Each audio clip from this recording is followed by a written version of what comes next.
In this video, I'm going to go over the best outbound email strategy for B2B SaaS. And for that, I'm going to share my screen so that I can go through the 6 main pillars that I'm looking at in a bird's eye view, from a bird's eye view, so that you can actually follow, take note, and then implement this stuff for yourself. If you don't know who I am, my name is John, and I run Lead Arc together with my co-founder Leon. And we get qualified B2B sales demos for SaaS companies directly on their calendar, and they pay us only per book demo. And we've been blasting, I would say, over 10 million cold emails so far, booked thousands of demos, got crazy results for Airpace, which is a SaaS, where we got them 126 opportunities in the last 60 days, which is quite wild. This is very recent. Yeah, you can watch the entire thing as well, like first thing in the description. And we got this logistics SaaS case study where we got them 230 plus demos booked within the time span of 10 months. And within those 10 months, they also added $10 million in ARR to their business, which is quite wild. I'm not saying that we were the sole reason why they got that money, but we definitely contributed something with those 230 demos. Feel free to check out that page. But with that said, let's get straight into this video, just so you know that I'm not some random ass guy from the internet just talking shit. So I have notes for each of these points. I'll just go through them one by one, as conveniently as possible. So infrastructure, right? We have a couple things that are super important when it comes to infrastructure, and I'll just go through them right now, which are domains, right? Inboxes, warm-ups, and sending limits, like art sending limits, right? These are super important things when it comes to infra, mainly because that's essentially your entire infrastructure. Arguably, you could also say like sending tool, right? But that's going to be instantly for email bison for you. That's pretty much the situation that we're in right now. Let me comment quickly what this means. So in any given scenario where you want to run outbound, especially email, you want to make sure that your domains are not blacklisted, they are not burned, they are not your subdomains, they are not from shady places, right? What you want to do is you want to go ahead and you want to get your inboxes and domains from, this is making it very hard for me right now, Scaled Mail, right? This is where you want to get your domains from. They make it very easy for you. Just type in scaledmail.com. I probably also have some like tool list in the description. Not quite sure. But get your domains and inboxes from Scaled, because that's going to make sure that everything has been set up correctly. Like we're talking about all the geeky stuff, like Deacon, DMARC, SPF, etc. Right? All of that stuff will already be set up for you. They will set up the inbox for you. No manual process at all. You will basically give them access to your sending tool and they will just put it in there. Done. Right? That's what you want to do. As for warm-ups, another plus point, they'll set them up for you as well, which is quite nice, right? So they will basically do all the annoying stuff for you. In terms of sending limits, super similar. They have recommended sending limits. I would also recommend the exact same that they are running, because we've been running cold email for our clients using Scaled Mail. It's working super well. Sending limits, just quickly, right, so that people actually get an answer on this. So we have Google inboxes. They have like 20 a day per inbox. And then we have Outlook, and it's like 5 a day. That's pretty much it. With Outlook, you can have like more inbox, etc. But I'm going to get to that right now. In terms of domains and inboxes, for Google, you want to have 3 per, that's actually not a good idea. Let me just type it out. 3 inboxes per domain. With Outlook, I'm not gonna lie, I'm actually not up to date as to like what the current optimum is, because Scaled Mail keeps changing that, but I believe it's like 25 inboxes per domain.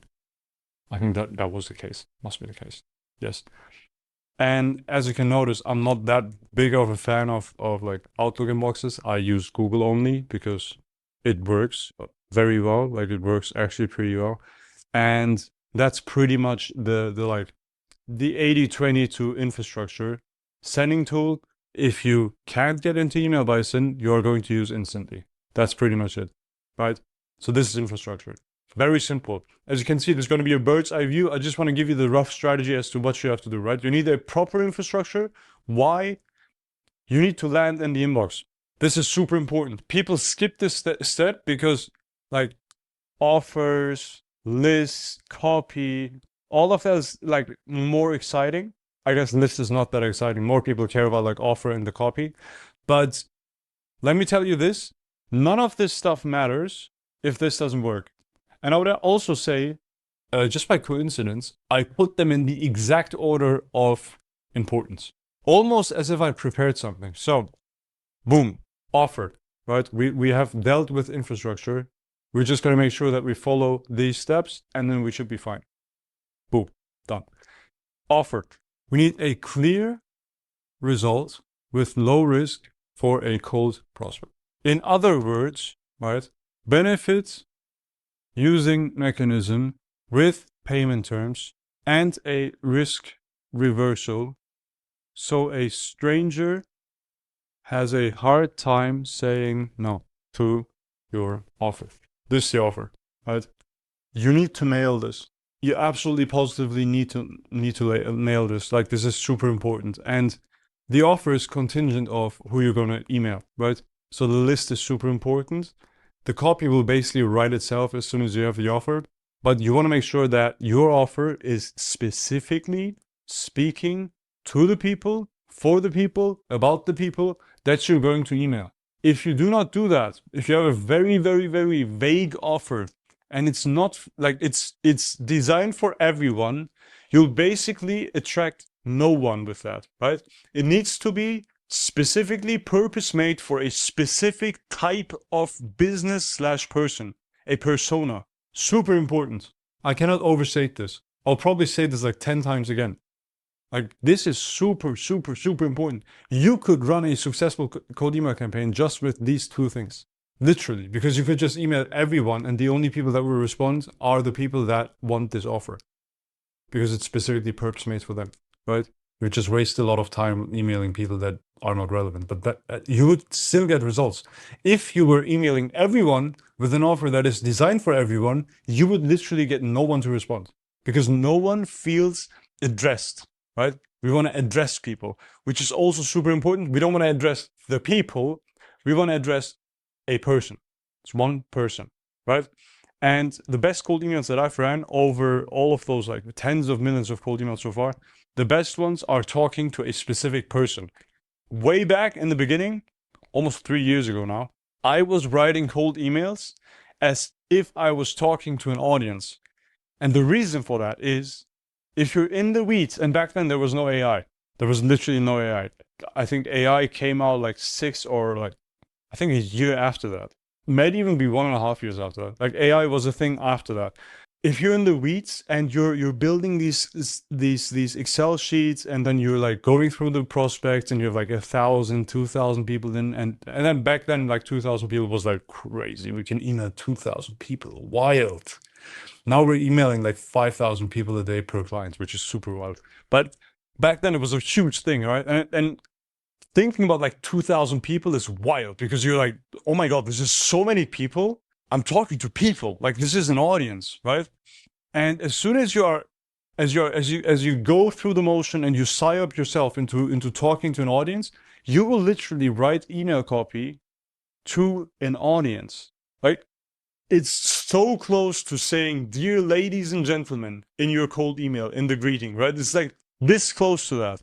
Most people aren't that far from using dear ladies and gentlemen, literally. Bro, I've seen emails. It's wild. It's not good. So this is why I'm saying this. This needs to be hyper-specific for a singular person, considering what kind of pain points they have, right? Solves pain or has a benefit that has a very specific mechanism with payment terms and a risk reversal that's going to reverse the risk that the person that you're emailing to is carrying on his or her shoulders if they were to say okay to your offer. Like, let's go, like accept your offer, right? Not the general risk that you perceive, the risk that they perceive. This is super important. Like, if you're in the process of like figuring out an offer that makes sense for your business, right? And even if you have product market fit, by the way, like this is still important, because if you were only running referral based stuff or like content based lead gen, this is super relevant because that offer will not work in cold email. It will just not work.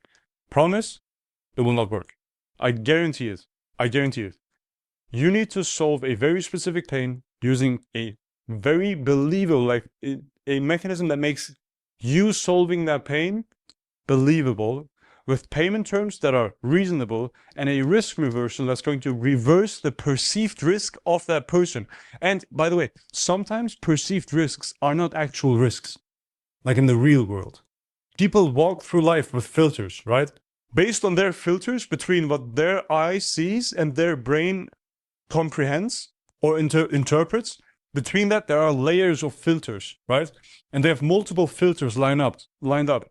And you need to make sure that according to their perception, after the light has passed through those filters, that this specific perceived risk is being reversed. And there's no way you'll be able to do this unless your offer is specifically made for one persona, right? Do you see how this would be like impossible if you were trying to solve everyone's pain point? It would be impossible. You would not be able to do it. If you had multiple ICPs and multiple features and multiple pain points that you had to solve, right? With multiple perceived risks, I would literally, if I were to run your campaign, I would start one campaign per pain point, per mechanism, per ICP. We'd have a bunch of campaigns and a bunch of lead magnets as well to get these people to respond, which is why, still, this is super important. A stranger has no reason to believe you, and the only way to make them believe you is with the offer, because it's the only context that they will have when they receive your cold email. It's the only thing that they will see. Yes, you can have a brand. You can have a personal brand. They could Google your name. Yes, if they were to Google your domain, like the sending domain, and it would forward to your main domain, yes, also then they will be able to like get some more context. But we're talking about like millisecond decisions. Someone will read the email, maybe just skim over it, and if there's nothing, absolutely nothing that might be relevant to them, that might speak to them like a specific pain that they're having right now, if that doesn't happen, they will just archive your email. And you have archived emails today, probably in the dozens, right? So this goes for basically every human being on planet Earth. If it's not speaking to them directly, they will not feel addressed. And the best way to call someone out, even if you're in the busiest of subways in New York City, right? The best way to call out your husband, your spouse, right, is literally by their name. You'll not do it by shouting a lot, like, because everyone is shouting a lot, like, because New York is a simulation, like, it's just way too chaotic. But this is super important, which is why I've spent so much time on this specific point. We need to make sure that this is like a banger. And if you don't know how to like get this done, etc., and you want to have someone that can help you, right? You go into the first thing in the description. You could also directly go into the second thing in the description, because I want to click on here. We have a school community where we teach this stuff to almost 80 members now. And we have courses in there. You have direct access to me, and we'll go over your campaigns, your offers, etc. live with you on a weekly call. I'll hold the weekly calls. It's just like a chill hangout. Feel free to join. It's a 7-day free trial. You could join the next live call basically for free. So super important. But yeah, with that said, as soon as you have this, the next step is building your list. And to build your list, actually it's super simple. I mean, you have your ICP, right? So your ICP is gonna be like defined by the roles, the industry, obviously, and then like whatever else would define your ICP. Yeah, roles, industry, keywords. How would you call that? Like intent, right? Such as hiring, etc. Stuff like that would define your ICP, and you should know exactly who that is, because if you don't, this is going to be super hard to do, and this is going to be even harder to do, right? So your ICP is super important. It needs to match your offer needs to match your ICP, and then your ICP list has to be super accurate And we're talking at least like 75% accuracy on your list, right? This is just the list. And if I mean accurate, like by accuracy, I mean all the people in that list, that like list of 10,000 people, at least 7,500 of these people should be a perfect ICP fit. So you're not just wasting your time emailing this offer, which is made for the 7,500 people, to the remaining 2,500 or more people, because that would be like a waste of time. And the cool thing is with AI and the ability to analyze every single account's websites and their social media, it is super AI. So let me draw AI. This is an AI logo. So with AI, you could easily reach like, I'm currently getting like 95% times, because it's perfectly possible, right? You could actually do this. With AI, you could do this. Boom. Super important. We also teach how to do this in the school, as I've just mentioned. But yes, super important. Need this. Copy. Boom. Boom. Short, proof, offer, like your no-brainer offer. Make easy to say yes. This is pretty much your to-do list when writing your copy. And I could give you, as a gift of watching this video, I can give you my banger cold email script framework. So it's hey first name, and then we have relevant question about pain, right? If so, no-brainer offer, solving that pain, right? Proof, easy to say yes to CTA. Now let's go through this. So you could say, hey first name, are you currently looking to get more qualified demos for your sales reps? If so, we'll run cold email, or let me put it this way, we'll send demo videos to everyone in your ideal customer profile once every 30 days, explaining how your software helps them with their problem, right? You'll pay us per demo that we book. We helped Airpace get 126 leads using this exact method in the last 60 days. Can I send you a video breaking down the entire case study? Boom. Super easy to say yes to. And now you might be asking, well, I'll just send them a thing and then there will be no meeting. Like, where's the meeting? John, how do I book a demo from this, right? Good question. Very simple. You just have a sales process that's going to send the video, and then you're going to also call them, and then you will go through the entire appointment setting process where you will give them an incentive to jump on a meeting with you, a demo, so that you can actually show them how this will work. How do we do this, right? We ourselves, we basically say, yeah, we have this no-brainer offer. By the way, you get all of these crazy things. And if you book a strategy call, we'll go over an example campaign we will have drafted for you based on your ICP and offer. As soon as you approve, we can get started with onboarding. If you don't want to start, you'll get to keep the scripts and lists we've prepared. See you there. So we will have the scripts and lists ready. If they approve, we'll get started within 24 hours. If they pass, they can keep the scripts. The offer is a no-brainer. They book a strategy call, etc. Done. Right? This is how we do this. This is how we book meetings from cold email. It works. And there's a version of this for your offer. If you don't know how that works, it's at a school, but I don't want to like plug my life away. So boom. That's basically that. I mean, just not boom. Testing. Let's also pull diagnosis because that takes ages. Boom. Okay.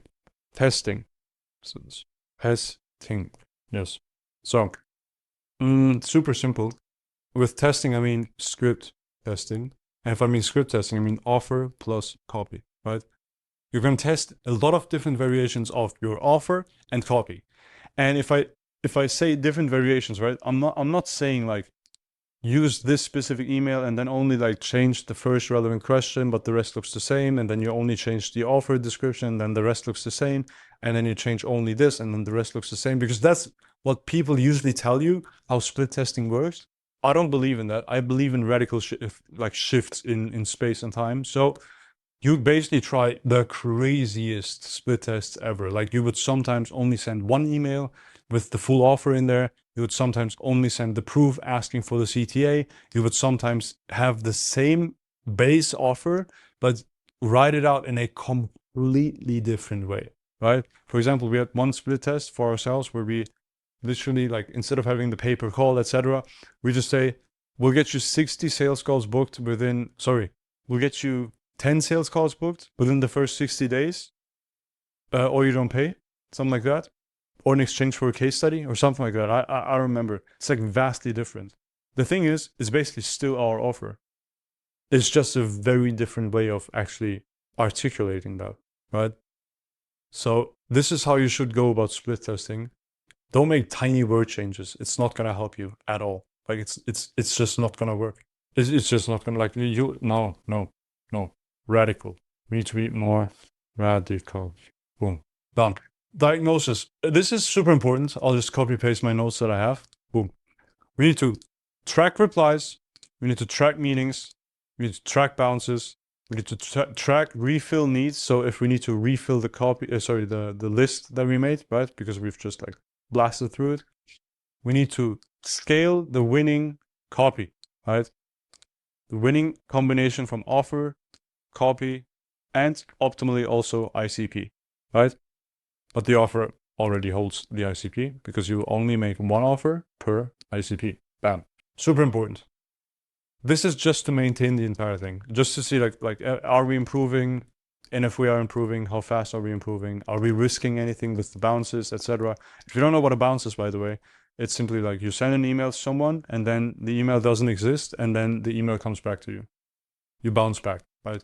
And if that happens a lot, it basically means you're emailing a lot of people that don't have an email address, which is super spammy behavior because only people that automate emails could land in this specific situation over and over again, which means that you're automating yourself, which will then burn away all of your domains. Cooked, right? This is how the stuff works. So, all in all, to summarize this, we're running this exactly as stated in here for our clients. And I found this to be the best outbound email strategy for B2B SaaS companies that we've ran. And if you're curious and you want to have this implemented for you, you go to the first link in the description, you book strategy call, you get the benefit of the scripts and the list that we will write out for you. And in the worst case, you'll keep the scripts and lists to run this stuff for yourself, or even join the school so I can teach you how to run it successfully.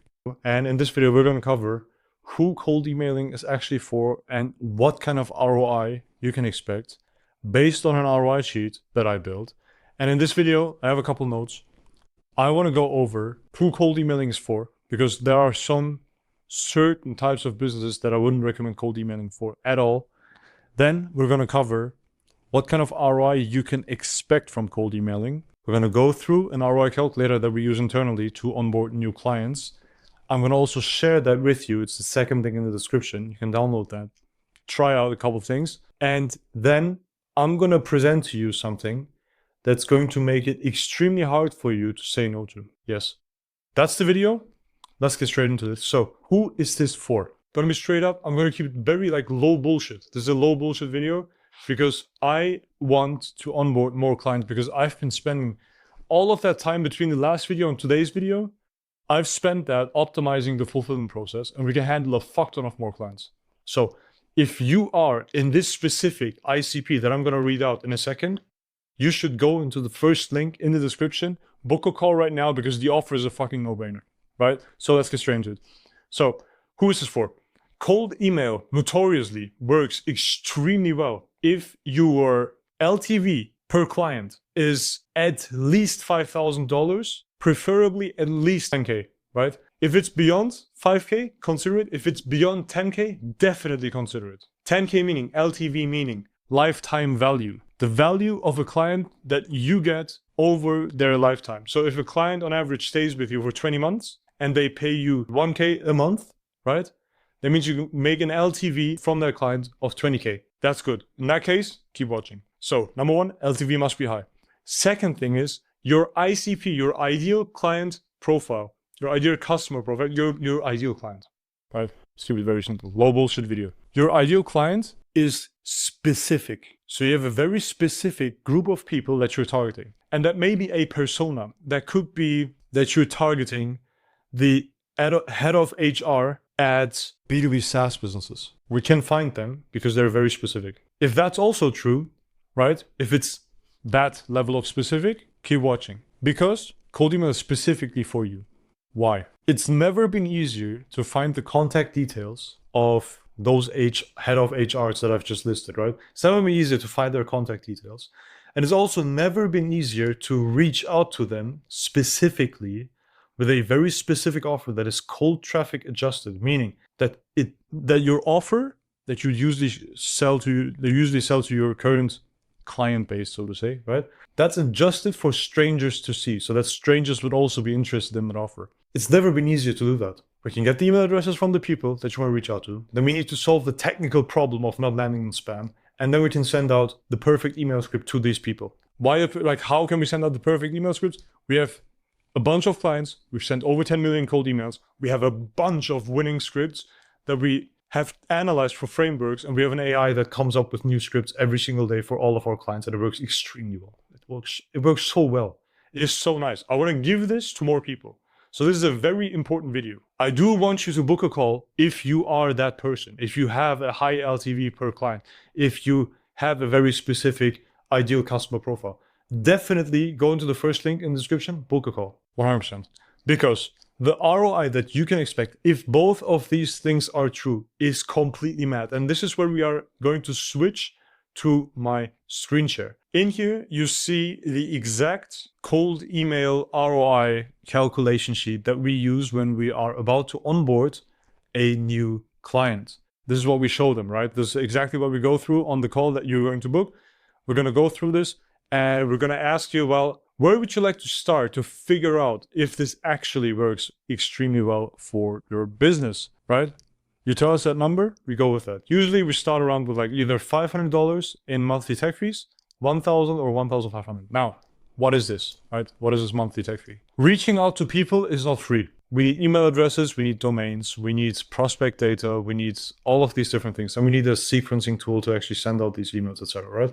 You will be able to just immediately use our infrastructure, which is a private infrastructure with excellent deliverability. It's excellent. Just some numbers for Airpace Dental. They are a SaaS, a B2B SaaS. They sell to dental practices. They started off with, I believe, I don't even remember which software it was. It was like we started working together over 22 months ago. Yes.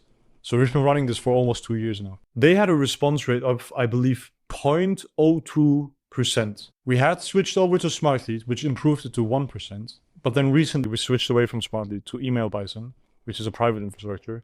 Now they get almost 3% response rate. Deliverability is excellent, but you get access to all of that just by buying yourself in with the tech fees. Now, these tech fees are very transparent. These are not assumptions. These are actual, these are costs. This sheet is pretty new, so I was just experimenting around. So the cost pretty much was like 1.6 cents and the cost per contact reached out 2.5 cents. So $500 will get you 6,500 leads a month. That's almost 13,000 emails per month if we send each person 2 emails, right? That's 540 emails a day. That would get us with a 1.3% response rate, 84 responses, 10% of that, 8.4 positive responses. And if we book 40% of them, which is like our current booking rate's 38%, I believe, there will be 3 meetings booked just for $500 a month in tech fees, which is what you would have to spend for all the tools anyway. You will have to get inboxes, you will have to get domains, you will have to get data, you will have to get access to a sequencer. All of that cost is encapsulated in here. But on top of that, you get access to actual enterprise grade infrastructure. You get access to our infrastructure. And on top of that, this is basically everything you have to cover. Because we only get paid per showed call. So an actual call that shows up, right? No no-shows. You don't pay for no-shows. You only pay for calls that actually show up. And right now our going price, I believe, something like $200. Let's put it at $200, right? $200 a call. That means you pay $600 for the calls, $500 for the tech fees. You pay 1.1K over that first month, right? And you'll get 3 meetings booked. If your LTV is high enough, let's say it's over 10K, right? That will mean you spend 1.1K. Average cost per call for you is going to be $367, which is nothing if your LTV is that high. If you have any reasonable close rate of, say, 25%, you will close 0.8 a month. Meaning, second month, you will sign someone with an LTV of 10K, and your cost to acquire a customer is going to be a cumulative 1.5K almost, meaning you almost get a 7-to-1 ratio on the money you've invested with us. And the coolest thing about all of that is you don't even have to take my word for it. You can just test it out for $500. Worst case, you spend $500, we don't book you any meetings, and you figured out, and we've also figured out, that this didn't work out for you. How can you make it more likely that this will work out for you, right? By the way, you can still download this ROI sheet in the second link in the description. How can we make sure that this actually works out for you? So there are a couple of things. Number one, indicator that this will work out well for you. I'm going to write as well, because this is important. You have a bunch of sales assets, such as testimonials, reviews, case studies, very specific ICP documentation, very specific presentations of how your service or product works. You have, that's for the sales assets, right? You have sales call transcripts that we can use in our emails, right? The more intelligence you can give us, the better the first cold emails are going to be. So that's for the sales assets. You have dedicated salespeople. So I'm going to just SDRs/AE, account executives. You have dedicated people that can handle new calls booked on their calendar. Sometimes we make an exception where it's like founder-led sales, right? You're a founder, you want to do the sales calls yourself. We can get that arranged. But usually if you have a sales team already, or you're a head of sales and you have a couple AEs, SDRs underneath you, working with you, right? That's usually also a very good sign because you already have some sort of sales motion established. And that leads me to the third point, which is you already have established a sales motion for cold traffic, meaning you are running ads right now. You maybe do some cold calls. You maybe have a LinkedIn DM strategy that is working extremely well. If you have any of these, I can 100% guarantee you, we will absolutely not only get these, but we will probably be reaching these kind of numbers. And all of a sudden you book 20 meetings. I've seen it multiple times. This is what we're pulling for ourselves right now. I'm just giving you the worst case, right? But if you have that as well, you have a sales motion for cold traffic, man, it's going to work out. I get goosebumps off of that. It's going to be nice because I see how much more in how much more in fees we can make. If that's you, please, for the love of God, first link in the description, book a call. Let's have a quick chat. You'll get the joke after 10, 12 minutes, right? We'll send you the the LOA. We have an LOA. You just sign that, pay the tech fees. You immediately get the onboarding email, right? And on the onboarding email, we literally tell you, well, this is your sales assets folder. Upload all of your sales assets. And then after you're done with the sales assets, you book an onboarding call. And the time between your sales assets being uploaded and the onboarding call, we will go ahead, draft up the full campaign. We'll meet up on the onboarding call. We'll go through it half an hour. We just review the scripts between the two of us, literally me and you. We're going to review the scripts. You're going to tell me, well, this is inaccurate. Well, this has been a misunderstanding, or this should be phrased differently because we actually do it this way. Just checking accuracy. And then we start sending, and then we have an internal machine learning process. It's like an algorithm, right? We start sending a bunch of emails with different variants. So we have similar looking emails, but they are different. We send them to everyone, one at a time for now. We just reach out with the first email, one per prospect. We're not spamming people. Don't think we're spamming people. This is also legal, by the way. This is legal. You can do this. This is absolutely allowed, right? They let you do this. So we send out the first couple emails, first couple thousand to your target market. Now we get feedback. And the coolest thing about machine learning is the machine gets feedback. So the machine will get the feedback and then see, well, this kind of email performs better than this kind of email. Let me just deactivate all the losers. Let me take the winning ones. Let me spin up new ones based on this framework and then send more. And we do this for a couple iterations. After 3 iterations, we have a decent, really, really, really decent email. Then at that point, we will have booked a couple meetings already. Then I'll go to you, like I'll text you on Slack or email. And I'll tell you, hey, John, right? John or Maria, we need to scale this. Are you down to spending like 10 times more? And you'll say yes, because our stats will look incredibly nice.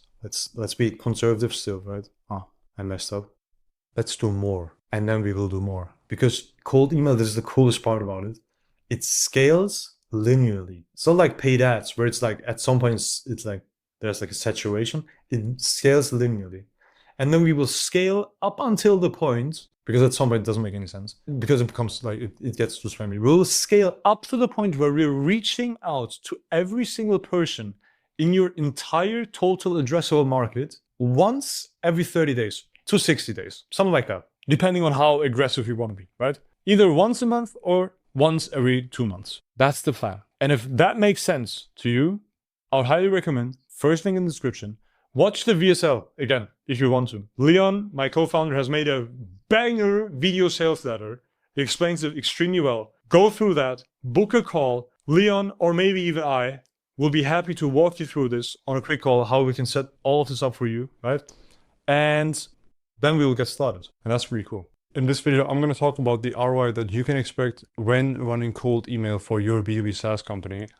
My name is John. I run LeadArt, a B2B SaaS cold email lead generation agency. So we're basically generating leads for B2B SaaS businesses to book demos on their behalf, right? And just so you know that this is worth your time and that I'm not just somebody from the internet, right? We are running this agency with this offer where we run cold email to get you sales demos directly on your calendar, and you only pay per book demo, right? We did this for Airpace, also a B2B SaaS. We got them in the last 60 days, 120 plus opportunities. You can watch the full case study in the first link in the description.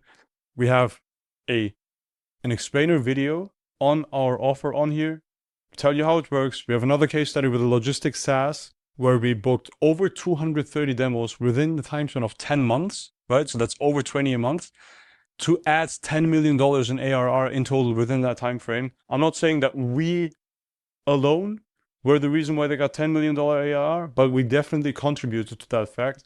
And you can calculate your ROI, etc., what we're also going to cover in this video on here as well. But on top of that, we also have a school community when you click on this, right? Where we're teaching this stuff to 81 people in a done with you manner. So we're literally walking them through the entire system that we've built to book meetings, book demos reliably for SaaS companies in here, as currently just $49 a month. So you can get your reps on there to have them learn the exact same systems, because we have cold email courses, appointment setting courses, Claude code skills, workflows, etc. And they have direct access to us as well. So with that said, financial analysis of cold email. In this video, I will also, or in the description rather, I will link this specific ROI sheet so you can play around with it yourself. If this looks too complicated, we have a simplified version on this page, which is the first link in the description, right? Where you can just like pull the sliders and then figure out what your potential ROI could be. But let's go through the complicated method, because that's what this video is for, right? So cold email, essentially, in short, what cold email, like how do you actually do this? Like, why is this saying 1,000 emails a day? That sounds crazy, right? So what we do is we have a system that allows you to send an obnoxious amount of emails per day to your target audience, right? To get more demos booked for your software company. That's essentially what we have figured out for ourselves. A lot of people call this GTM. If you're not in the game at all, which I will not assume, we basically send emails as outreach without being spammy, and it actually works. And these are the average response rates that we're getting. And if you want to find out what we did for clients, check out the case studies, because I go in full depth as to what we did in there, from challenges that they had, the solutions that we've implemented, till the responses that they've received and handled to book demos, right? You can check all of that out in there.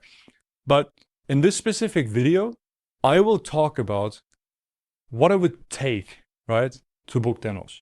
So let's get straight into that. I would highly recommend, when starting off, to at least send out 1,000 emails a day, just to like get a feel for everything, just to book a couple calls, just to be like, yes, we're running cold email on a very small scale. We just want to test out whether this works or not.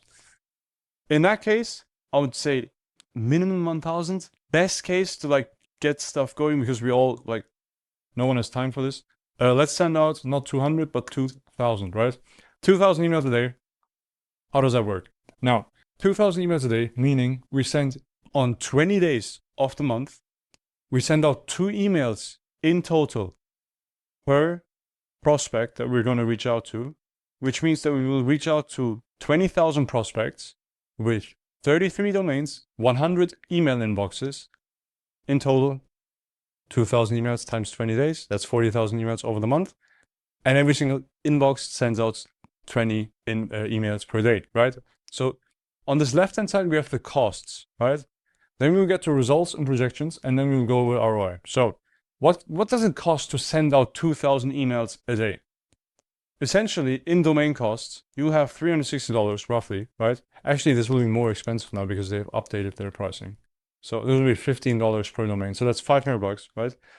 Then we have an inbox cost of $3.50 per inbox. We need 100 inboxes, so that's $350. Then we have the lead cost plus verification. That's roughly a cent, or rather 2. Doesn't really make that much of a difference in this case because cold email is cheap as hell. So let's say it's $400, right? And then you have the sending software cost of at least $97. In this case, right, you'd be spending $1,342 in your first month. There's actually something off with the calculator because in theory, from the second month onwards, this should be all of these costs, but without the domains because you only pay once for the domains. So the cost in month 2 going forward is $847, as you can see in the bottom right corner of the screen. So basically, on average, like around $1,000 a month will get you 2,000 emails per day, which is wild, right? Because now you can reach out to 20,000 people. Now, what kind of results can you expect when running this? Based on all the average results, these are terrible results. Like this is pretty conservative. But assuming a response rate of 1.3% and a positive response rate, so the positive responses out of all the total responses that we're getting, we would get 26 leads a month like this. And just by looking at that, like you have $1,000 spent, and you divide that by 26 leads, you pay $40 a lead. And this is like, this works cold email, that's the thing. This is not for some low ticket product. I'm talking your product. Like if you have high LTV and you have product market fit and you want to reach out to a very specific group of people, cold outreach is for you. It is for you because cold outreach makes this happen. So you get 26 leads that are interested in your offer. Wild. And if you have any reasonable booking rate, and this is the worst booking rate that we've ever had in any given time frame, 38%, right? You book 9 calls for a whopping $149 per call.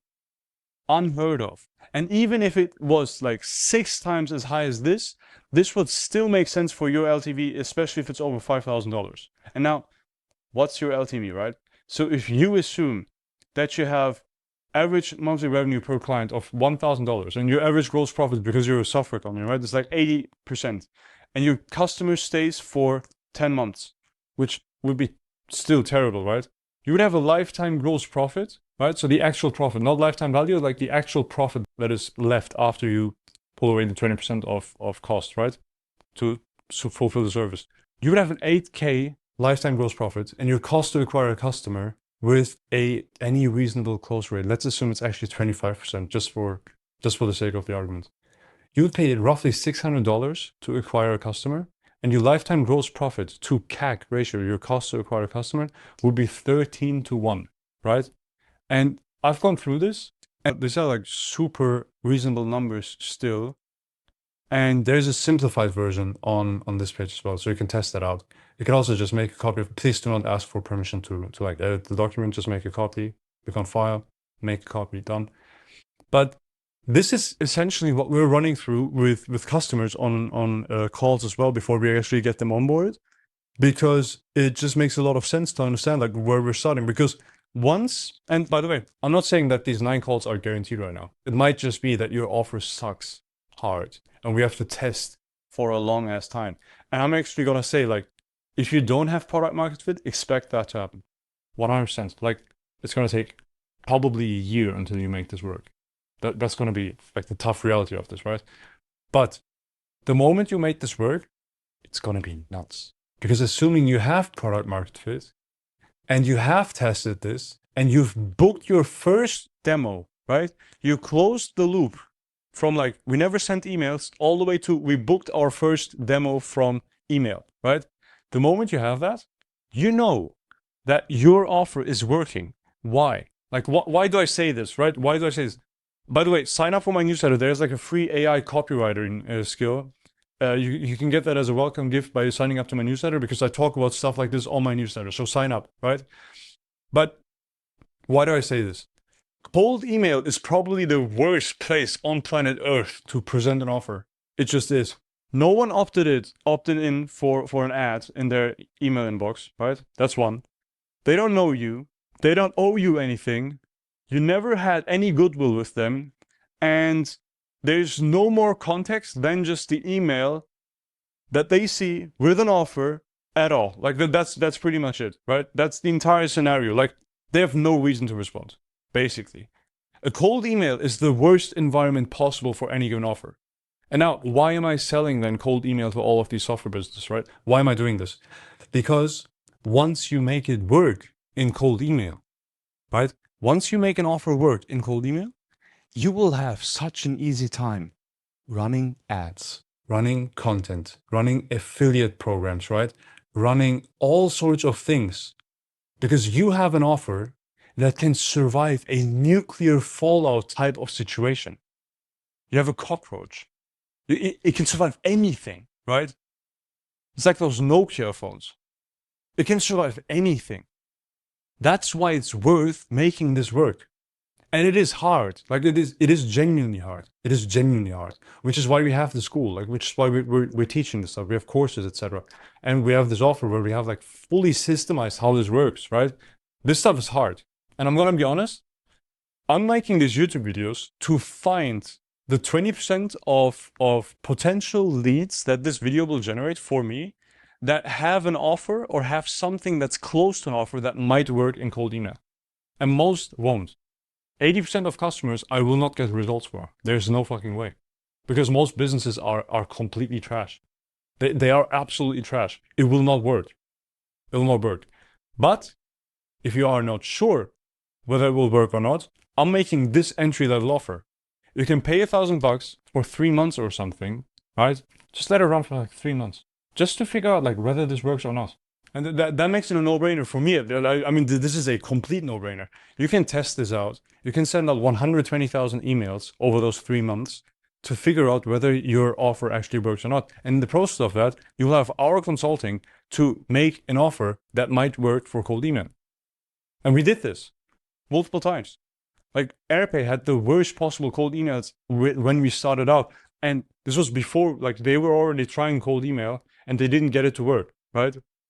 And then it took like, I think it took like 6 to 8 months or something to get this thing running because they never ran cold email before, right? So that will take time. But if you already are running some type of outbound and you want to just add more volume, man, or you've already like, we were there, right? You closed the loop from like never sent the email to already booked a meeting, right? You closed that loop. As soon as you close that loop, I'll take this number and we'll just add a couple zeros to it. Right? And we'll send out 20,000 emails a day. Especially if your total addressable market is large enough, we can do this. That's perfectly possible. And all of a sudden, you get way more closes per month or way more demos booked per month. You can actually serve all of your AEs and SDRs with sales calls. And that's amazing. And they will get warm introductions with handoff notes. That's just nuts. Super cool. Yes, but even if, and we had this situation a lot, even if you have a very, very niche, small target audience, right? Cold email still makes sense. We had a campaign running, for example, and this is not like that software related right now, but we had a real estate agency that was selling extremely expensive stuff to ultra high net worth individuals. And we were running like, I don't know, like 300, 400 emails a day. So it's like nothing, right? It's nothing. But there are only so many ultra high net worth individuals. And what we did there is we used AI and the entire like profile of the people that we were going to like reach out to. And we made a fully personalized, very short email that was non-spammy, offering them real estate. And we got them like 75 leads within like 6 weeks or something. Nuts. Can I actually pull up the screenshot of that? Yeah. Look at this. I found the campaigns. Boom. 2,100 here, etc. 49 responses means 2.23%, right? Like, look at the response rates. It's just wild. And then the interested responses. 31 plus 10 is like 41. That's 48, 49 plus 17. I assume. Well, like 60. I don't know. Never do math in front of camera, by the way. Like, avoid. Doesn't really work. It was like 60 plus leads, right? Whatever it was. But yeah, this stuff works.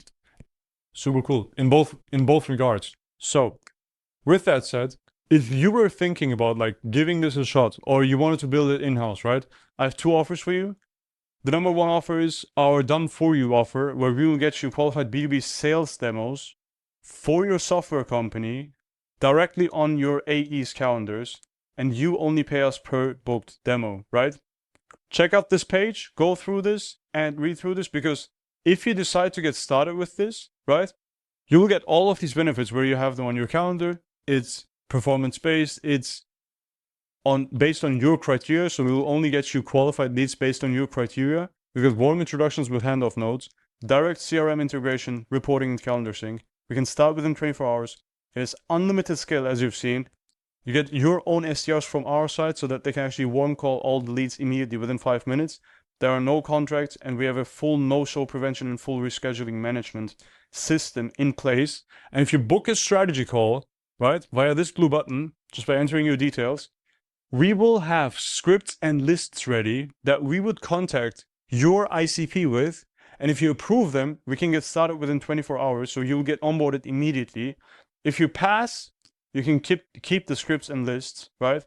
And if done for you is nothing for you, you want to have like full control of this and you want to have this in-house, I can highly recommend clicking on this small button here.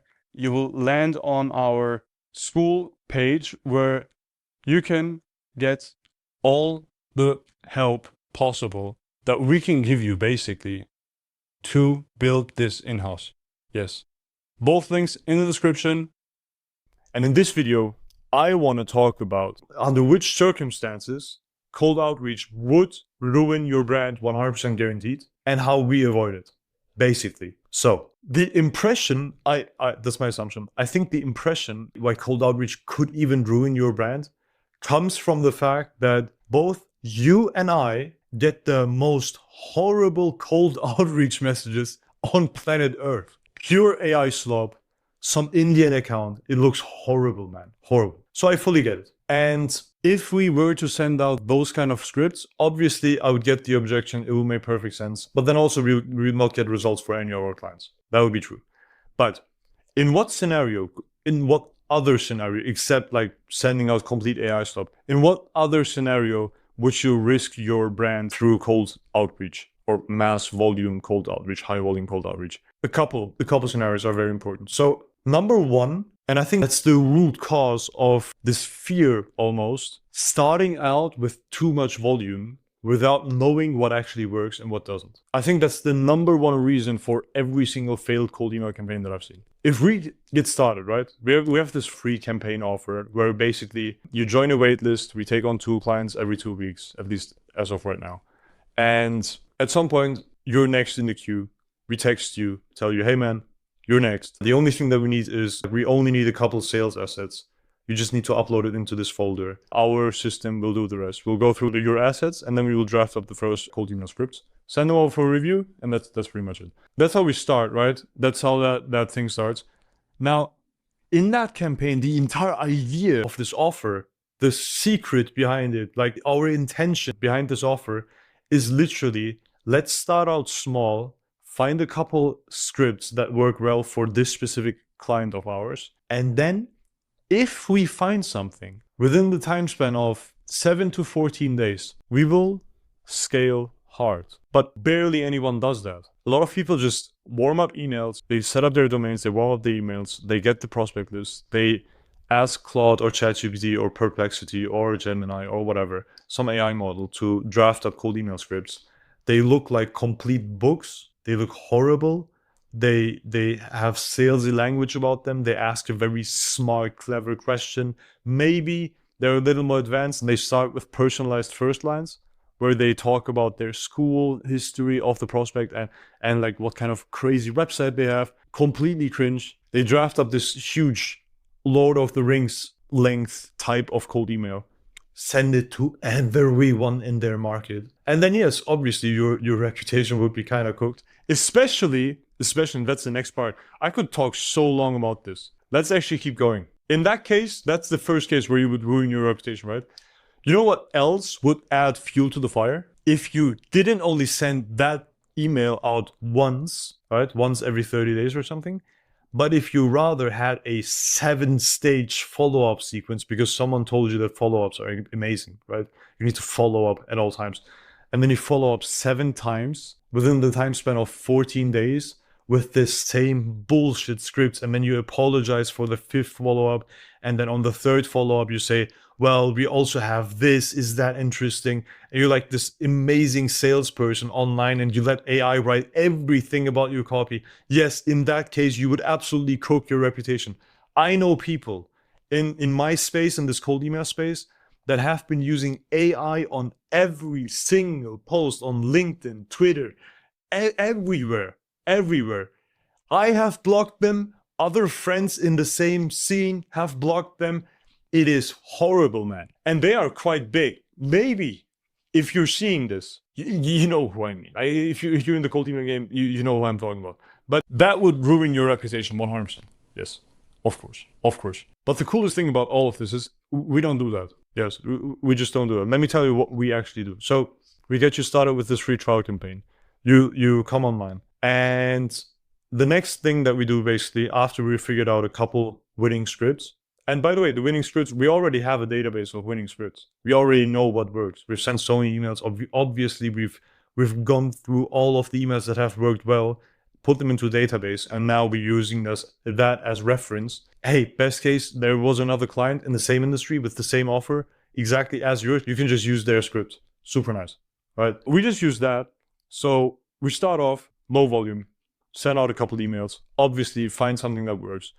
We take that email, draft up a bunch more based on the winners, get the remaining target audience, get them all into that campaign, send out a maximum volume so that we can reach every single person once or twice every 30 to 60 days.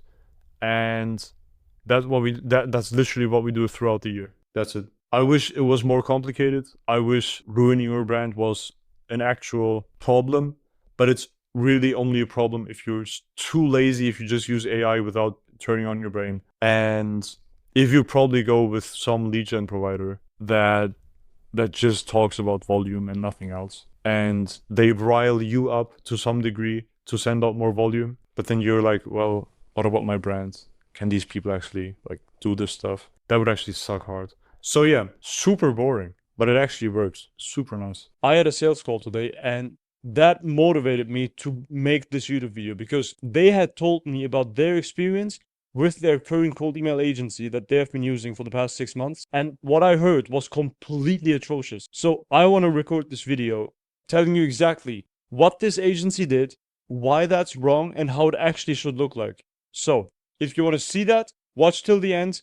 You're going to see the offer that we're pushing as well. I think that's going to be very interesting if you're currently on the lookout for cold email agencies. So let's get straight into it.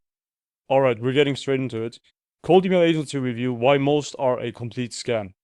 So we're going to break down this nightmare of my leads in this video. Point 1, what they did. So this agency, I'm going to comment around the document. I just want to have some visual reference. So I'm going to put my laptop away and shit.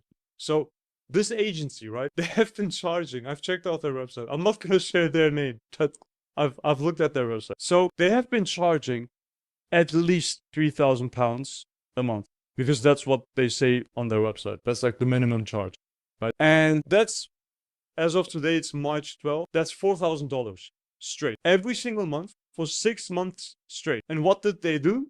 They basically agreed to reach out to 3,000 prospects a month. 3,000. Now, if you've never run cold email campaigns, this might not mean anything. This might even sound like a lot. But just to put that in perspective, we are reaching out to 3,000 accounts every single day per client. 3,000 a month is nothing. We do that in a day for one single client. Per client. Complete scam. If you were to send out email with this agency, you would pay over $1 to send an email. It's $1.33 per email. Completely wild. Now, I'm looking over at my display right now. The thing is, they promised 3,000. Then I've checked out their fancy reporting tool. They screenshot the reporting tool. And what I saw is incredible. You have everything in there. You have how many people we engaged with. You have this, you have that. You check out the numbers. They don't even reach out to 3,000 people. They don't even do that. What they instead do is They have, I believe, like a 6-stage email sequence. So they reach out to those 3,000 people 6 times, roughly 6 times, because they had like 20,000 emails sent. Makes 0 sense. Why the fuck would we want to reach out to the same 3,000 people 6 times that won't respond anyway? Anywhere. Don't even want to comment on that. That's for a different video.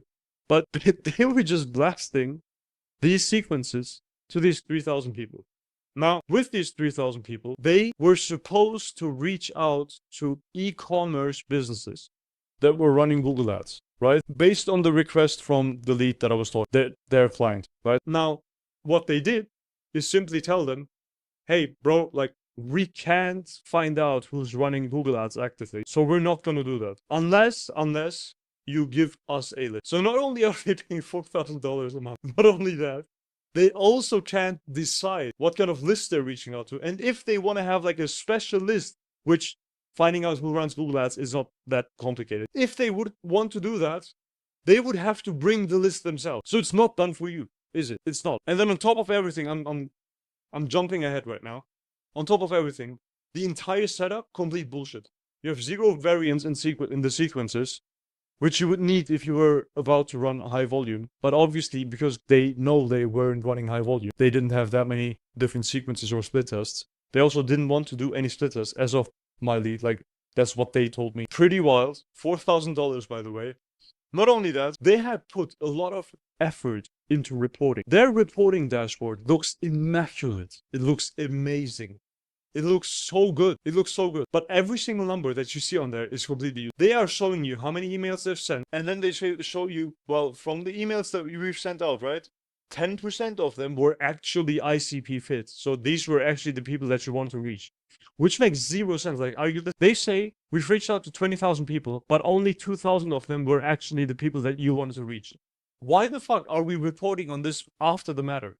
Like, after the fact. Why don't you just, like, only reach out to the people that we want to reach out to? This makes 0 sense. Right? I thought the same thing. I looked at the thing, and I told him, Anthony, this is bullshit. This is complete bullshit. We've looked at all the numbers. We have, like, an array of, I believe, probably 10 numbers, 12 numbers, like 12 rows in this reporting thing, in this reporting dashboard. The only relevant number that I saw was actual, like, percentage. Sorry. The actual reasonable, logical, useful number that I saw was how many leads they've received and what the lead percentage is out of all prospects contacted. Sorry, all emails sent. That's two numbers. That were the most useful from that dashboard. Otherwise, everything was completely useful.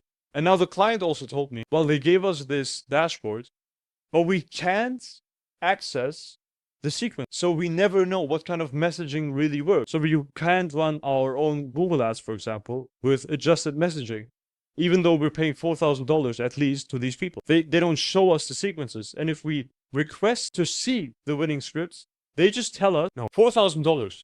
No, just no. Wild. Absolutely wild. Now that's for reporting, and that's for like insights into the thing. Next thing was targeting. So Anthony requested, hey, like, is it possible to at least target different people? Like, say we wanted to target e-commerce businesses, but could we also like target these people? What was the response? Please guess. What was the actual response of the agency? It was no. Just no. Just no. The reason I'm so riled up about this is I am deep in I'm deep in the trenches when it comes to like cold email agents, because I run an agent. So I'm like, how do I figure out onboarding? How do I make this nice? How do I make that nice? I'm trying to figure all of these things out, right? And I want to make this a nice product.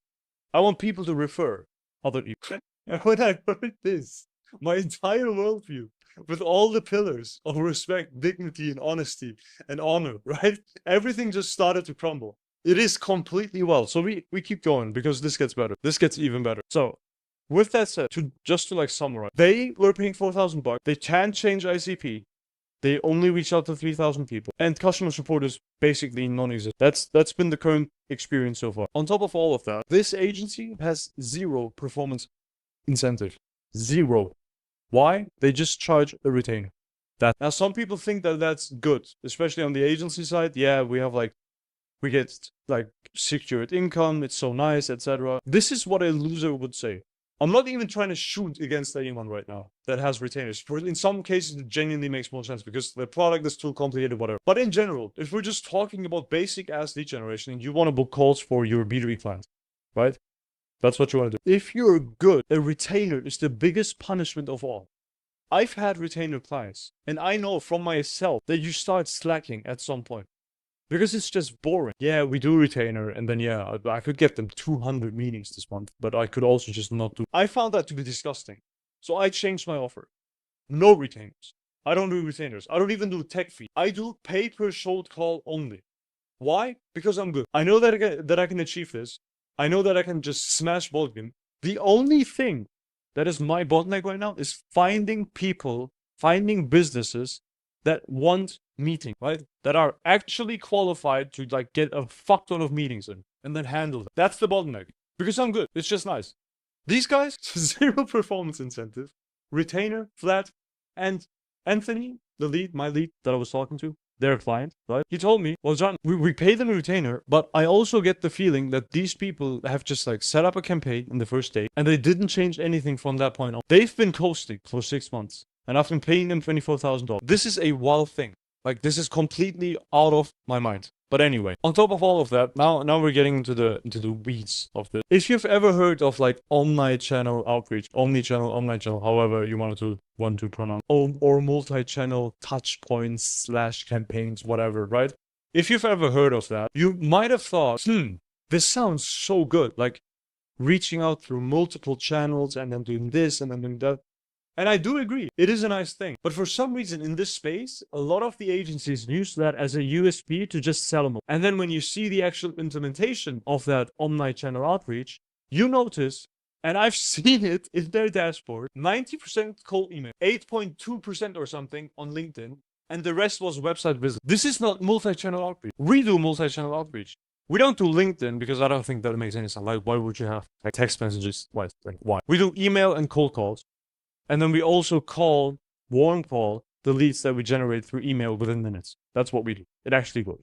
Right? This actually, like, conceptually, it sounds like something that actually would work. Like, why would it work that you would reach out to a website visitor? Like, who could just be a visitor anyway. So their multi-channel outreach wasn't working. So that's bad. Scaling, it gets so much better, guys. You have no idea. We send out at least, like, when we get started with a new client, we send at least 2,000 to 3,000 emails, depending on their needs. If they need way more, obviously we'll send like 20,000 if that. But so I looked at the dashboard, right? And the dashboard said that they generated like 49 leads in 6 months out of the 20,000 emails that they've sent, which I guess like it actually, it's not completely terrible. I'm not gonna lie, like it is doable. It's a pretty decent rate. So the obvious problem is volume. Like if it works on a small scale, it will work on a big scale as well.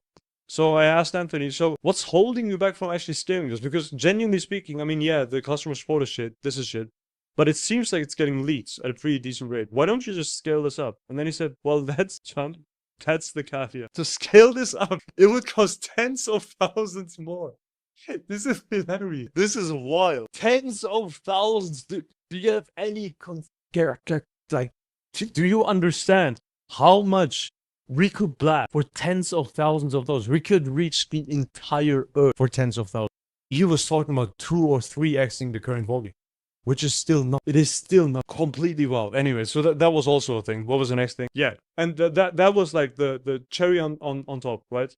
That was the cherry on top. The only thing that worked for Anthony, with like in combination with their omni-channel outreach, was literally hiring someone in-house, an appointment setter, to call the leads that they were getting. So not only does he now have to pay more, even more, to hire someone, to find someone and then to hire someone. Not only that, but on top of that, because of the zero performance incentive with this agency who's hosting, right? Because they only generate leads with zero promises. He's now sitting there paying 2 parties to get 50 leads in 6 months. Overpaying like a madman. Like crazy. So this is their situation, right? So I've been ranting about this now. I hope the point came across. How should it actually be like? Let me grab my laptop. So how should it actually look like? Point 4. How it should be. This is what we do. Performance-based only. You pay per qualified and short call. No retainers. No retainers. Unlimited scale, right? If you want to scale, We'll scale it up, no worries. You only get the decision makers that you're looking for. Multiple avatars, I don't care. Tell me who you want to reach out to, I'll book meetings with them onto your calendar. That's how we work, right? You get dedicated and trained SDRs. You don't have to hire anyone for the appointment setting part, right? We do that for you. We have appointment setters ready. We'll put them into your business. They will start, right? If they get sick, we have backup SDRs. We have handoff notes for your AEs, like for the people that take the sales calls in your company. We have notes for that the cold callers and the warm callers are adding onto a calendar event, so you know some context before jumping on a sales call with the prospect that we've booked, right? And we start within 24 hours, and we have no long-term contracts. Like, you can quit at any time, and it is completely integrated into your CRM. Especially if you use HubSpot or Salesforce, which most of you will do, it is fully integrated into your CRM. You can fully have a separate cold email reporting dashboard in your CRM. Fully automated. Bottom line, you get a proper cold email partner that operates on performance, transparency, and you own the data. We will actually also give you the data. We will give you the data in terms of what scripts are performing best, the actual CSVs with the prospect data. You will get that as well. You will get anything that you need. We want to make money. And to make money, we need to work together, right? We want you to want more meetings, because if you want more meetings, we get paid more. And I like getting paid. So if you own a business, or if you're the head of sales right now, you're watching this, and you want to like increase commissions, like max out everything, check out the first link in the description. Book a call, let's talk about it. Because this needs to be talked about. Someone needs to talk about this stuff. It doesn't make any sense. I don't accept a competitor doing this, absolutely raping the entire market, and me not getting a share of it. I don't accept that. So you need to book a call right now so we can do proper work and get shit done, right? So in this video, I'm going to show you exactly the cold email automation 101 based on the system that we're using to book meetings for our clients with firms like Airbus, Lockheed, and more.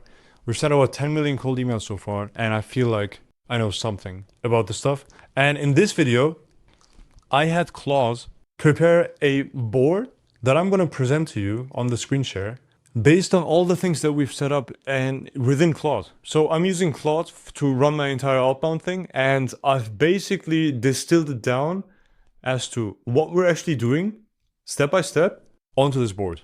I'll probably make this board available somehow, some way, so you guys can check it out for yourself. You just need to check out the link in the description. But let's get straight into it. How do you send 1,000+ cold emails a day without landing in spam? And the base principle behind this is you will not use your main domain, right? You will not just connect a bunch of inboxes to your main domain. Let's say Google, right? You won't connect Google inboxes to google.com and then send out 500, 1,000, 2,000 emails just from one singular email address. You're not going to do that. What you're going to do is something like this. So let me actually zoom in. So each of these boxes that you see in here represents one domain, and the three underneath represents three mailboxes, or represent three mailboxes. And that's your infrastructure, right? So you're going to set up a bunch of new domains, not subdomains, new domains that may sound similar to your main domain. So if you had google.com, for example, you would say try google.com as like one new domain that you're going to buy, right? And yes, this means you're going to buy domains. And when buying domains, there's one important thing. Well, that was not actually what I want to say, but there's one important thing. Do not cheap out on infrastructure. You cannot cheap out on infrastructure. You always need to buy proper domains. But let's actually cover this graph for a second so this gets clearer. So we've bought all these domains. Let's assume we just bought them, right? And we've connected all of these inboxes to each of these domains.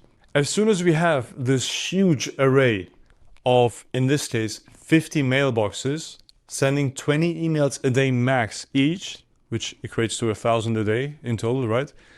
We will take all of these inboxes and we will connect them to our sending platform.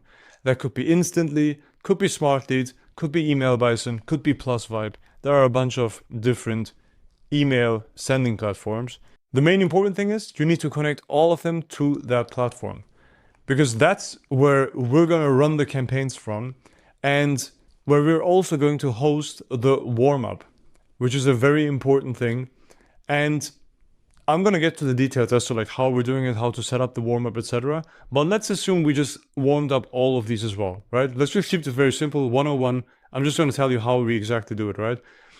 Assuming we have had perfect warm-up, we will then go ahead within that sending platform. We will get our prospect database, score and verify all the leads that we get, right? Meaning we look at all the prospect data that we have in any given CSV file, and then we analyze, well, which of these is actually a good fit for our target audience? Because we don't want to email people that we don't want to have as clients anyway. So we might as well pre-qualify so we're not wasting our sending capacity of 1,000 a day in this case on non-ICP fit prospects. And ICP means ideal customer profile, right? So if they're not a fit anyway, like they don't fit your ideal customer profile criteria, we don't need to email them. So we can just save on that. We can get our campaigns more efficient just by scoring and verifying them before we actually reach out to them.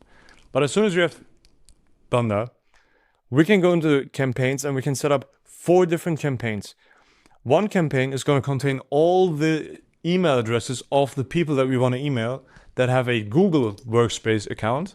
Other ones, Microsoft. Then other ones with security gateways such as Proofpoint, Barracuda, Mimecast, right? All of these different spam filters. And then everything else that we couldn't analyze for actual email NX records, which basically means what kind of email service provider they are using, right? So we have Google, Outlook, and spam filters, and then other, basically. And for each of these, we're going to run the same offer that we're going to run in this campaign anyway, but with different types of copy, because sometimes most of the times Microsoft email addresses that we're emailing, right? We're emailing to Microsoft. It usually works better if the email is pretty short. So considering things like that, we'll need to split up this campaign into 4 so that we can then send out our properly written email scripts. And if you don't know how that works, I have a bunch of videos on that on my channel. Check them out. But we use basic email copywriting, and then we get all of these emails to the people, which will get us replies, which will land in one shared inbox. So we have a bunch of inboxes right now, right? If you have a proper sending platform, they allow you to have a master inbox where all the responses will be gathered. So you're going to check all the responses in there. You're going to sort them into 5 buckets, just to name a couple. Interested, not like bad timing, or maybe out of office, maybe wrong person reached out to, right? Or just not interested in general. And depending on that, you will put them into the correct follow-up sequences so that you can get qualified meetings out of that, which will get you to paying clients once you have had successful sales calls. That's the entire process. So you just need an infrastructure, targeting and copy, appointment setting, which is also, by the way, the exact service that we provide for our clients. We have an agency that does this, obviously. So we're doing exactly these 3 steps completely done for you for our clients. And they just have to pay us per call that we book, which is a pretty nice agreement, right? And we also teach how this stuff works in our school community. Let me actually show you right now. This is our school community. We have 78 members right now at, I think we're at $49 right now. Yes, $49, 78 members. And we give you all of the courses, etc., for cold emailing, appointment setting, using Claude, etc. Also access to our email scrapers, daily Q&As, weekly calls. So you have direct access to me as well. You can join via the first link in the description. It has a 7-day free trial. But yeah, that's pretty much what needs to happen, right? Now let's get into the details. So the sending infrastructure. I'm just gonna we have a nice little list, and at the end there's like a summary as well, and you will get this document as well for your own document, like files. But let's go through the step by step, and I'm just gonna yap around this so you have some context as to what that even means, like what the things on screen actually mean. So the sending infrastructure, separate domains, many small inboxes, and a reserved bench you never send from. Very important. Never send cold email from your real company domain. We just covered that. Very simple reason. In cold emailing, at some point, you will burn your domain because you're essentially cold email is the worst scenario for any given offer to perform in. Like ads are way more chill. People opt into ads. If you're on Facebook and you're scrolling, you just accepted the fact that there will be ads. But if you have an email address, you don't want to have people sending you offers, which is why people are less receptive to cold emails, right? So that leads them to mark your emails potentially as spam. That's just going to happen. It's just even if you have the best email on planet Earth, some people are still going to do it. And then if you're not, like if they're not going to do it, some email service provider like Google, for example, or Outlook is going to AI analyze all the emails that you're sending. At some point, they're going to flag your domain. So it's going to happen. So that's why you don't send out from your real company domain. That's very important. You buy separate sending domains. So then when buying separate sending domains, you only buy .com. I've tried .xyz, I've tried .info, I've tried .co, I've tried .info. I don't know if I mentioned that. I've tried a bunch. I wanted to save money as well. Yes, I get the struggle. .com, it just costs a lot of money, especially at scale. It's annoying. Yes, you still have to buy .com because one law. I feel like it said something else, but my one law. It's not this one.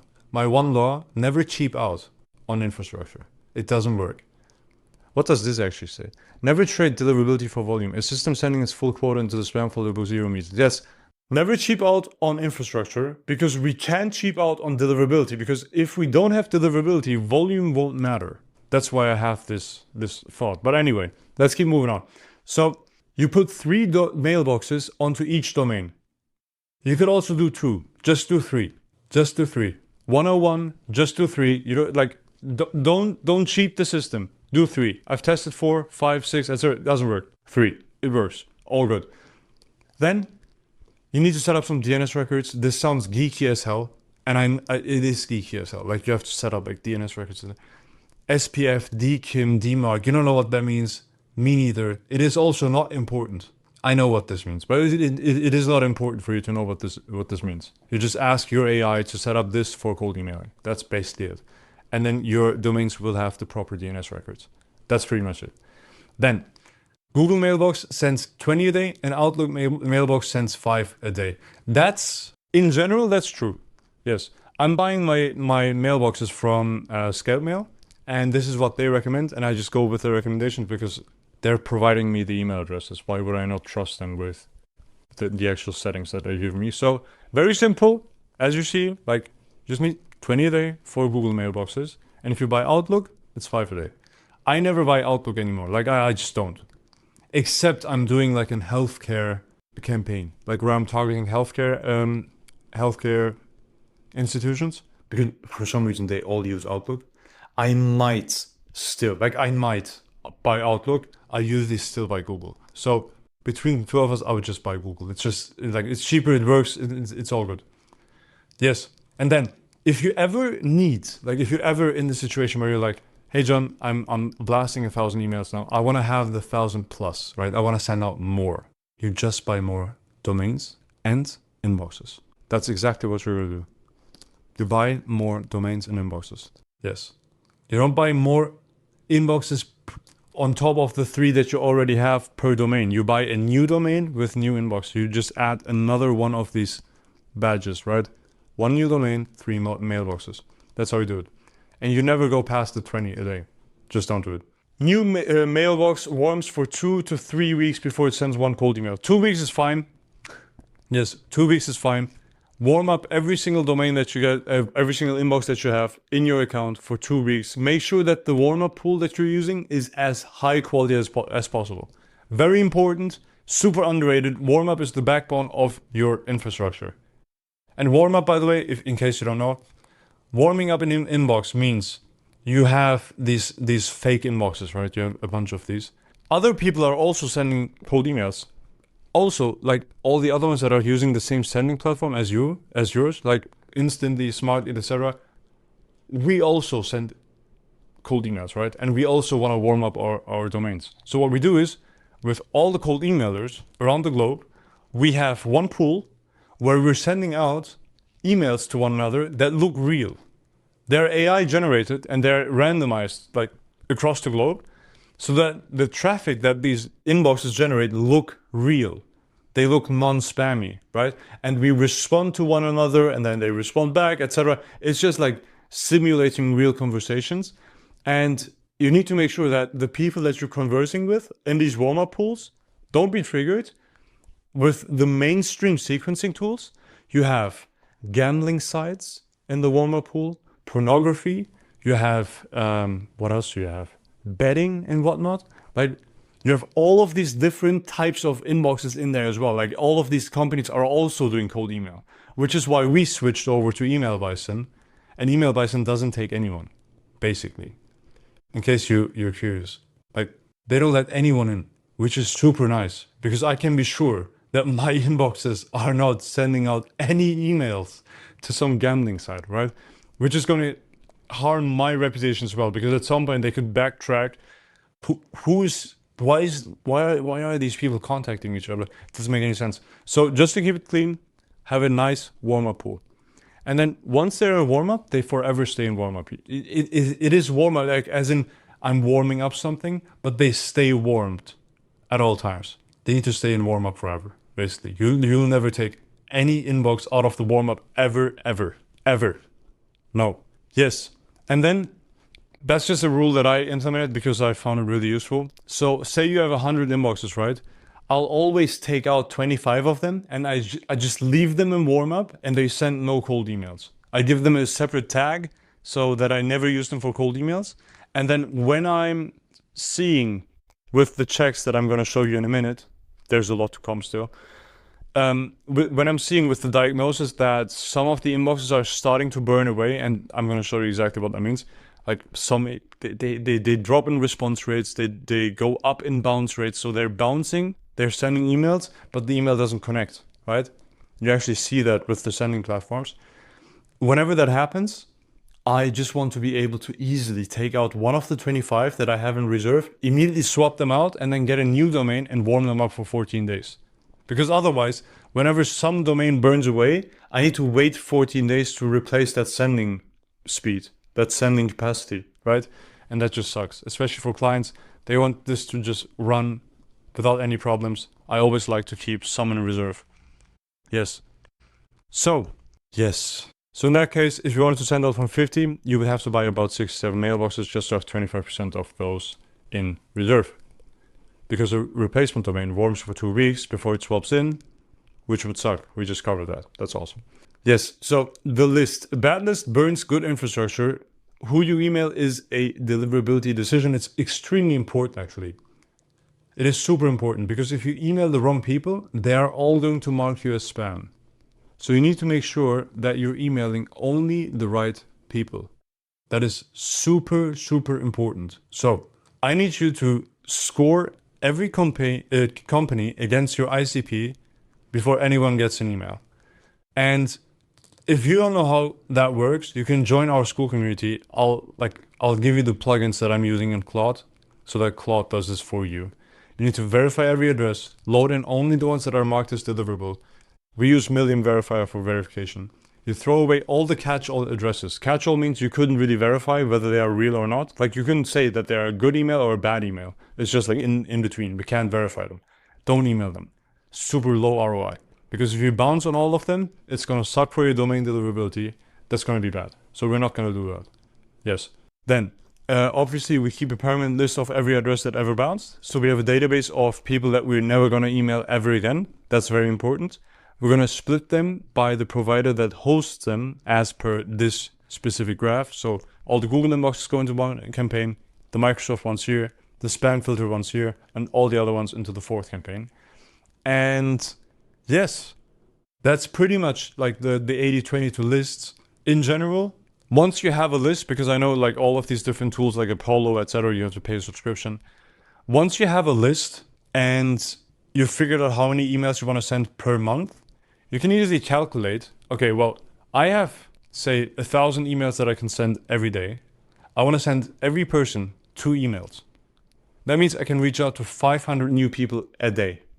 If I have 20 working days in a month, that means I can send out 20 times 500, which is 10,000 people, right? So with 10,000 people, you can easily go ahead to Prospeo, Apollo, etc. You can pull 10,000 people and you can then load them up and you can be sure that your campaigns will never run dry because you can recycle the non-responders after 30 days with a new email script. And the reason I'm doing it this way is, and why I'm not like on like some people do email sequences with like 7, 8, 9, 10 steps. Doesn't make any sense. Especially if you're still in the cold phase. They haven't even raised their hand after they've received their initial email. Don't do that. They will mark you as spam like crazy. That's gonna cook your domains 100%. I've actually made a video about machine learning in cold email, which is exactly this process. So you can have an AI look at the winning scripts, the losing scripts. What do they have in common? Okay, new email scripts that I'm gonna write are gonna have all the things that winning scripts have and none of the things that losing scripts have.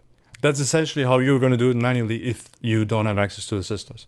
But you can get access to the systems via the first link in the description. So sending. We're repeating a couple of things, but I think these are very important. Split up the email service providers into different campaigns so that you can actually analyze which of these works best, because then you can just remove all the other ones from your prospect list and then only email the ones that work well. We're currently doing this for this client. One second. Okay, boom. So we're doing it for Airpace right now. And I've noticed Airpace campaigns perform horrible on Outlook inboxes. So we're only going to email Gmail going forward.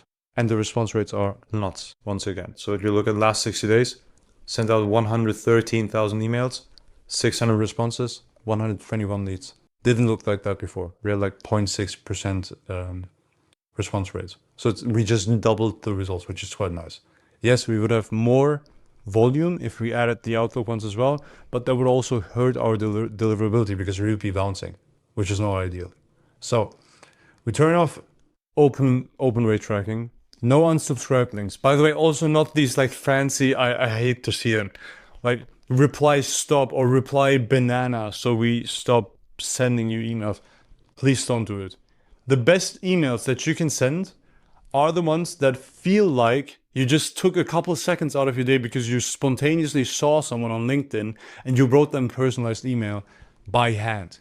That's the best kind of email. You're talking to a single person, not talking to an audience. Do not use unsubscribe link. This is not email marketing for e-commerce brands. Like, this is not what it is. This is a cold email. This is a one-on-one interaction. This is not one-to-many. Yes, it feels like one-to-many if you have 20,000 people in your prospect list, but it is one-to-one. It is not one-to-many. One-to-one. So write one-to-one emails. You would never use this if you emailed me personally. Never. So don't do it. So this, honestly, give every mailbox a real person's name and photo. I don't like fervently believe this. I think it's a pretty good thing to do because if, for example, I use my name, my socials will come up. And I like that. I want people to see my social media accounts. I want people to see my content. I want people to read about me, right? I want people I want cold email to be a little easier for me. They don't know me. They don't have a profile picture there, mostly because like most email clients, they don't even show email like profile pictures in email. So 75% of people won't see my face anyway. At least when they Google my name, I'll pop up, which is quite nice, right? So if you want to run cold email and you want to do it properly, you should also have content. I'm just giving that to you as a recommendation, right?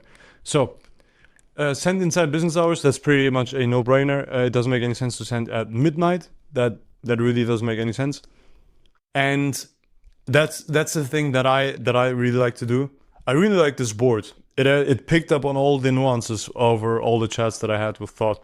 So whenever you write out new email scripts and you want to send them out, before you launch the campaign, just have Claude or the emails tool that you're using send you test emails to your main inbox, like your normal email address, right?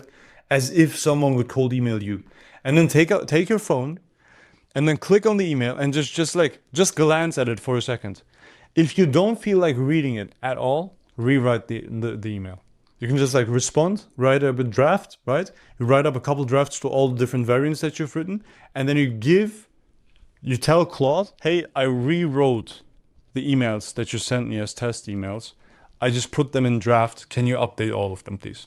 My best performing scripts came to life like that. Like, this is the process. It just makes a lot of sense. If you don't want to read your email, strangers won't read it at all. Like, it will straight go to archives. And I know it because I run cold emails. I get cold emails. I archive most of them. Yes. Sending days, actually, this is preference. It's just preference. If you know that they are running their business on the weekends as well, email them on the weekends as well. If you know there's like a corporate environment and they only work from 9 to 5 and you will not reach anyone after 5 p.m., especially on a Friday, do not email them at that time. It doesn't make any sense. You can just email later. Done. Not saying that this is like gonna change your campaigns. Like for a long time, I've been running on Saturdays as well. Didn't really make too much of a difference. I'll recycle all of these prospects anyway at some point. But send from Monday to Friday. I send from 7 a.m. to 7 p.m., I believe. Especially if I'm emailing founders as well, because they're always on their phone. So that works. Yes. Yes. And then for your total capacity, right? Let's say you have the setup that we've mentioned above, where you have 50 different email inboxes. You will be able to send out 1,000 emails a day. If you have 5 campaigns, obviously, right? Where are we? Obviously, you are going to set it up in a way. I've lost track. Where is it? Obviously, if you have 50 email inboxes, you have 1,000 emails a day that you can send, and you have 4 campaigns, make sure that each of the campaigns sends 250. Just spread it out evenly.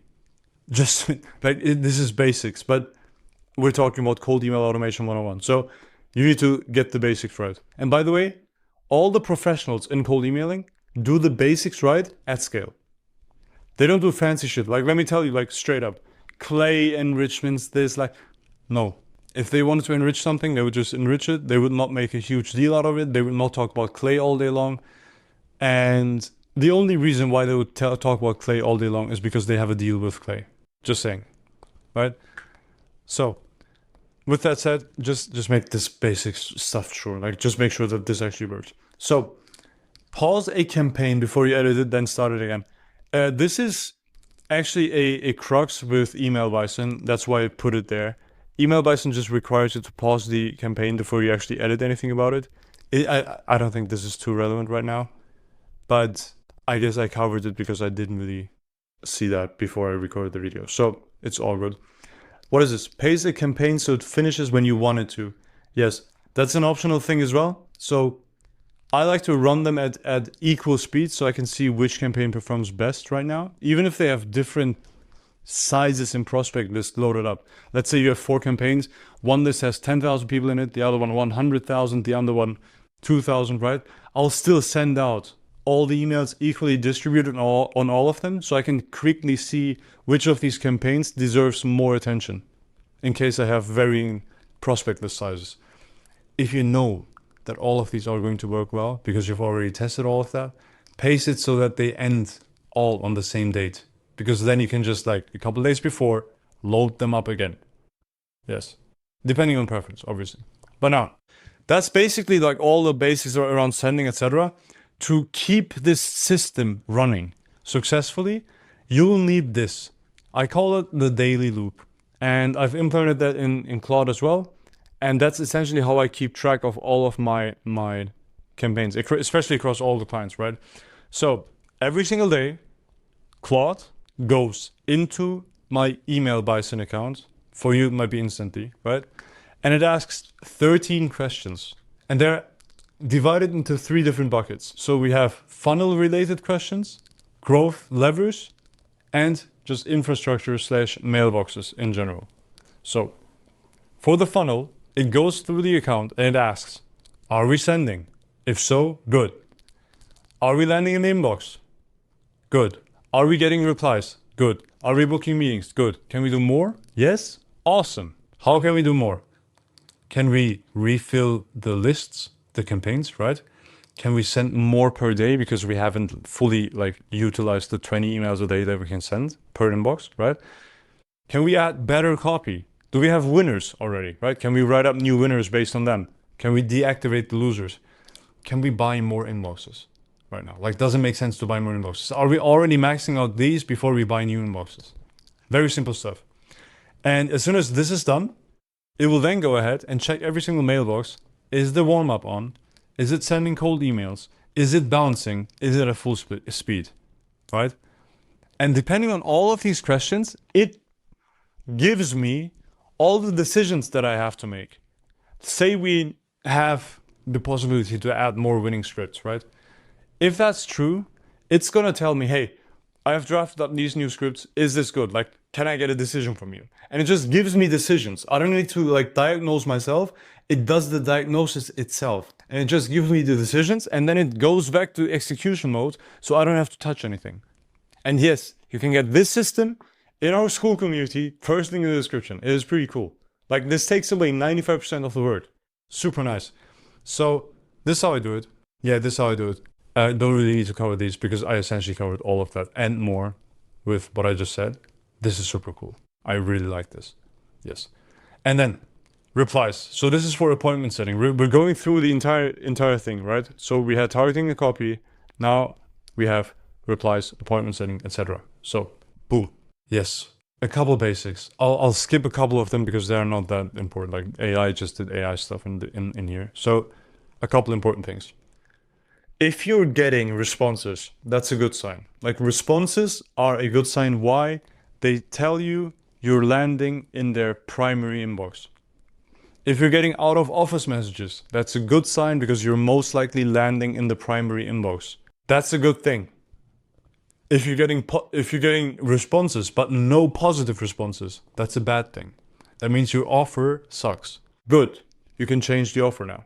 If you're getting positive responses at a decent rate, and decent is whatever works well for you, by the way. If that is true, awesome. Keep doing more. And to understand whether you're actually landing in spam or not, like in terms of response rate, the thing that I just mentioned before, like when does the response rate tell you that you're landing in the primary? If it's around 1%. If you get a 1% response rate with out of office messages, etc., you're probably landing in the primary inbox.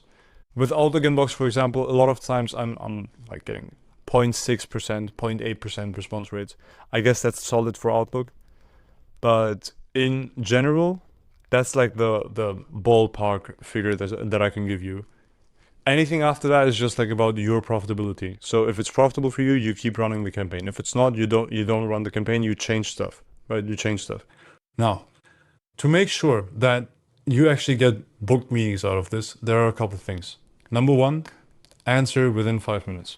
Speed to lead is just important. I don't know what to tell you about this. Like, you just need to respond extremely quickly. If you take hours, it's bad. If you take days, it's even worse. If it takes a week, bro, the moment you respond, it's gonna get received as a new cold email because they've completely forgotten completely about you. Even after an hour, it's terrible, right? Do it within minutes.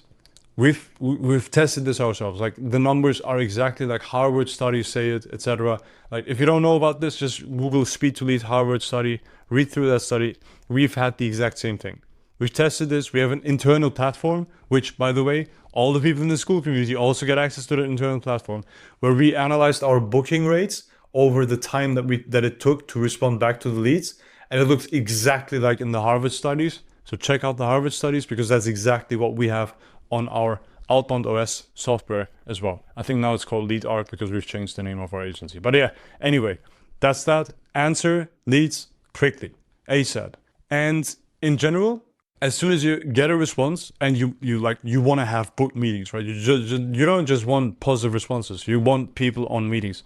You need to follow up. And you need to follow up fast with speed to lead, personalized, right? A lot, like frequently. And then when they respond, you want to be super available. Like, you want to always make yourself available in some way, shape, or form without losing frame. Very important. Super important. This is arguably the hardest part about cold email. Arguably.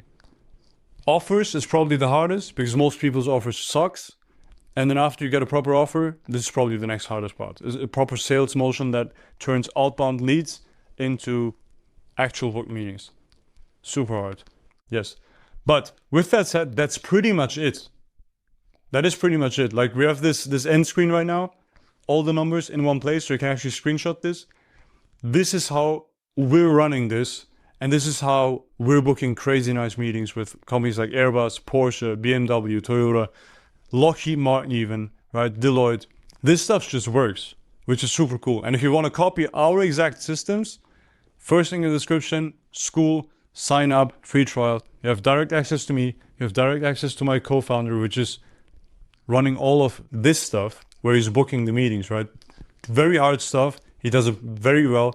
And he set up all the systems for that as well. You get access to him as well. We have live calls. I answer every single Q&A, like all of your questions. You can just post them in there like other members are doing right now as we speak, right? Have a couple messages that I have to go through, but I will respond back to them with personalized videos explaining away their problems. In this video, I'm going to cover all the tools that we use for our email campaigns, which have allowed us to book meetings with crazy companies such as Airbus, Deloitte, Lockheed Martin, Salesforce, Porsche, right? And we've sent over 10 million emails easily. I've tried so many tools. Most of them were bullshit. And I feel like right now I have a pretty nice mix of a couple solid tools. So I want to present them to you in this video. And we're going to do that by covering all the types of tools that I use to source companies, just to find the companies, right? Then how do I find the person at these companies, or the people in that case? The infrastructure that we use, so we have somewhere where we can send emails from, all the way to actual sending, landing in the inbox, and booking the meeting, right? From left to right, I don't think I've left anything out. So we're basically covering exactly what I have. And if you see this right now on screen and you're like, that's not that many tools, you are right. Because I don't like to use that many tools. It doesn't make any sense. I've tried it out so far. I just don't like it. So let's get started with this. Sourcing companies. So depending on what kind of company that I need, I'll use either Google Maps, right, for local businesses, etc. And for that, I use data for SEO. Why?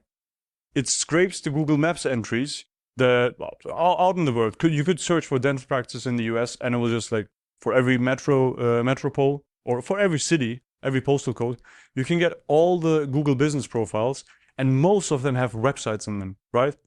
And when I have the website for Google businesses, or in general local businesses, it is pretty easy to then later on enrich the email addresses, and I'm going to show you that in the next step. Then I have my own Cloudflare R2 bucket. If you don't know what that is, that's basically like an online database that I've set up for myself with all of the CSVs that I had. It has 800 million contacts in it, and it's like an internal database that we keep up. And it now allows us to find the correct companies, because for every company, for most of them, not every, but for most of them, we have actual descriptions of what the company actually does. So it's pretty cool because we can send AI through that database and it can get us all the company names and their websites, which is super cool because right now we're still looking only for websites, right? And I'm going to explain in a second why. DuckDB, very similar. I mean, we use DuckDB within Cloudflare, so we filter those 800 million rows using DuckDB, which is like an SQL software. It's like I don't know, search query something. I don't know what the L stands for, but it doesn't really matter. It's just like a big CSV. And as soon as we have the companies with their domains, we can go ahead and then find the right person at that company.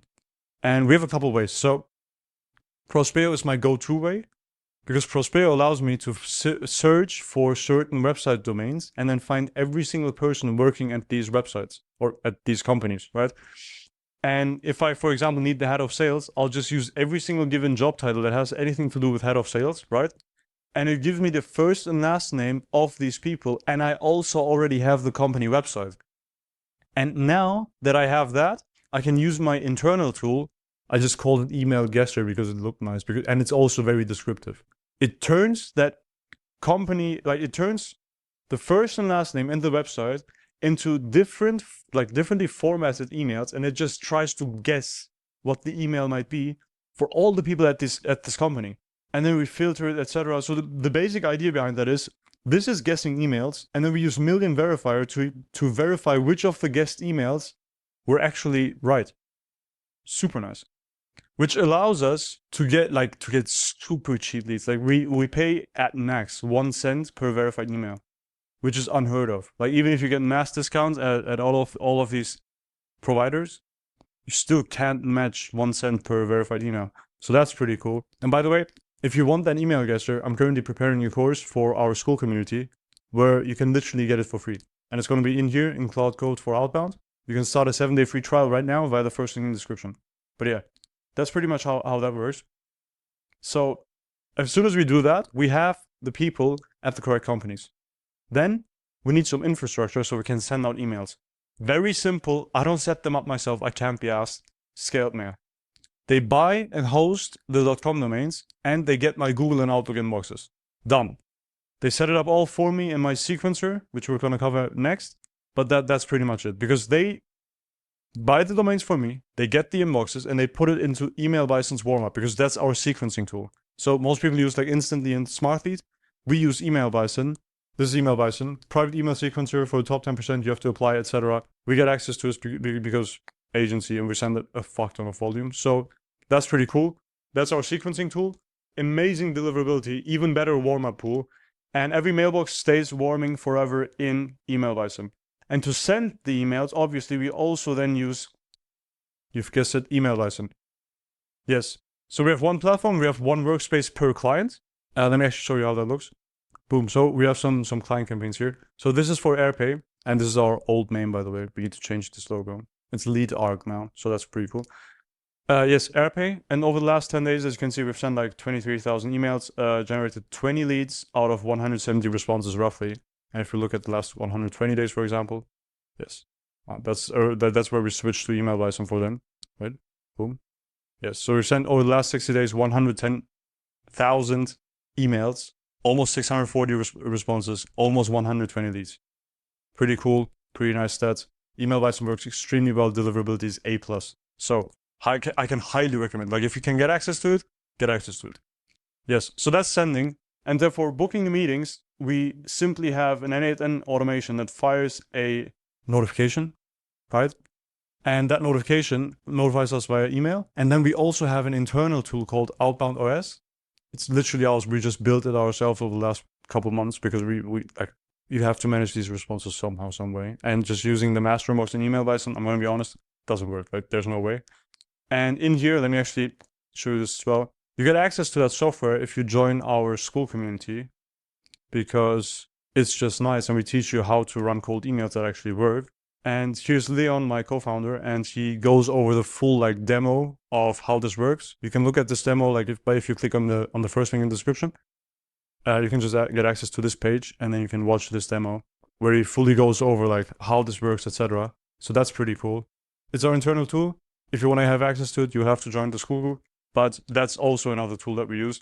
And that is pretty much it, except that we also use these things to keep it all running, right?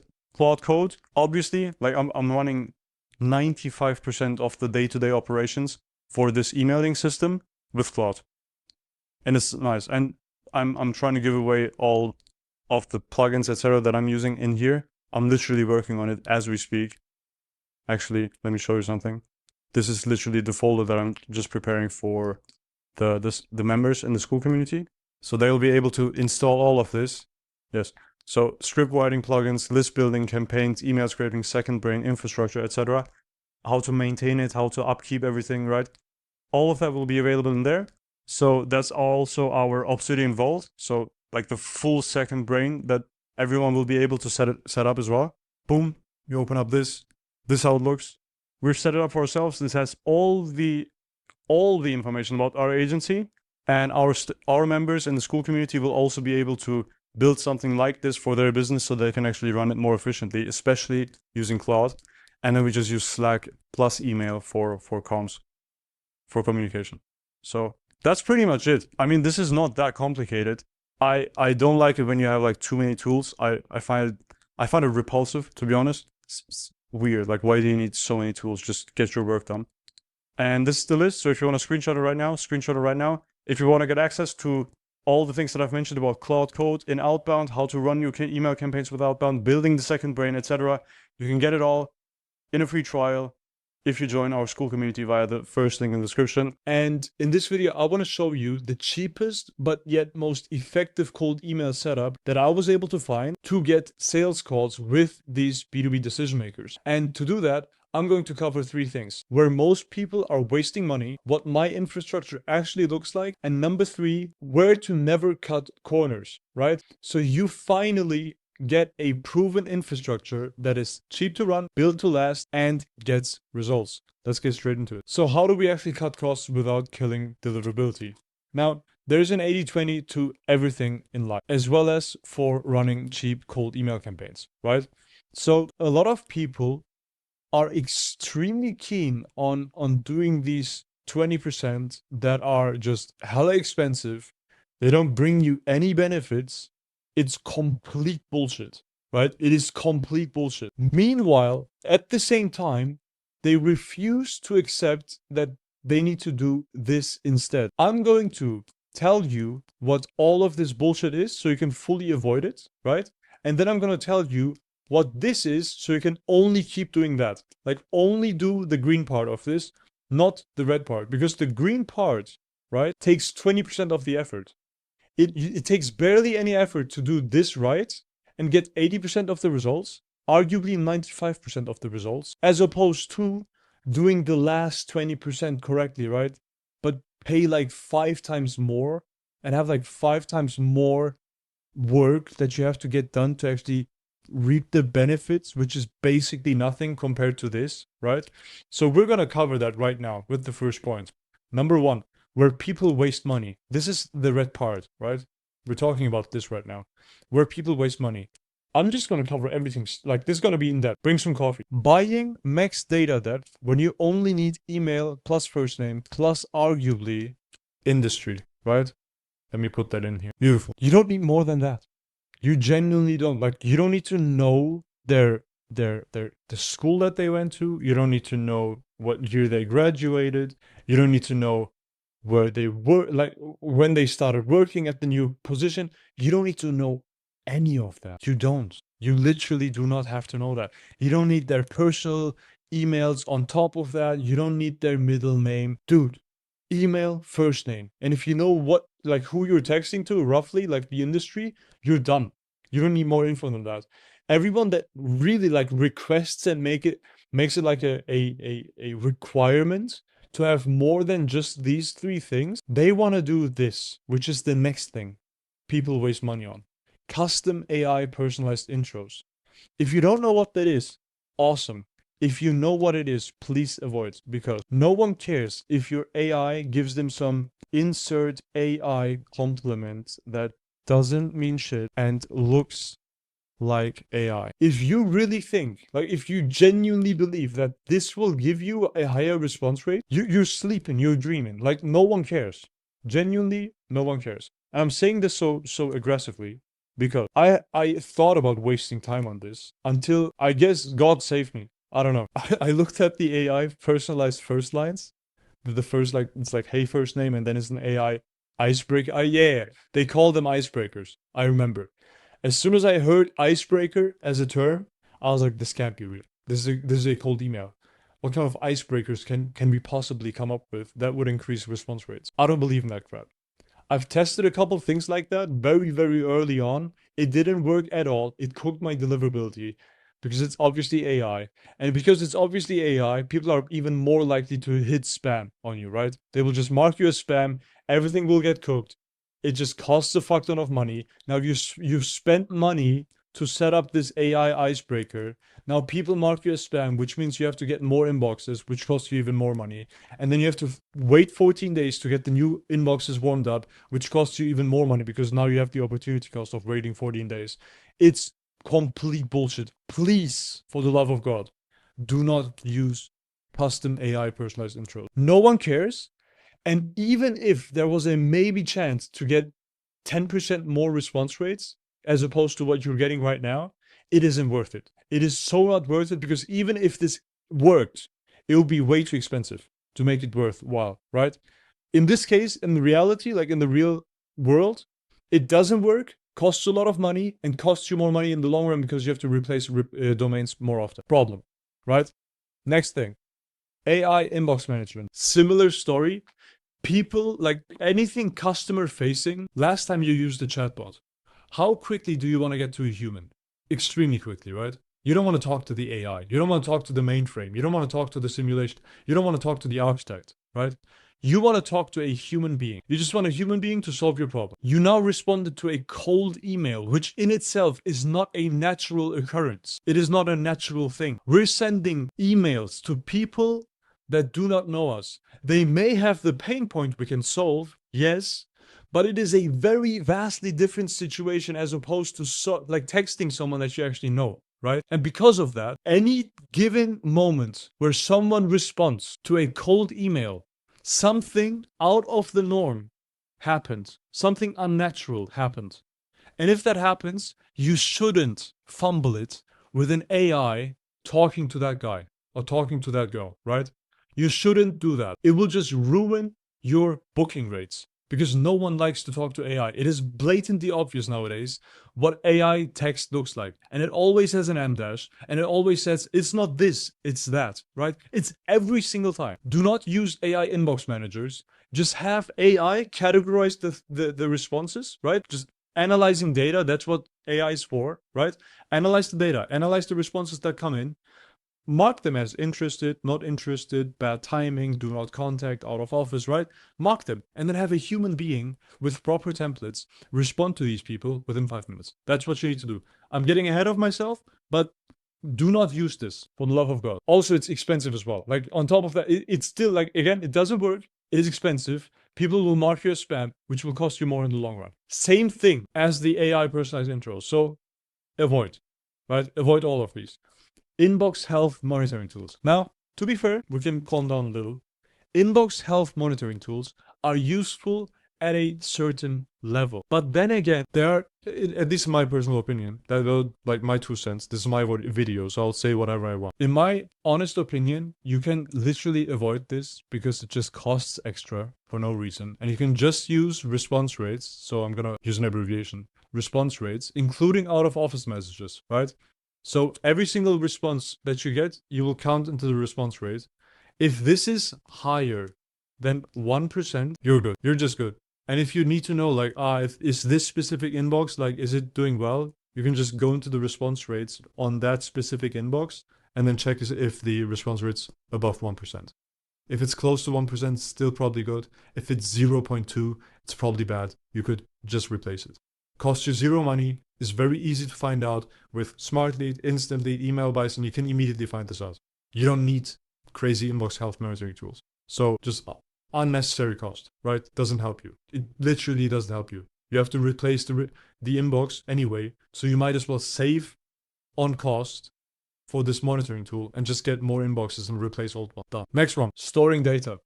Now, what does this mean? I'm talking about when you accumulate data sources, right? You scrape this data source, you get Liskit leads, you get Apollo leads, you scrape something from LinkedIn or from Google, right? Google Maps. You do all of these things and you want to store them.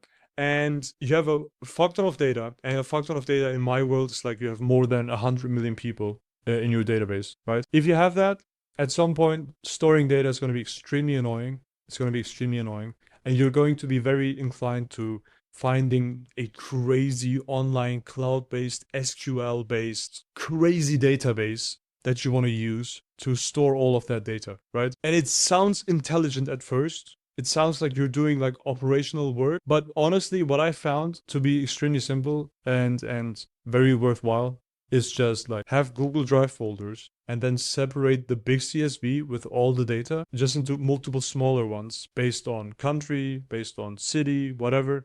And then you can literally give the sitemap of all of that to an AI so that whenever you have a new campaign coming up, like for me personally, it would be a new client, right?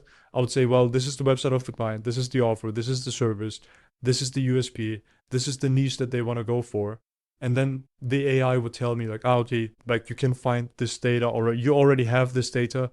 It's in this folder. You just have to like get the CSV out of them, then it's done, right? You could actually do that. Like you could save a bunch of money on storing data just by using Google Drive folders. And then also your team can access it easily. Very nice. Can recommend. Waterfall/triple verification on emails. So we're talking about just checking whether an email is verified or not, right? And in general, you should always verify your emails, right? You should always verify the emails that you're sending emails to, the email addresses that you're sending emails to. If you don't, your bounce rate will go up. And if your bounce rate goes up, your domains will burn away and then you will have to pay a bunch of money again and wait 14 days to get new domains, right? But caveat, I say avoid triple verification or waterfall verification, where you use multiple verification tools back to back to then find out if it's really valid. Waste of time. I've probably tested dozens of verification tools. I've tested so many. The best one that I found, and I'll show my tech stack in a second as well. It's like probably one of the links in the description, right? Check those out. But I'll link Use Bouncer, right?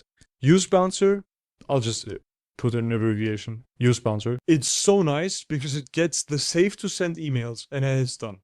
And that leads me to the second point. It will not verify your catch-alls.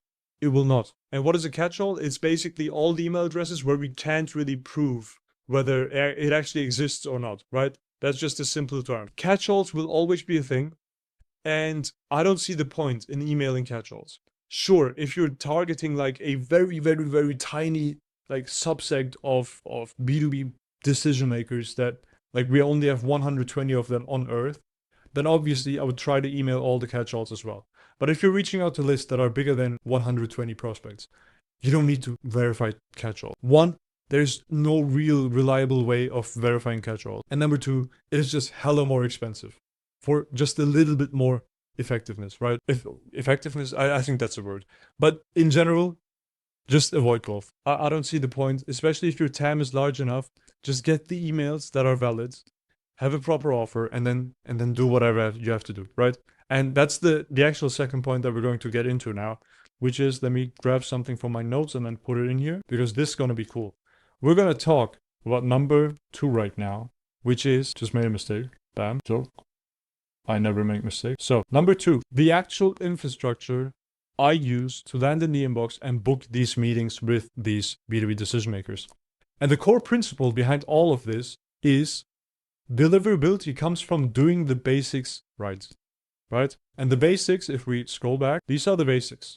And the difference between an amateur and a professional in this realm is literally the amateur never does the basics right, and the professional always does them right, even at scale, right? That's literally what it is. Which is why I absolutely hate the living fuck out of this last 20% that people are trying to promote on LinkedIn, on YouTube, whatever. I can't stand it, man. Because I've wasted so much time on this bullshit. I genuinely have a personal problem with this, right? I hate it. Yes. So let's get back into point number 2. Inboxes. Where do you get your inboxes? Very simple stuff. I use scaled mail. Now, if this is an older video it might not be scaled mail. It might be some other tool, right? The general gist of what you're trying to do is you always want to have .com domains, always want to have proper DNS records, right? You always want to have fresh inboxes with a 14-day warm-up period. Depending on the provider, they will tell you exactly what those numbers are for the warm-up. Generally speaking, you want to keep it extremely simple. This is simple, right? This is simple. You want to deactivate, if you use smartly, the auto adjust feature. Don't touch the randomizer, right? You want to have very moderate, like 12 to 15, at max 20, if you're like prepared to burn inboxes at a faster rate, right? Emails per day, max per inbox. You want to ramp it up gradually over the first week. Never jump to max speed straight, right? And then if you need more volume, you just buy more domains and you don't push inbox limits. Except you're prepared to actually burn them away because you're like, I have to replace them anyway. Let me burn them away, right? That's fine. If you do all of these things, you will get a domain lifespan of roughly 3 months. That's what I've been getting. I've been getting like 3 to 5 months now. And if you refresh 5 to 10% of the domain count monthly or every 2 months, you should be plenty fine, right? This is how you go about inboxes. Good. Let's move on. Clean lists. Data. I use ListKit sometimes if I don't already have the data. Otherwise, I get it from third-party databases plus Find Email, Lead Magic, or any mail finder. Meaning, I get their first name or their full name, right? Should have just used abbreviation. Full name plus their company, right? I get their full name plus company, and then I put them into one of these tools. And then these tools give me their email addresses. As soon as I have the email addresses, no matter if the platform already says it's triple verified, I'd always verify my emails because it is the basics. I don't trust anyone else but myself to verify my email addresses. So I will verify my email addresses. I don't care if anyone says that they have already triple verified my email addresses. I do not care. I still verify my email addresses using use bouncer, because for now, this is the best verification tool that I've used ever in my life, and I've been using it for quite a while now, so I assume that this will stick. And if you see the monkey on their website, you will agree. Goated. So nice. You set the toxicity levels to 0. You only download the save to send one. And this is actually wrong. Re-verify after this is wrongly formatted. Ignore this. If you notice that you're like after sending 500 emails to 500 prospects, that the bounce rate is above 3%, you should definitely re-verify with something else. But this will never happen. This never happened to me with use bouncer, which is why I use it, right? So let's move on. Sequencing, smartly or instantly, very basic stuff. The thing is, I currently don't use these anymore. I use it for a couple of clients here and there because they like rebuild the infrastructure within their company, which is fine. Like they want to use Smart Lead or Instantly, that's fine. What I use is Email Bison. The thing with Smart Lead that I found, or I don't use Instantly that much, but I like specifically use Smart Lead a lot. The thing that I found out is, now this is not a shot against them. I'm just like reporting. But whenever I created a new account on a new client on Smartly, I don't know why, but we got like I did all the things that worked perfectly fine before. I add the inboxes to Smartly. I start the campaign, and the campaign that usually works extremely well because we already have ran campaigns in that industry, they don't work anymore. Like not at all. We don't get any responses back, which is a terrible sign because it basically means we're not landing in the primary inbox. I don't know if they put us on weird servers. I don't get it. Because with my old, like aged accounts, I get crazy good results. Like I get the actual results that I should be getting, right? So this is weird, which is why I switched to Email Bison altogether because it's completely privatized.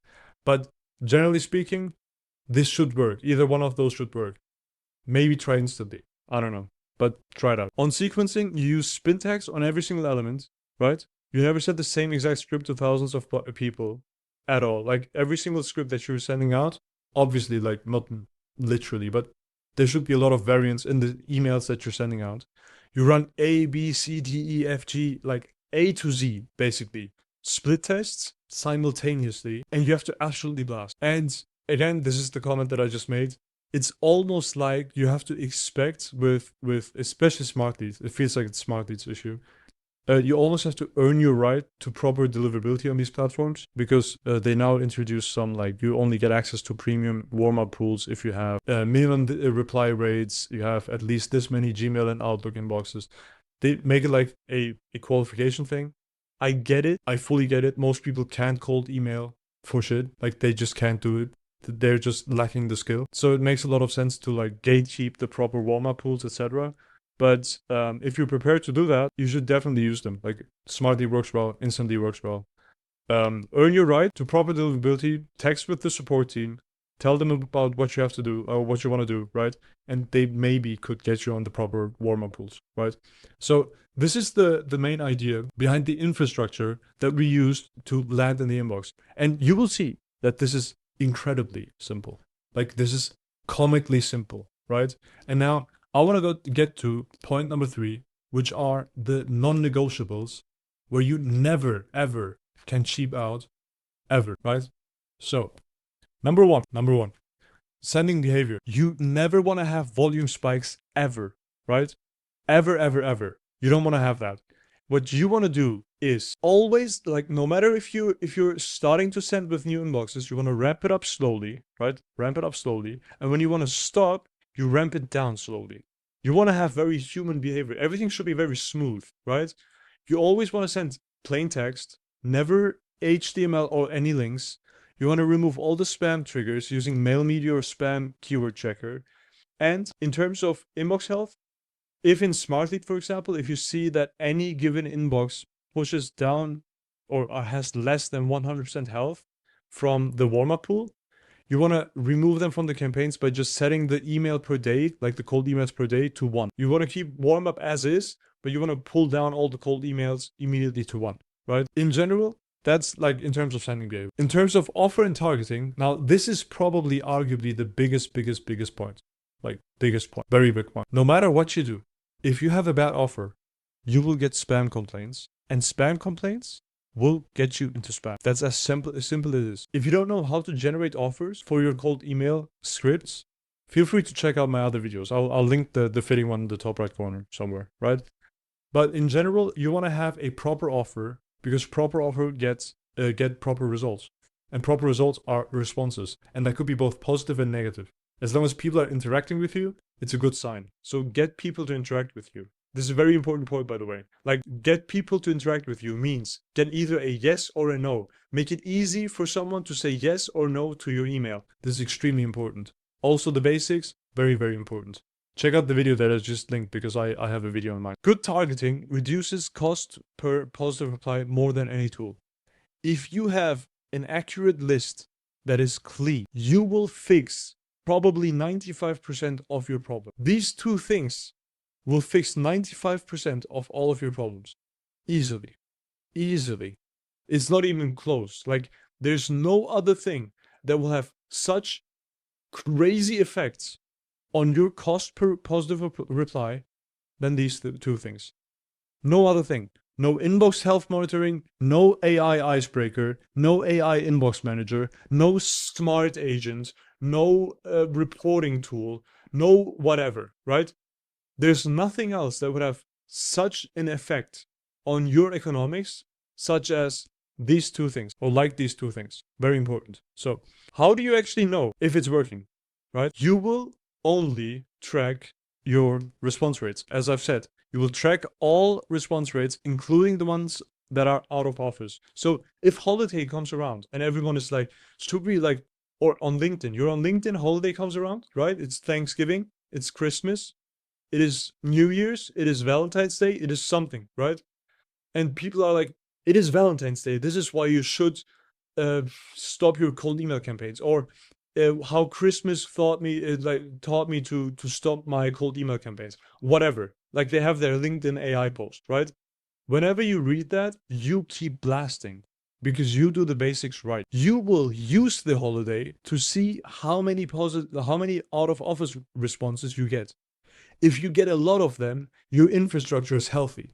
If you don't get any of them, your infrastructure is cooked. Holidays are perfect to get an indication of how your infrastructure is doing, so that you can then use the holiday time to quickly replace inboxes, right? That's how you're going to use the holidays. You're not going to just stop your campaigns. We don't stop campaigns. My campaigns are running 365 days a year. We don't stop campaigns. We don't do that. This is not a thing. Stopping campaigns is absolutely, if you look at the normal distribution of people, right? If this is the IQ on the x-axis and this is the amount of people N on the y-axis, these people between 60 and 75 IQ, these are the guys that are, it's actually way more than that. Unfortunately, it's 75 to 100 or something. But these are like the midwits of this planet are stopping campaigns. Do not stop campaigns. For the love of God, do not stop campaigns. Use holidays. So, you want to maintain a minimum 1% response rate. If you struggle to get this, you have a couple things to fix, right? It could be your actual email script. It could be spam keywords in your email script. It could be the offer. It could be your targeting. It could be the health of your inboxes. It could be the accuracy of your, I think I said that, your lists, right? You get the gist. There are a couple things you can fix. Work on them. So, once established, automated placement tests every Sunday to US professional inboxes. This is what you can do with Smart Leads because it's free. If you have very few inboxes in general, you can run automated placement tests because it's essentially for free. I don't do this anymore because I use Email Bison, so I don't really need to do this. This is roughly like, this is how you could also know how it works. I've heard, like, I haven't used this for a long time, so I would probably tell you to not use it as well. I've heard that these placement tests are BS. That's what I've heard from the circles, right? So maybe avoid. I don't think this will make a huge difference for you, right? So what I want to tell you, just check response rate. With all of that said, right, I've essentially covered where people waste money, how your infrastructure has to look like to land in the primary inbox, right? You need multiple inboxes. You set up the inboxes as you've learned in my other videos. It's just like one domain, maximum 2 to 3 inboxes per domain. You get multiple domains. If this video is recent, you can happily use Scaled Mail, right? I'll also link them down below. Awesome company, awesome customer support. I really like them. You get clean lists. You get your sequencing right? You use a sequencer that actually works. If you have access to Email Bison, good for you. do it. And we've covered the non-negotiables where you can never cheap out, right? You will always want to send. You will always want to have a proper offer and targeting. You will always want to emulate human sending behavior. And this is what's going to get you into the primary inbox. If this sounds comically simple, it should be a sign that it actually is true. This is literally what I'm doing at scale. And like running scale is difficult in itself, right? It is going to be harder because you have to manage more stuff and like things happen more quickly, right? But that's also the reason why this is so nice, because it's just way simpler than this bullshit. I can't even fathom how stressful life must be if you always have to like prompt around with AI because AI is doing something that you don't want it to do, and then nothing works, and then your clients wait on results, and like everything costs more. All of a sudden, all of your domains are burned. It's just annoying as hell. Do the basics right. And by the way, if you want us to do the basics right for you on a pay per showed call basis, you only pay per showed and qualified call, right? If you want us to do that for you, not worry about tech setup, tech fees, whatever. You just want to have the email infrastructure of an enterprise company using email by SIM. You have the best clean lists, you have the best inboxes, right? And you have the best people looking at your campaigns at all times to get you sales calls booked onto your calendars with your own dedicated SDRs that call these people up. If you want that, it's the first link in the description, right? You can check that out. Because I'm going to show you the 7 most important things about cold email deliverability that no one else talks about because everyone is too distracted with AI tools. By the end of this video, you will know exactly where to get your domains and inboxes from, all the way to how to monitor your infrastructure so you know whether it's healthy or not. Before I get started, I'll have linked all affiliate links and the tools that I'm using in a Google Sheet in the description down below, so feel free to check them out. But let's get started with the first point, which are domains and inboxes. And with domains and inboxes, right, before I get into like where to get them, etc., how does this, like, what does it even look like, right? If you look at this graph, you'll see in the top row, right, you'll see the domain setup. Let's put it that way. You basically have, imagine a Google workspace with one admin, right? Underneath that admin panel, you will have multiple domains and multiple inboxes. These are the inboxes that we are going to use for cold outreach. That's how you set up the infrastructure. Now, this is basic knowledge. Some people don't know this. A lot of people do. Doesn't really matter. I still want to cover this because it is important. We don't want to use the main domain. If you use your main domain, say you own Google, right? If you were to use google.com for cold outreach, at some point, you would massively hurt the reputation of your domain name google.com in this instant. What we want to do is we want to get multiple domains that sound similar to google.com. They don't even have to sound similar. I've been running domains that were as crazy as this is the domain that we use for cold outreach at series.com, right? Crazy domain. Doesn't really matter. The only thing that matters is that it's not your main domain. So we get multiple domains with .com endings, and then we add 2 to maximum 3 inboxes per domain. That's how we do this stuff. Then you need to set up the DNS records, etc. But I'm not going to cover that because I have been using for the past year straight the scaled mail does the entire creation of the domains, setting them up, putting them into your sequencing tool, the actual tool that you use to send out emails, right? They do all of that for you with perfect DNS records, perfect routing, everything handled. And you can just go onto their website through the link in the description down below. You can just go there, get a mix of Google, Outlook, and SMTP inboxes. The last one is optional. Rarely use them. I mostly use Google and Outlook. You can just check out and they will do the entire setup for you, which is awesome. In that regard, if you get a chance to buy their H domains, which will sound vastly different from your main domain because they already bought domains that they let H and warm up, a solid warm up pool, right? If you can get them, they're better. If not, it's still all good. At least 14 days of warm up and then you should be fine. And we're going to get into warm up in a second. In terms of sending speeds, scaled mail, if you buy it through scaled mail, you just follow the most recent docs. They will also set up everything in a way where you can just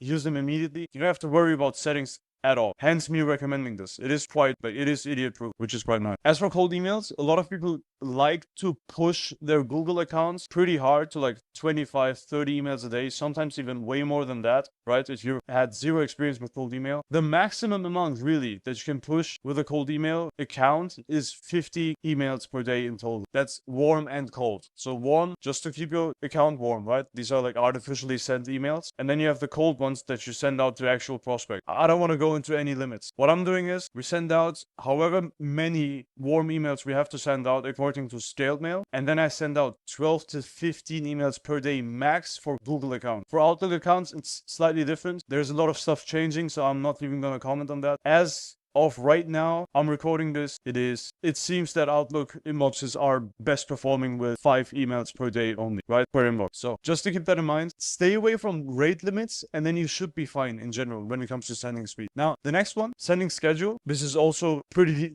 detailed in the scaled mail documents. Just send 1 email max every 10 minutes per inbox, right? You can set these up in your sequencing tools. They have dedicated settings for that. You can easily do that in there. And in general, this is just like one habit that I have. I don't send on Sundays. Maybe it's because I was born and raised in Germany. I don't know. There's no real proof. Just a habit, so maybe this helps. It's been helping me at least. So next point, warm up. In general, you don't want to use third-party warm up tools. The email service providers such as Gmail, Outlook, etc., they see who's sending emails from which server. If you've been sending from this server for warm-ups all day long, right, and then you start sending from, say, smart lead servers, all of a sudden to completely cold prospects, and they realize that all of the response rates for this server are way lower than for this server, it is pretty easy to understand that this is your warm-up pool and this is your cold email sequencing tool. As soon as the AI figures this out, it will flag you as spam. What you want to do is you want to use the warm-up pool that your sequencing tool already comes with. Do not change servers in between. Don't do that. It just messes things up. If you use Smart Leads warm-up pool, if you use Instantly, their warm-up pool. If you use Email Bison, you should be good anyway. You use their email warm-up pool, right? That's how this works. So with that said, for these two, with Smart Lead and Instantly, recently they launched different tiers of warm-up pool. Make sure you get into the highest possible one. And for that, you usually need a solid mix of Google and Outlook inboxes to even qualify, for example, for Smart Lead's premium warm-up pool. Right? So with that said, what kind of sequencers should you use? In general, at our agency, we use Email Bison because it's extremely nice for agencies. They have great deliverability. It's easy to manage clients. If you're running it for yourself, it usually doesn't make any sense, except for when you're already running high volume stuff. But in that case, this video maybe is not that relevant. Maybe. But if you're using cold email and you're sending less than 5,000 emails per day, Smartly and Instantly will work for you perfectly. Absolutely no worries. So in that case, these are like the top 3 that I would see in terms of emailing tools right now. If you get a chance to get to Email Bison, especially if you get a chance to send more than 5,000 emails a day, definitely apply for Email Bison if possible. Otherwise, if you want us to do all of this for you, like as a sponsor of this channel, right, you can check out my offer. It's the first link in the description. We basically get you sales calls with mid-market to enterprise accounts on a pay-per-showed call basis, meaning you only pay when a qualified sales call shows, right? The first 10 calls that we get you are for free. If you want to check that out, it's the first link in the description. But essentially, if you want to run your own emails, I would definitely recommend Smartly and Instantly. Now, on to prospect list. We're just like blasting through this list. Prospect lists. Main idea is inaccuracy kills your infrastructure. And I don't know if you've noticed, but everything that we've been setting up so far or like covering, this step is less important than this step, is less important than this step, is less important than this step. So this is a pretty gradual step-by-step increase in importance as we go through the list, right? With prospect lists, we need to make sure that they are as accurate as possible, meaning they have over 90% accuracy when you look at a list of 100 prospects in your list. If 90 of them are actually accurate, it's a good list. If it's way less, which it will be if you've never done this before, you need to change things immediately. This might be the main reason why you're landing in spam, because you're only reaching out to prospects that aren't even in your ICP, in your ideal customer profile, right? So that doesn't make any sense at all. So we need to make sure that our prospect lists are accurate. Now, with these databases such as ListKit, Apollo, Sales Navigator, etc., it seems so nice that you're able to filter out the industry, keywords, job titles, etc. But if you check out your prospect list, the most recent one that you've exported, you will find out that most of it is inaccurate as fuck. I don't know why that is. I genuinely don't know. I just know that it is, which is why you need to go through your prospect list and then kick out the ones that are not accurate at all, right? That's how you build a prospect list. You set as many filters as possible. You check out the preview. You go through the preview over and over until you have a perfectly fine preview with over 90% accuracy. And to get to that point, you just add keyword, exclude keywords, include keywords, exclude keywords all the time. Check out every single company. Do that over and over again.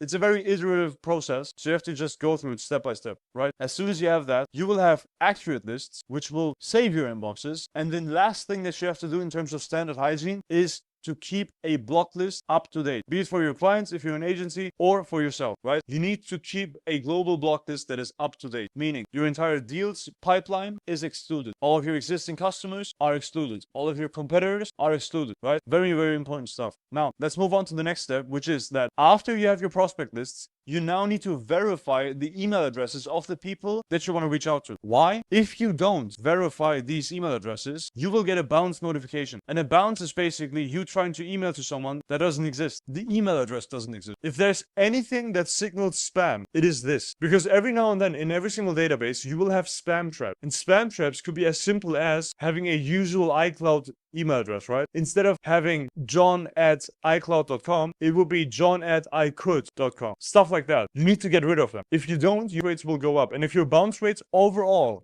over a campaign are over 2%, you are about to burn your inbox. So you need to your email addresses extremely well. And I've tested dozens of verification tools. The verification tool that I trust is UseBouncer. Also, link in the description. And I say this because I genuinely use these things. They're awesome. And I use Bouncer and not something else because the other ones are extremely keen on verifying catch-all. And if you've ever used a verification tool, you will see that there are 3 categories of email addresses. You have the ones that are good to send to, right? They're valid, no problem at all. Then you have the ones that are catch-all, right? And then you have the ones that are bad. The catch-all ones are basically email addresses that are not verifiable in basic terms or with basic means, right? You would have to have like extra Gmail address. You would have to have like all sorts of technicalities. Don't want to get into that. They're hard to verify. That's what they are, right? And if they're hard to verify, verifying them more. They cost more. And then also, if you pay more now to verify these email addresses, you can't be 100% certain that they're actually verified still. So I don't see the point in risking bounce rate and paying more just to get like 5 to 10% more prospects out of my list. That doesn't make any sense. Like the risk reward doesn't make any sense. Because as soon as I burn all of my domains, I have to wait 14 days again after paying for new domains again just to restart my outreach effort. It doesn't make any sense. The risk reward just isn't there. So fuck catch-all. Don't even go after them. Use Bouncer, click the save to send, set the toxicity level to 0, save to send, just send to these people. Yes, you will lose 30% of your list. You would have never been able to reach those 30% anyway, so it doesn't matter. Next point, email copywriting. This is also very important. Personalization with first names, company names, addresses, job titles, doesn't do. Especially not if that's the only thing that you're using to bring variance in. Because variance is the goal. Yes, use personalization. Use it in a natural manner. As soon as it sounds robotic, you're cooked. Because nowadays we have AI filters looking through your copy. So use them wisely. First name always makes sense. Job title sometimes makes sense. Company name honestly rarely makes sense. Rarely. Why would you want to mention their company name? It's like if you have a one-to-one email conversation, it is pretty obvious who you're emailing to. So you don't need to mention the company name again, right? So you want to have variance. And how do you get variance now? You need 1 split test variant per week per 100 emails you're sending a day. Now, if that sounds complicated, quick example. If you're sending 7,000 emails a day, you need 70 new split tests per week. So on every Sunday, you sit down,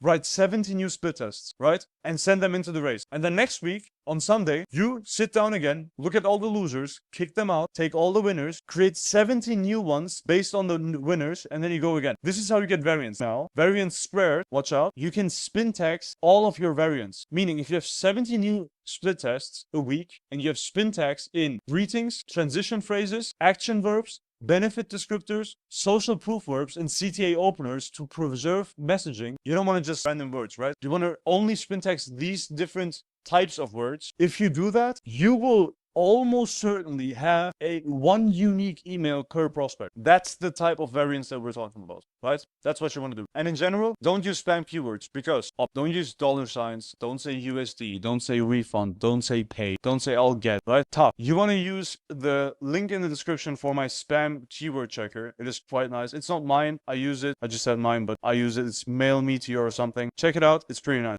Now we move on to the most important of all, right? This is the most important step to all of this. If you do this wrong, nothing else matters. It's your offer, and your offer should be absolutely rock solid. Now, what does that mean? Your offer needs to have a promise that is interesting, a mechanism that makes it believable, terms that make sense, and a risk reversal that will take away all the perceived risk from the prospect. That's a serious offer, and it must be cold traffic adjusted. It should be something strangers will buy, right? For example, CRM reactivation versus this is the same service. CRM reactivation. People run this as an offer. If you're a CRM agency, you're probably doing this service as well, right? You go into the HubSpot of people, and then you look at all the leads that they have, like that they generated in the last 3 months or something, and then you reactivate them with a sequence, right? People do this. Very good service, but no one buys CRM reactivation. What people do buy is, we will get you 10 to 15 new sales calls this month without any ad spend. That's how you do this stuff, right? Now, both offer the same service. Again, one is severely more interesting to cold traffic. So you need to make sure that your offer is doing exactly that. Because as soon as you have that as well, you're pretty much set. From that point onwards, you just need to monitor your infrastructure, and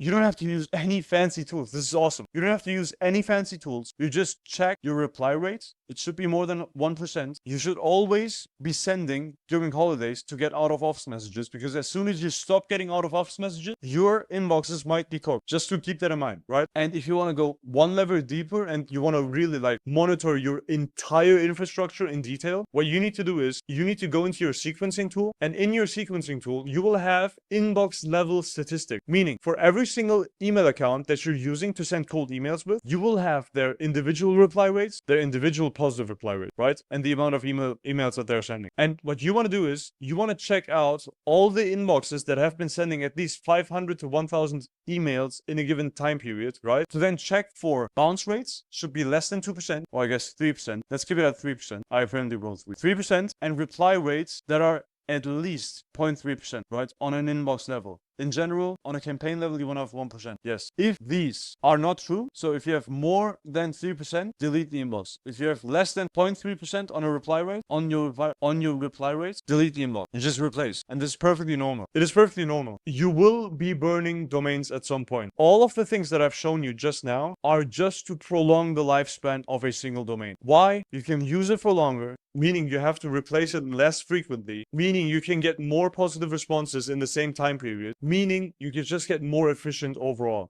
right? Now, if you're running a business that has a high LTV, meaning higher than $10,000 LTV, right? And you're looking for someone that does all of this for you on a performance basis, you can check out the first link in the description. We basically get you sales calls on a pay-per-showed call basis with mid-market to enterprise accounts fully on performance basis, meaning you only pay for calls that actually showed and are qualified. And to get started, the first 10 calls that we book for you are completely free of cost. And in this very spontaneous video, I basically want to cover a beginner mistake that I made a couple of months ago, and I should have known better, but I didn't. So we're here. So I spontaneously wanted to show you exactly what mistake I made. I hope my editor can handle the blurring that has to occur for this specific video, but I'm sharing my screen right now, and I've run my inbox and domain health check analysis for... Wait.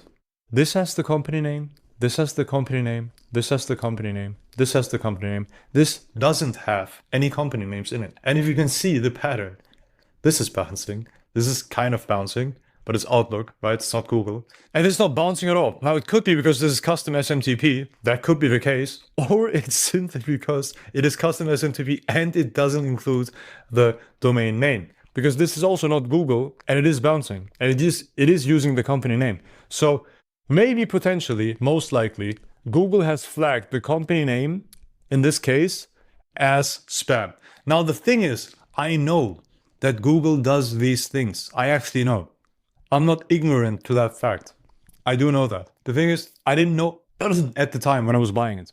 Or at least I wasn't conscious of it, because like with this specific client, they are very adamant about using their brand name in the domain itself. But in this case, it was a huge mistake, because now their company name is cooked to some degree. We will have to do a lot of warming up, a lot of not emailing from this name anymore. We will have to do a lot of things to actually like get this name clear, fix the reputation of the name itself, which is just unfortunate. It's just what. So with that said, what do we need to do now? The action item from this is basically we're going to reorder, not necessarily reorder, we're going to replace the domains that have their company name in them that already are cooked, right? So we know that these are absolutely cooked already because of the assumption that the company name is the problem. Now, irregardless whether the company name is the problem or not, we need to replace them anyway. But in this case, because I have the assumption that the company name might be the issue, I'm going to reorder new domains that have nothing to do with their company name, but more to do with the service that they're actually delivering, right? So this is a B2B SaaS business in the healthcare space. So anything healthcare, anything practice management, anything insurance verification is going to help for this specific company, right? So that's basically the plan. I wanted to show you. I wish there was some more actionable steps out of this outside of just don't use your company name in every single domain that you're buying. Optimally, try to describe your service, right? So if you're offering lawn care for B2B businesses or like B2B lawn care, for example, you would say lawncareexperts.com, go with lawn care, or I'll mow your lawn.com. You could even, by the way, this is actually like, I've spent thousands of dollars in learning costs for this. You can even go with something like, this is the domain that I use for outbound.com. You could do that. Like you could actually run that. That wouldn't be necessarily a problem. I've tried it. It works. Like that's not an issue. So I guess there's another actionable. If you are running cold email right now, or someone is running cold email for you and they're telling you, hey, let's not use your company name in the domain at all. Let's just forward it to your domain. Let's just do that for a second. I'll listen to them. It just makes a lot of sense. I made this mistake a couple months ago. It should have been obvious. Didn't think of it. That's where we are. So we have to replace a couple domains. I have to wait 2 weeks for that now to warm them up. But it's just like, that's life. Cold email, that's life. It's just what it is. With that said, if you're curious what tool I'm using to swap the domains easily and what tool I'm using to have other people do this for me, which is quite convenient, I use Scaled Mail. I'll probably link them down below. Very solid, absolutely solid. But with that said, I'm going to close it off right here. Just a quick learnings video. Quickly wanted to give that to you guys so you actually can act on this. Avoid your company name in the domains, especially if you're going for larger volume, because the larger the scale, the more important it gets to do the basics right. And this was me not doing the basics right. So take that as you will. If you're looking to get sales calls on a pay-per-showed call basis from someone that does this every single day, that has been sending tens of millions of emails over the years, you can click the first link in the description and we can have a chat. Over the years, I've sent over 10 million cold emails for my cold email lead generation agency to book meetings for my SaaS clients, be it in healthcare or fleet management, advertising agencies, or even consulting firms. And we've been booking meetings for them with firms like Red Bull, Deloitte, Lockheed, McKinsey, Toyota, the BMW Group. And in this video, I specifically want to cover why hyper-relevant email copy is better than hyper-personalized ones. And to do that, we're going to cover 3 things. Why that is even the case, what you need to do to get hyper-relevant email scripts, and how to use AI the right way to write copy that books solid meetings so you can start finally printing from cold outreach, right? So let's get straight into it. There is a reason why hyper-personalization is big right now, and it is AI, right? Everyone and their grandmothers is using AI to do some bullshit workflow. And most people, like I have to be honest here, most people see what AI can do and then invent problems that never existed so that AI can solve them just to feel productive. It is weird. I don't quite get it. I genuinely don't get it. Like I'm using Claude right now, automating a couple tasks in my agency right now because I find them useful. but they were problems I had already. That's the right way. So you have a problem and then you find out how AI can solve it. Not you have AI and then you find a problem or invent a problem that never existed to then solve it with the AI. That doesn't make any sense. But most people are doing that. If you've been on LinkedIn, most people are doing that. So what they do is, and what makes me hate the living fuck out of hyper-personalization, is they pull their prospects' LinkedIn posts and bio, they scrape their websites, they let AI come up with something clever. They use like GPT for sheets and whatnot, right? They let AI come up with something clever.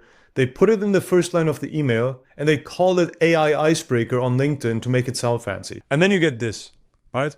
This is an actual cold email I received yesterday. Horrendous. Hi John, I saw your repost on LinkedIn about the easy to understand split test breakdown. It really resonated with me too. If I could connect you to 2 to 3 companies looking for your services per week, would you be open to a short conversation? You don't pay if you don't get results. In brackets. Kind regards, Elizabeth Davis, Growth Manager, Agency Advanta. Don't want to follow up, reply with no thanks. Simplicity is the ultimate sophistication, Leonardo da Vinci. What is happening? What is happening? If you're writing copy like this, let me break down why this is complete horseshit and why this will never work. And it doesn't work for you either. So might as well listen to me right now. I saw your repost on LinkedIn about the easy to understand split test breakdown. It really resonated with me too. Why do I care? I don't care. If you resonate, then like the fucking post. If you resonate with that, comment on it. Why are you reaching out? Obviously, because you want to connect me with someone. Why and who? If I connect you, what does connect mean? Like book meetings? What is this? To 2 to 3 companies. Why 2 to 3? Per week. Okay, per week. Looking for your services. What service? You don't even know what service. Like, this is clearly AI generated. And your profile picture, you don't see it right now. If you hover over their profile, you actually see the profile picture. It is also AI generated. This is clearly AI. Like, anyone that is sophisticated enough to understand that this is AI will never respond. But paradoxically, those are the people that you actually want to have on a meeting, right? You don't want to have bums on a meeting. You want to have sophisticated people on your meeting to sell them your services. But right now, these sophisticated people who need some info don't get any info. They don't even believe you're real. They don't even believe you could do anything for them, because this is your outreach attempt, right? You want to connect me with people, which is like you want to do outbound sales, and this is your outbound sales. This is bullshit. What is this? And I'm going to show you an alternative to this in a second, but I really want to roast the fuck out of this, because the fact that you used this AI personalized first line didn't do any neuro-linguistic programming to my mind. So I'm forced to respond back to you positively. Nothing happened in my mind except me wanting to record this video about this fucking thing, because it's horrendous. People are paying Clay credits for this. If you don't know what Clay is basically a Google sheet, right? Where you can enrich stuff like column by column. You can use AI to enrich stuff, right? They use Clay credits, which are expensive as fuck, to come up with this abomination of a first line. It is horrendous. And then you have the vaguest of the vague. You have the vaguest connect you language, companies looking for your services.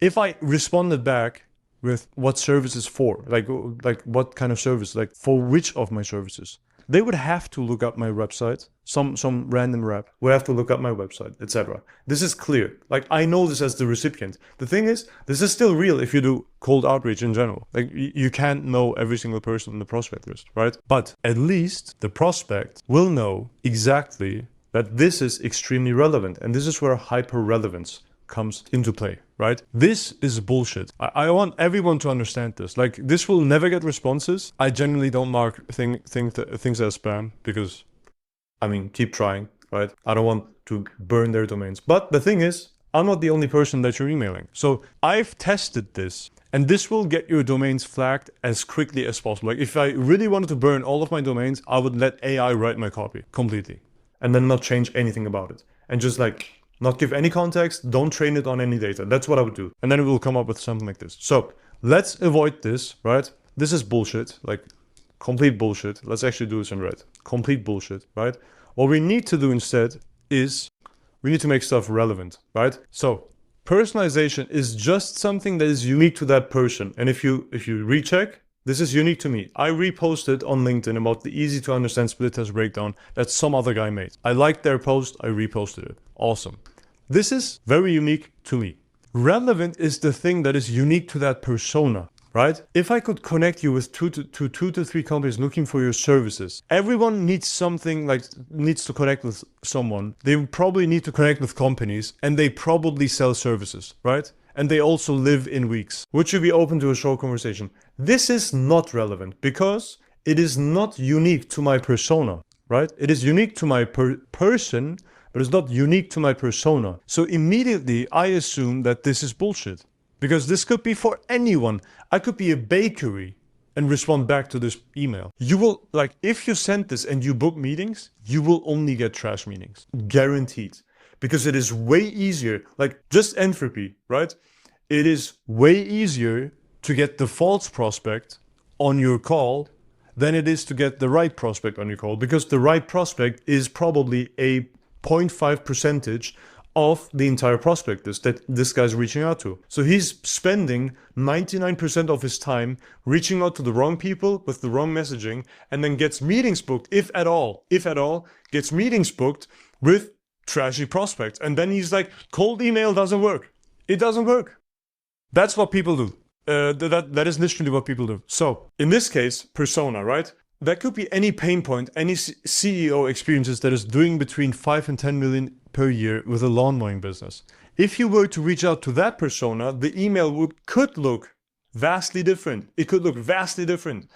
It would be so specific. Like if you were actually using the first line, to perfectly describe the pain point of that CEO that has a lawn mowing business that is doing between $5 and $10 million per year, if you were to perfectly articulate that within the first few words of the email and ask if they actually experienced that, and then you show an offer that promises to solve this specific pain point with a clear mechanism and payment terms and a risk reversal that will make it a no-brainer to respond back to this email, I swear to God, man, I've seen it thousands of times. I did it myself. You will get meetings booked with the perfect person. No time wasters on your calls. No, like none. Your AEs are happier, your SDRs are happier, you are happier, your domains last for 3 to 5 months, everything gets so much better. But no one does this because everyone is about, like, everyone wants to use AI all the time. And the thing is, I use AI all the time as well, but I have the problem and then I solve it with AI. I don't have AI and then invent a problem that never existed. Like I never wanted to come up with such a sentence.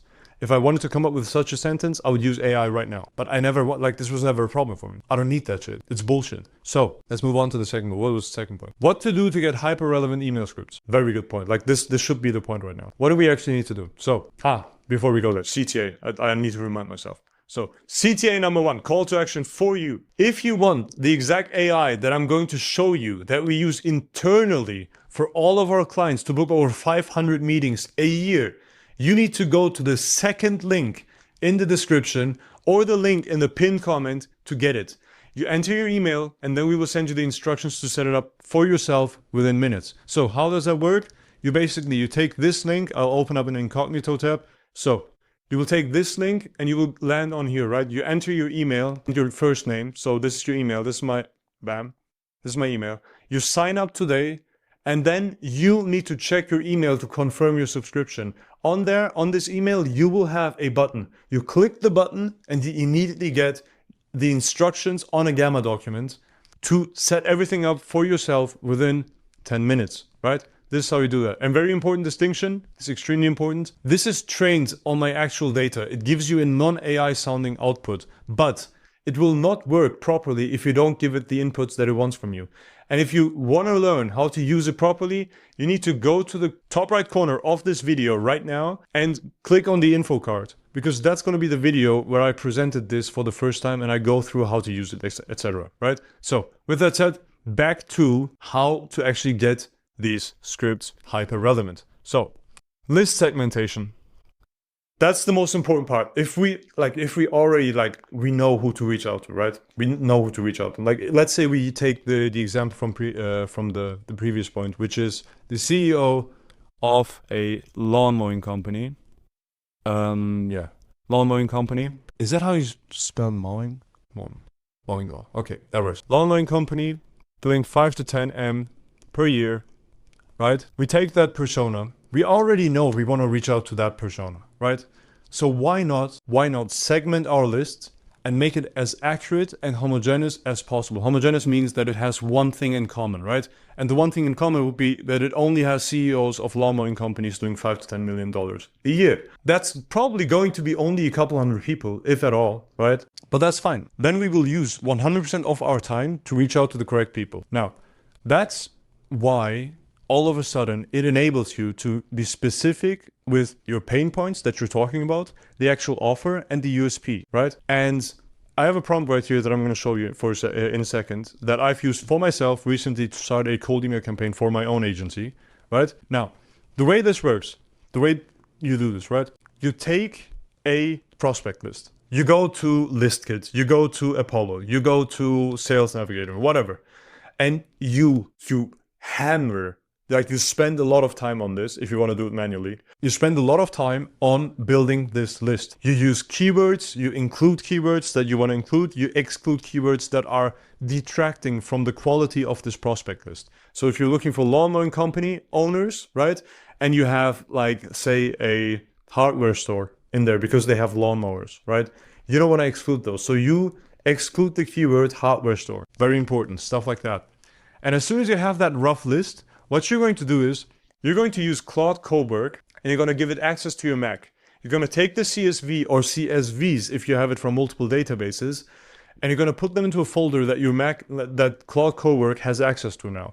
You're going to let it analyze by clearly describing who you're looking for. And I'm going to show you the example in a second. You're going to let it analyze and merge all the CSVs that you want to reach out to, and then prompt it to give you that very specific persona. So the way I did it recently, this was yesterday probably, I said, I want to build a cold email list from these CSVs within this folder.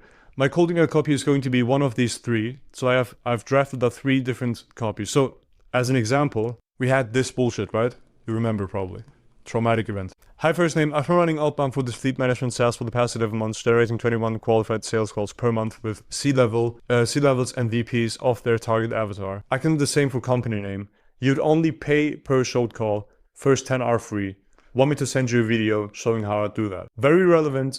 They know, okay, SaaS. I'm reaching out to SaaS business, by the way, like B2B SaaS. As soon as they see I've been running outbound for the SaaS business, they are, okay, this is relevant. I'm a SaaS business, cool, awesome. So, by the way, I couldn't send this to a bakery, just saying, right? It wouldn't work. So, then we have the other versions. Within this folder, there are folders with CSVs inside of them that have been enriched. I want to merge them all and then filter out only the ones that either make over $1 million a year in revenue or have more than 30 employees.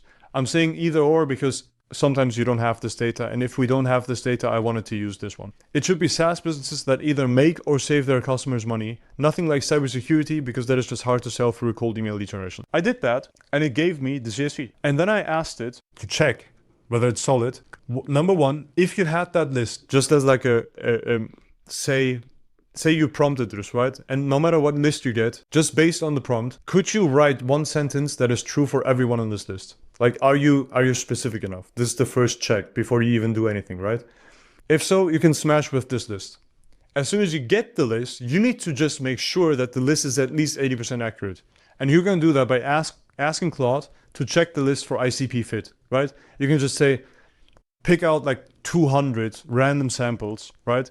Fetch their websites, look at their keywords, look at their names, company names, whatever. Find out if this is actually a fit with the thing that I wanted from you, right? It's going to do that. And if it's at least 80% accurate, you're good to go. And that's pretty much it for this stage, right?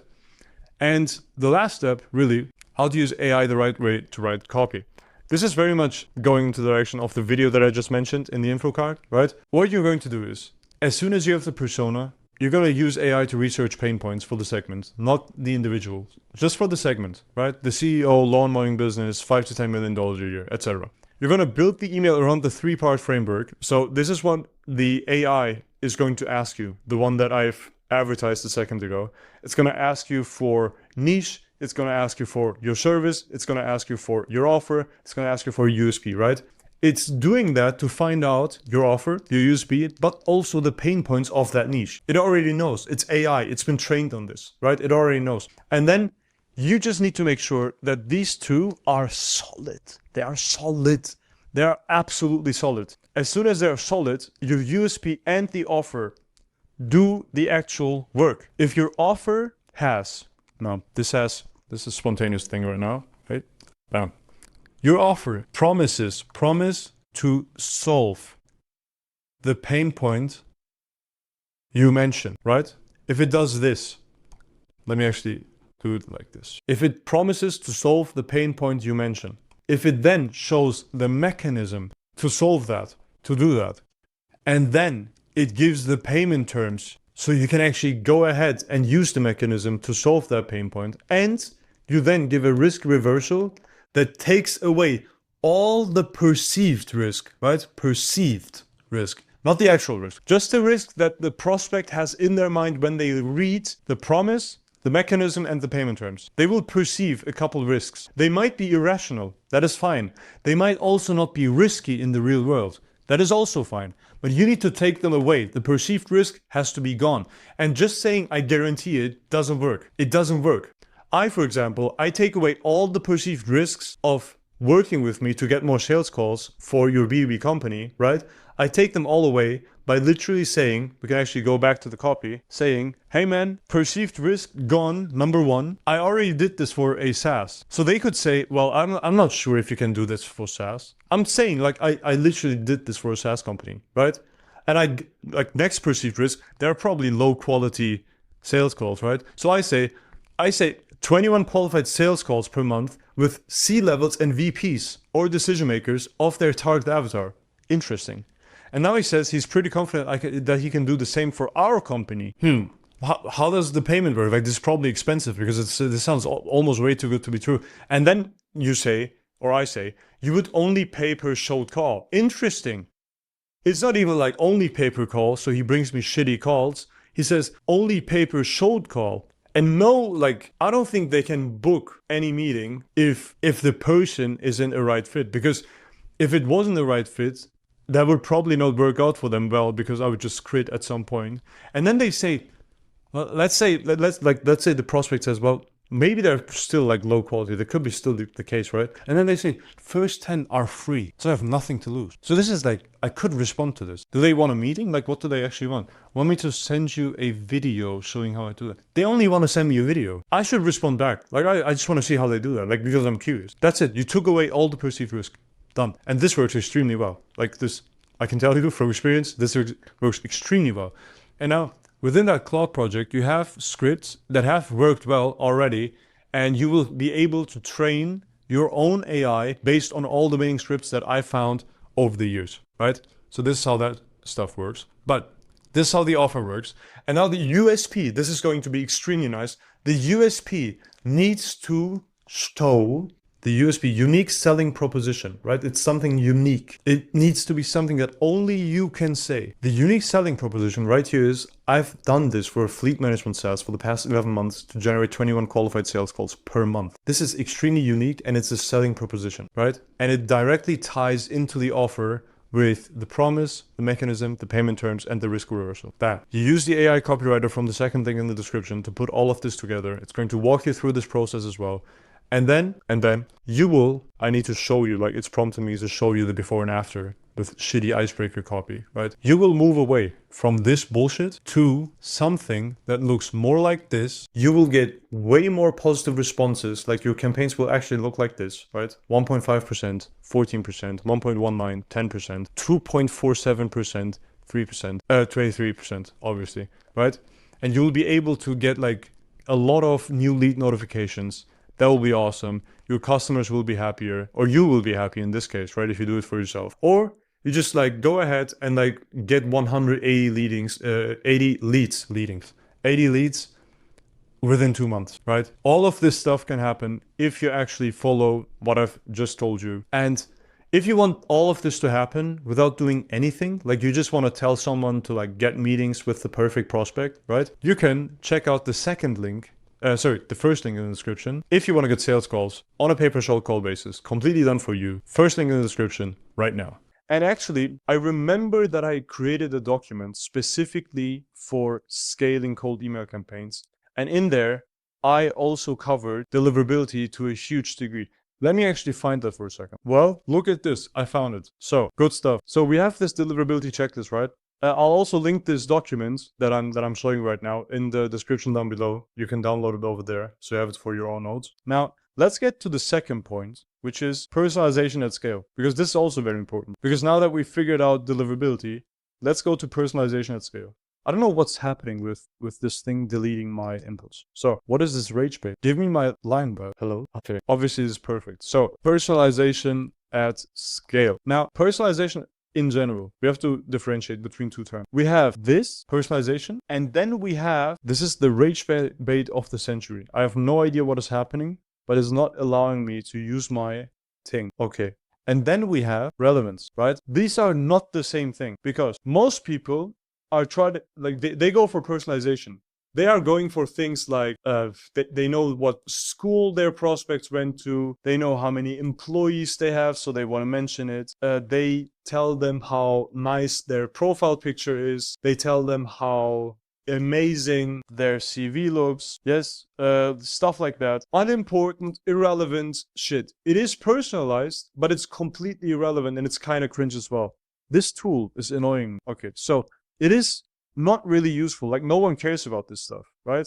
No one really cares. What they do care about is relevant shit. So what is relevant shit? If we look at, for example, different signals, let's call them signals, right? For example, they already have 2 sales reps. They are currently hiring more sales reps. Also, the newest sales reps are only 4 months in the game. Very interesting. They recently posted about the fact that they're struggling to fill their pipeline, right? Struggling to fill pipeline LinkedIn post. Stuff like this is incredibly valuable. Now, the thing is, if you're looking at this and you're like, John, I have no fucking clue how I should find all of these things out without running Clay and this and that. What I'm telling you is, you don't have to. You literally don't have to. Because instead of just mentioning these in your actual copy, you can just ask, are you struggling to fill your pipeline? Just imagine. Are your sales reps spending more time prospecting than closing? Isn't that an amazing question? Isn't that amazing? Because the thing is, now you could say, well, this is kind of weird. I'm emailing a lot of people that maybe this is not relevant. You know why this is amazing? This will get you a response. And if we look back through the entire thing, right? Getting a response is fine. That's fine. It is awesome, because that tells us not only did they respond negatively, right? They responded in the first place, which is awesome. Meaning they read the email, which is awesome. Meaning they opened the email.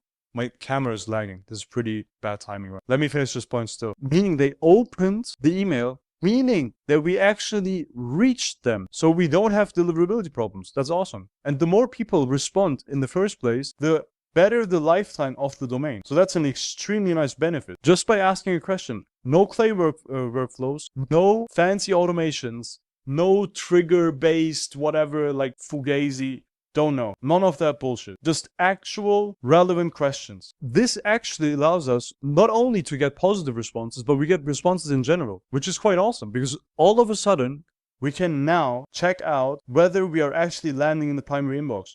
Awesome stuff. And you can do this for everything, for anything. This could be an email marketing agency that is reaching out to e-commerce businesses asking, hey, are you using Klaviyo for email marketing? Because if they are, you can then pitch on the back end.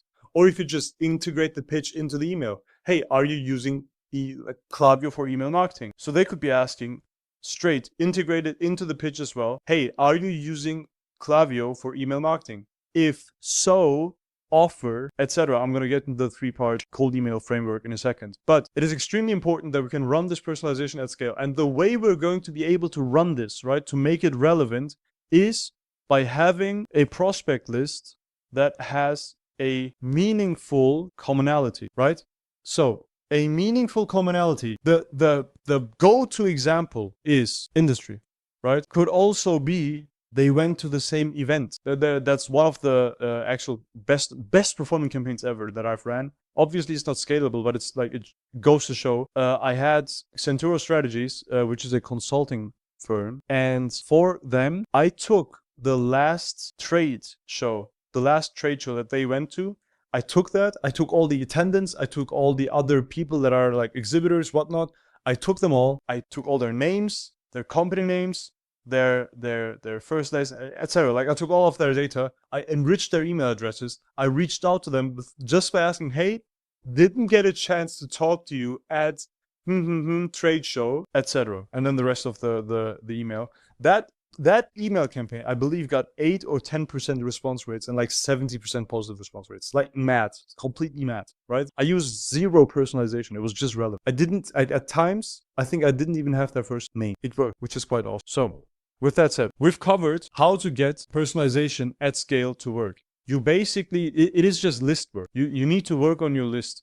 And if your lists aren't accurate, the next thing won't matter, because you could have the best cold email in the world and it wouldn't matter. I'm just looking at the wrong camera all the time, so let me remove this. So if you don't have a proper prospect list, nothing matters that comes after it. And the only thing that comes after it is your 3-part cold email framework. Sign up to my newsletter via the description in the bottom, right? You will get 3 to 5 tactical tips for cold email, just like these ones, every single week. Right? So sign up over there. What I do is I go into account and then I set up basic filters that I want to have. I don't use annual revenue because that's usually inaccurate as fuck. So we leave that out. I just look for a company headcount, right? Anything above 11 employees is usually fine. We're looking for like at least 30. So that should be fine. Headquarter location, anything but India basically. And industry is that's gonna be dependent on what you're searching for. So in this case, I'm searching for SaaS businesses, right? And SaaS could be any SaaS. Could be a law firm SaaS, could be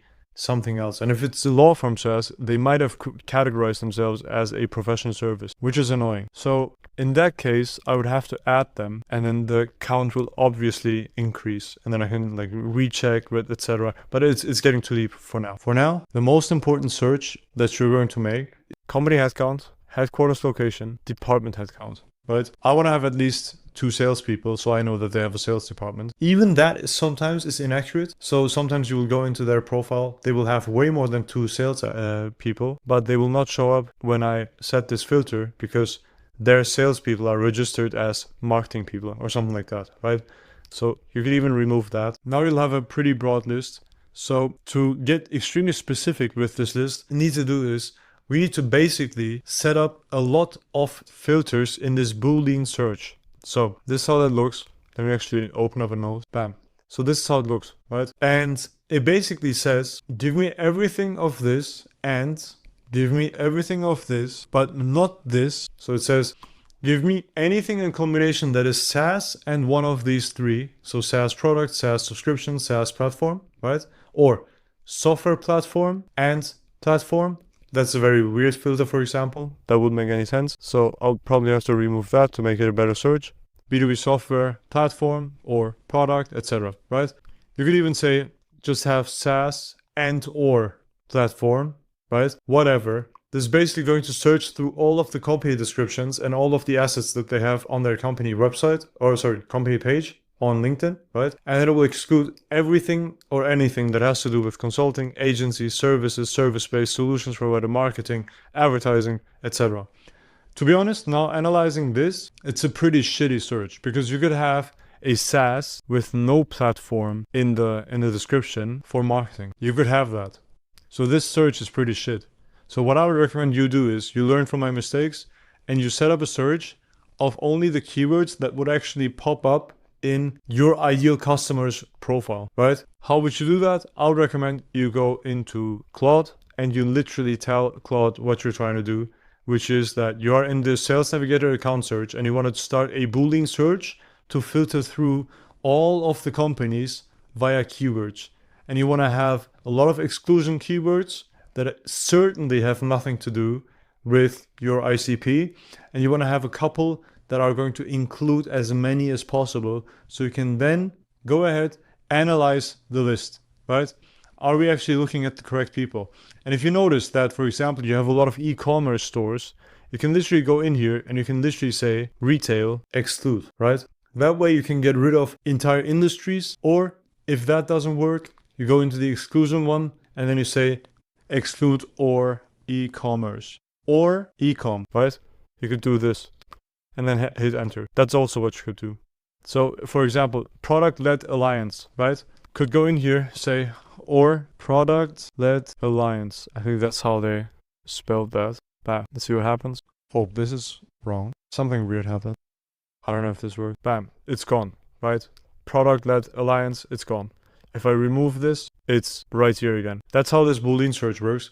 So you're gonna be big on keyword search. So you do first you do company headcount, then the location, then the keyword search. And if you then need to like adjust, you add more exclusion keywords, or you exclude entire industries if you're certain that you don't want to have anyone in that industry whatsoever. All the other ones are pretty inaccurate, like annual revenue, pretty inaccurate. This might be accurate, like this is hard data that they actually have, but they might have hired more than they actually showed on LinkedIn. This is also possible. So this is inaccurate. This doesn't really matter. This is usually also extremely inaccurate, and this is probably accurate. I don't know if they have, I don't know. I'll just assume it's inaccurate. Most of these are inaccurate. Like the most accurate ones are probably these, and this is still vague, right? It's just like between 11 and 500. Okay, bro. So we have this. As soon as you have this, what you're going to do is you're going to select all and you're going to save them to a list. That's what you're going to do. So you're going to save them one by one, and you can only save 25 at a time. So you're going to go list by list, add them all to one account list that you're going to give it a pretty descriptive name of, be it manufacturing, oil and gas, whatever, right? Oil and gas between 11 and 500 employees in North America and Europe. That's what you could use as a name, so that you can like actually reference it later on. Because as soon as you have that list, you're now going to go into the lead page, and then you can just reset everything for now. And in here, what we're going to do is we're going to click on workflow and then account lists, and you're going to pull the list that you just built. Let's assume it was this one. Now you only see the people working at the list that you just created, right? At the companies that you just pulled. Very important. So we need to make sure that we are looking at the correct companies. As soon as we have the correct companies, we can go ahead, pull this list, and now we can say, okay, we only want to have people that are active on LinkedIn. We're going to click yes on post on LinkedIn. Then we are going to make sure that the company headcount is still the thing that we are looking for, just to be like double sure, because some of these people work at two companies. Sometimes it's weird. But anyway, so we have this. And then in terms of function, we only want to have people in business development. We'll only have people in sales. That's at least for me. I want to have people maybe even in entrepreneurship. I don't know, we'll see. And then we can say seniority level should be at least VP. So we have VP, we have CXO, we have partners, we have, that's pretty much it. We could also do director, to be fair. Could do director. So we have these. And then you can say, okay, well, I don't want to have any Indian pieces of shit, right? So India, you just exclude. Yeah. Bam. Fewer Indians. Still have some from, yeah, I mean Dubai. Obviously he's Indian. But yeah, that's basically the list. So you now have 246 extremely active people that are working at the companies that you just scraped. So they are going to be a fit. And what you can then do is, as soon as you have someone, like I actually already sent them something, you're going to click on their company profile and you're going to set up a persona, right? So I have the sales decision maker persona. Let's actually check out personas. So if you click on this, you can see your personas, and you're going to edit it, and you're going to set up something like this. So you have CXO, vice president, director, owner, partner, business development, sales, entrepreneurship, marketing. All right. Set up this, save it, and then it's going to give you all the filters for this specific company. So you can just click on this, and it will already apply the filters that is already set in your persona, right? And then you can easily go through this and then send a connection request to anyone that is relevant, which I've done here, right? The chairman CEO, I have a connection request. The vice president of sales, I have it. Managing director, yes. Director of marketing and communications, maybe, man. Why not? Send it out. Who cares, right? And before doing that, you can actually make sure that this is a proper fit by going onto their profile, reading their about page, maybe checking out their website, maybe checking out a couple more things. Sometimes the account IQ also gives you like a lot of data on what their current challenges are, which is quite nice. You can go to their website, you can check out like how many employees do they actually have, etc. Go in here and make sure that it's a SaaS, right? They want to request it, like they want you to request a demo. They have case studies. You can actually check out the case studies. And this way you can actually make sure that you're reaching out to the correct people. So that's what you do.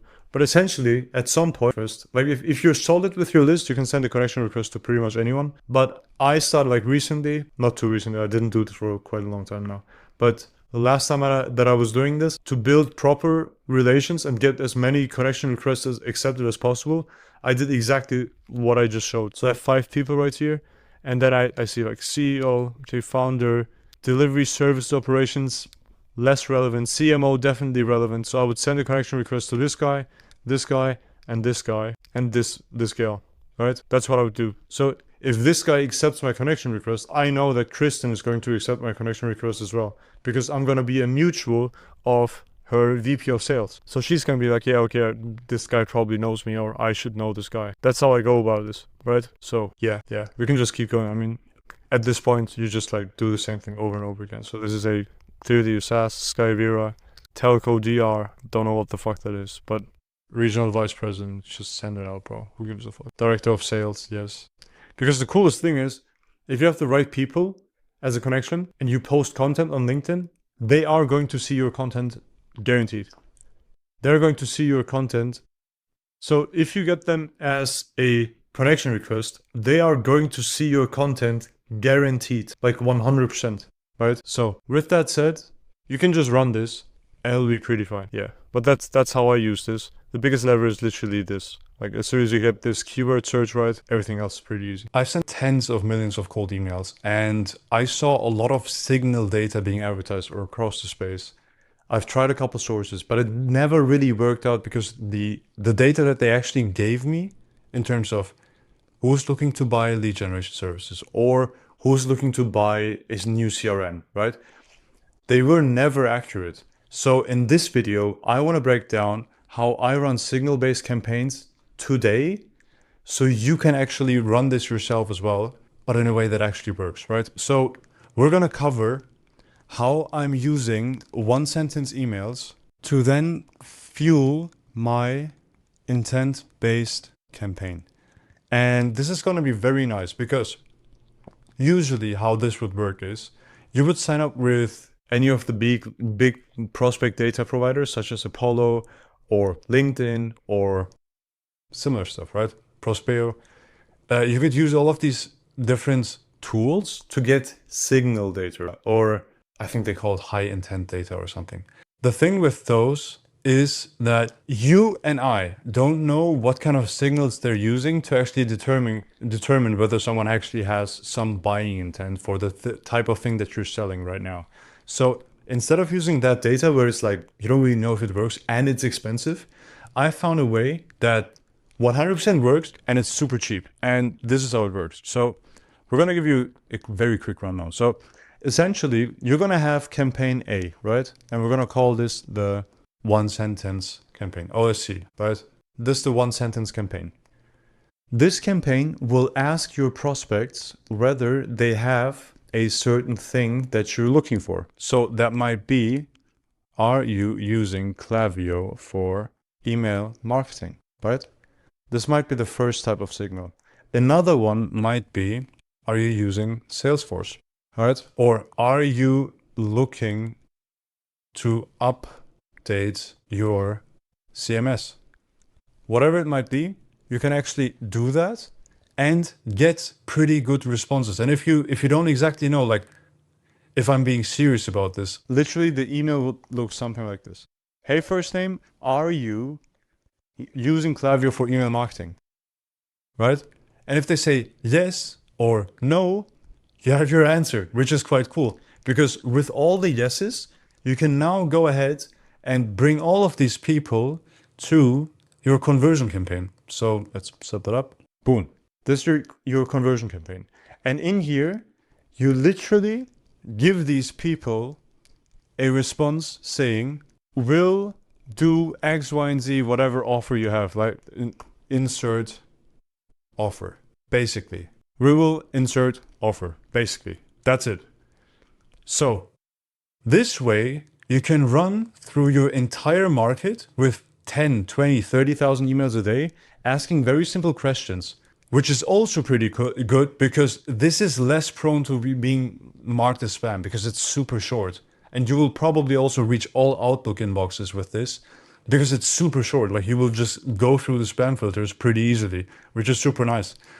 To then gather the data and then reach out back to these people with a conversion campaign. Now, there are a couple ways to set this up. Like you could actually have, as I've shown it right now on screen, you could have literally 2 different campaigns where whenever you get a positive response, you enroll them automatically in this conversion campaign, right? So you would first gather all the people that actually have that signal that you're looking for.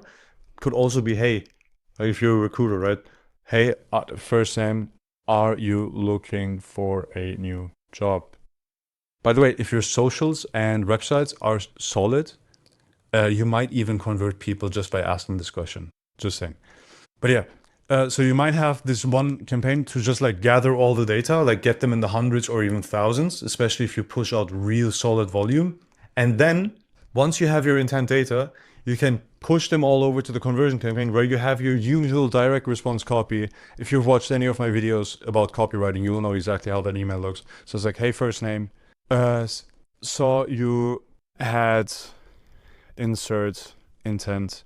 We will insert offer, and then case study relevant to prospect, and then insert no-brainer CTA. Pretty much. This is exactly what it is, right? So you would send out this email to them afterwards. If you want to run this on a smaller scale, you could set it up in a way where you have a reply follow-up campaign or a subsequence, depending on what sequencer you use. They have different names, but it's the same thing. So for email bison, it's a reply follow-up campaign. For Smartly, then instantly, it's subsequences, where whenever you get a yes, they will immediately get pushed over and they will receive this email in the same thread. This sounds like the better thing, but sometimes it just makes more sense to like run all through this, like run crazy volume through this campaign and build yourself new lists and then reach out to them later on at once. Like this could also make sense. There are some use cases where that might make more sense. For most people, I assume it's gonna be better to just like have this 1-sentence campaign and then a subsequence where you immediately respond to all yeses within the same thread with this offer. Boom, boom. That's pretty much it. Yes, yes. This is how I run signal-based campaigns. In this case, you will actually get a yes or no, whether they have the signal that you're asking for or not, which is like a very sure way of finding out, right? And then if you know, you can have a very, very, very, very, very personalized offer for that specific person because you know exactly what kind of intent they have. So that's pretty cool. So yeah, this is how we run like signal-based campaigns if we ever run a couple. I usually think that like if you just ask the question and then make the offer immediately, you save yourself some time. But some people, some companies, some clients that we've worked with, they're like very conscious of their brand and they really want to make sure that they make as little damage as possible, whatever that means. Like, I don't think you will damage your reputation with this if you literally just ask for their intent and then make the offer in the same email. But apparently, like as you can see, there's a solution for everything. And if you really wanted to go like the safe route, this is the way to save your brand, save a lot of money, and get actually accurate data. Hey, I have a free gift for you. So if you want 5,000 free prospects from your ideal customer profile, you need to keep watching because we have access to the best, most luxurious databases out there. Not some Apollo basic stuff, right? I want to gift you 5,000 of your ideal customer profile with emails and phone numbers for free as a way of saying thank you for watching these videos and supporting the channel, right? Now, to get your personalized list, you need to go into the description, find the link where it says 5,000 leads for free, right? Click the link, fill out the form, so that our team gets your form submission and then prepares your list. Now, with that list, we want to have an additional thing that we want to give you, which is our internal AI that we use for writing first drafts of our cold email. Now, that AI is trained on our best winning scripts after having sent out millions of cold emails. You will get access to that. You will get the prospect list so that you can then send out emails to your ICP with the perfect script. Now, if the third thing is still challenging you, right, you'll find the next steps in the document that we'll send you as well, so you can get onto your merry way of getting leads from cold email. In this video, I'm going to show you exactly how I would scale my B2B SaaS using cold email, or any given B2B SaaS using cold email. My name is John. I run LeadArc together with my co-founder Leon, and we've been running cold email outbound for SaaS companies for quite a while now. We've gotten 120 plus opportunities for Airpace in the last 60 days. This is very current. It's a current case study. And we've got over 230 plus demos booked in 10 months for this logistics SaaS, which we cannot name, unfortunately. We've sent over 10 million cold emails, booked over 1,000 demos in total. And right now we're teaching 80 plus members in our school community, where we literally teach them how to run cold email for SaaS, right?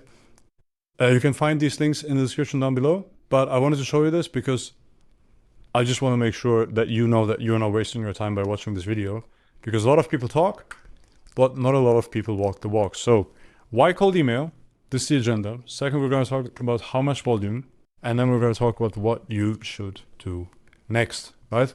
So I assume very much that you have a B2B SaaS right now as we speak. And this is for software companies that either have or do not have product market fit.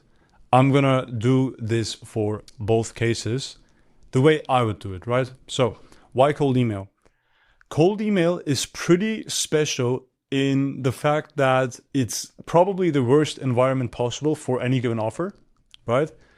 And if you could get your software product and its offer to work in cold email, it'll basically work everywhere else. To the point where if you even had like content going on for your software company and you would run the same offer that you would run in email, also in the content that you're producing, you would get crazy results. Absolutely crazy. Which is why I would start off, no matter if you have product market fit or not, I would start off with cold email. This would be literally where I start, because once I make cold email work, if I already have other channels, they will work way better. And if I don't have them yet, I'll have a very easy time to build them later on. Now, why? Like, instead of just telling you that this is like the absolute truth, why is it that this specific thing is super terrible, a terrible environment, is a terrible environment for any offer? Imagine the following. Any given offer, right? If you had that offer running in content, people would actually know you, they would like you, they would trust you, and they would probably be getting some type of value from you to the point where they would feel obliged to return something in favor, right? And that might be buying your offer. You could be like, you probably had that at some point, that you helped someone so much so that at some point they felt obliged to give you something in return. That would be content, right? Content would be like an amazing place for an offer. But that would just be true. Let's say you go a step colder. Like, this is warm, right? This is literally like, this is as warm as it gets. Content is super warm. Then you have ads, which is already cold. People, if you don't have retargeting ads, etc., people don't know you, right? But with ads, the funny thing is, it's an okay-ish place for an offer, because people are opting in to seeing ads. If you do not buy YouTube Premium, you will get ads, and it's just what it is, right? And at that point, you could then also just accept, well, I'll get ads, I'll probably look at them, because I'll get ads anyway. Maybe there's something useful in there for me as well, right? If you see a Facebook ad or an Instagram ad and you're scrolling, like you're on your usual doom scrolling session and you're scrolling through Instagram, you expect ads at some point. And if you've thought about something that you wanted because everyone's listening to you, right? Or you said something in some conversation that you want to get ads for so you can get a discount, etc. You would at some point even be happy about the ads popping up. Finally, you'd be like, okay, finally you got the thing that I wanted anyway as an offer. Amazing, let me buy this. That's the situation with ads. Like the way that people interact with the ad, right? And then you have cold outbound. And outbound meaning it goes out and you have basically this is cold email, cold calls, cold DMs, etc. Just a cold text message, one-to-one, right? The ad is still one-to-many. So no one knows about the interaction in this case, except you and the recipient, which is very important, right? On top of that, it's in their inbox, where they do not expect any ads because they didn't opt into any ad, right? They didn't even sign up for a newsletter or something. You're there completely cold. They don't know you. You don't have a profile picture. You don't have any content that they would be able to see. There's no more context than the email that you're sending. And they have no obligation towards you whatsoever because you've never done anything positive for them. There's only downside for them in getting an ad into their inbox, which is the exact reason why so many people despise cold outreach or receiving cold outreach. It's fully understandable. I fully get that. I fully get it, right? This is the reason why cold email is basically a nuclear fallout environment, and only one species survives that environment. Cockroaches. Like literally, cockroaches. Your offer should be a cockroach. Sounds weird? Yes, but it should be a cockroach. It should be able to survive this, because if it survives this, dude, ads gonna be easy. And content is gonna be super easy. It's gonna be exceptionally easy, which is why I would start and train on cold email. Because once I get an offer that can survive this, like imagine, complete stranger, no previous goodwill, no content, no context, no opt-in, complete situation of people despising you for texting them, right? Imagine someone says, hey man, this sounds interesting. Can you send me more information? Imagine what a banger offer you have for people to say that in that specific situation. Just imagine, right? And that is the goal that I'm pursuing with this specific strategy. That's why I would use cold email. This is literally it. And now, it actually, like looking at the agenda, it might make sense to go over what kind of offer I would push through the volume that we're going to talk about. So I'll probably just do that. I'll do both, right? I'll do both. So we're talking about point 2. So you're running cold email, meaning you're sending people your offer. But to send people your offer, right? You should probably define what the offer is. And now I don't have a specific example, and I think I'll also record videos going over specific examples of what I would push. So what I'll do instead is I'll just take an example from our case studies, looking at Airpace, for example. Airpace is selling a healthcare SaaS, which automatically verifies insurance coverage of the patients of those dentists, right? If you do not know what that means, it's all good. Doesn't really matter. That's fine. Because in essence, what I'm about to say is pretty much the same thing. So what offer do we run volume to, right? It needs to be something that strangers would feel stupid saying no to. I copied this exact statement from Alex Ramosi, so shout out to him. He has an offers book, very helpful to build an offer that strangers would feel stupid saying no to. But that's essentially what the offer has to qualify for. And it is most likely, if you're running cold email, or you have ran cold email or outbound in the past and it didn't work, you most likely were missing this. Now, how does this thing work? I'll just make a very short shortcut. You go ahead and you have a specific pain point, right? Which your offer solves using a mechanism. So that's the second part, right? with your offer souls using the mechanism with no-brainer payment terms. And no-brainer means risk-free or as de-risked as possible, and a risk reversal, right? So this is the concept of the offer that we want to run. So in Airpace case, they basically say, we'll help your front desk save 4 hours of calling insurance carriers every day using Airpay, our software, which will fully automate the process by integrating your PMS into virtually all insurance carriers in the US. You'll pay XYZ amount per month per location, and we'll give you a free trial to test it out, risk-free. Done. This is a no-brainer offer. If your offer doesn't look anything like this, and it's super vague, right, it'll probably not work. And now, as soon as you have this no-brainer offer, you will run so much volume that you can now test different formulations of this offer. So you will use different wording, simple wording, to find out what the best kind of wording is for the offer by running cold emails and getting direct market feedback. And that direct market feedback can look like this. Just like, let me quickly find, boom.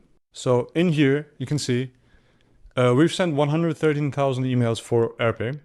56,000 people contacted. So each person gets like roughly 2 emails in the time span of 60 days in this case, right? Replies, in terms of that, we get a 1.13% response rate, meaning we have like roughly 650 people responding, and then 20% of those are responding positively, right? And that's just the last 60 days. With pretty moderate volume, we're sending about 4,500 emails a day at peak, and that's what we've been running. And looking at the stats, that's your market feedback. And now for Airpace specifically, every single week we're testing about like 20 to 30 different scripts, new email scripts, right? New email scripts with new offers, new pain points that we're targeting, etc., depending on what the actual Airpace software can do. And this is super important so that we can then find that offer that could survive the nuclear fallout environment, right? Because once we've solved this, every other channel that they're running, be it ads, Meta, Google, etc., Twitter even, right? And content, newsletters, LinkedIn content, etc., is going to work so much better. So this is a very high leverage move, and it's super cheap because then, like, how much volume do we need to run? We just run as much as we need to support having statistically significant results in regards to the offers we're testing, right? So we want to have enough volume so that we can get statistically significant results to see whether an offer that actually worked well, right, in this case, actually worked well, not because of coincidence, not because we texted like 3 people and all of a sudden, out of coincidence, 1 person responded back. No, we've sent out 113,000 emails and reliably got responses, positive responses, right? Like people actually responded back saying, please share more details with the pricing. And we handled the responses, we got them on demos, right? And then we closed the deal. This is proof of concept. This is how you also can prove to any given investor or whatever, you can prove product market fit just by showing them the actual results of outbound. Because they also know if it works via cold email, dude, it'll work everywhere. Easily. Which is why outbound is so freaking valuable. So few people actually make it work. But if you make it work, super valuable. And if you don't have product market fit yet, or you don't know whether you have it, it's a perfect and cheap way to find that out, as you can see, because you can test out so many different scripts to find that out. And if you already have product market fit, coding is so cheap, you can blast volume to the exact job titles at your target accounts with that perfect offer and close deals for basically no client acquisition cost. Because it's so much cheaper than ads. It's at least 20x cheaper, right? You can get customers at a 20th of the cost effectively, which is wild, right? Especially if the system is AI assisted. Now, if you don't know how that works, etc., we teach this in our school. So if you want to get this done for yourself, right, we can literally help you, like we will help you do it with you. We will have weekly calls where we literally go over your campaigns live with you. And we have a daily Q&A where we answer and record custom videos for your questions. And there's no AI stuff because I hate AI. But we use AI literally in our systems to get this done as cheaply as possible, because I know hiring SDRs to run this stuff, super expensive. Super expensive. That would defeat the purpose of running outbound cheaply, right? So, and by the way, if you don't want to do this yourself, just go into the first thing in the description and check out this page, watch the videos, check out who this is for, check out the ROI, etc. And then book a strategy call. So we can actually go through the scripts and lists that we will prepare for the strategy call for you. And if you approve those scripts and lists, we'll get started within 24 hours for you. If you pass, you can keep the scripts and lists. No brainer. Again, do you see? Like you've listened to me for the past, I don't know how many minutes, and you maybe know me now to some degree. You've listened to talk to me. You found me. Maybe you're a subscriber already. And this email, this offer, this would work on cold email. By the way, I'm running cold email for this offer. I know it works, right? So it works super well in content, because now I've hopefully provided some value to you, and now you're like, damn. And the offer is a no-brainer too. Like, I feel stupid saying no to this. I should at least talk to these people, like at least respond back, right? So we need statistically significant results. I'll shorten the question of like how much volume. Man, we're gonna reach out to everyone, literally everyone, every 30 to 60 days. Done. You don't need to complicate this, because at the end of the day, it's also a timing issue usually. So someone said that, I don't know who said that, but like only less than 3% of the market is actually in the market to buy right now out of your target audience. So if we contact them every 30 days, we'll have timing on our side without being spammy. And this is literally not spam. Like emailing a singular time in a 30-day time period and emailing them something like this. So we'll just do this every 30 to 60 days. Done. And you've seen it. Like we reach out to a singular person at least, like at max twice over a month, or over two months in that case. So we reached out to everyone every 30 days. In that case, from Airpace case study. And see, like actually asked, how many? Everything is so over. Give me 1 second. Okay, bad. Yes. So in this case, 60 days have passed. We reached out to them twice, meaning once a month. Boom. Yes. So that's how much volume you should blast, or how much volume I would blast if I had a B2B SaaS and I had to use cold email to scale it, right? Now, what shouldn't you do next, right? There needs to be some actionable from this video. And the only actionable that I can give you is act, like do something, right? Do something. Take the information, do something. I can give you two things. Like I have two offers that I can give you. One is pretty cheap, $49. We will basically help you set this up. We're already helping 81 members right now. The school is pretty cool. We have courses, we have appointment setting, Claude Code, like our workflows, etc., and skills for Claude Code. We have email scrapers that use Google Maps, LinkedIn, and the internet, so you're not overpaying on leads. You can literally scrape them like yourself, which is the exact same tech that all the big data sources use. And you will get our internal master inbox software for free, so you can actually have speed to lead below 5 minutes whenever someone responds, because that's a huge part of running outbound, because you want to be trustworthy, and trustworthiness comes through excellence, and responding within 5 minutes is a trait of an excellent rep, right? So that's that. And then we have our done for you offer, which is this. So you'll get qualified B2B sales demos directly on your calendar, and you only pay per book demo, right? And if you book a call, you will literally get started. You can get started within 24 hours after you've approved the scripts and lists we will have prepared for that strategy call. So we will literally go over the strategy that we run for you specifically. We've done this over and over again, send over 10 million plus cold emails, put thousands of demos, have two very nice case studies that we can present right here. You can see all the information. You can get training, like you can actually learn how the offer works in this 4-minute video where Leon goes over this, asking you whether you're ready for this absolute blast of a cold traffic adjusted offer, which is what we just talked about in this video. And all of a sudden, again, The offer is the main part of this entire thing. And if it survives cold email, it'll survive everything else, meaning your B2B SaaS thereby will scale. Thank you very much. Love you. In this video, I'm going to show you exactly how a one-sentence email outreach strategy works. And for that, I'm going to share my screen because I've been running this for a lot of clients over a lot of emails, and it has been getting crazy nice results. For example, for Airpace Dental, we've been running the strategy as well, and we've been booking 20 meetings plus per month over the last 2 years, which is super nice. And then for another SaaS client, which I can't expose right now, it's a B2B SaaS fleet management software. And for them, we've been getting 230 demos booked in the time span of 11 months. And we brought their ARR from 30 million to 40 million just through that.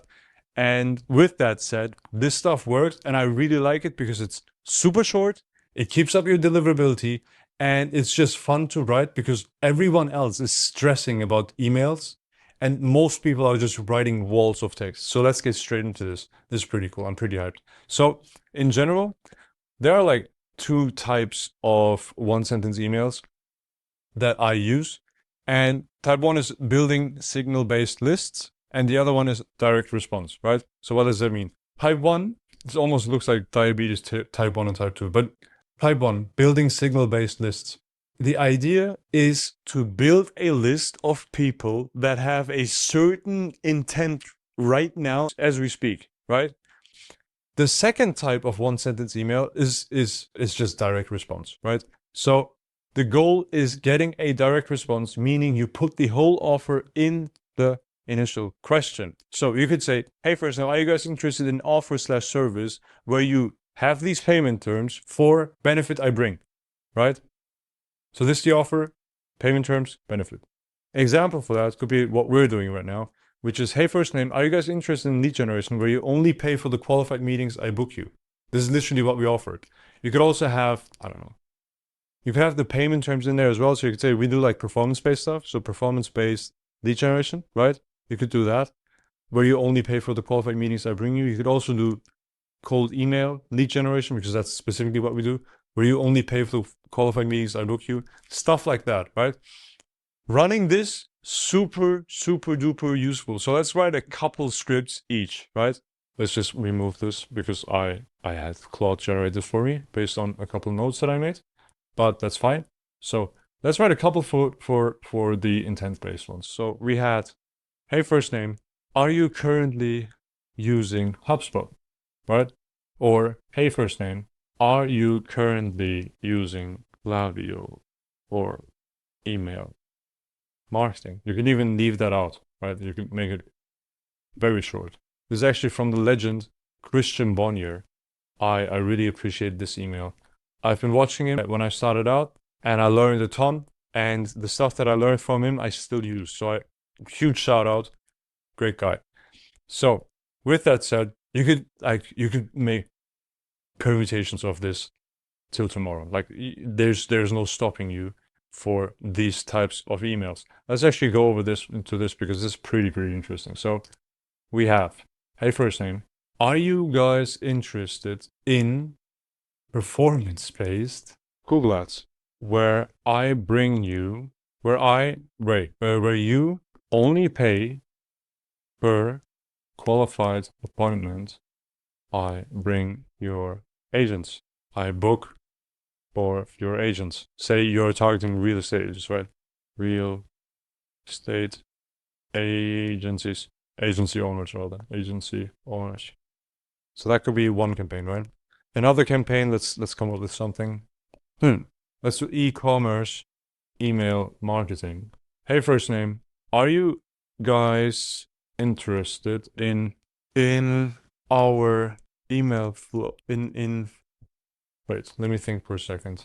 I'm currently using a client as an example as well. That might be pretty cool. I could use that email in their campaigns as well. So they're offering email flows for different scenarios where you have like checkouts, abandoned checkout, you have winbacks, you have never bought, you have stuff like that.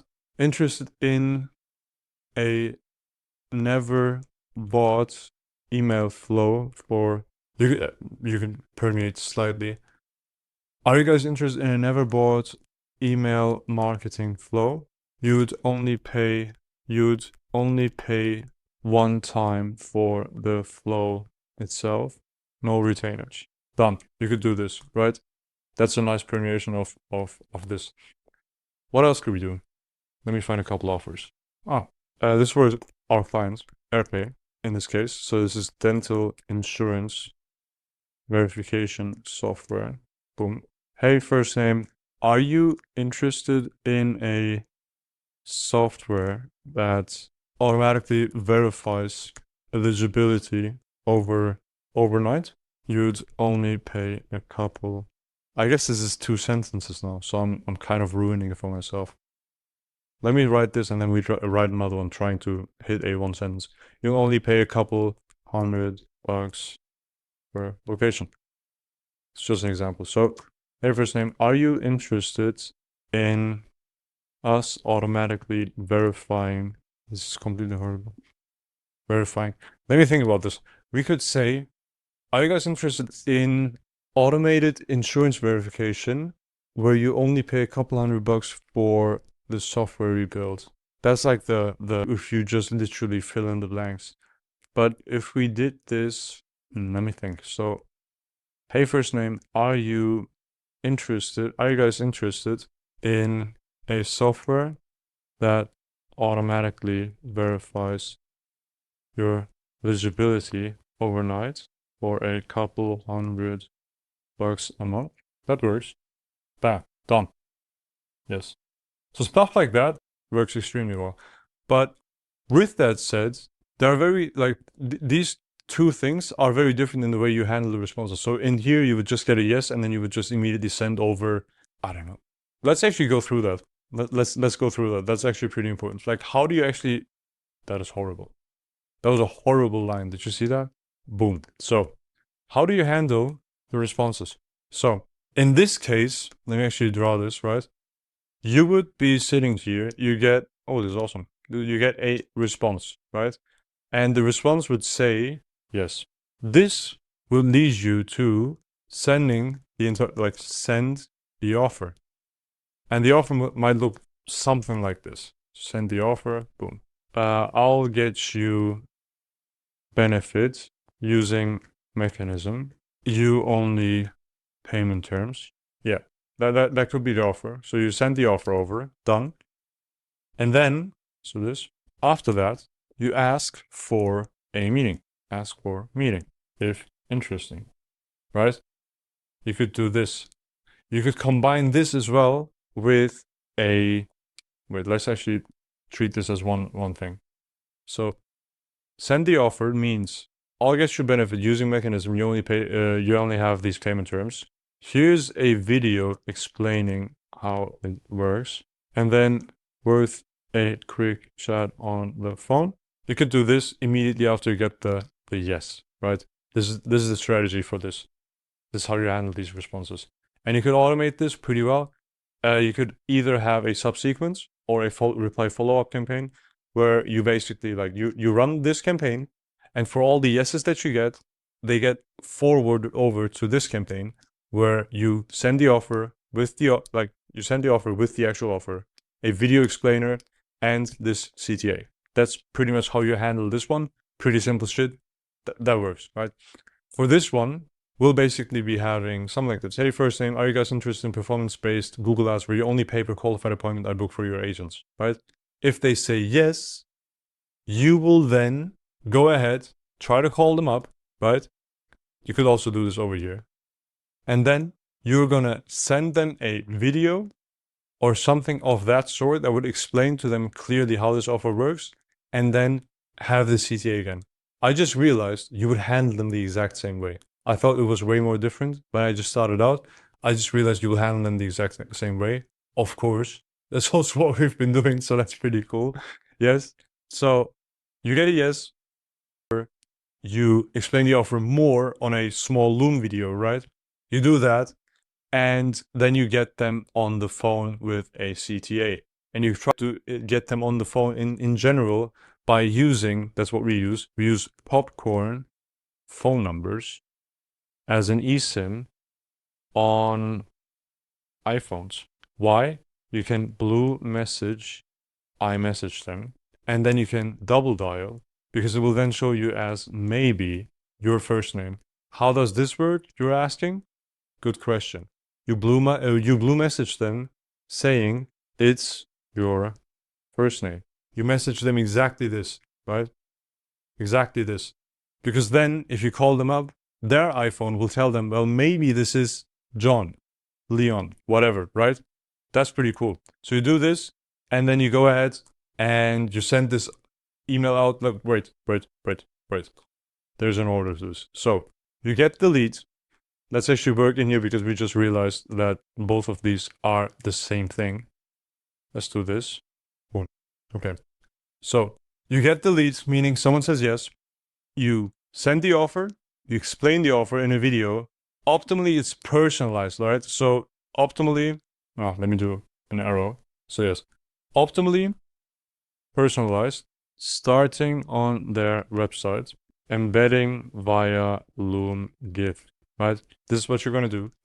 You're going to embed it on the email itself. And then you say, worth a quick chat on the phone, right? And then you immediately go ahead. Boom, boom. Okay. You go ahead, you blue message them first, and then you double dial, right? This is how you're going to handle these responses. And then for follow-ups, just follow up until they give you a declarative yes or no. And you can do, like, this sounds super annoying, but you can do this in a very non-annoying way. And the way I usually do it is literally, I take this email, right? And this is also one thing that I learned from Christian Bonnier. Shout out to him again. So the first response is this. The second response is this, like, I mean, you would have the hi first name, right? A first name. And then this is how your email looks. So this is how your email looks, actually. Right? So you take this. This was your first follow-up. For the second one, you remove this. Then, for the next one, you basically try to reduce this to fewer words. So you have this, but in less, right? I'll get, you can say it, wait, let's keep the offer. Here's, did you get a chance to view the video? And then video, do this. You could remove this, right? And then you can just say this. You just remove things, and then this is your follow-up cadence. And as soon as you reach this, you could arguably put them back into, you have two options. So what I would do as a last thing is, are you still looking for main benefits your offer provides, right? Just a simple one-liner. If they respond no to this, you can take them into a re-engagement campaign, which basically means you take this and then you put it all the way back here and then ask for their intent again, right? Or you have something that will it's clear that they will have the intent when you email them again, let's say a month later or something, because they're using HubSpot, right? And you're selling HubSpot plugins. What you'll do is you'll just literally bring them over to this campaign where you give them the offer straight. Done. This is the one sentence email outreach strategy that I'm running. Pretty much. This is exactly it. I just did all the things on the fly, so that's why I've been scribbling around. But this is essentially it, right? And if you want to find out more strategies like these, because you're trying to learn cold email, run it for your own business, which is super reasonable, because it makes a ton of sense, feel free to check out the first link in the description. We have Lead Art, our school, and it's run by me and Leon. Leon is online right now. We have 78 members at $49 a month right now. Costs $49 a month. And you get access to all courses in regards to cold email, appointment setting, Claude Code, how we use Claude Code in our outbound setup, right?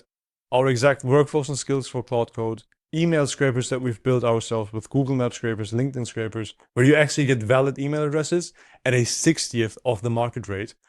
You get a database of 800 million contacts, internal master inbox software, which Leon has recorded a full demo of, so you can actually keep speed to lead, like the response time from you sending this email, them responding back, and you responding with this, right? The time between these two steps, super important, because the faster you are, the better your booking rates will be. And this is proven. Like, you can read Harvard studies, etc. If you respond within 5 minutes, you're 4 times as likely to book a meeting than if you're not. So that's super important.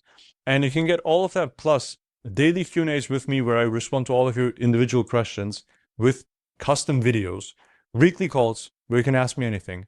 It's generally heavily moderated because I hate AI slop, and I'll just delete and ban everyone that is using AI. So it's a high quality group being maintained properly. So if you want to join right now, there's a 7-day free trial. You can check it out in the first link in the description. I'm going to show you live how to write the perfect cold email based on millions of cold emails that I've sent out for B2B SaaS companies so far with my agency. And we're going to do that by covering 3 things. Number 1, what I would do if I wanted to get 0 responses. Number 2, the anatomy of a perfect cold email. And then number 3, you watching me live write 3 different cold emails for 3 different industries. So let's get straight into it. Number 1, what I would definitely not do, right? Or what I would do if I wanted 0 responses. So number 1, I would apologize for the cold email. I would talk about myself and the services that I offer, right? And I would spam the word I more often than you. I would not mention anything about their situation. I wouldn't have a clear offer with a quantifiable benefit, a clear mechanism that tells them how I would achieve that benefit, payment terms or risk reversals, right? I would just not include that at all. I would write long as walls of text, just plaster it on there. Have them read it. I'll use AI to write something using M-dashes, use complicated corporate language that no one understands, show 0 social proof, show 0 USPs, unique selling propositions, ask for a Zoom meeting at the end, have a cool looking signature with links, phone numbers, logos and animations, have an extravagant subject line that catches the eye, use a bunch of spam keywords like $signs, write USD in there, pay, get or refund, etc. I would never read my script out loud while writing. I would never do any previous research on the actual pain points of my recipients. I would have a scattered, random, inaccurate prospect list with various industries and job titles so I can talk to everyone at the same time and write as if I'm talking to a crowd instead of a human being. And if you did all of that, it would probably look something like this. You would say, hey, my name is John Smith and I'm the founder and CEO of Growth Max Solutions. We're a full-service B2B growth consultancy specializing in end-to-end revenue optimization frameworks for enterprise-level organizations seeking to maximize their ROI potential. We have helped numerous clients, etc. Complete bullshit. If your email looks like this, feel offended. It is all good because we're going to solve it. Which is why I want to move on to the second point, because if it looks anything like this, you are burning domains, getting 0 responses, and you're essentially you're ruining your reputation on scale. That's what you're doing. This doesn't mean anything. This serves no one. No one. You will not book meetings. And by the way, any prospect that would book a meeting from this email, you don't want to talk to them anyway. Because they're just people that book meetings with anyone. They're the kind of people that have their email in their LinkedIn bio so that people finally reach out to them. You don't want to talk to desperate people. So, point number 2. What does a cold email look like that actually books calls, right? After sending millions of cold emails, this is literally what I found to be the best baseline for any campaign. It's literally, hey, first name, relevant question about their pain point, offer that solves that pain point, have a USP or social proof that shows that you've used the offer to solve someone else's pain points, and have a CTA that would show the social proof about the offer that solved the pain point. So it interconnects. That's the perfect cold email. It's the baseline that I use for every single cold email that I start from today onwards. Has been for the past year straight, at least, right? And again, caveat, the trick is to make every section flow into the next one and cross-reference previous lines while making it extremely easy to read. You want to reference it in a way that makes it extremely easy to read with a single train of thought that carries itself through from start to finish. E.g., hey, first name, do you have this pain point I'm talking about? Imagine I put a pain point in there. If so, I have this offer that solves that exact pain point without any risk on your end. Also help this other company solve this exact pain point with that offer above. Mind if I send you a video showing how I did that?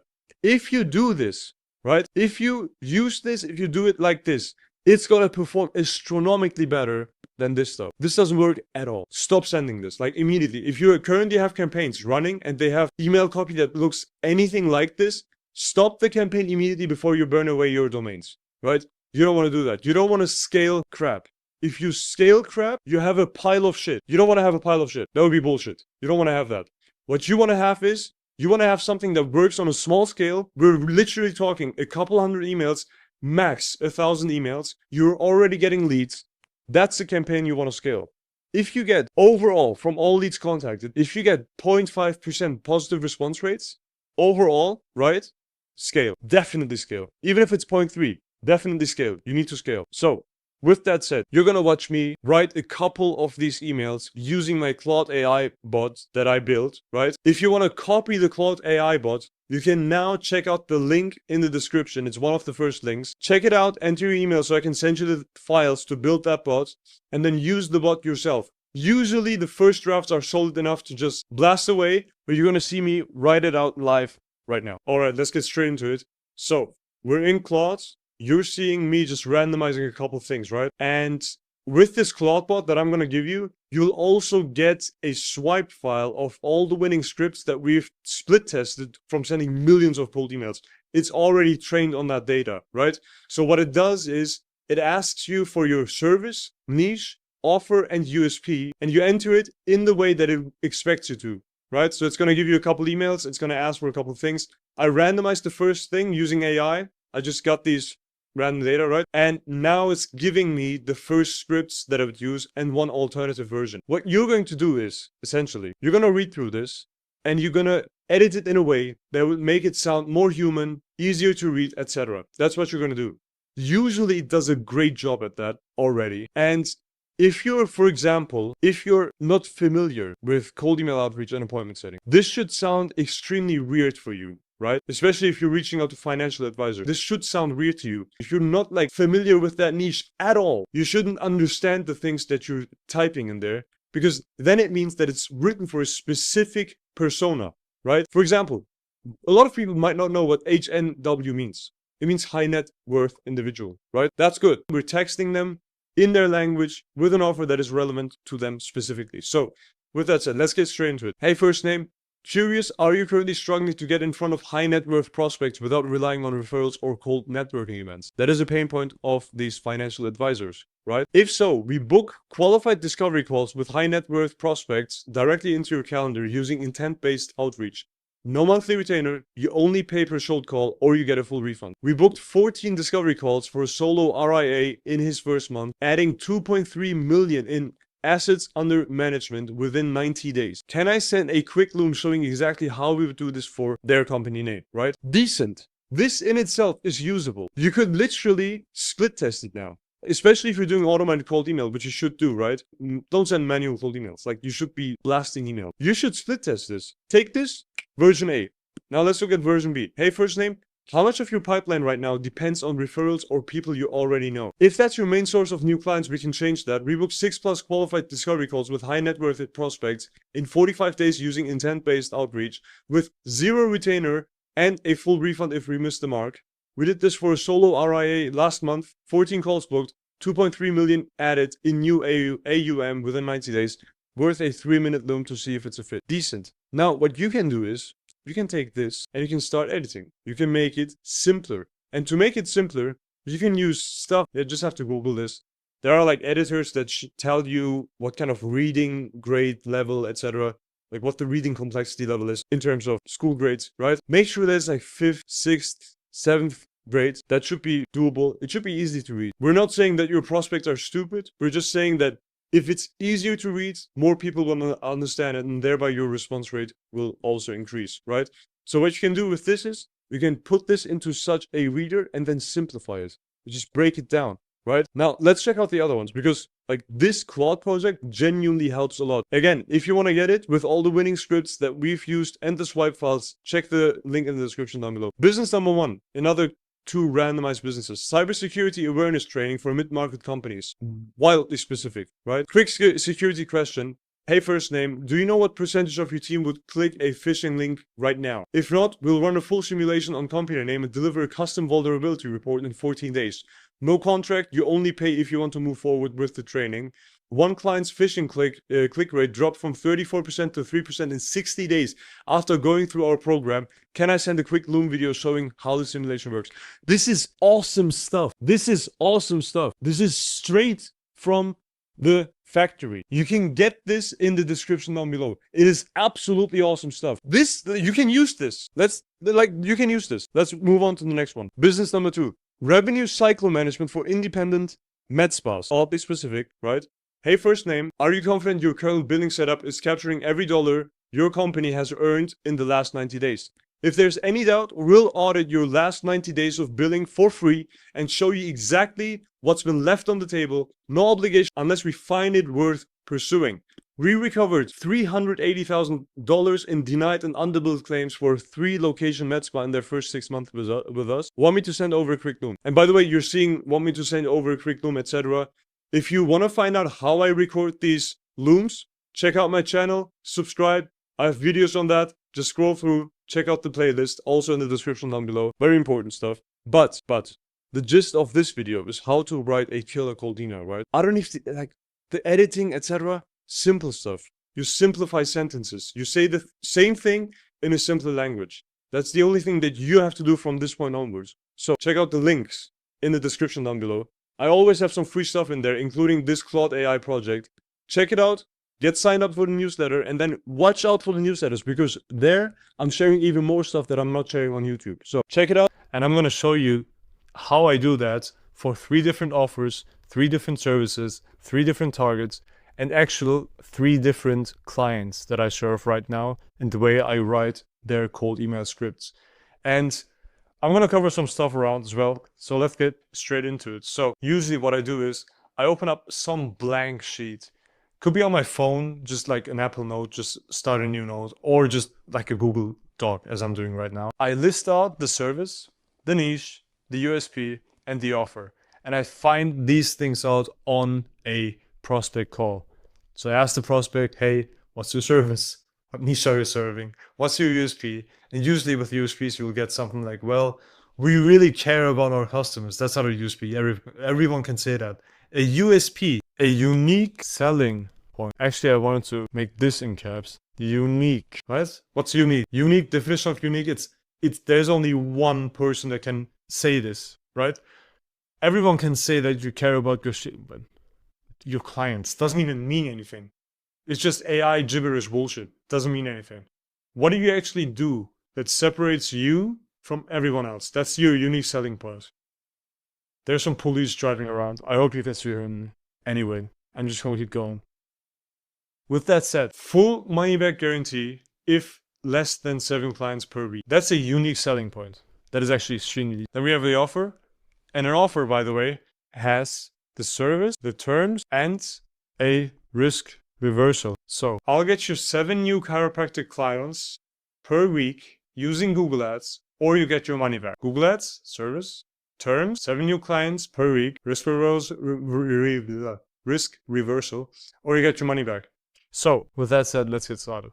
I usually start out just by outlining how many emails I want to send. Usually, I do 2 to 3. I try to avoid the third one because I found out throughout all the split tests, you're usually better off just by emailing another fresh person instead of just following up for the second time. Most of the times doesn't make any sense. And usually I write always the same thing in the third email, but let's get started with this, right?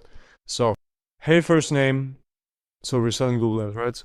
Are you currently looking to take on more patients for your practice? If so, I'll get you 7 new chiropractic clients, patients. I don't know if they call them patients or clients. I would have to find out. Per week using Google Ads, or you don't. Hey, want me to send you a 2-minute video showing how I'll do that? Yeah, that's a solid first script. You can do that. You can also start like a split test email 1B, email 1A. Email 1B, hey, first name, are you currently struggling to fill your calendar appointment? If so, I can show you on a 2-minute video how I'll get your practice 7 new patients per week on using Google Ads or you don't pay me to share it here. Yeah, that's also what I'll do. So let's say we have email 1A and 1B. Email 2. Most of the people like overthink the hell out of this. I usually just copy paste this. There you go. Done. Literally done. I can show you on a 2-minute video how I'd get your practice 7 new patients per week using Google Ads, or you don't. What I usually also do is maybe add a case study. Help Pyro Clinic London get 40 new patients per month with the exact same strategy outrun for you. Want me to share the video right here? And then the third one, if you want to do it, like usually again, I'll just call it a day right here, send these out, and send it out to as many people as possible. But if you were to, you could say, hey man, that's way too conversational for chiropractic clinics practices. We could say, don't know if you've had a chance to review my previous emails. Wanted to get your thoughts on the video. Let me know and I'll send it over. And then you're first. Yeah, that's legit, what you can do. That's a legit, completely legit, doable, probably gonna get you 1 lead out of 150 contacts type of script. I'm saying that because that's exactly what it's doing. So with that said, let's move on to the next one, right? So we have, oh, didn't I replace Google Ads? Well, we can just eyeball this. We can also just jump to the third one. So software as a service insurance verification for dental offices. USP is integrates with 99% of insurance providers in the US and recognizes frequency violations before they happen. Offer, I'll save you money within our free trial by avoiding frequency violations of your patients before they happen. Cool offer. Sounds familiar. So email 1, email 2. Let's keep this simple, right? I'm going to write this fresh actually. I don't have to copy directly in my... but I don't know by heart. So let's write it fresh. We're talking to doctors, right? Or like, let's say office managers at dental offices. So you would say, hey, first name, noticed you're in charge of company office. Are you currently experiencing or losing money on frequency violation? If so, we have developed this insurance verification tool called Name, almost doxed them, called Name, that recognizes them before they can even happen by checking all appointments a week before they happen. Wait, we have happened twice. That recognizes them before they can even happen by checking all appointments a week prior. Yeah. Want me to send you a 2-minute demo showing how does it? About that? Yeah. And then literally, guys, if you haven't learned, that's the step. There you go. Email number 2, written. And this is how I write copy generally. I hope this was helpful in some way, shape, or form.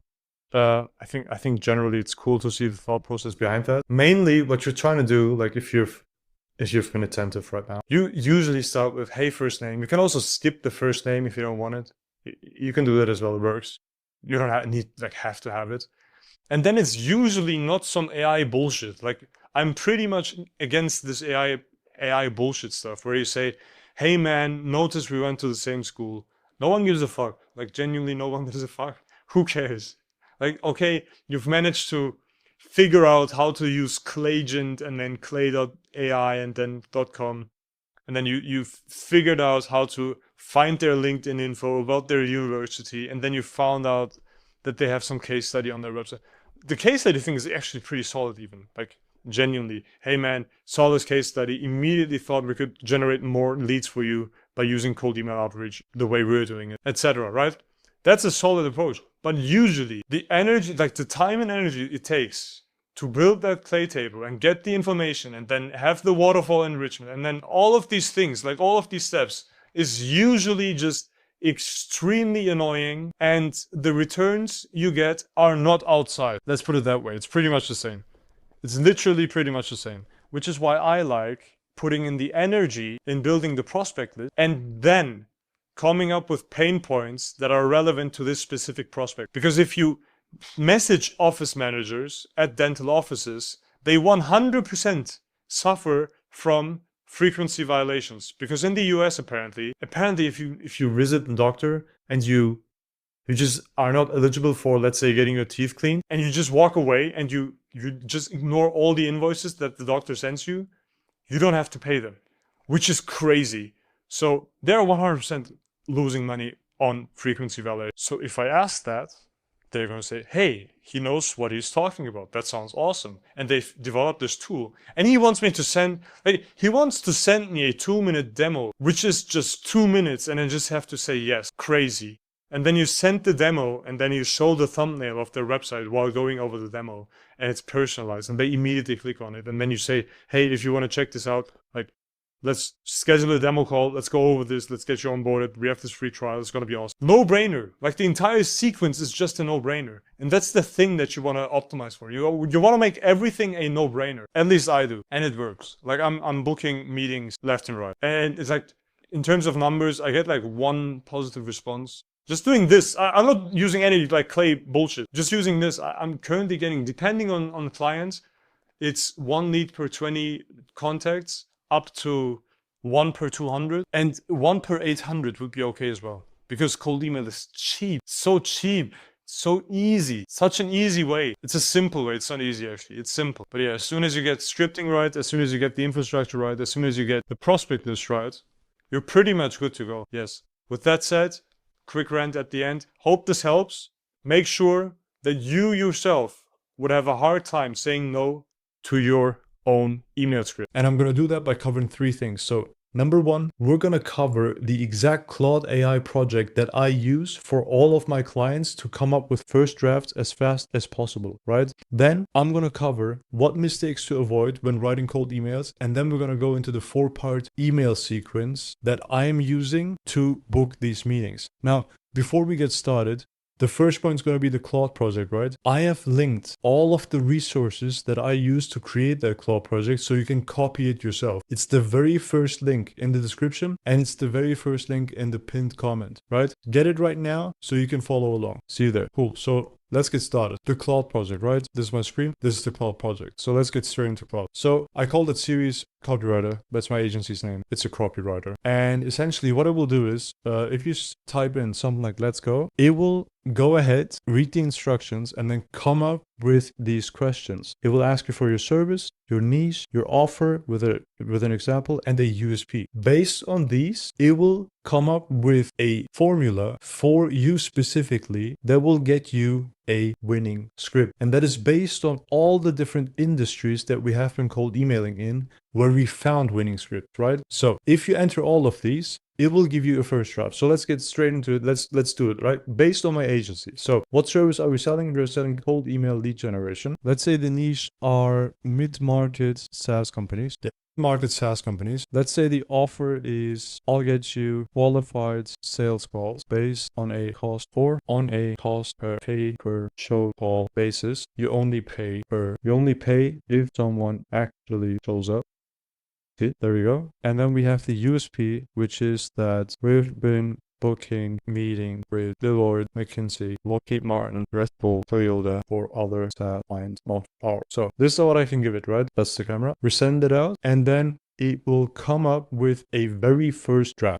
So subject line, quick question, because it's the goated subject line. Hey, first name, struggling to get qualified enterprise meetings booked consistently for company name? If so, we book you qualified sales calls on a pure pay-per-show basis. You don't pay a cent unless the prospect actually shows up. We're currently booking meetings with Deloitte, McKinsey, Lockheed Martin, Red Bull, and Toyota for other sales clients of ours. Want me to send you a quick Loom video showing exactly how we do it. Now, this is so solid, I would actually take it as it is and then just run it, right? But let's see if the next one is not that solid, so we can actually go through the example that I want to go through. So company name / outbound. Hey, first name, how is company name currently filling its pipeline with enterprise accounts? We run outbound for mid-market SaaS companies on a pay-per-show called model. No retainer, no risk. You only pay when someone actually shows up. Our clients are currently getting meetings with companies like Deloitte. Where's the quick? This is also solid. I'm not gonna lie, unfortunately both are solid, but what I wanted to tell you is if you use this and it sounds a little inhuman, that's fine. This is supposed to give you a very nice first draft, which you can tweak here and there to make it more readable, right? Just easy to read, easy language, dumb it down. The main idea, and now we're advancing in this video, the main idea of a solid script is that it's easy to read, easy to comprehend, so that you can then easily say yes or no to the email. That's the goal, right? That is the goal. Now, what we want to avoid at all costs, and now we're getting into the second part of this video, what mistakes to avoid, right? Talking about yourself. Do not talk about yourself, because genuinely speaking, no one cares. And what do I mean by talking about yourself? Don't talk about your achievements. Don't talk about how great of a company you are. Just straight up go to or get to the point, right? Just get to the fucking point. There is no point in just like boasting yourself in the email. It doesn't make any sense. That is why we have this Loom video where you can then show shit. You can then show stuff, right? You can demonstrate stuff. Don't just say things, demonstrate things. They want to see that you can do it. Everyone can say that they're the greatest company and we have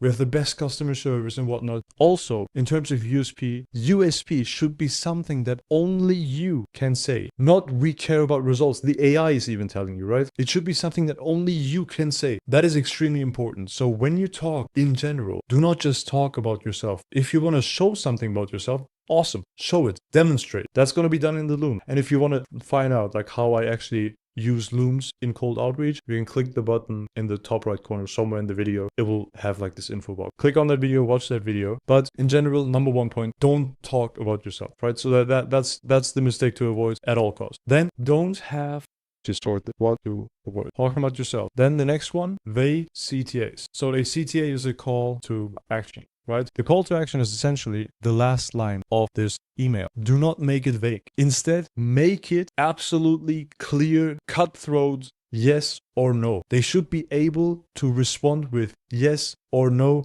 to your email because it is extremely easy to say yes or no, and you should make it as easy as possible to say either one of those, right? You want to spark conversation. You don't want to sell people. We're not selling people yet. We're just sparking conversation. This is not about selling, right? So we want to avoid vague CTAs at all costs. The next thing that you want to avoid is rough service descriptions, no offer with clear terms, just bullshit, right? We don't want to do that. So vague offers. I'm actually mixing up the 4-part structure that we're going to get into, but still, vague offers are going to kill your email because no one's going to read this part. This is the offer part, right? So this one has a clear term. There's a risk reversal in it. It's implied because you only pay per show, right? It is clearly structured. It is easy to understand in a language that they actually speak, right? And if I say a language that they actually speak, I obviously don't mean English. I mean a simple language. They talk about shows. They know what a show is. They know what a qualified call is. Speak the language that they actually speak, right? And the AI will help you with that. By the way, if you haven't yet, get the AI in the description down below. It's the first link. The AI will show you exactly what kind of language to use for these different industries, right? Because it's going to do research in the back end as well. So you want to definitely have, you don't want to definitely have vague offers in your cold email. Then do not have a USP that everyone can use, because then it's not a USP. It's not unique, right? A USP is a unique selling proposition. Unique selling proposition. It won't be unique anymore if everyone can say it. Only say things that you have done actually and that only you can say. There could be something about your product that no one else has, which is less likely. It is less likely for most industries. But if it is, mention it 100%. Say we're the best compliance SaaS, whatever, because we have this thing that no one else has. Say that. If it's a USP, it's a USP. Talk about case studies. Talk about testimonials you've received, things people have been saying about your service or product, unique things, right? And this is just to like sprinkle some salt, like Salt Bay, just sprinkle some salt onto the email. It should just like smoothen out things. It should make it nicer, right? It should make it unique. That's what actually gets responses, right? Now, getting into the 4-part email structure, because we've been talking about 4 things right now. Getting into the 4-part email structure. How does it actually look, right? If we analyze this, we will see clearly. Let me actually take this one out of here and then just put it in here. Every single cold email that we're writing that is actually performing well is built exactly using this specific framework. So it is always, and not always, sometimes I just leave out this part as well. So I just like remove this part. But let's say we always use the hey first name, right? Then it's literally relevant question, right? Relevant question. If so, offer, USP, easy to say yes to CTA. Every single time. Literally, I swear to God, every single time it looks like this. Every single time. I'm not sure if I'm doing myself a favor if I just share this as is. because I've been sending millions of cold emails to figure this out. But every single time I use this thing, it just works. And I'm talking about baselines. Of course, sometimes, you know what happens? Sometimes I start testing crazy stuff. I just send out emails that look like this. But sometimes this is my email that is performing best. Because if they respond with yes, I'll just go straight into the pitch, which is, if so, offer, right? I just offer USP, easy to say yes to CTA. I'll just send this one first. And then if they say yes, I'll send these. Done, right? You can play around with this. The entire idea of this Claude project is literally to give you a first draft that you can actually use, a baseline that is proven, that actually works, so you can get started, right? As soon as you get started, you can start testing shit. And testing shit will always include changing one of these 4 components exchangeably. Yes, one at a time, just change them. And now, with that said, what I want to do right now, I want to close off, because this is actually the entire video. Very simple stuff. We've covered the Claude project, how to use it. We've covered what mistakes to avoid. You shouldn't talk about yourself. You shouldn't have vague CTAs. You shouldn't have vague offers. You shouldn't have a USP that everyone else also can use, because then it's not unique, right? It's just an SP. And then we also covered the 4-part email structure, which is crazy simple, right? Now, again, go into the description, first link. It's the very first line. There's a link where you can get all the details, so you can actually create this Claude project with all of the .md files and the instructions in here, right? It will tell you exactly how to set that up. If you don't have Claude, it's like $15 a month. It's definitely worth it for this purpose. You create a project, get that done, enter your details as soon as it asks you for your service, offer, niche, USP, etc. And then it will give you your first draft. And as soon as you have it, you start testing. And as soon as you get solid results, text me. Text me the email, like email me straight up. I'll link my email somewhere in the description as well. Email me about the results, because I want to share them with my people, because this stuff works. Yes. In this video, I want to go over spam emails that I got. Not really spam, but outreach messages. And I want to give them all a rating, tell you what I don't like about them, and I'll rewrite them live in this video. So in this video, we're going to cover outreach emails that I received in my inbox, which I all archived. So these are, by the way, very important. I said spam emails, but it's like rather successful outreach emails that I got, because they at least landed in my primary inbox, because I cleared my entire spam folder. And to record this video, I had to ask Claude, like, what kind of actual outreach messages did I get in recent times? And it pulled out all of the ones that I got. So let's get straight into this, right? Let's get straight into it. It's going to be really cool. I'm really looking forward to this. So, boom.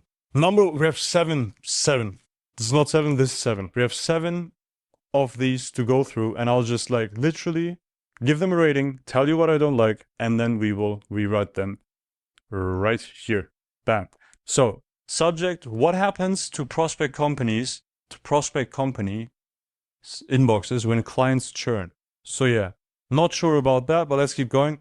John wanted to ask, when a client churns from prospect company, what becomes of the domains and inboxes you set up for them, which took 3 to 6 months to warm up? Most agencies I've chatted with just abandon it.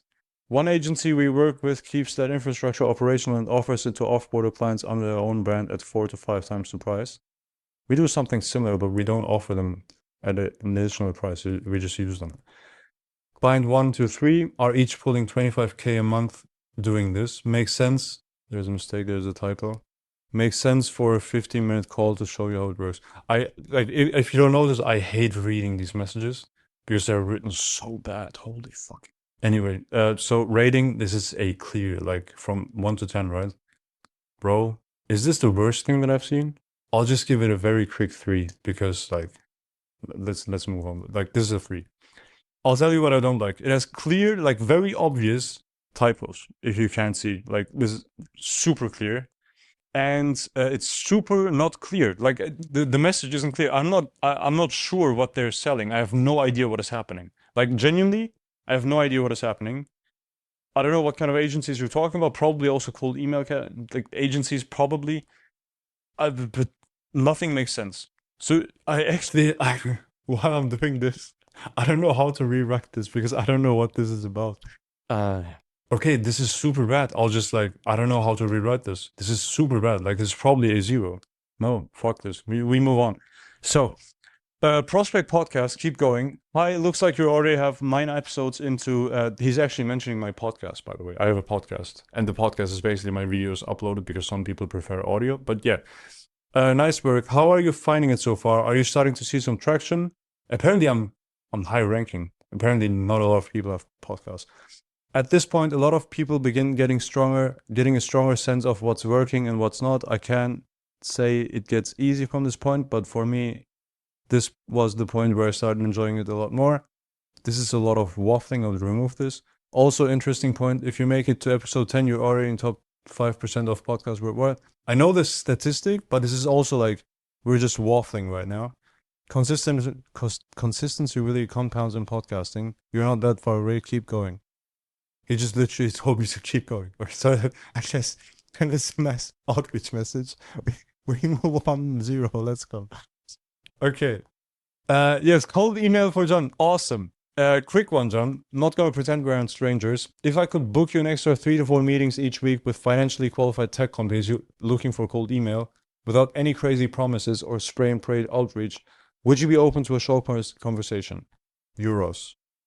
We just have one agency go from very few calls to reliable 15 plus high quality calls per month. Okay. This is an outreach message that everyone is using that is also running cold email outreach. So all of my kinds of people. And the issue with this, by the way, let's rate this. This is a mediocre 5, right? This is a mediocre 5. Why? It is mediocre as fuck. Like everyone says the same things. Like you could get 3-4 meetings each week, etc. You don't even know how many meetings I'm getting right now. That's the issue. So 3 to 4 might seem for me like it's very little. Imagine you reach out to someone and they're like, we need like at least 400 calls more this month to hit quota for this quarter.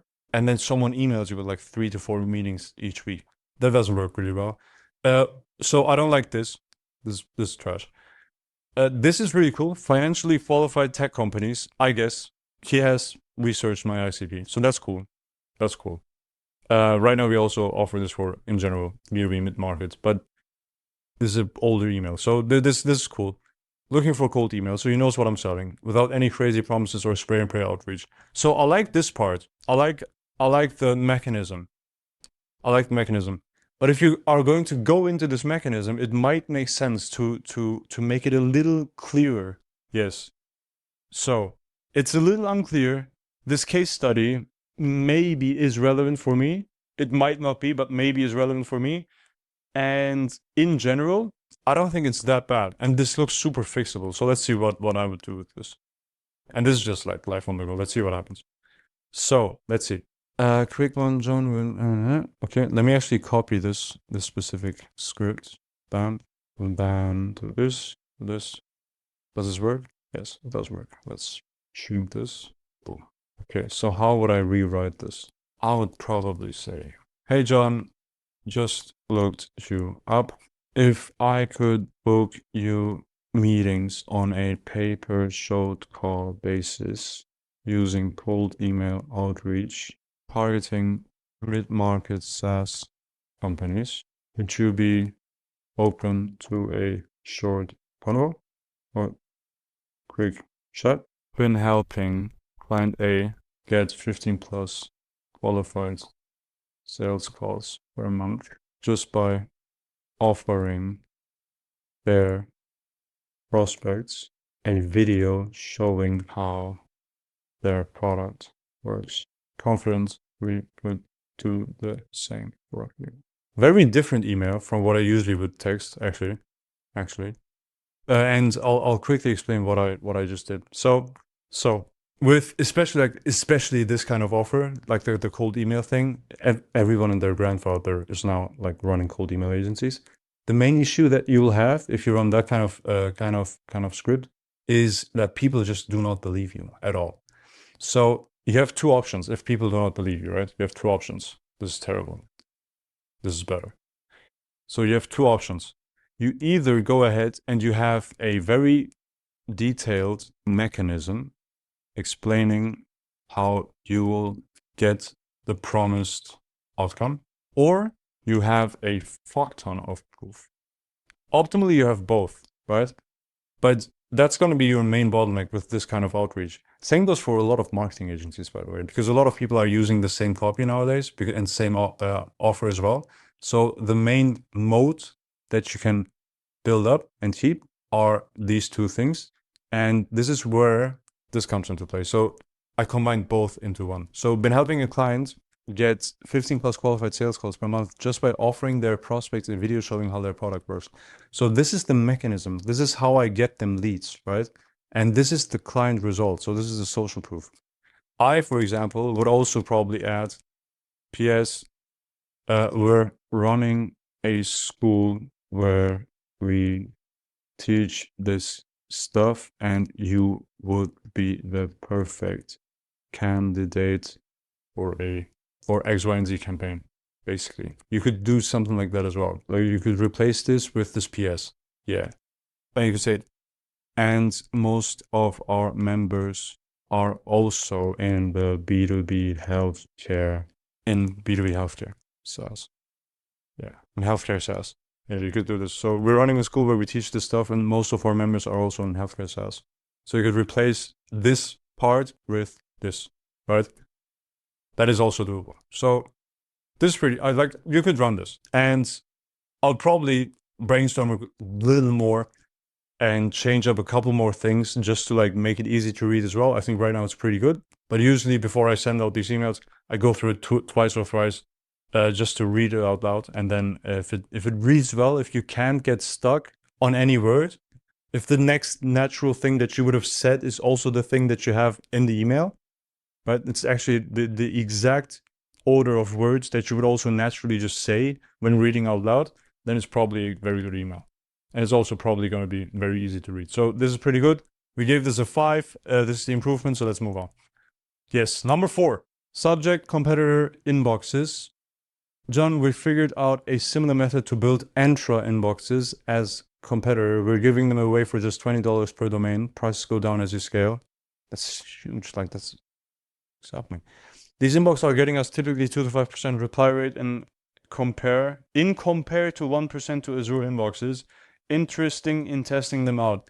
This is trash. This is top tier trash. What is this? 0, bruv.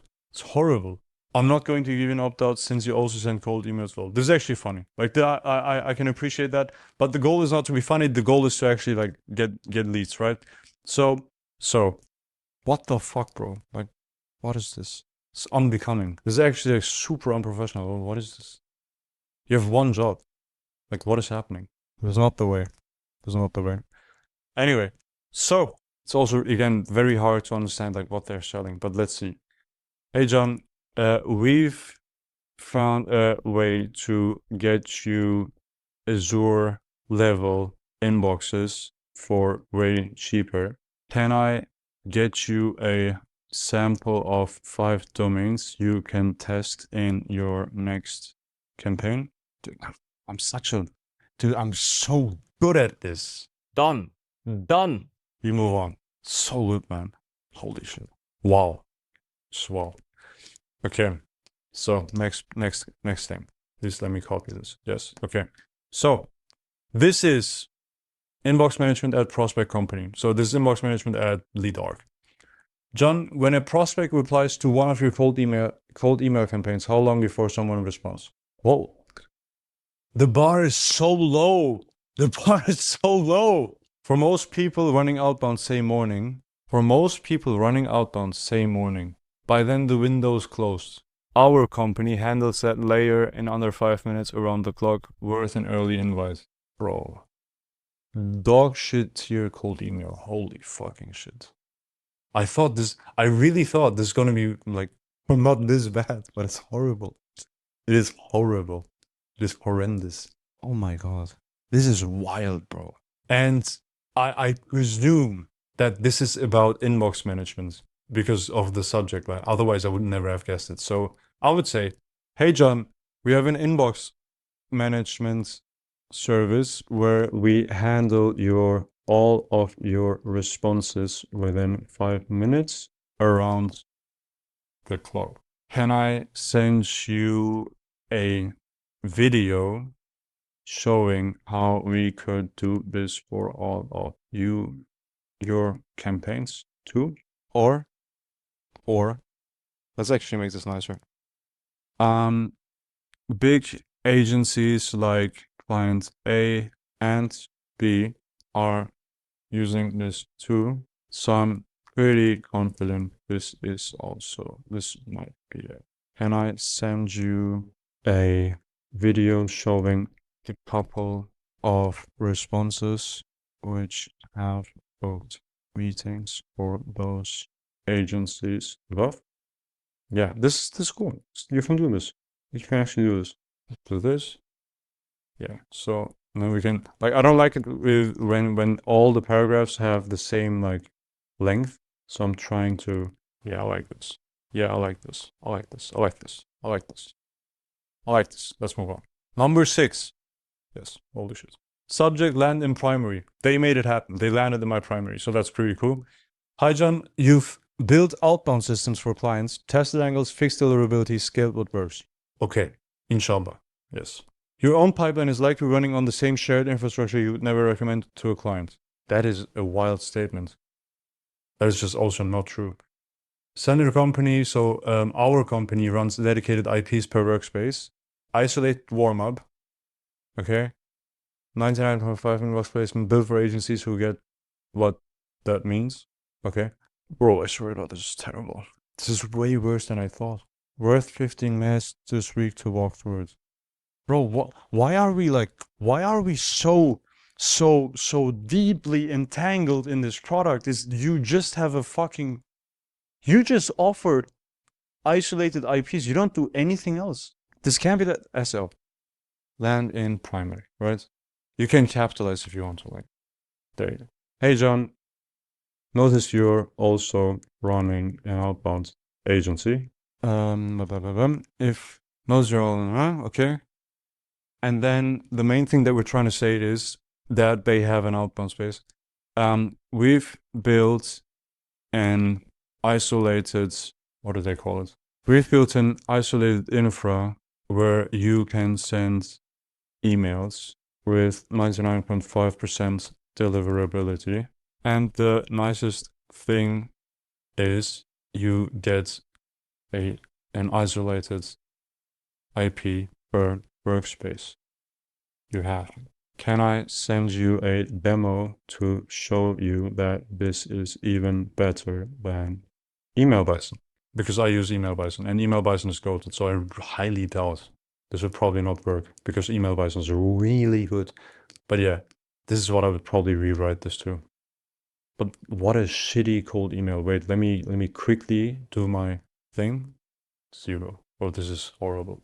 Okay, finally, something short. John isolate IPs. John client 1 and client 2 went with fully isolated IPs and saw clear jump in replies. Reply yes, and I'll show you how. This is almost nice. I don't like these things. Like, I don't like the reply yes and whatever. But I'll give this a solid 8. Like, at least we're getting somewhere. Maybe my standards have dropped. And let me give you a 6.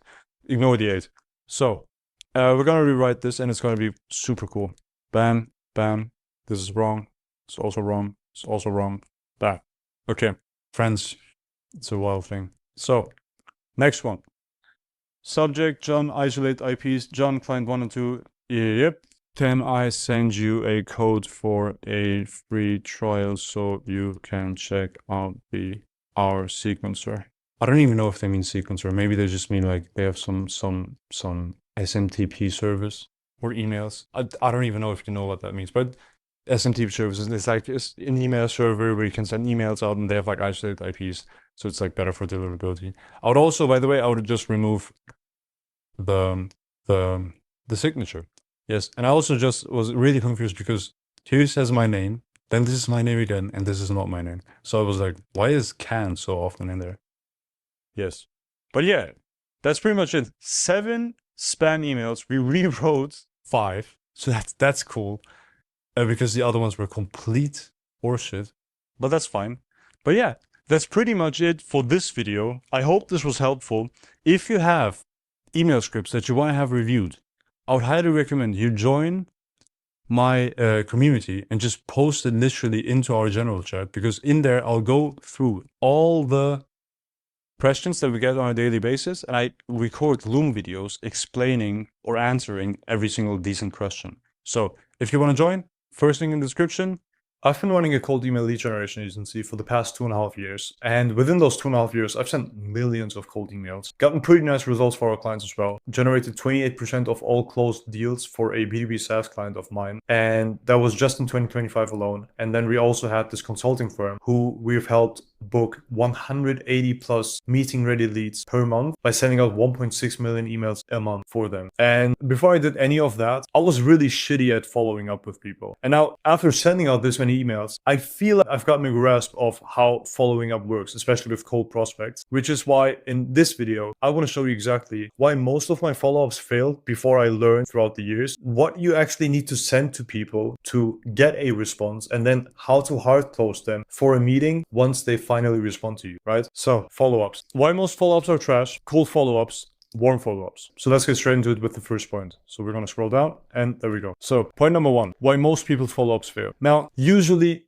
it's a volume problem. And now I'm talking specifically about warm follow-ups. And warm follow-ups is basically every follow-up that you do after they already positively responded to your initial outreach message, right? So we're not talking to completely cold prospect. For those, I have a very separate thing, and I'm going to cover that in point number 2. But usually when you do warm follow-up, a lot of people just check in. That's what I've been doing in the past. Completely desperate. It's completely free of value, really doesn't help anyone, really doesn't. Which is why I came up with the rule that basically every single touch needs a reason to exist. If it doesn't provide value of some sort, doesn't give them more proof that you're actually capable of delivering on the promise that you made in the initial outreach, or doesn't provide more actual hands-on value, it shouldn't exist. You shouldn't send it out. It doesn't really add to the entire situation. It rather almost subtracts, right? So for that reason, we need to make sure that we follow up a lot and that we follow up with things that are actually valuable. And we're going to cover that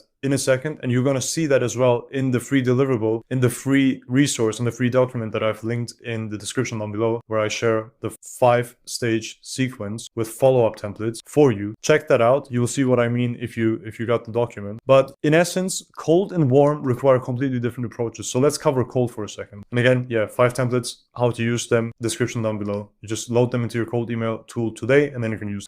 Now, point number 2, follow up with cold prospects. Now, this is before they have actually responded to your outreach message. In this case, don't overthink it at all. Like, you don't want to overthink this at all because it is usually completely free of value. It's mostly meaningless. You just reach out to the next person. We don't want to have stages. We don't want to have like sequences with 6 stages where you follow up from different angles every single time. Then you open up a new thread and you do this, you do that. We don't want to do that because that's gonna it's the most sure way of getting marked as spam. So you don't want to do that. What you want to do is you want to just reach out to the next person. At max, send them 1 follow-up. And the usual follow-up that you can do is literally you would basically have your, what happened? Okay. You would usually have a sequence that looks like this, right? You have like 4 lines and this is your, I don't know why this is so thin. Let me make this thicker. There you go. You would have like 4 lines and this is your email, right? Bam, bam, bam, bam. This is your first email, number 1 first. For the follow-up to that, you would literally just take the exact same thing, right? You would take the exact same thing, but instead of having 4 lines, you just remove the first one. So you only have lines 2, 3, and 4. You remove the first one. And the first one is usually, hey, first name, are you also experiencing X, Y, and Z pain point? Because you already asked that. Like, you go straight into the offer and social proof and then the CTA. Now, if you don't know exactly how I even came up with this framework right now, I will link a video in the top right corner, right here, where you can check out a video where I tell you exactly how to write killer cold email sequences. Click it already, watch it after this video. Very important to understand what I'm talking about right here. But essentially what you're doing is from that killer outreach sequence that we've covered in a different video, you just delete the first line and then you move on to the second email in this sequence. And that's basically it. Like, this is your complete cold email follow-up sequence. You don't want to do more than that because, again, the probability of you getting marked as spam after stage 6, ultra high. And all the while, the follow-up performance goes down drastically. Like, the response rates from here to there are literally minus 30% as opposed to or compared to reaching out to the next person, right? Reaching out to the next person gets you 30% more responses, which is quite wild. Meaning, if you get 1% response rates for your first follow-up, you would get 0.7% to your second follow-up. So you could just reach out to the next person, keep the 1%, right? That's how actually like how important this is. So with that said, that's cold follow-up. I don't want to cover it too much because it's pretty simple. It's mostly meaningless. So this is that, right? So let's move on to point number 3, which is warm follow-ups, which is after they actually positively responded, right? So positive plus. What you want to do is you want to be fast. Like you want to be fast. Within 5 minutes, call them, text them back, do whatever you need to do to reach back out to them, right? Whatever you prefer, but you need to be quick. Like you need to be extremely quick. And you need to always close hard for the next step in the sequence, which is going to be a meeting, most likely, provided if, right? If you're not just sending a value email. So in the document that you can find in the description down below, where I share the 5 email templates, the follow-up templates, right? You will find out that a couple of these are just like pure value. We just send a valuable thing over. We don't have any CTA on these at all. This is just to build trust, just to send something nice over to them, right? That's the main purpose of them. If you're sending something like that, which is just a value email, you don't want to hard close at all. But if you're asking for a meeting, you're going to ask for a meeting, and you're going to ask it in a very, very extreme way. I say extreme because most people just say, hey, checking in for no fucking reason, right? You don't want to do that. Like, don't go half. Don't go half. There's a normal distribution for this stuff, right? So you have all the chats on this side of the spectrum and this side of the spectrum. If this is IQ on the x-axis, right? If this is IQ, this is where you have the high IQ people, like 140 IQ. This is where you have the straight 100 IQ. And this is where you get like extremely moronic with 45 IQ. These people and these people come to the same conclusion. If I'm going to ask for a meeting, I'm going to make the ask, right? That was a terrible circle. I'm going to make the ask. The people in the middle overthink a lot. They talk a lot. They talk a lot. They think even more. They keep thinking, only to come to a conclusion to say, just checking in, bro. Makes zero sense. If you want to make the ask, you make the ask. If you want to provide value, you provide value. Don't do something in between. Don't do that. Do not do that. My old football coach actually said to our goalkeeper back then, we had a very weird, like this is a slight tangent, but it's going to explain the story as well, or the entire rule. We had a situation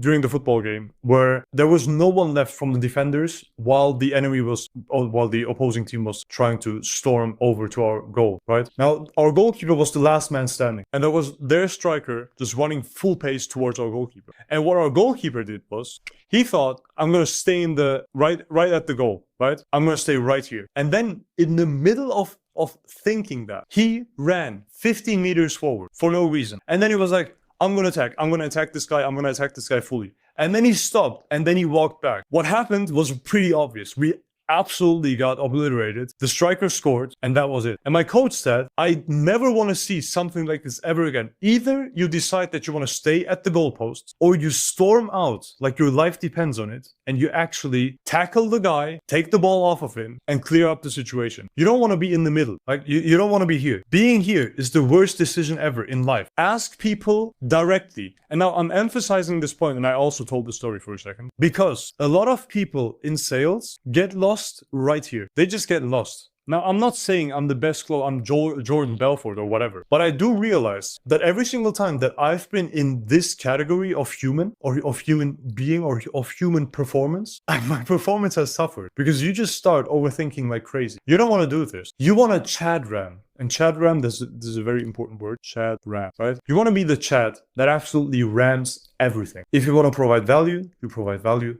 If you want to close hard for the next step, you close hard. And you will see in the templates that I'm closing hard in these follow-up templates. So this is very important. You need to keep that in mind. This is going to help you a lot, especially with cold traffic. With cold traffic, you need to pull your prospect through the sales motion. You need to pull them. You can't just like leave them there. They're too cold for that. You need to absolutely pull them by their arm. Otherwise, they will not move forward. Why would they? They don't know you. You're nobody, essentially. Right? Which is also why it's important to have a lot of content on the internet. But that's a different point. Let's get back to this video. So with all of these follow-ups, it is extremely important that you also personalize them. And with personalize, I actually chose the wrong word here. It's more relevance, right? You want to be relevant. You don't want to have, especially if you run high volume cold email campaigns, you don't want to have every single thing personalized. You want to do it manually. I wouldn't recommend it. So make it relevant. Meaning, if you reach out to B2B SaaS businesses, it makes a lot of sense to have case studies of other B2B SaaS businesses in the subsequence where you respond or where you follow up with all the leads that you generated with that campaign, right? Because guaranteed, if you only had B2B SaaS campaigns in the initial cold outreach campaign and you now get positive responses out of that, so let me actually make this visualized instead of using my hand. So you have a B2B SaaS campaign, right? SaaS.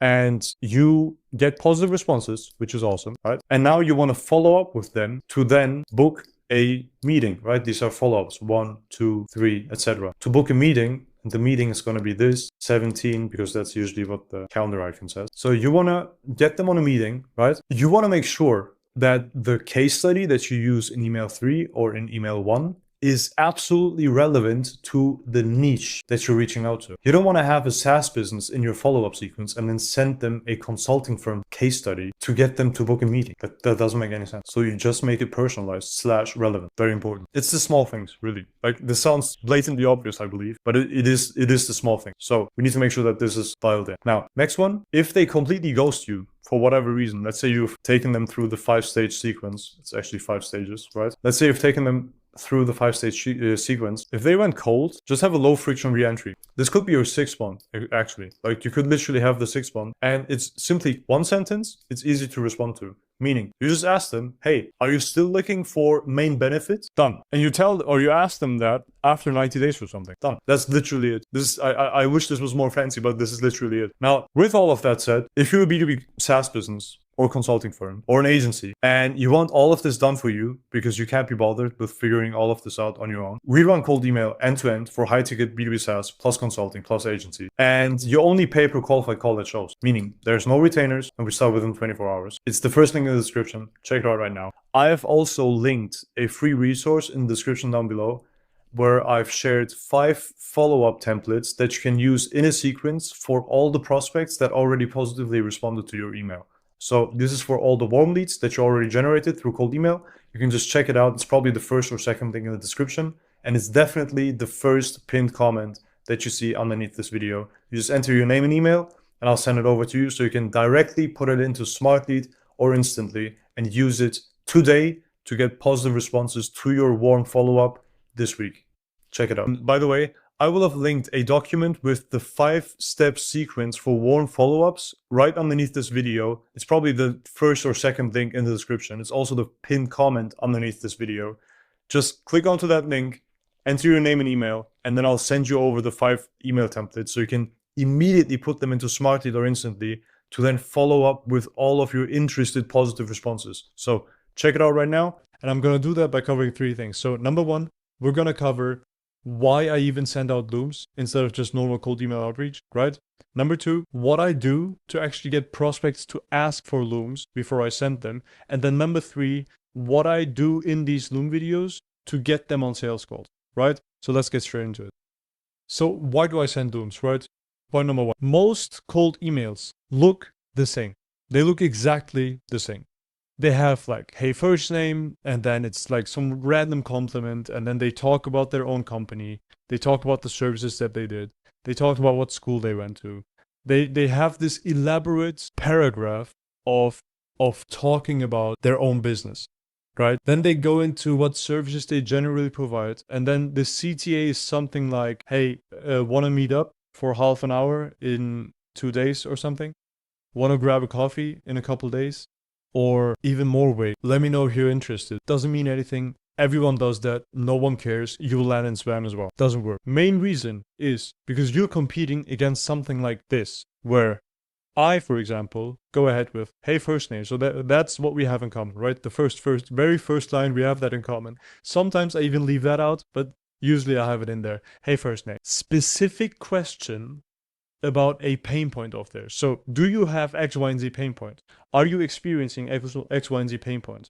Right? If so, offer with a clear promise, clear terms, clear quantifiable results, a risk reversal, right? Relevant case study, that's the next line. Relevant case study after the offer, in regards to the offer, or connected to the offer. And then the CTA just literally asking, can I send you a Loom video showing exactly how that works? Or how I would do that for you, right? The better each part of this email flows into the next one, the better it will perform, just based on experience. right? It makes a lot of sense, but it's pretty hard if you've never, like, if you're not doing this every single day. So that's what you need to do to actually get people to respond to these emails, right? Now, with that, I actually took a couple things from the second point. I was already thinking at, no worries. Why do I actually send them videos? Now, again, most cold emails look the same. If you send this one, more people will respond. That's the main reason, right? The CTA becomes a no-brainer.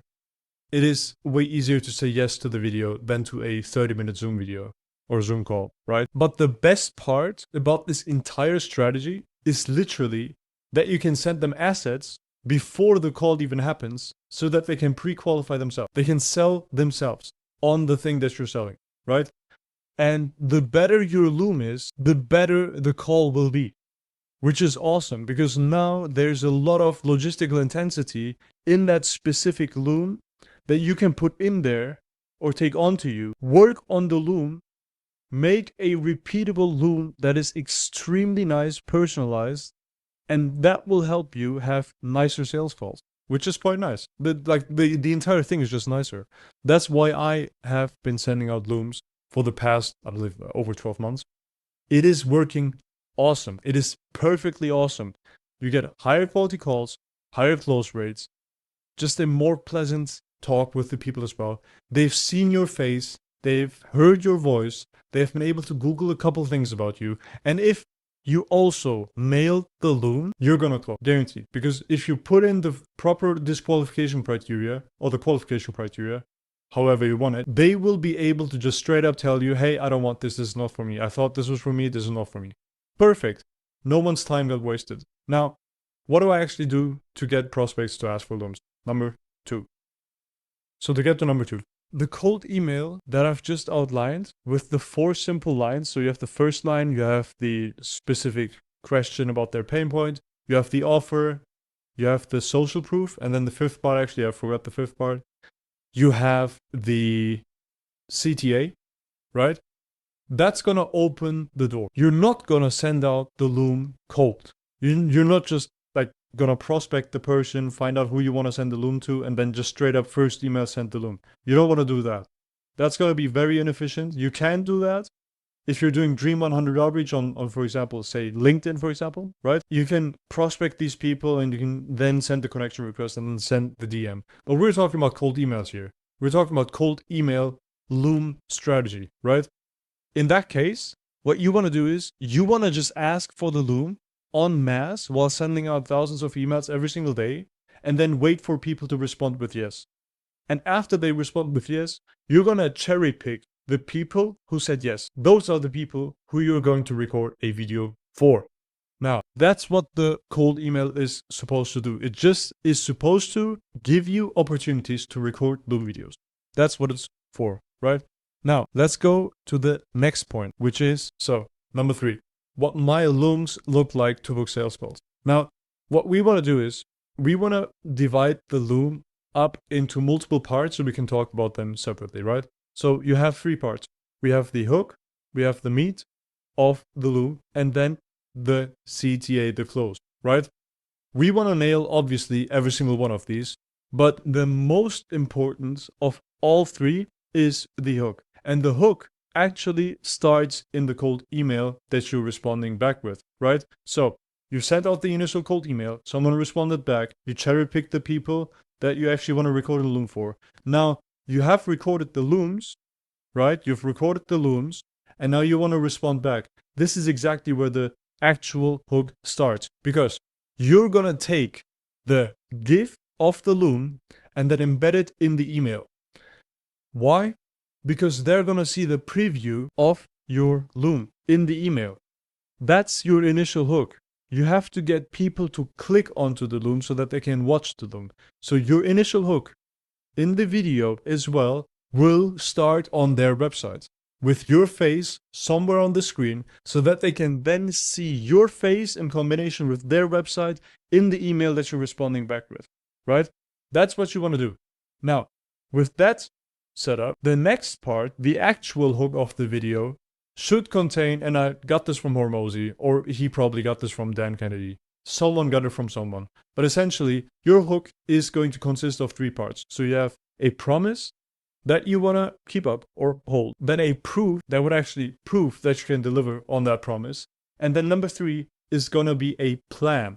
And the plan is going to give the outline for the loom that they're about to watch. That's going to help you retain these people throughout the entire loom, so that we can then go straight into the meat of the loom, which is going to show the 3 things that you told them about in the plan of the hook. So what are these 3 things going to be?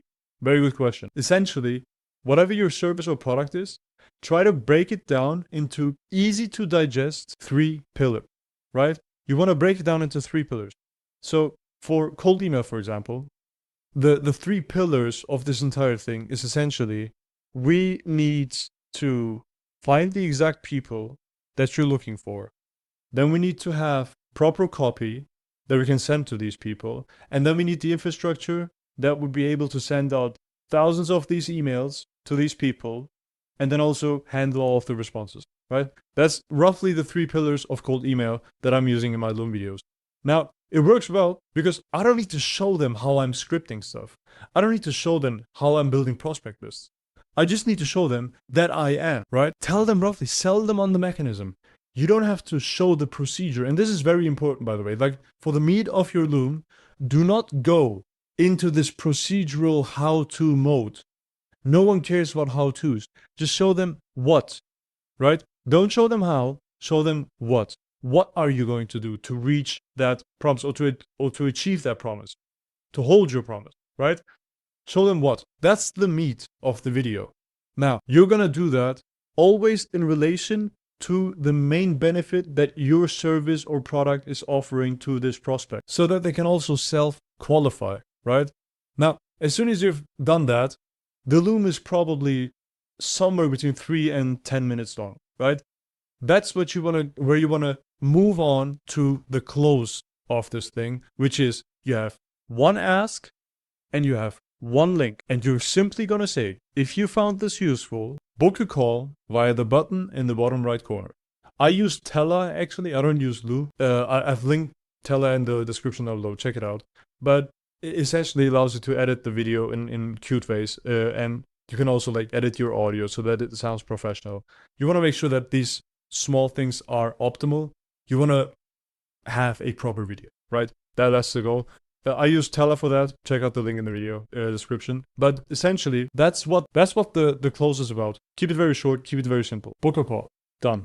In this video, I'm going to show you exactly what we did to help Checkout Creatives, a client of ours, doing email marketing for e-commerce businesses, to generate 7 plus 11 plus 1 leads within the time span of the last 4 days or so, 6 days. And I'm just going to walk you through what we did in the campaigns so you can actually see it for yourself. And if you're an e-commerce email marketing agency, this might be for you. Check out the link in the description. We could help you as well. So let's get straight into this. So we ran these 3 campaigns in the last 6 days, some a little longer. But essentially, what we're doing is we're reaching out to e-commerce brands that are sufficiently large enough for their ideal customer profile. This is Checkout Creatives' website. So they basically run this for e-commerce businesses doing direct-to-consumer business. And what we did essentially is we pulled, in this case, 7,700 prospects from e-commerce businesses, and we ran these simple email scripts to them. We have a couple winners, we have a couple losers. Let's just look at the ones that are currently winning. So we have, hey, first name, are you emailing your customers? If so, I'll build you a flow for everyone on your list who never bought for free. Want me to send it over? If it works, there are 8 more flows you can grab for a single one-time fee. Fully done for you, no retainers. That's the first script. Another one, very similar to the first one. PS change, like it. The other 8 flows are on one flat fee, built for you, no retainers ever. So the offer is basically, you get the flows for a one-time payment, no retainers whatsoever, done. That's it, right? Then we tested a couple more, I believe. A very similar email based on the winner that we had. If it works, there are 8 more flows you can grab for a single one-time fee, fully done for you, no retainers. And if it doesn't pay for itself in 30 days, you don't pay. These are the offers, pretty much, right? Let's look at the most recent ones. Yeah, a little different. If so, I'll build the 9 core flows your store is missing. Never bought, abandoned checkout, win back, and the rest. You only pay a percentage of the extra revenue we generate. If it makes you nothing, it costs you nothing. Want me to build one of them and show you. So this is the first campaign that we ran. This is the oldest one. Now to the newer ones. No man, this is also slightly older. Let me zoom out. Boom. Yes. So 6,400 people contacted. 2.7% response rate, 6% positive response rate. Pretty decent. Let's check this out. Very similar emails. I think it's exactly similar. Just targeting is slightly different as the second version. So it's like a rerun of the first version. That works pretty well as well. And they're getting leads every single day right now, which is quite nice. It's good to see. They're happy as well. I quickly wanted to give you a glance over these campaigns because we also have the French version of these. I speak 0 words French. I hate French. And we started this campaign very recently, already generated a lead. Boom. We started this a couple days ago. We're getting 9% response rates right now. I guess the only thing that we have to change is a better offer. We'll see. It's currently ongoing. But this is a very simple example of a campaign that we're running for one client. And I'll probably make more of these breakdowns where I go through exactly what we're doing because a lot of people are curious, apparently. So that's pretty understandable. And I'm happy to deliver because we also ran a couple more campaigns for checkout creators before they actually rebranded. So they were doing Google ads for SaaS companies, basically, and for real estate agents as well. I read a couple of campaigns over there that performed really well. So in a very similar fashion, on a pay-per-call offer. So they offer to generate them appointments and calls and demo calls on a performance basis, which works super well. Stuff like that works extremely well via cold email. If you want to take away anything from this video, it's that you need a banger offer, because as soon as you have a banger offer, you can get numbers like these. So for example, B2B SaaS, 2,500 people contacted, 2 leads. I guess that was one of the first campaigns that we ran. Real estate brokerage decision makers. So we have 1,600 people, 6 positive responses, 2,100 same ICP, 15 responses. That's wild, right? 30% positive out of the 2.26% responses. Boom, 1.7K emailed, 17 gotten. That's literally 1 lead per 100 people that we contact.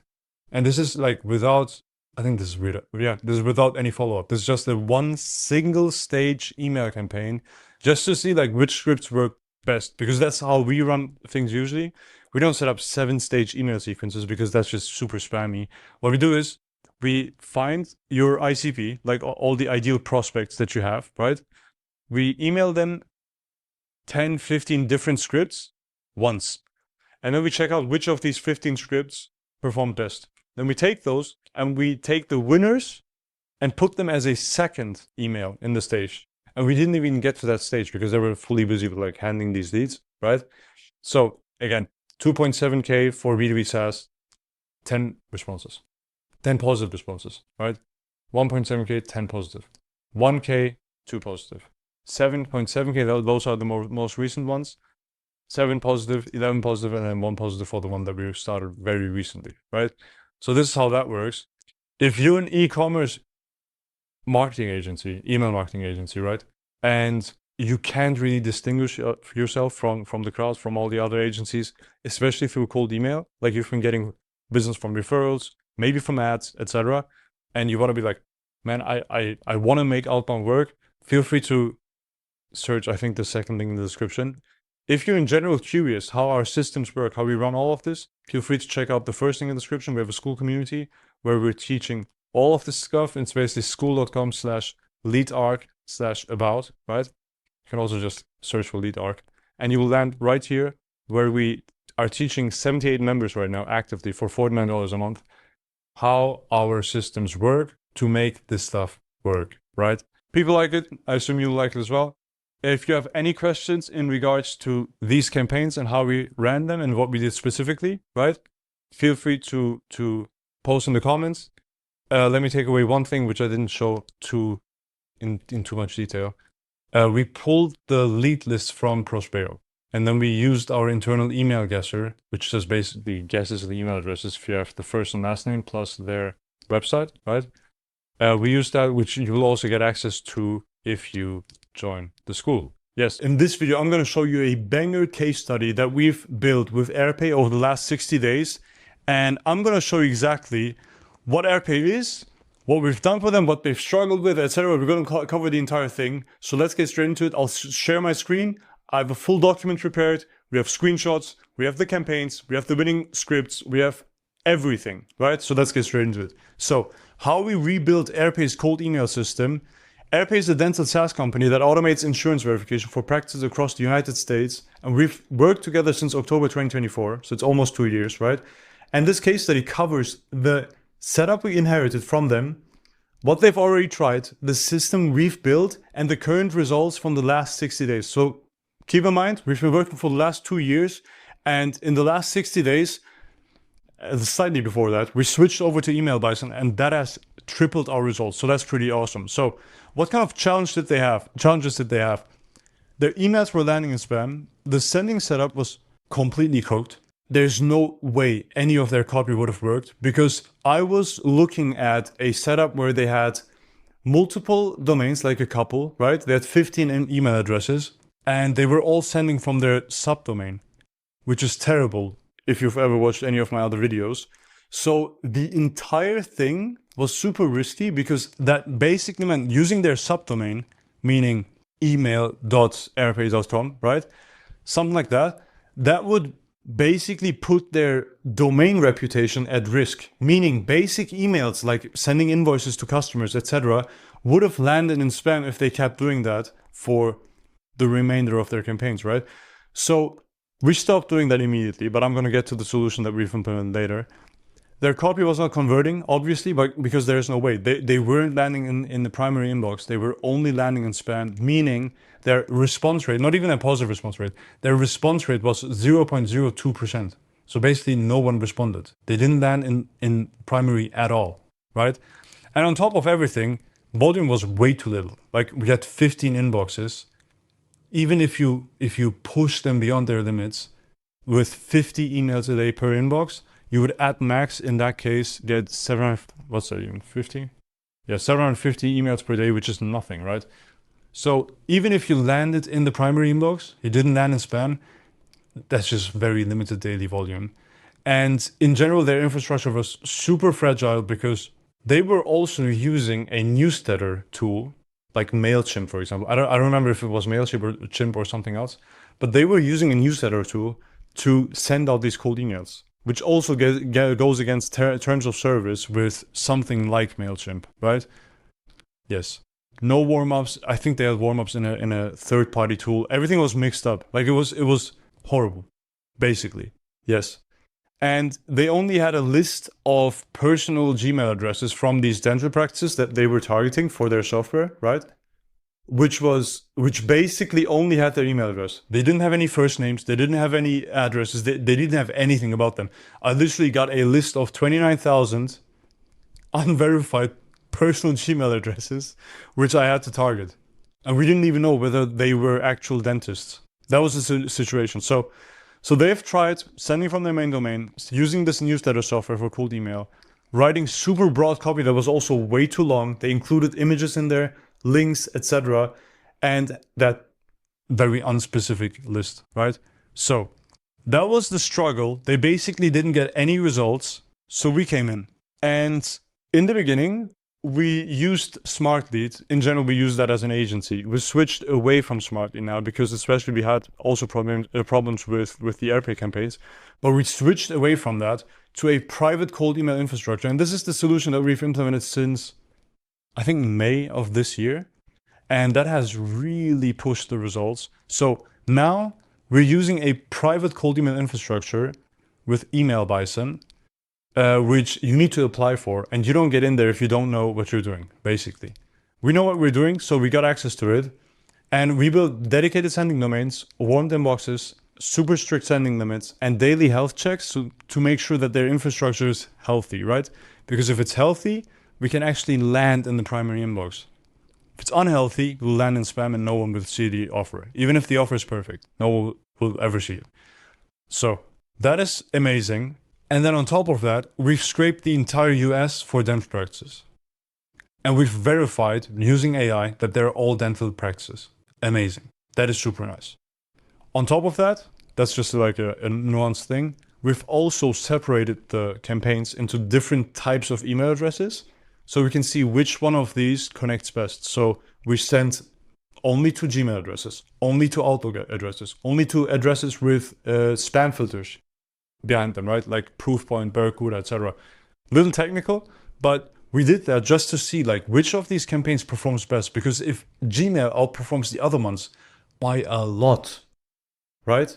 In terms of response rates, that basically means that the other ones are marking our emails as spam. So if we keep emailing them, we'll just ruin our reputation. So what we did was we pushed away those ones and we focused on Gmail inboxes only. And that's what we've been doing. And that in itself has improved response rates to the roof, like easily tripled just because of that. So we have a triple because we've moved to a cold email infrastructure that is private. And then on top of that, we had another triple, which just came from targeting the right types of accounts. And with that, all the way back then, we started testing out new scripts, right? And that gave us this winning script loop, which is it is exactly what it says, right? So we started testing 20, 30 scripts at a time at high volume. We kept sending them out to see which of these performs best, right? Because now we actually landed in the primary inbox, meaning our scripts were actually being read, which is in itself, for most people running cold email, is the seventh world wonder. Like it is wild. Is it the eighth? Doesn't matter. But now that people read our emails, we can now test which of these works best. So as soon as we find out what the winners look like and what the losers look like, we can throw away all the losers, keep the winners, and then build a system that writes email copy that only looks like the winning ones and looks nothing like the losers, right? And we keep doing that. And the more volume we push, the better scripts we get. And we get a lot of different scripts that look very different from one another, but they all work, right? So here you can see a screenshot from our early days in Smart Lead. These were really just the beginning campaigns, or a couple of beginning campaigns. This predates the move to email Bison. And even then, like back then, just because of switching, we already, like you can see like 0.6% response rates, 15% positive, 1-point-something% in terms of response rates, 16% of those positive, right? Similar story here. So this already was way better than what they've been doing. But since then, results have improved crazily. And like, here are some screenshots that we got from responses when we were running with Smart Lead. So we're saying, hello there, just came across your practice online. Are you spending a lot of time on checking your patient's insurance eligibility? If so, I can send you a video showing how Airpace saves our clients 4 hours per day on average by automating insurance verification. Do you want me to send it over? So that's the entire angle. We're offering a demo. So if you're a software company, this really works really, really well. You can offer a demo just so you get a couple hands raised, right? Because as soon as you have that, they will just tell you, yes, I'm raising my hand. You'll go ahead, send the demo, and immediately double dial them. Which this is exactly what Airpace is doing. And it works super well because their booking rates are between 50 and 80% right now. Wild. Completely wild stuff. So this works really, really well because their sales reps also are super quick on the phone. They immediately just get back to leads. And speed to lead is like the 80-20. So we have a couple other ones. General reminder, have you had a chance to check this? Yeah, these are just a couple of follow-ups. Yes. So similar script to the one that we just saw, and a follow-up, which then brought either just, yes, I took a look at it, does Airpace integrate with Curve Dental, which is a practice management system, right? So this stuff also works. Yes, please, I'm not a practice owner, but I consult dentists and your service can be a resource. So even partnership angles can make a lot of sense, right? Please send your information on the website and fees. Thank you. Works. Yes, please do. Same script as before. Slightly different. Hey, hello there, just came across your practice online. And you're seeing like we're testing similar, like we're testing these scripts. We're changing a couple lines just to see like what performs better. Are you spending a lot of time on your on checking your patient's insurance eligibility? This is the exact same as before, right? The only thing that changed is this offer line. If so, I can send you a video showing how Airpace automatically verifies insurance eligibility for 84% of patient cases. Different offer, apparently also works. Similar story here. So, and then on top of that, it's a pretty thin sales handoff in this case. Usually what we do is we have this pay-per-call offer where we run this for your software company, right? And we do everything, basically. The only thing that your reps has to do or your AEs is literally jump on the meetings that we've booked for them on their calendars. And you just pay us per call that we book. In Airpace case, they have a sales team with SDRs and they wanted them to handle all the leads. So what we did was we gave them a very easy way to respond to the leads and get notified whenever a lead comes in, right? So they can immediately handle them. And these are just a couple notifications that we had on my mail app on my iPhone. So I'm just like going through those. They all look the same, right? Yes, and you can see like Austin Frank, their head of sales, was out of office when some message hit. But this is basically how it looks, right? And now to the results of the last 60 days. Let me just show you the screenshot. So we've sent over 113,000 emails to 56,000 people, got 650 replies, and 126 positive responses. At times, we're sending a little over 4,000 emails, which is still not full scale. I'm just using this scale because we can recycle the people that we're reaching out to every 30 days. That's pretty cool. Like that's just a strategic decision. We could also send out 40,000. Like if your TAM allows it, we can also send 1 million a month. That's not a problem, right? But this is what we're running for Airpace right now because it makes a lot of sense with the list size that we have. And this is just wild. Like their LTV per client is crazy high. And then getting almost 130 leads in the last 60 days with these booking rates and close rates that they have is wild. It is wild, right? So, bottom line, we had a couple of campaigns that were all performing. Let me actually just jump to the campaigns. Like we have this is actually like sourced straight from Emailwise using our internal AI, and I also have a couple of campaigns prepared so we can just click through them. Let's actually do that. So.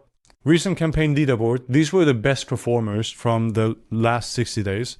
So we have this one. It's a write back. So these were dental practices that were once texted to or reached out to, right? And we didn't Airpace didn't have the integration for their specific practice management system. So now we texted them back, which a lot of people appreciated, right? We got almost 1.6% response rates on 2,700 people, and then 73% of those responded positively. And just 2 emails, as you can see. We don't send out that many emails because we don't want to spam people, right? So this is one campaign. Another campaign is the recycle of the other one. After 30 days, we just recycled once again. So we've contacted 800 people, 1.5% response rate, and again, we got 30% of those positive again. Super nice. Then we have a master campaign, 6,000 people, around 3 follow-ups per person, 1.7%, 13%. This is still an exceptional campaign, by the way. Even if it was 4%, it would be really, really good. Really good. But this is like 14% positive response rate. This is wild. So next one, Airpace Dental, List Kit. It's just another data provider that we use. Again, similar story, still a solid campaign. And then we have this one, 10,000 people contacted, 0.8% response rate. This is also including not only Gmail accounts, but also Outlook ones, which is why the response rate is lower, right? And in this case, still 25%. Every 4th person that responded was a positive response. Wow. Yes. So that's that. Those are these campaigns. So at tops, we get 11 leads per 1,000 people contacted. Wild. And in the median, it's around 3, I guess, or 2.4. Still crazy. That's super nice still. So, yes. And then we have, I'll also show you the copies that we're using, obviously. So we have this leaderboard for all the steps that we've been using. And one step is basically a script, right? And we pulled them straight out of Emailwise. So winner number 1, the open dental write back that you just saw. So, hey, first name with a fallback in case we don't have the first name. Quick bit of news, Airpace automated insurance verification right back to Open Dental is live. It updates eligibility status right inside Open Dental for you, along with max, deductible, history, PDF, and more. No manual entry. Worth a quick walkthrough. I can send the calendar link, just tell me what works best. And then one follow-up. this should just following up, right? So checking on the note above, feel free to pass me along to a team member if it isn't relevant. Would it save your team time if we drop the PDF benefits breakdown straight into your open end for you? And this is the entire thing. Like we're offering stuff. We make it easy to say yes, right? This is the main goal of cold email. You're not going to sit there and just like close people on the first email. That's not going to happen. You just give them something, be it a service-based lead magnet, a video, a PDF, whatever it might be, right? Something that's actually quick to consume, it's valuable, it's nice.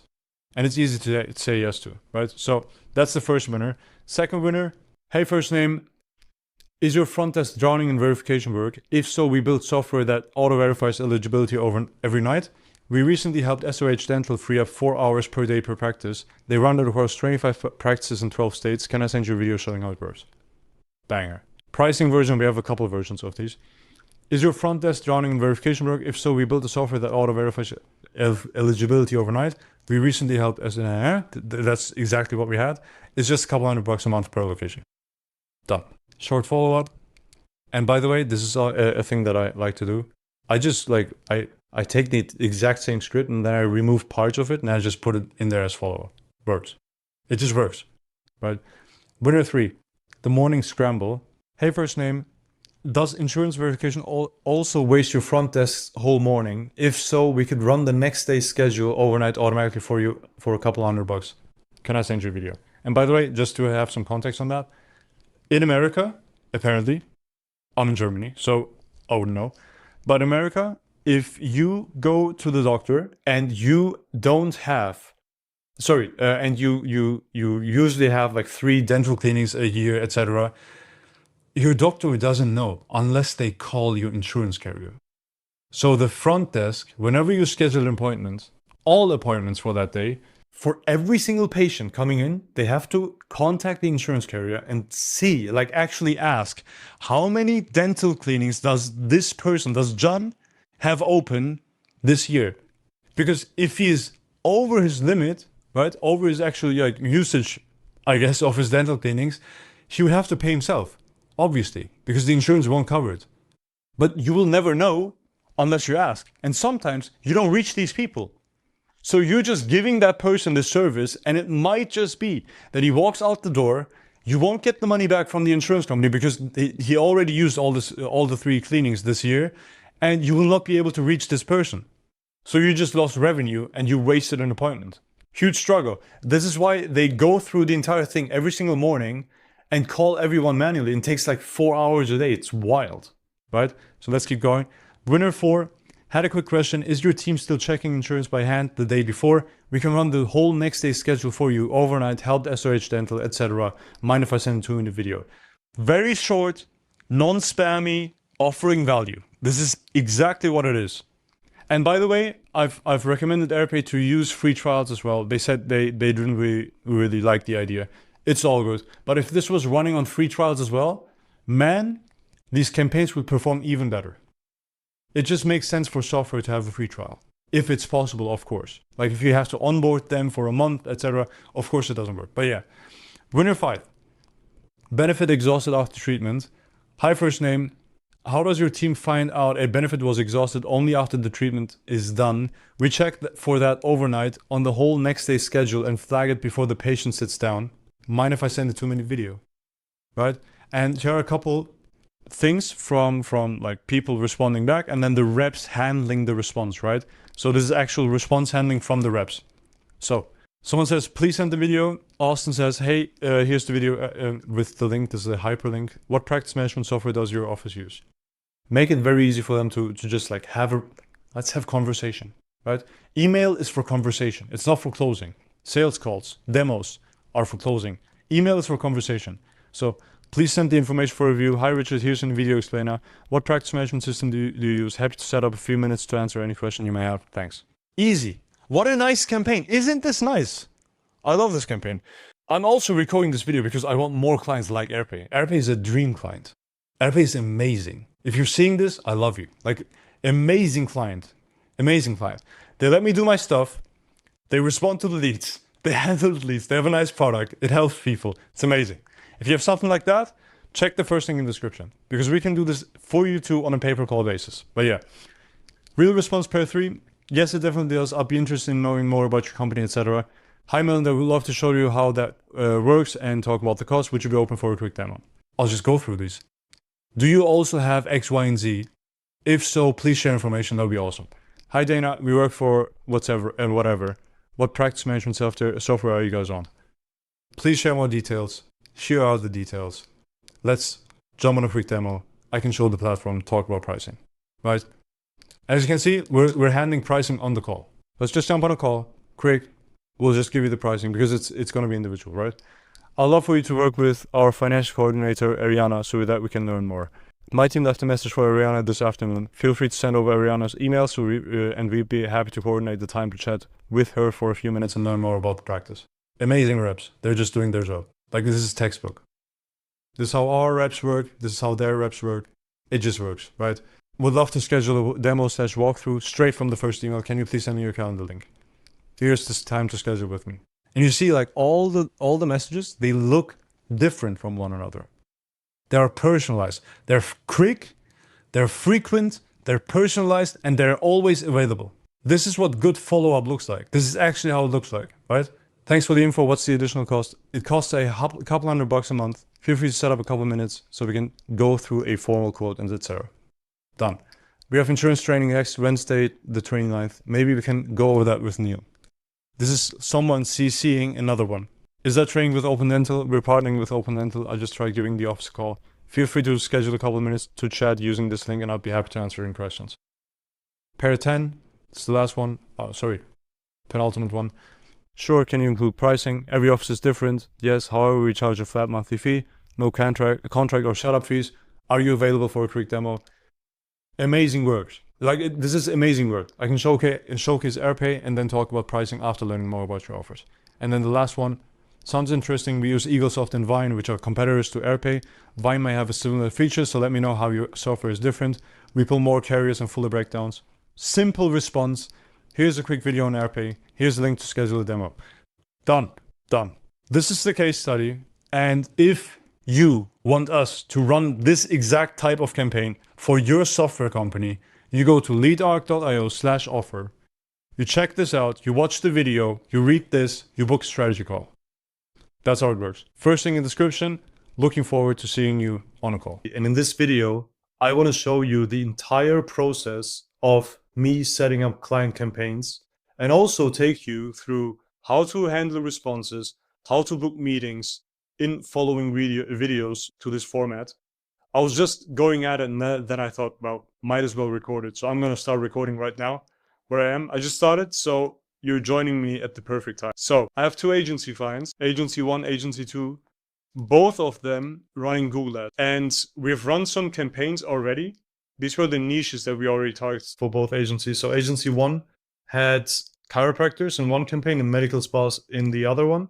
And right below that, you see some stats. And this stat is telling you that we got one lead per, in the chiropractor's case, 565 contacts. So we contacted 565 people to generate one positive response. That's the idea. So this campaign was pretty much not performing as good as the other ones were. Med spas, we have 1 out of 72, which is absolutely wild. For every 72 people contacted, we got one lead. And if you don't believe me, I have to blur out some stuff probably, but anyway.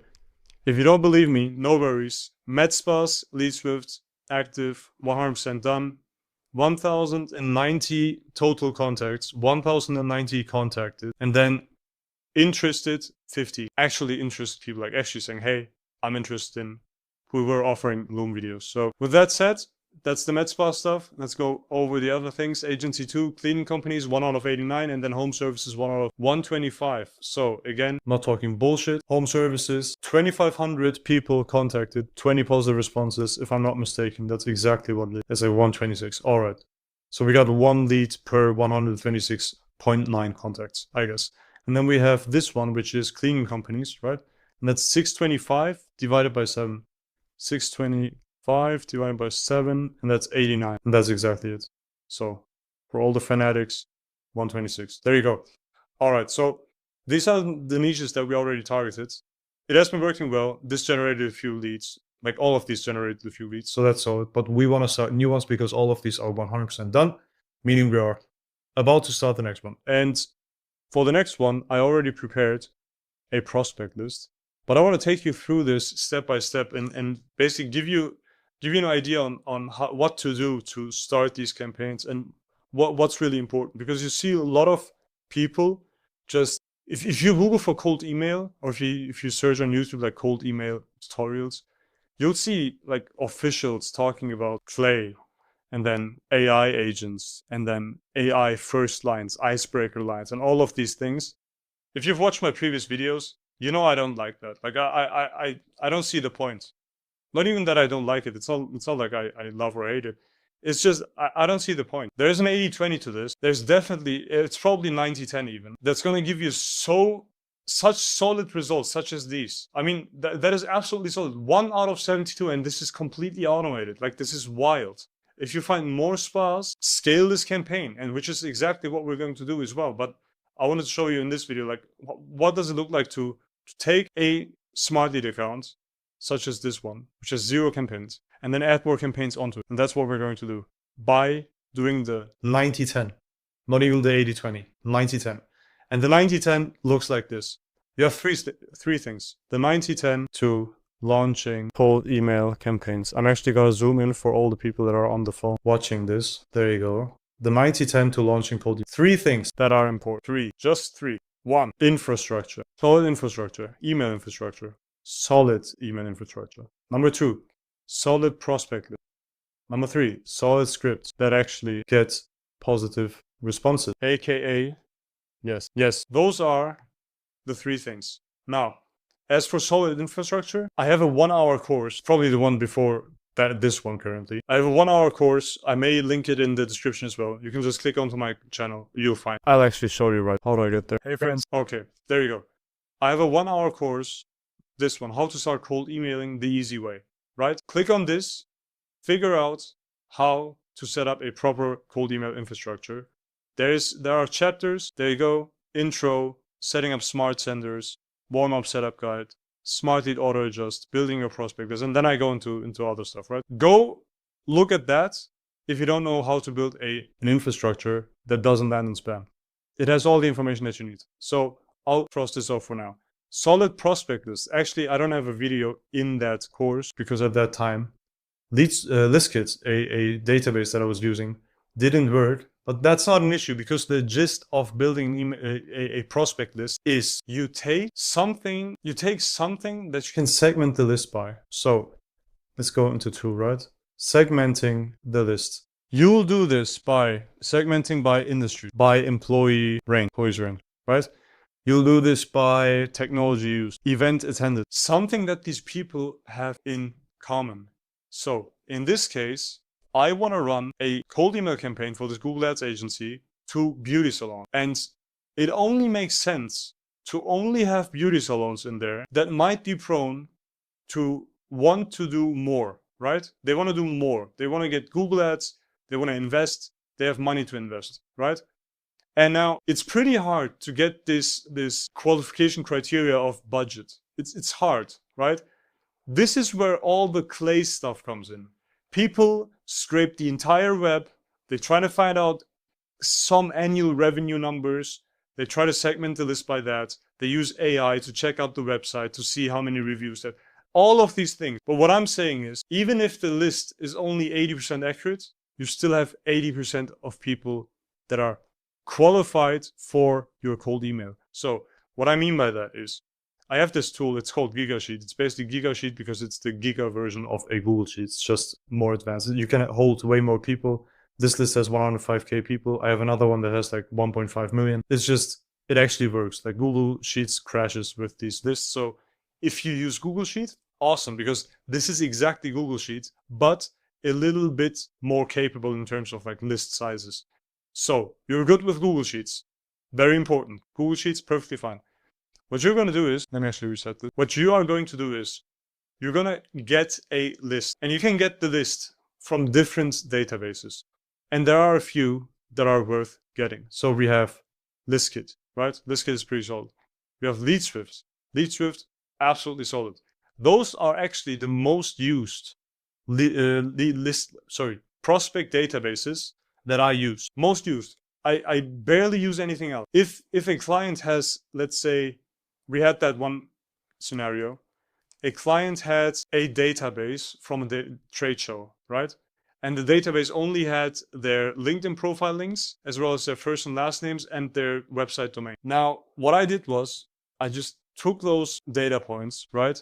And I just went over to Lead Magic, gave them the first and last names, as well as the company domain, to then enrich their email address, because like software like this can do this. Pretty basic, not too complicated. You just enter stuff into a CSV, like a Google Sheet, you export it, you import it in here, and then you get their email address. It's cool.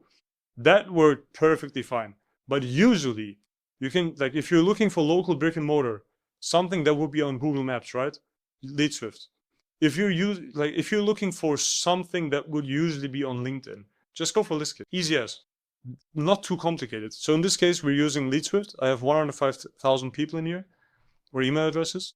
And what we're going to do is we're going to start filtering this list. And I'm going to show you how to build a proper prospect list to build this campaign step by step. So first of all, I want to filter out all the email addresses that are personal. Why? Because they harm your deliverability. So be it Gmail, be it yahoo.com, right? Be it mail.com, be it, what else? GNX, AOL, and what else do we have? iCloud. Sometimes even spam traps have iCloud, pretty interesting. What else do we have? Outlook, Hotmail, Zoho, damn, Freenet. Yeah, all of these things. So we're going to filter these out. Just by filtering these out, by the way, you have 105,000 right now, right? We apply this, and all of a sudden, yeah, we just lost like 15,000 people. Awesome. Great stuff. And it's, by the way, it's good that we're losing people. We're losing people that we don't want to reach out to anyway. So just fuck them. Just leave them there. You don't need to reach out to them. Just because the number of prospects that you have is high doesn't mean you're going to sign more clients. It literally doesn't mean that. So filter the list as accurately as possible. So with Google reviews, right? Usually you want to have greater than 5. So this one is going to filter out a few more. That's awesome. Maybe even 10. Let's read 10. Okay, so I'm trying to find businesses that have their Google business profile optimized. This is how I find it out, by the way. You could surely go into these fancy tools and then find out if they have their Google business profile fully audited, etc. You could do that. I'm not gonna do that. Hell no.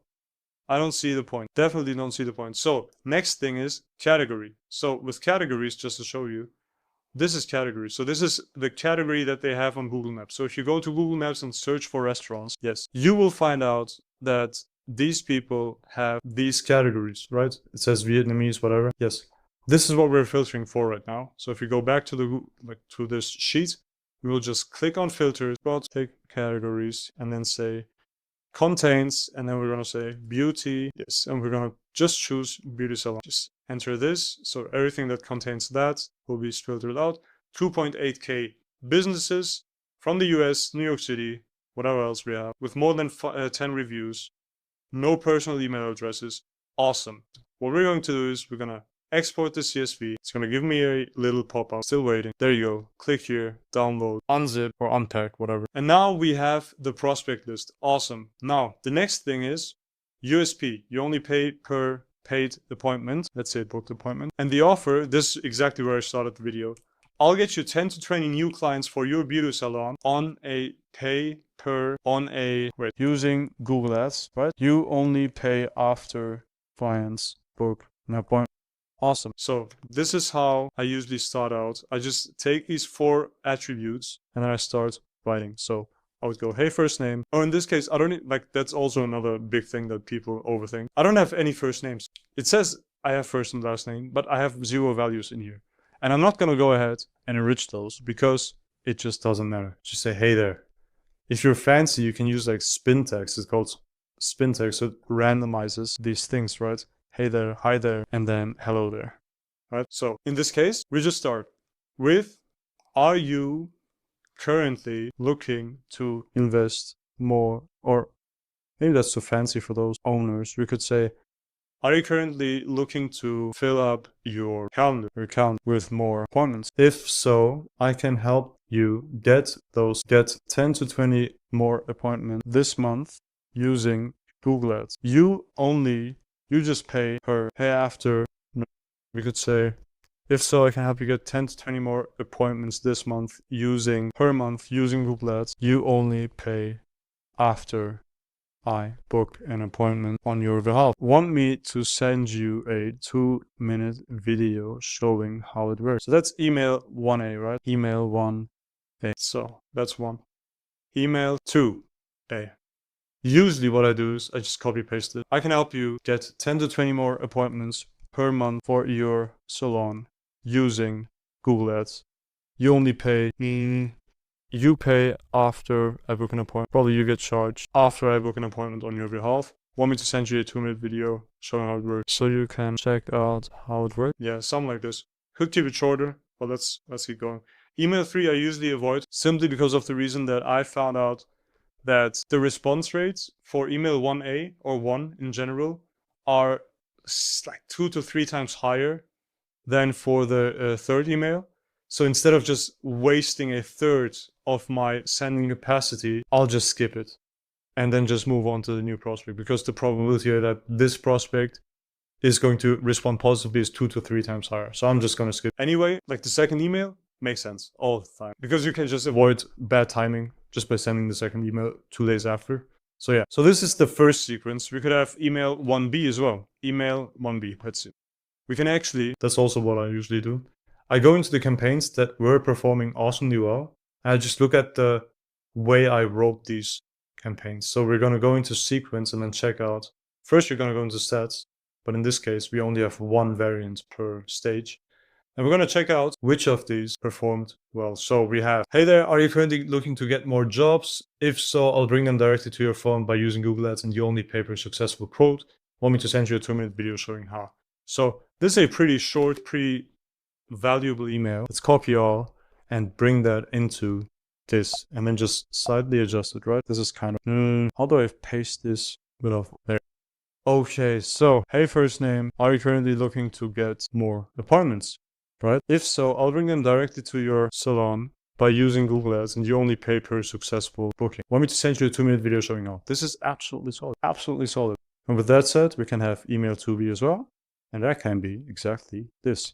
I'll bring new appointment directly to your salon by using Google Ads and you only pay per successful book. Want me to send you a 2-minute video showing how. This is going to cook. Like this is absolutely going to cook. I already know that it's going to cook because it was cooking with the other campaign. So we're just going to take it as is and we're going to move this, all of this, because now we have checked this off and we also get checked this off. This is pretty easy to say yes to, isn't it?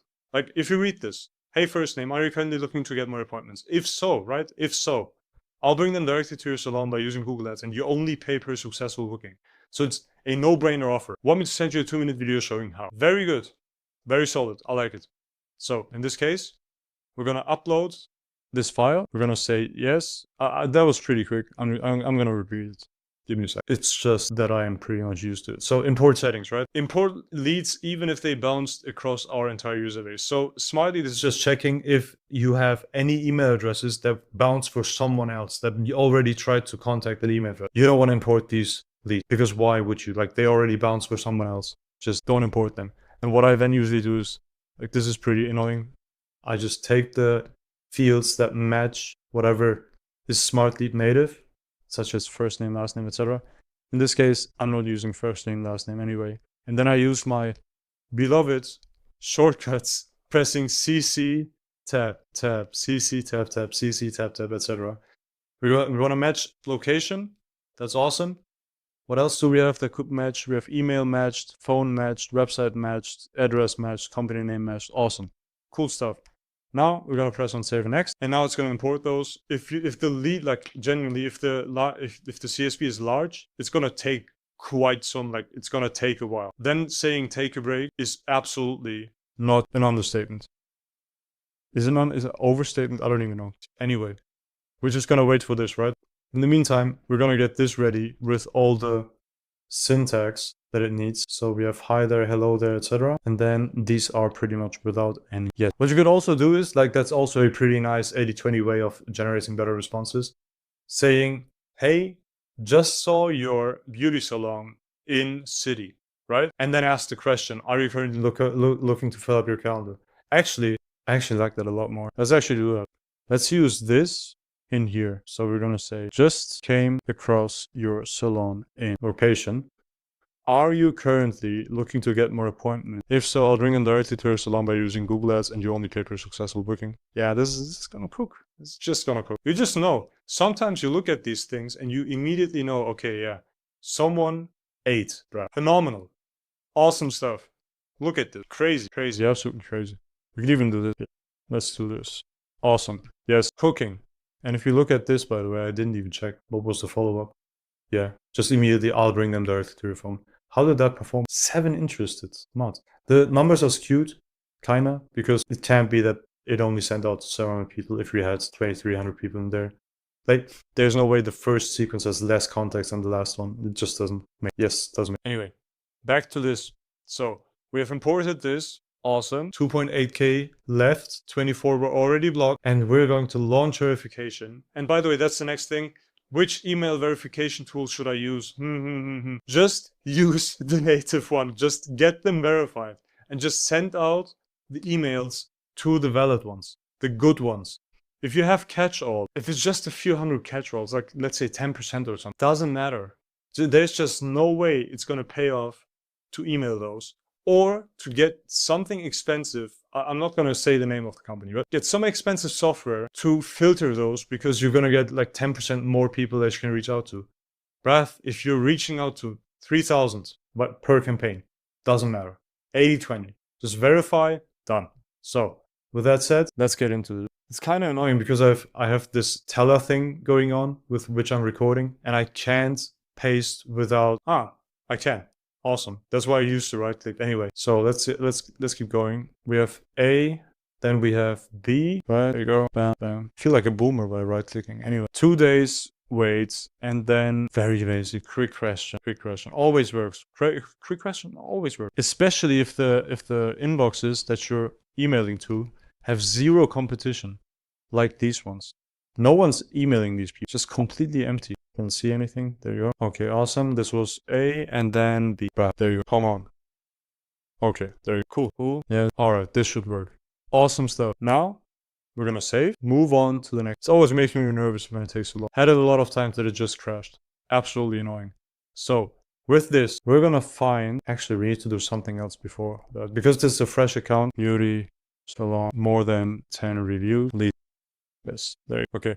Because this is a new account, I actually haven't divided all inbox to all the clients. So I'm going to do that right now. Management, client, say, yes. We probably need to edit out all of this stuff because it's just boring. But we're back. All right. So I have assigned all the different clients. Let's do it. So this client, 147 inboxes, apply selection, apply this, and then schedule campaign. Now, in this case, we're reaching out to US mostly, so I'm usually just picking Eastern time. And then we want to send from Monday to Saturday from 07 and then some random number, 12 to 7 p.m., let's say 45. And then we're going to space it out at least 61 minutes, have 12 triggers per day, per account. What this means, by the way, is this campaign alone will trigger one inbox 12 times throughout the day. So if you have 2 of these campaigns that have the same settings right here, they will trigger in total 24 times. Every single inbox will get triggered 24 times. If you don't want to send out that many, if your inbox limit is at 12, which it is if you listened or if you watched my full tutorial, then you will need to double this. So you'll have 100, what's that, 22? So to have 6 here and then 6 on the other campaign. Yes. And then always set this to some obnoxiously large number, so you don't get any limit on how many people you can reach out to. Boost the deliverability by sending without HTML. You can also click this, but I'll leave it as is. Select the smart sender. We have one. We're going to use one. You probably don't need this if you don't send too many emails. Don't overthink it. You're probably better off if you don't have it. If you don't send more than like 80,000 emails a month. Then follow-ups, 30% follow-ups, and then 7% new leads. Same reasoning as before why we don't do 3 emails in a sequence. Just reach out to the next person. Just keep it going. Then we're gonna select categorize and then select 1, 2, 3, 4. So you select the first, third, fifth, and seventh. Ignore the auto-categorized out-of-office reply from the reply percentage and automatically restart AI categorized out-of-office when lead returns. This is pretty cool. It just looks at the out-of-office message and then just reconnects at the exact date they're going to be back in office. So We're gonna save it next. And by having done this is kind of weird. New York City is kind of weird, not gonna lie. Just came across your salon in New York City. I might keep it, not gonna lie. 80-20 again. Probably not gonna be the be all and end all thing that's gonna ruin the campaign. Really isn't. What is important though is that we do volume with a proper list. So we're doing that. We're gonna test these. Now, as you can see, the sequence breakup. Right now we haven't sent anything, obviously.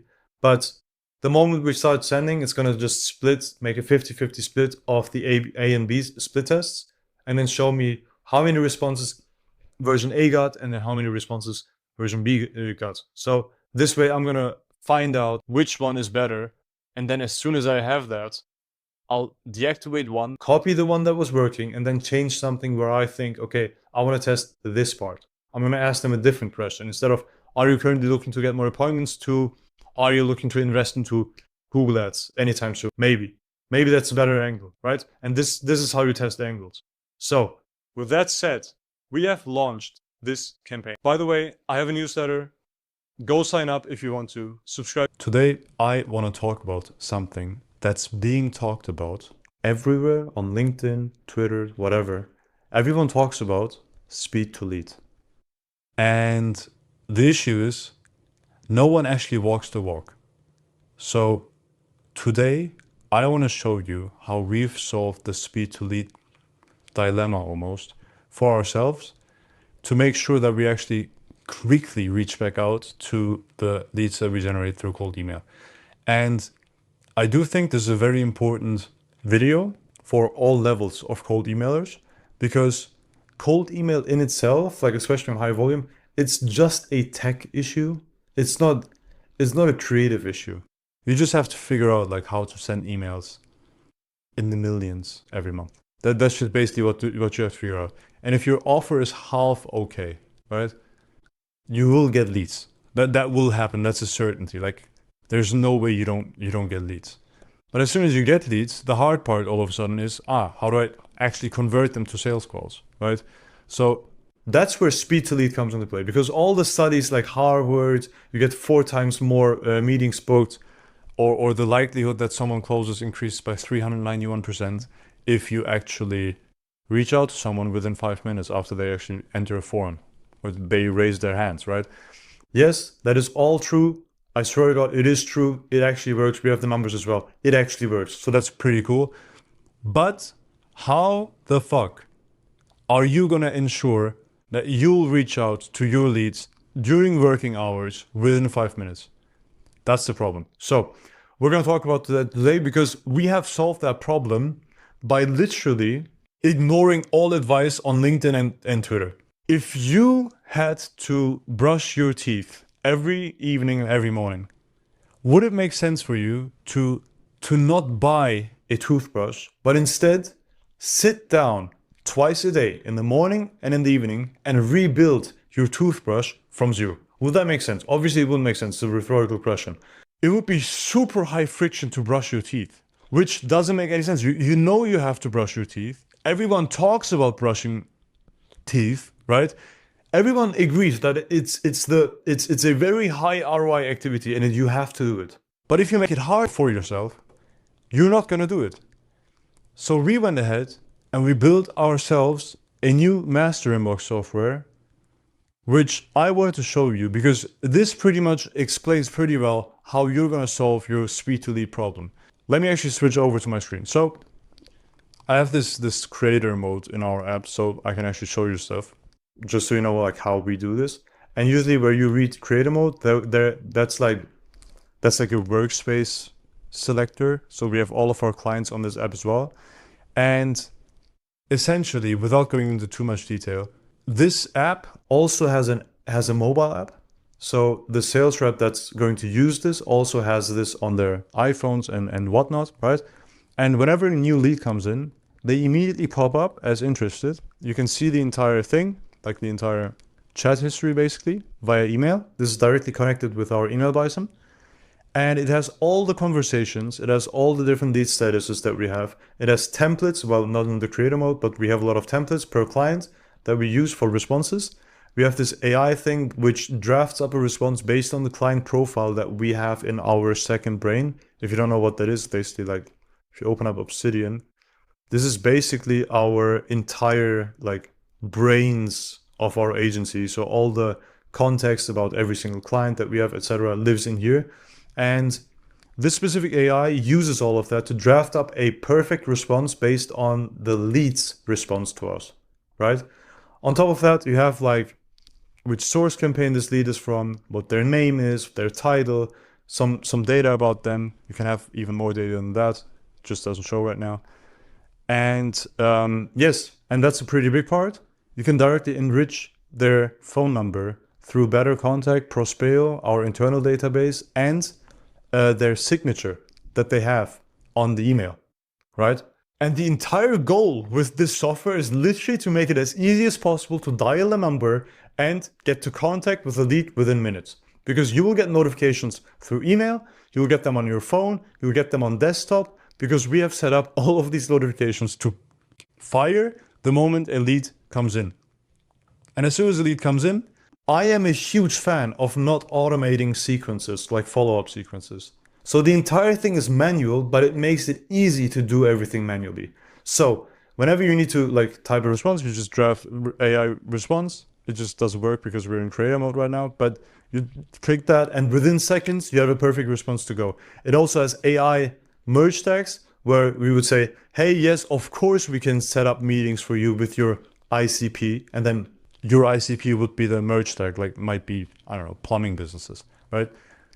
It does all of that automatically. You can easily send the reply, and then after you can enroll them after you send something. So you can say 5-touch re-engagement or a post-demo nurture or whatever else it might be. We can set that up for each client individually, and then you will have tasks that you have to get done.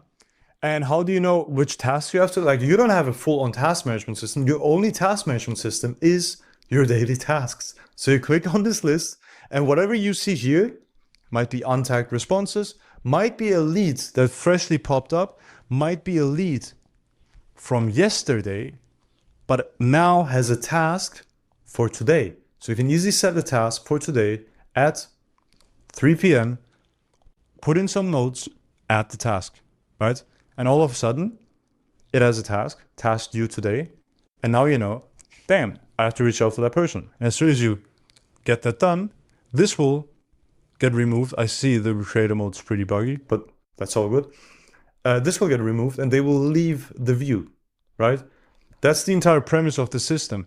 And I'm showing you this not to brag, literally. That's not the goal. The goal of this is to show you that this entire like myth behind speed to lead and this and that, it's not complicated. Yes, we've built a software for that because there was nothing like this that we've seen on the market. I've seen a couple master inboxes. I didn't like any of them because they're just too cute. I don't get it. There is a lead that responds to us. That lead needs a response. We need to respond to that lead, and then we need to follow up with that lead.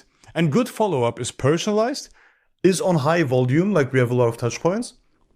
We show that we're clearly available, right? And what was the last thing? It's fast. I almost forgot. Yes, it's fast, right? So a fast, personalized response on volume, so we do it frequently, and then we show that we're available to them, right? So availability is also another thing. You can just open up the scheduler, which we have integrated into this entire thing, and you can easily send them scheduling times. And you make it personalized to them, so you don't just send over a Calendly link, because that's just lazy and it doesn't work.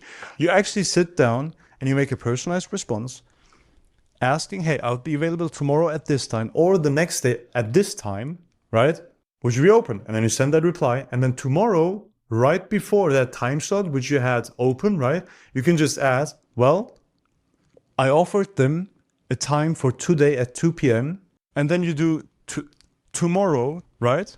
At 1:30, and you say, hey, do you have time in half an hour? Super personalized. Like no one does this. But it's super simple. So you add this task, and then tomorrow you will get that task and you will get it done. And you will also get notified that you have this task. So you just click on the thing on your app, like you're out and about. You're maybe sitting in a restaurant because you're a chat rammer SDR. Or you close all the deals. You have time for dinner at 4. You're just out and about, right? You pull up your phone. You're like, oh yeah, I had this task. Yeah, let me just click on AI response, change the response a little, send it out. Task done. So nice. And this must be simple. Like whatever you're doing right now, be it in the Smart Lead Master Inbox or Instantly or whatever, this shit has to be simple, man. It has to be simple. It can't be complicated. If it's complicated, it takes a lot of time. There's a lot of friction. No one will brush their teeth. No one. I swear to God, no one. That's exactly why you put your toothbrush and the toothpaste right in your bathroom in front of the mirror so you can easily grab it and brush your teeth. Otherwise, you would not brush your teeth and we would all see that, right? Make it easy. This has to be easy. This has to be super simple. Super simple. As few buttons as possible. Chat history, done. Yes. I would say this because I was actually talking to someone about speed to lead and whatnot, and they were complicating the living fuck out of it. So I wanted to make this video to show you that this does not have to be complicated. Yes, we've built an app for that, but we also have a fuck ton of clients where we have fuck ton of volume going through. So we have to manage all of these responses somehow. But if you're running this for yourself and only for yourself, bro, you should be able to get this done somehow, some way. You can have a Slack response. You can have basic automations where you can easily like also respond through Slack via a button. So you could just tell your Claude AI to make an automation from Instantly or Smartly into Slack. And that Slack notification needs to have a button saying reply. Then you click that button, a pop-up shows up on your screen, on your phone, right? And you type in your response to that lead and you send it out. Boom. Responded within minutes. During working hours, we respond to leads at least within 15 minutes. Within 15 minutes, without fail. Without fail. This just works. It just works. It's just nice. Because it's simple. Yes. And by the way, yeah, let me actually do it. So first thing in the description, we have a school community. So if you join, we give people in the school community access to our software. So you don't have to set up all of this stuff yourself. We also teach you how to run cold email properly, how to set appointments, and how to use Claude Code so that it actually runs your outbound for you. And it actually works because it has been booking meetings with companies like Airbus and whatnot, BMW, Porsche, etc. I'm just listing it out because like everyone says bullshit nowadays. I actually mean it. Feel free to check out the school. We have a video on there showing exactly how the master inbox works that we've built. We call it Outbound OS. We're going to cover the 13 most common objections that we got on sales calls with B2B software companies.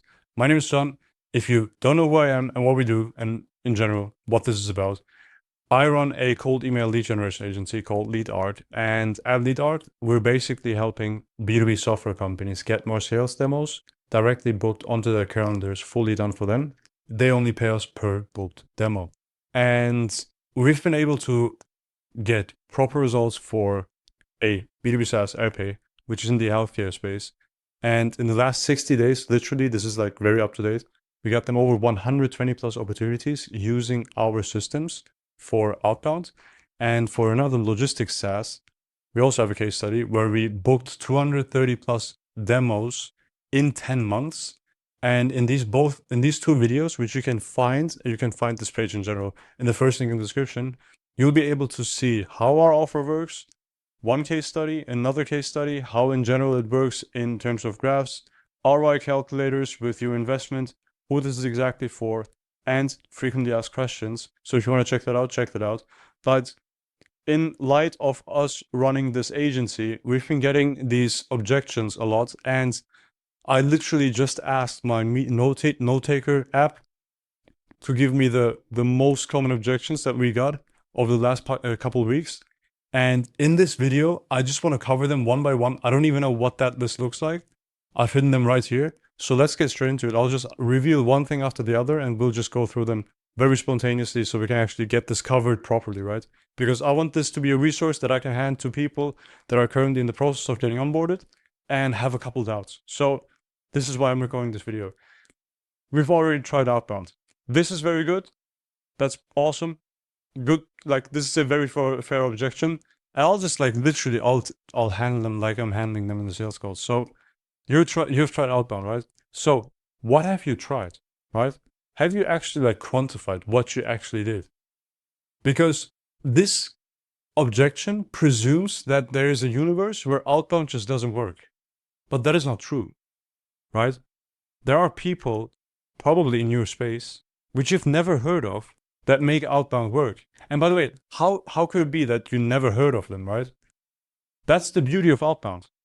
It's a one-on-one conversation with your customer, meaning no one else in the market knows about you.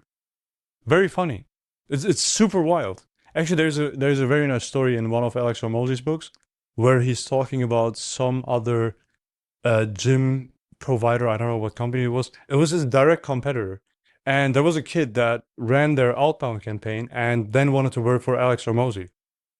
He came over to Alex Hormozy and literally told him, yeah, we have this like huge competitor. I don't remember what it was. I think it was in the gym space. We have this huge, like I was working at this huge competitor. They're doing 20x the revenue that you're doing right now. And Mosey was like, who's this? I've never heard of him. Which then he realized, damn, I never heard of them because I never saw their ads. I never saw their content. They were just blasting outbound. And then in terms of blasting, right? What have you actually tried so far? Because making this work, right? Making outbound work would be something that's worthwhile, right? It would be worthwhile. And we all know all good things take their time. Or whatever else saying is there for that, right? Like all good things take time. Everything that's worthwhile needs probably a while, right? And there's a reason why this is in general valuable. Because if you get it to work, you have a very reliable system, which is super cheap, and your competitors know nothing about you. So again, what have you actually tried? And if you're sitting there and you're like, yeah, we've sent a couple hundred DMs, or we made a couple thousand cold calls, or we sent out a couple thousand emails, that is not trying. We're sending out a couple thousand emails every morning for a client. That is the norm. That's where the bar is, right? So if you haven't passed that bar, you've never actually tried this. Which then again, like we need to change how we perceive the world, because there is this reality, right? There's this reality which just exists, like this wall, right? It's real. And then there's your perception of what that wall is. And it really doesn't matter how you perceive the wall. It exists. There is a world where outbound works. And it doesn't matter whether you've tried outbound or not, because apparently you didn't make it work. And the only thing that counts in the real world is whether you made it work or not. So just saying we've tried outbound doesn't really move the needle for you, because you're not getting where you want to go. Like you want to make this work. Obviously, you want to do something, right? So again, why have I tried? And did I do enough? Did I do so much that it would be unreasonable that it didn't work, right? And if you didn't do these things, then that might have a couple of reasons. And irregardless of those reasons, whether they might be valid or not, at the end of the day, there's a result, and that is you are not utilizing outbound at all. And if outbound is valuable, right, it means that it's scarce, meaning very few companies have made it happen because it's hard. Hard things are valuable because they are scarce, because very few companies have made that thing happen. So obviously you won't be sitting there and have a very straightforward path to the point where you have like a perfect GTM motion or whatever bullshit they want to call it, right? I hate that word. Like I hate the abbreviation of GTM. It doesn't mean anything. What do you mean go to market? It doesn't mean anything. You're basically trying to ram cold emails to some inboxes. That's essentially what you want to do, right? You haven't tried shit. Actually, like you haven't tried anything. If you look at Airpace, for example, we haven't been able to get proper lead flow up until month 8. This shit takes time. And now in the last 60 days, we got 126 opportunities through fucking cold email. Like, boom, I actually have the minute over here. Like this is the actual screenshot. 113,000 emails sent, right, in the last 60 days to 56,000 people, 1.13% response rate, which is perfectly fine, right? 20% positive response rate, because the offer also evolved over time. And then there's another thing. We actually have a sales call tomorrow with someone. I'll actually send you that video. We have a sales call with someone tomorrow, and I heard from Leon, my co-founder, who had a phone call with him, that he has tried outbound, and for some reason, inbound leads works. Like getting leads through content, referrals, etc. That works perfectly fine. They are closing every single one of them. All the meetings that he's booking via outbound don't work.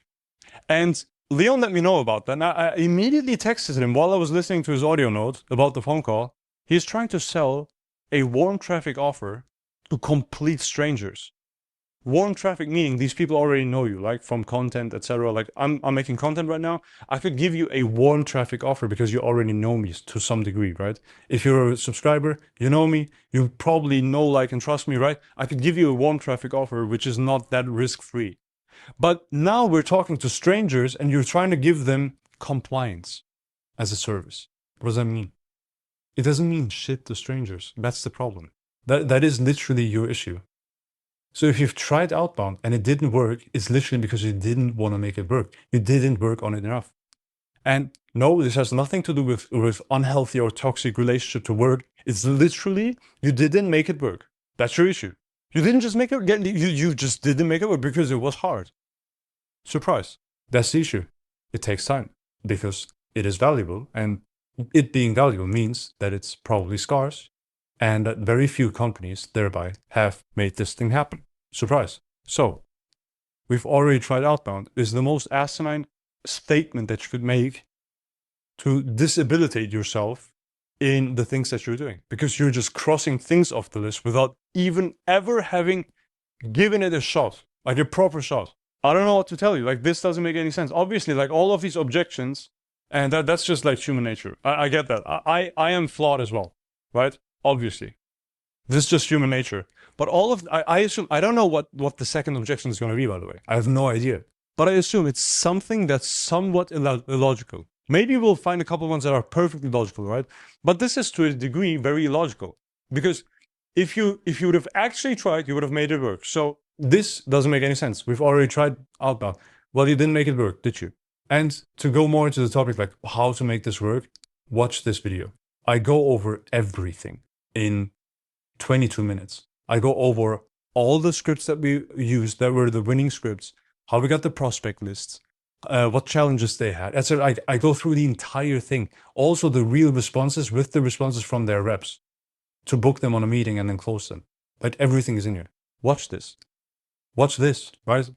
Watch it all. Bam. Okay, let's move on. Because do more. It works. But you just need to do more. I don't know what else to tell you. You just need to do more. We already have SDRs. Okay. I was right. So you have SDRs. Good. And now? Like, what are we going to do? Like, what is this going to change about reality that you have SDRs? Maybe you want to say, well, we have SDRs, right? We have SDRs. And this means we're already doing outbound. Is it profitable? Do you get enough volume out of that? Like, are you hitting quota, right? You want to grow, probably, I assume. I presume. If you clicked on this video, I presume you want to grow somewhat, right? Are you actually getting enough volume in? If so, awesome. Good for you. Done. If you have SDRs and they're completely overwhelmed with getting their own leads, setting appointments, jumping on the appointments, and that's what they've been doing over and over again, and they have a sales live account where they send out 10 DMs a day, right? And you're like, yeah, they could do more. Well, you have SDRs, but you don't have any volume, and they are spending more time chasing people instead of just closing deals on meetings. So in that case, wouldn't it make a lot of sense to just have a system that literally gets you the responses like, please share more details with pricing, or I'd love for you to work with our financial coordinator, Rihanna, so that we can learn more. Wouldn't it be nice to just get these messages, have them immediately reach out, or in this case, like, we will do literally this work as well, like getting the responses done, etc. We'll just get them meetings on their calendars. So the fact that you have SDRs is amazing because there's someone that can actually handle the leads, which is one of the main qualification criteria that we're looking for, because we don't want to blast you with leads and have some founder lead the sales calls and be completely overwhelmed with leading the company, taking the sales calls, etc. Like, it doesn't make any sense. So the fact that you have SDRs is amazing because you're already leveraged. You just need to do more on top of that, especially if those said SDRs are not getting you what you need. You just need to do more. We need more water through the well. Like there needs to be more things happening. In case you didn't mention or notice, not mention, notice. I'm big on volume because it just makes sense. If there's any given conversion rate out there to book meetings, and the only thing that you can combine with that is traffic to get more outcome, right? Actual more cash. And you're sitting there and you're like, okay, should I increase my conversion rate on my LinkedIn DM by personalizing using their school that they went to, etc., or just ran 1,000 times more volume through that fucking node? Like, what should you do? Logically speaking. But yeah, just saying. So you have SDRs, you should do more with them. Leverage your SDRs, especially if you're already paying them. You're paying them salaries, you're paying them all the tools that they're using. It just costs a lot of money. Let's leverage the fact that you have people that have time and energy to expend on your business. Let's give them something to do, right? So, boom. Our market is too niche. That's actually that's a nice objection, actually. I like that. Okay, your market is too niche. That is fine. That is fine. Too niche for what, though? Like, you still need to reach out to them, I guess. You still need to reach out to them. Like, you literally have to still reach out to them. So, what do? What do I do to reach out to a small market? You might be thinking, well, I don't want to burn away all my connections, right? Does that make sense? Doesn't make sense. Like, what if I burn through all of them? I always like to think this through.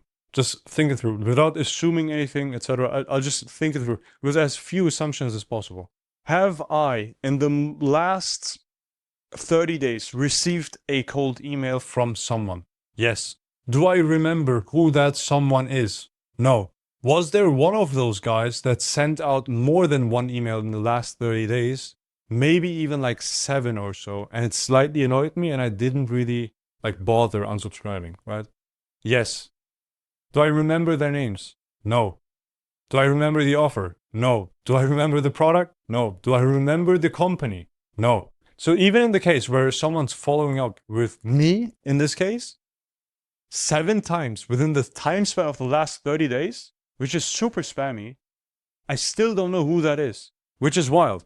And I, as a business owner as well, we overestimate how much advertising we're actually doing. Because I'm recording a video a day on YouTube right now, and still no one knows me. Like, no one knows of the stuff that we're doing. We have a banger offer.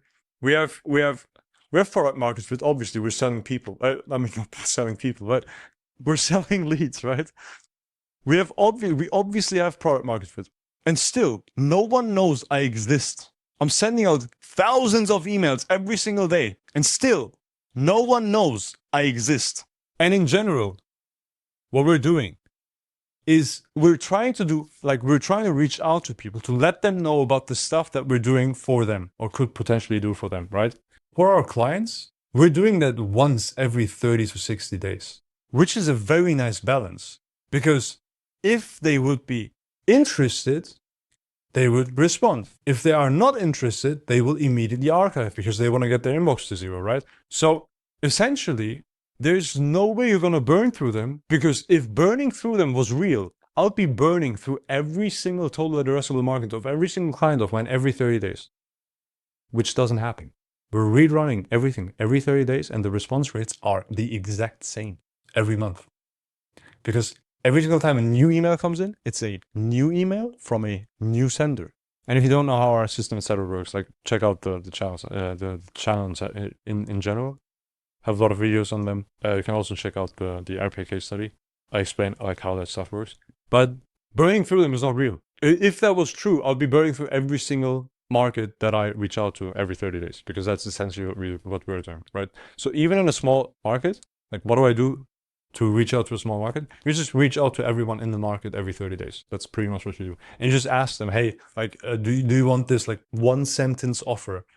Hey, first name, are you interested in offer? And this offer should be a banger for strangers to the point where they can't say no, right?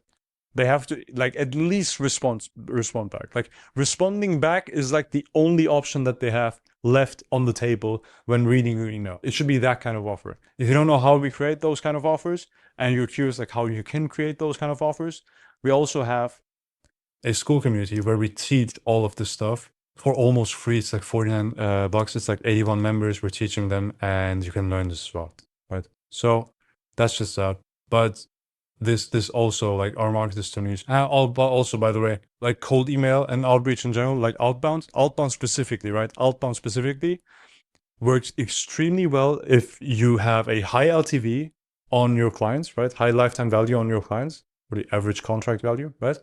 And you have a very niche market. It's like a very, very niche market. Then, like in this specific case, which is 99% of the software companies that I'm talking to right now that are watching this video, if this is the case, number 3 is completely horrendous. Like this is the most like worst objection that you could have because it's perfect for you. Like outbound is perfect for you because we can reach the exact person that you're looking for and we can make the messaging as personalized as possible. You can't do that with an ad or content. It doesn't work. Like I can't talk to you, John. Maybe your name is John. Would be funny.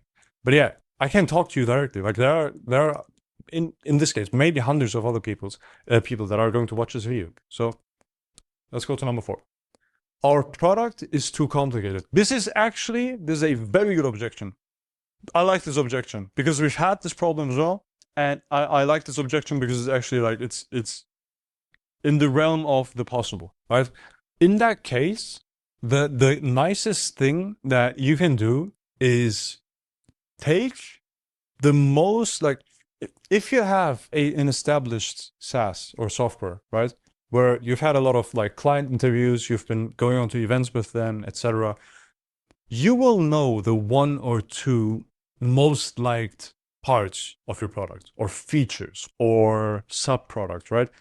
You will have those 2 or 3 favorites, client favorites, so to say, customer favorites.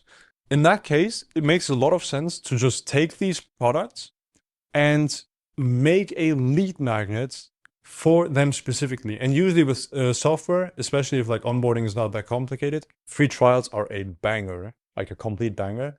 And even if it's not a free trial, if those 2 to 3 favorite products are a thing, it's usually a thing because everyone in your market has the same problem that this specific feature solves, right? Or these 2 or 3 specific features solve.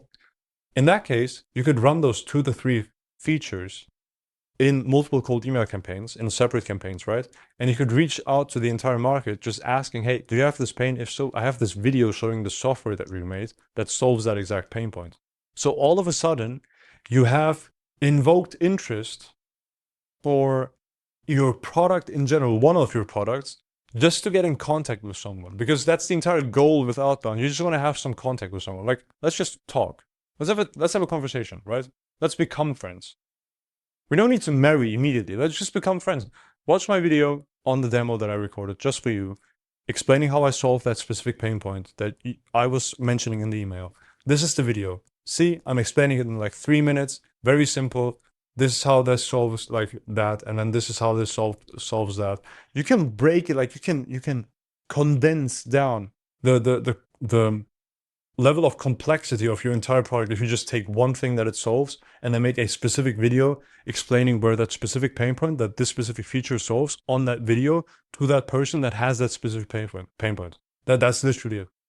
If you do it like that, we can run multiple campaigns and we can blast volume to every single person and then find all the ones that have these specific pain points to get them on a demo call. So you can then say, hey, not only does our thing solve that pain point, we also have all of this other stuff. And they will understand probably what that all is. And if it's not the case, you can sell one department on one feature and the other department on the next, and they can refer you from department to department. And that's how you run your sales calls, right?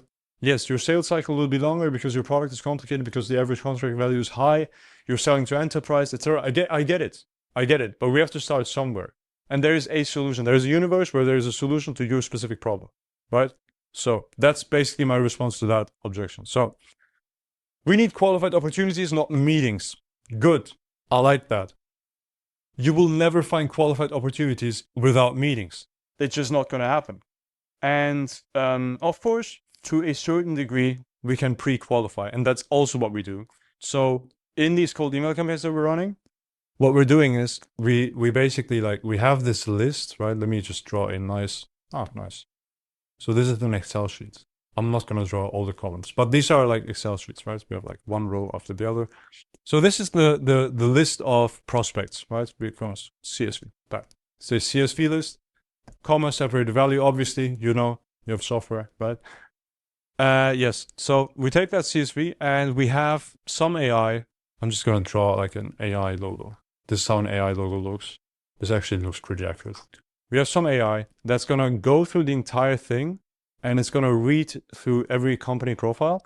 And then it's going to check it with the client profile that we have built in our own second brain without getting too technical. We have like a brain for our AI that knows exactly everything about your company because you've given us your sales assets, right?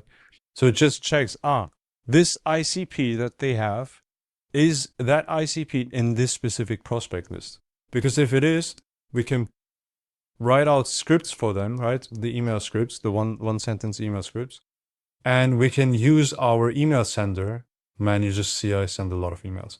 We send emails over to that entire list with a specific offer for those specific companies that are most likely going to have those specific pain points. So this is just like pre-qualification.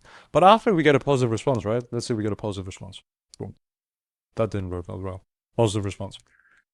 With that positive response, we call them immediately, right? We call. And we have a list. Like we simply have like a list of notes where we have your qualification criteria. And we're literally going to go through those 3 or 4 main qualification criteria. And if they match all of them, we'll just send them over to you. And you just pay us per showed in qualified call. And then you can talk to them. And then you can see whether it's a qualified opportunity or not. Done. Boom. Let's move on. Lead gen agencies gave us garbage meetings. Yes, because they didn't use this process. Yeah, we're going to script this. So that best is treated.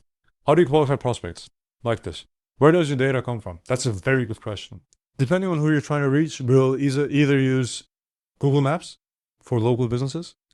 We will use our own internal database, which is like an accumulation of LinkedIn, Crunchbase, People, PitchBook, Apollo, a lot of different different places. It's a lot. And then we take like their domains, etc. We take their first and last names, and then we have like our own internal like email scraper where I was just gonna tell you, like we literally just take their domain and then we go into the company and then we look at all the job roles at that company and then we find the ones that you want to reach. Let's say the head of sales, because you have like a CRM software, right? You reach out to the CRO or the head of sales, and then we go into that company or all the companies. We filter for those job titles. We get the first and last names of the people that we want to reach. And then we take the domain plus the first and last name, guess a couple of their email addresses, right? And then we just verify them using our internal tool. And then as soon as we have found a valid structure, we will know all the emails of every single person at that company. And then we will re-verify them again. And then we have only valid people, completely guessed, super cheap. It's super nice. It's so nice. Yes. We came up with this in a long night, but that's a pretty nice system. That's how we get the data from. It's like very fresh. It's as fresh as it can be, right? So yeah.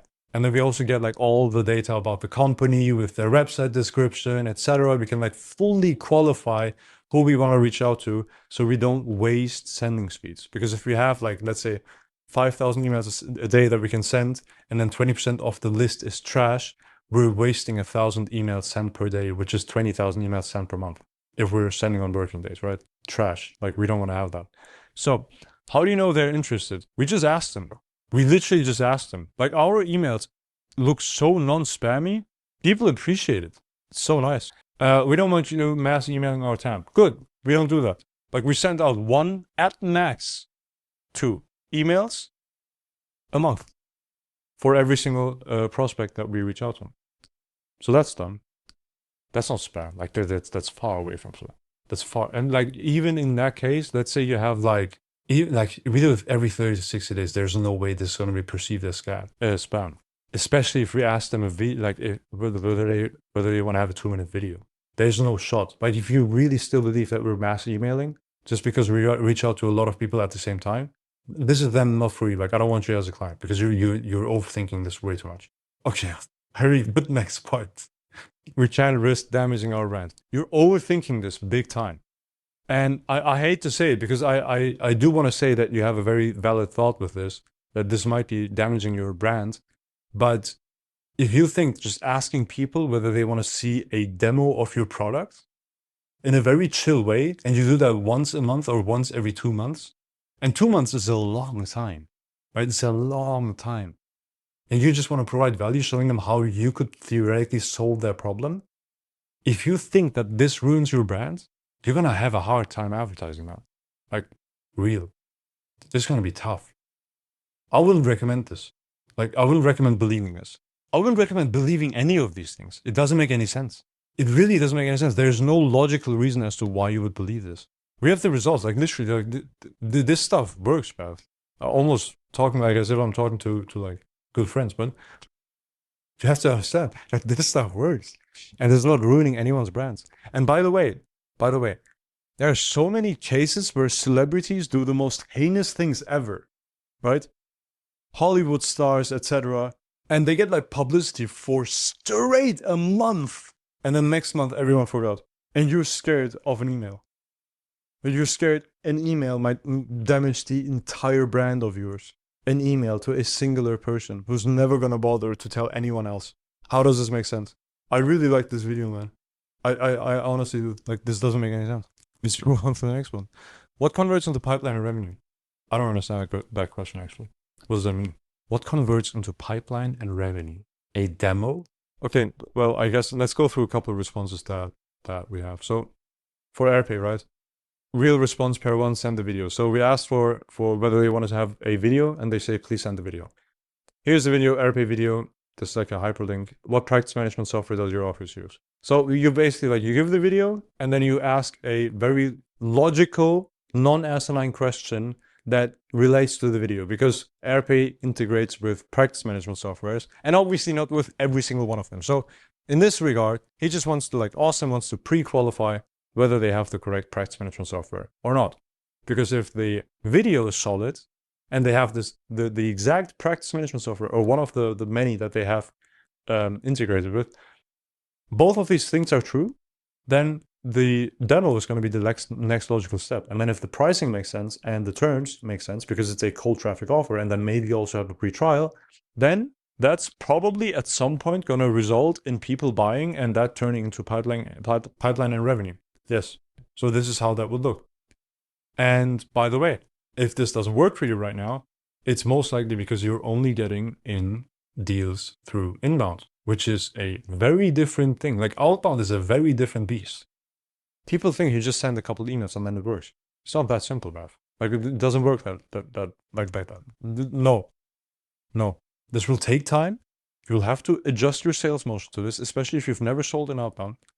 If you're already blasting outbound, you're doing cold calls. Airpace was doing cold calls. Perfect client, by the way.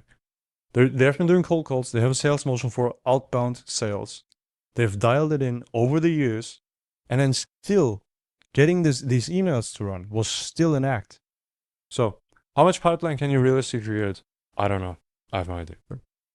Depends on your ACV. Depends on how many emails we send a day. Depends on how well your sales motion is structured. I think the best thing you can do right now is go to the first link in the description, go through our video sales letter, right? Explaining the entire process, watch the case studies, read through all of these, run an ROI calculation, depending on how many emails you want to send, right?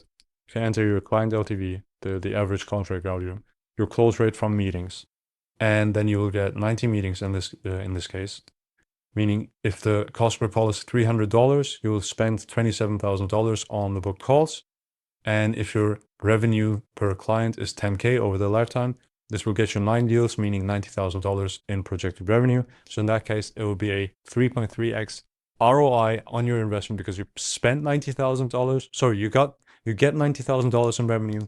You spent roughly $27,000. And that means for every $1 you spend with us, you get $3.30 back. But to actually get the numbers, right, I would highly recommend starting out with a small scale campaign, 50, 1,000, 100,000 emails a month, right? Get started, get the first couple meetings booked, because once we have the meetings booked, right? So this is how we book sales calls. We map your market, build the list, etc. to book the meeting. Once we have the meeting booked, we will scale this across your market, meaning we started small and now we're scaling what holds up by adding more inboxes, more scripts, more prospect lists so that we can reach your entire total the rest of our market every 30 to 60 days. That's the goal. And then we can scale hard. And all of a sudden, you have way more revenue coming in every month. This is how that stuff works. Yes.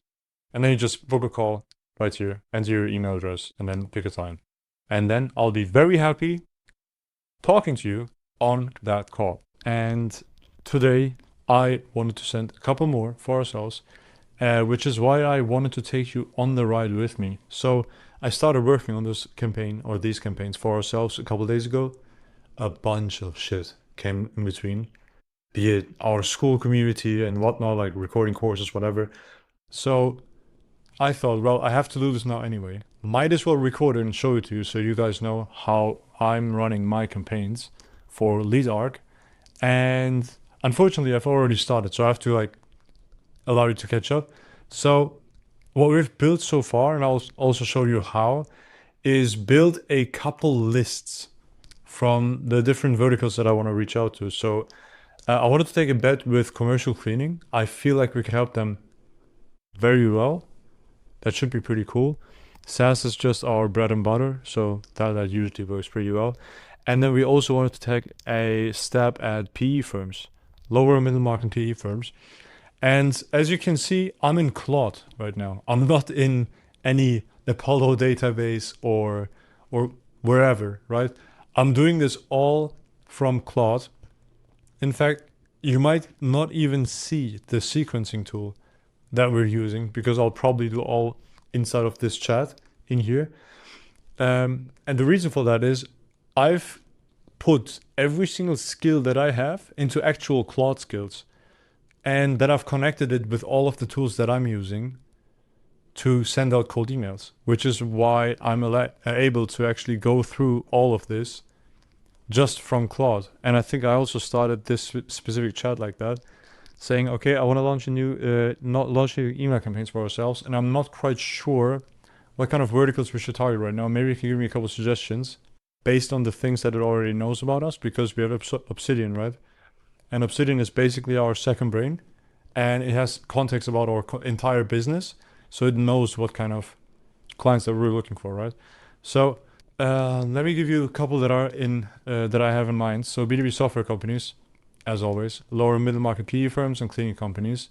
I don't know why, but something within me says cleaning companies, especially cleaning companies that are doing commercial work, because we can get them more commercial work, like way more. Preferably also national cleaning companies, because they would have multiple locations. But maybe in general, just multi-location cleaning companies. I think that makes a lot of sense. Forget the national part. I don't know what other niches I would target right now. Do you have any suggestions? And then it just goes ahead, gives me a couple of suggestions. I say, yeah, size it up, go ahead. Do it for all three segments that I've mentioned. And then it just goes ahead and pulls all of the different data from our internal database. It pulls them from Prospeo, and it pulls them from, I think, even our Google Maps thingy. Yes, because of the cleaning companies, right? So how does that specifically work? Without going, we have a school, right? We have the school community, and in here I'll publish this very shortly. So if you're there's a very high chance that you're in my school community and you are looking or waiting for these specific courses, but there is a new course coming up where I will tell you exactly how we are pulling leads for way cheaper than with using Apollo or something else. And the way it basically works is, I also made a video about this, maybe I can link it up if I don't forget, but it basically uses Prospeo to find all the companies that are ICP fit for, say, mid-market software companies, right? And as soon as it has those, I'll just then tell it, well, based on the ICP that we have, the ideal customer profile, we want to reach out to, say, the head of marketing at these companies. And then it will go ahead, and then from all the companies that it finds that are B2B software companies, mid-market, it goes ahead and searches for the job titles so that we get actually, like, instead of having companies, we now have people with first and last names, right, at all of these companies. And then we take the first and last name, their domain, and then we start guessing email addresses with an algorithm that I've put into a skill in here. And that's how it first goes through what is reachable. So it finds them in Prospero, right? For all of these different segments. And then I tell it, well, yeah, find a couple of these cleaning domains, because SaaS and PE firms we can easily find with Prospero. That's like a very proven thing. But the cleaning companies, we'll probably have to use like Google Maps, and I would have to see if those Google Maps domains that we're pulling from these Google business profiles, like these Google Maps profiles, if they are actually like solid, if I can get a lot of them, right? If I can get over half of what I'm searching for as proper domains. And then it also tells me like how do the different slices behave, so that I can then make a decision to then verify them. And then all of a sudden, the free mail ones, they are pretty much 94% deliverable, because now it goes like into the domains themselves and then looks for the reps, like on the website, it looks for the emails of these businesses. And then sometimes it's a roll inbox where like info at sales out, but usually with like local firms, this works really, really well. Like info at is usually all they have, usually, right? And you still reach the owner, which is quite nice. So I did that. We widened the map suite past 50 metros first, so we pulled way more data, which gave us a fuck ton combined with our R2 bucket. And our R2 bucket is basically a Cloudflare bucket where we have our own master database, like a huge SQL database. And in there, apparently, we also had a couple cleaning companies as well that would be fit for what I'm searching for, which are commercial cleaning companies, right? And yeah, then we use data for SEO, $50 on the account. Now we run it up and we get 43,000 cleaning companies, which is super cool, because now we can go ahead and we can slowly but surely get all of their email addresses, guess all of the SaaS ones through Prospero with that first and last name thingy, same for PE. And at the end of the day, we're left with roughly 10,000 in total that are clean, actually ICP fit. Like Claude has gone through all the websites, checked that they are actually ICP fit. So they're exactly who we want to target and reach out to. And that's pretty cool. And this is just for now. Like this is also a sample size, so we can pull more later on just by saying, well, yeah, let's pull more. So that's pretty cool. And then they asked me, yeah, read the 794 PE firms websites to double that list. We could do that. Let's actually do it, like, who cares? So this can run in the background. And then basically, Claude always gives me like these 3 status updates. So done, built and finished all 3 lists. That's done. State coded to, I guess, some work tree on GitHub. Nothing loaded into Email Bison yet. This is our sequencer. Like if you're using Smartly or Instantly, this is basically what we use. It's Email Bison. And nothing sent. Next, copy is yours. Send it over and I'll build the draft, split by ESP, and test send every variant to your inbox before anything goes live. So in a second, we will go through all of this and write the email scripts as well. This video might get super long, but I do think this is interesting for a lot of people, because a lot of people ask me how I run my campaigns. This is exactly how. So we might have to wait for Opus or whatever it is to go through all of this. But yeah, in the meantime, we can also like draft up a couple of the winning scripts that we already have, go into Notion, because that's usually where I write my email scripts. And I'll show you exactly why in a second as well. So yeah, it's scraping 794 firms via Gina. Gina is a pretty nice tool. It's called Gina.ai. And they basically give you an API for an AI that's going to go through the web, basically. And it does so with one agent at a time. So you don't have the problem with like context windows or whatever. It's super cheap. And then it basically has Gina so that it transforms any given website into markdown text. So it's easy to read for AI. And then it reads all the websites. And then based on the contents of the website, it will tell us which of these 794 PE firms are actually a perfect fit for whoever we're looking for, right?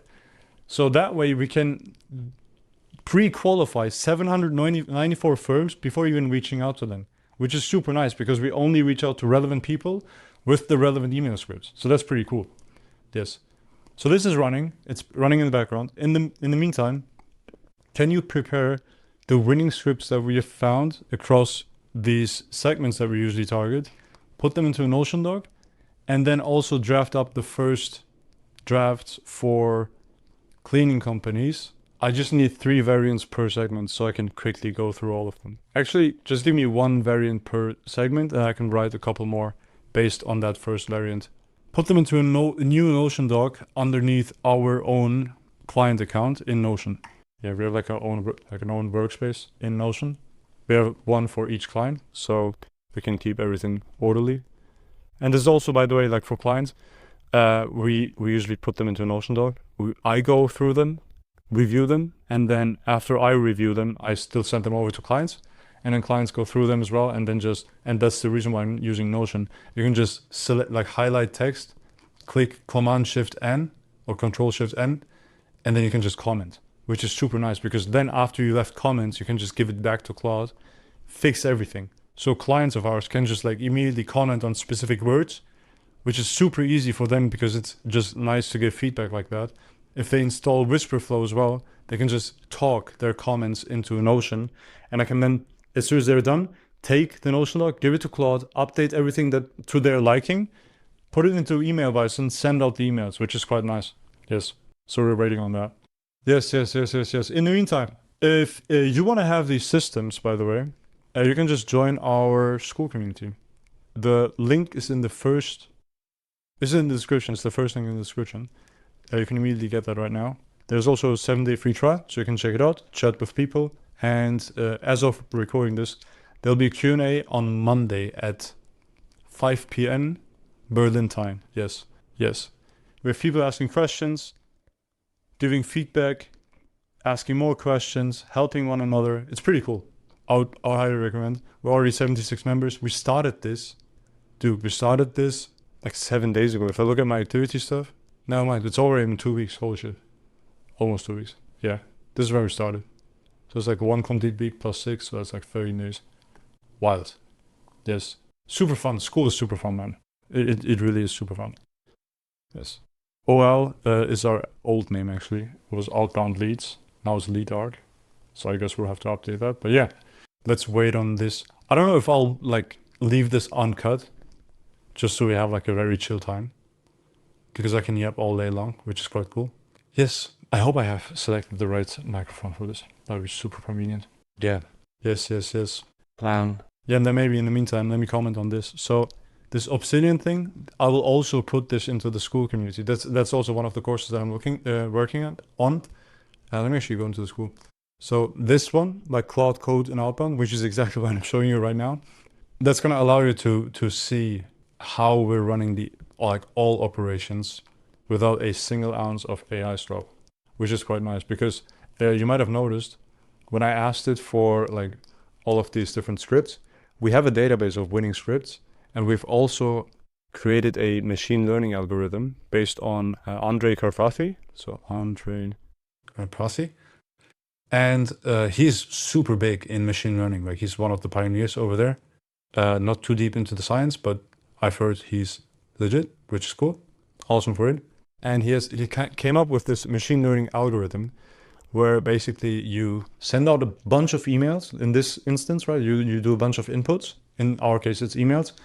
Send the emails, and then you get results back. So some emails perform better than the others. And then you look at all the losers, look at what they have in common, and then train an AI on that. And then you look at the winners, look at what they have in common, and train the same AI on all the winners. So that the AI now knows, well, all winning scripts have these things in common, all losers have these things in common. Let me do all of these things without these things. And then the more volume you do, the more refined that agent gets. And you can just blast out perfect email scripts one after the other, the more data you have. And we have a fuck ton of data, thankfully, which is quite cool. And we'll also give everyone in the school community access to that specific skill. And we'll just basically give them access to our systems, which is quite cool. Yes. And right now it's like $49, which is underpriced as fuck. Like I have to talk to Leon, my co-founder, we'll have to raise those prices. So we have a couple winners. Interesting, we have commercial cleaning at once. At some point. That's wild. Looms partners. Okay, interesting. Okay. Yeah, I don't like these first drafts. Like, they look horrible, in fact. Like, oh, I don't like them at all. It seems like it didn't use any of the reference materials. Also, like, our current Obsidian, like, second brain thing, we have so many skills in here. I think I have to delete a bunch. Like, 622 files in here. 193 folders. That's wild, bro. I think we have to change up a couple things. Which is also why, like, this video right now is pretty helpful. Because I've been, like, dealing with these problems myself. Just by rewriting the copy. But, like, whenever it uses the correct skills, it works really well. Right now, it doesn't at all.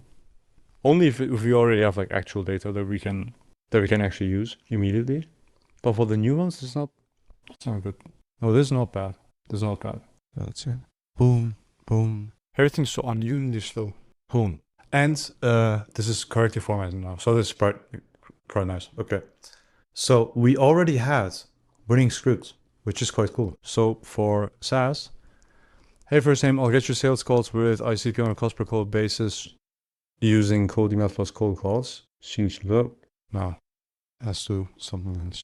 So we'll do, I'll get your sales calls with ICP by sending them demo videos and of your software. You just obtain on a cost per showed call basis. I'll get your sales calls with ICP by sending demo videos of your software using cold email. You just pay me per showed call. Yeah, like short text or short emails. OBMS, big team. Can I send you a video chat? Sorry, huh? Like, while we're also like telling them that we will send demo videos on their behalf about their software, we can also just do the same thing, which is quite nice. And reef them 13 11 scheduled meetings. Yeah, this works. This works. This works. I've updated this. This works. Next. Commercial insurance brokers. I don't think that's relevant right now. So then, recently booked a client 75 plus qualified calls in 3 weeks, with 6 counting the first 24 hours. This is true. Pretty confident I can do the same for you with facility and property managers. You will only pay per short call. Pam. Yep. Updated this as well. We can run it like this. Yes. And for the start, I'll probably just get a couple variants per segment because we're not pushing that crazy volume yet. I just want to see what works. Hey, first name, if we ran your outbound and called every lead within 5 minutes to book qualified walkthroughs with facility and property managers on your calendar, would you be open to a video channel? Who interested after 364 cent? Yes. Updated, we can run it like this. Cool. The list offer variant worth stealing for other segments. But no. M&A advisory. I mean, we have a very similar angle for PE firms. That was working quite well. If we need to adjust them to PE firms, we can, but I don't think that is true. So we can just run it like this for the PE firms because I know that they're solid. Boom. By the way, if you're curious. Hey, first name, I'll get you sales calls with... No. Is it? No. Nope. There's something off. Sales calls? This is old. Yeah, this is better, innit? It's not better. How's the first one better than this one? We're even talking about sales calls. We're not talking about owners looking to exit for M&A advisories. That's pretty wild. Okay, wait. Let's delete this comment. Only use this one for the PE firm campaign. At least for now. Bam. Yes.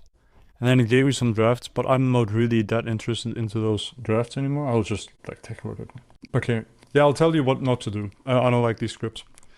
Hey, first name, one new building contract is worth years of recurring revenue to you. With book walkthroughs with facility and property managers near you and call every lead within 5 minutes so they actually pick up. You'll only pay per short walkthrough on a short video showing how. Actually, looked you guys up.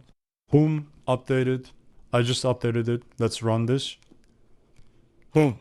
Yeah, I don't know if I like this one. I don't like this one. Yeah, I didn't like it. It's just so vague. Like, we can't name their names, so I don't find it that useful in that regard.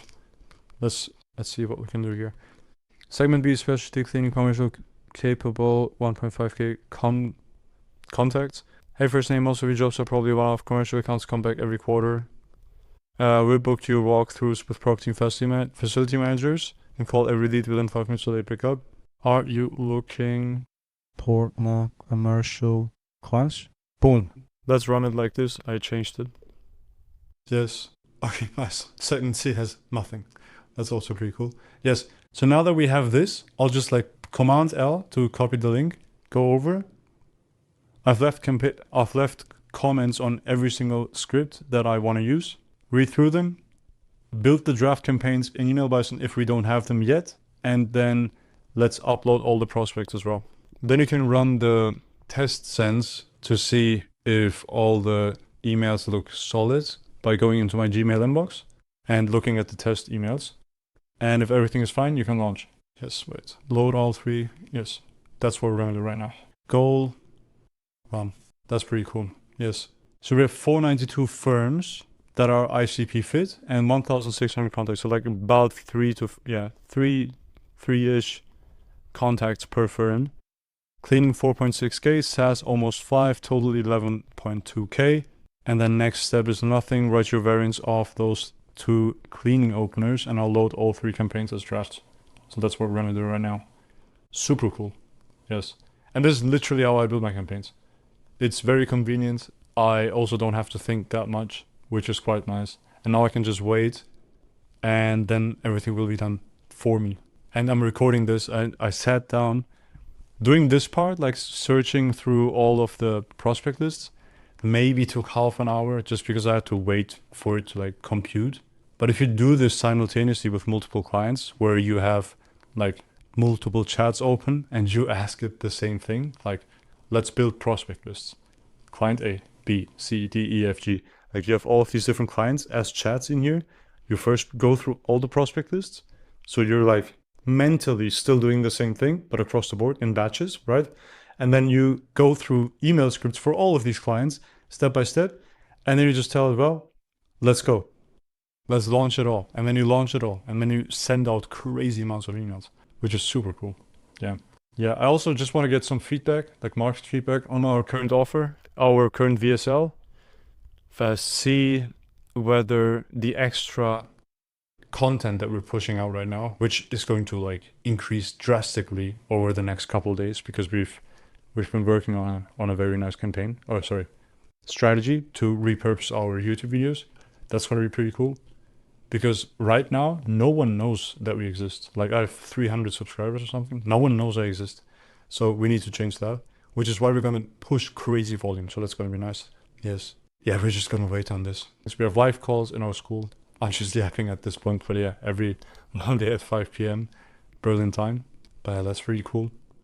We have members. Let me actually show you what you get in the school. So lead arc, it's called, right? I think right now even we're ranking super high for cold email. Let me actually see that. Cold email. Yeah, bro, we're ranking second out of like 275 results. So that's pretty cool. That is pretty dope. Yes, so lead arc. In here, I walk through the entire like school, but I'll just like tell you what we're doing. So, couple proof points. So we've been booking a lot of meetings, which is pretty much the TLDR. And basically, if you are a head of sales, or you work in sales, or you're a BB owner, like B2B business owner, you want to get more leads in through cold email, this is basically a very nice point to start this. Because you'll get our AI assistant cold email system that books sales calls with Fortune 500 companies. What do I mean? We've been booking meetings with pretty nice companies for our clients. And Leon has made this very nice video explaining to you how our offer works. Because we basically rip cold emails, follow up immediately within 5 minutes, qualify them against your criteria, give you warm intros, and meetings booked onto your calendar. And we've been booking meetings with these firms, which is super cool. And that's exactly how it works. So in the school community, we have all of these things that we're using available for a pretty chill price of $49. And what you get is, you get these courses for cold emailing, appointment setting, Claude Code, etc. You get our skills for Claude Code. You get our email scrapers that I've mentioned in the beginning, which are super nice because you can save so much fucking money. Like, I think for 1,000 valid, like actual valid, like actually validated fresh out of the verification tool Google Maps scraped prospects, you pay like $5, which is half a cent per valid email. Might even be cheaper. I don't know right now. It should be half a cent. Yes. And then for actual LinkedIn, like verified, fresh LinkedIn scraped email addresses of the perfect like accounts that you're looking for, it's like at max 0.7 cents. 0.7 cents. It's like nothing per valid email. We have this database. I have to see if this is legal. I can't. I don't know if I can like actually give you this, so I'll have to check. And you get our internal master inbox software, which is quite cool because with that, let me open it up real quick. Boom, we have a demo account. Leon is an absolute machine. ACME Inc. Yes, we have this full-on software that you can get access to if you sign up in school, where you'll be able to connect your Instantly account or your Smart Lead or your Emailvisor account, and you can manage all of your responses in here. You can log actions. You can mark them as booked. You can see how many times you've actually reached out to them via emails and calls. You can assign people like your team members. You can enrich their phone numbers. You can enroll them in tasks so that they are actually in a follow-up sequence where your reps get tasks instead of having it fully automated, because fully automated follow-up is bullshit, right? You can save all of your assets like Loom videos, etc. So you can immediately have this AI response, populate templates that you've created for sending stuff via AI, which is super cool, right? So you can do all of these things. You can enroll them after send. And then on top of that, you can schedule meetings straight from here. And you can have your insights where you will see how many emails you're currently sending, what's your theoretical limit would be. So you can actually max out your email inboxes, right? And how many you've scheduled for the next couple of days. And it actually calculates that based off of your Instantly account. You see everything like booking rate, show rate, reply rate, positive reply rate, how many contacts you need to reach out to get one lead, how many contacts you need to reach out to get one meeting, speed to leads on average, all of these things, how speed to leads behaves versus conversion, how many you book, how many show, depending on how fast you responded to a lead, all of these things. And then all reps and their own leaderboard, right? Sick. Super nice. So yeah, that's what you get in the school as well. And then on top of that, you have daily Q&As where we answer and record custom videos for you, meaning you ask a question in the post, I record a video and respond to you straight in the community. We have those weekly calls. It's heavily moderated, spam-free, and AI slop-free. Yes, and I'll definitely increase the price soon. So yeah, that's just a quick plug for this. I would highly recommend to join right now because you will just get grandfathered in for $49, which is nothing. Yes. Yeah, we're dropping the personal domains. Emailvisor usually does that. I also wanted it to do that because emailing personal domains usually, like for most circumstances, is reasonable. Especially if they bounce or they get 0 responses, because personal email addresses have this thing where people just don't delete their email addresses. They will just exist forever, but they won't be monitored. So you're just emailing dead accounts, which is bad for deliverability, by the way. That's why. Cool. Let's see. Shame. It's facing a couple HTML problems where the line breaks don't work. Yeah. And then this is basically done. Super nice. Yes. Okay, so now it says launching the three verified campaigns, doing all of this through the API. And actually, Emailvisor now has a CLI, which is basically where you can like run the tool through your terminal. So that's exactly what it's doing right now. With all of this gobbledygook, I have no idea what that means. So it just runs that, which is quite nice. Yes, verifying final state. Hopefully, this will be done sometime soon. Yes, we've been recording for 37 minutes almost. Yes. And we've launched 3 campaigns. We didn't have to touch any tools. Didn't have to pull any leads ourselves or prospects. Didn't have to verify them ourselves. I didn't touch a single CSV. I didn't go into Emailvisor. I didn't have to write copy myself. I just looked up what already worked for ourselves and just ran it with that, basically. Super simple stuff. And especially at scale, this helps a ton. Boom. All of them live. It has the daily caps on as well for initial testing, which is quite cool. Done. Nope, this is cool. This is super cool. And now we say log, because that's how we keep our Obsidian. up to date, because every single day we have a daily log keeping track of what we did today so that it knows for tomorrow what it last worked on, right? So it's like an updating memory thing, which is a little more sophisticated than the memory that Claude offers you. So I'll just type in this. It will go through all of this and then write down what the log is, push that into GitHub, and then GitHub will make sure that every single member of staff has the same version of this second brain. That way, if someone else works on our campaigns again, it will know exactly, like their version of Claude will know exactly what it's about. So right now in Git pull, everything is up to date. It's just pulled every 60 seconds. It pulled from GitHub the freshest version. So if Leon right now is working on something, you might see a couple dots popping up as well, which is super cool. And with time, this gets more and more sophisticated. And sometimes, like I've mentioned, with all the skills that we have in here, I'll probably have to just like go through this and delete all the ones that we don't use. Because sometimes skills get invoked. Yeah, but they just get invoked for certain keywords that I use, and it might invoke the wrong skill, which is why we got those subpar emails. Even though they were not that bad, I just had to remove one line, but optimally, it would just write seriously nice copy immediately. But even if not, like this is still crazy high leverage, and it's really nice. It works really well. Yes. All successful archived now. So that means we can basically go in here, click on archive, and then this is done and dealt with. My name is John, and in this video, I'm going to show you exactly what we will do as next steps as a follow-up to another video that I made, which you see on screen right now. In this video, I was going over our internal cold email campaigns, and I showed you exactly how I set them up using Claude Code. And today, it's a follow-up because we've set up campaigns for SaaS companies and cleaning companies. The PE ones we dropped for now, but we ran those campaigns and we have some results. And it seems like my hypothesis that cleaning might be a very nice niche for us is apparently true. We get a 2.4% response rate and a 75% positive response rate, which is nuts, right?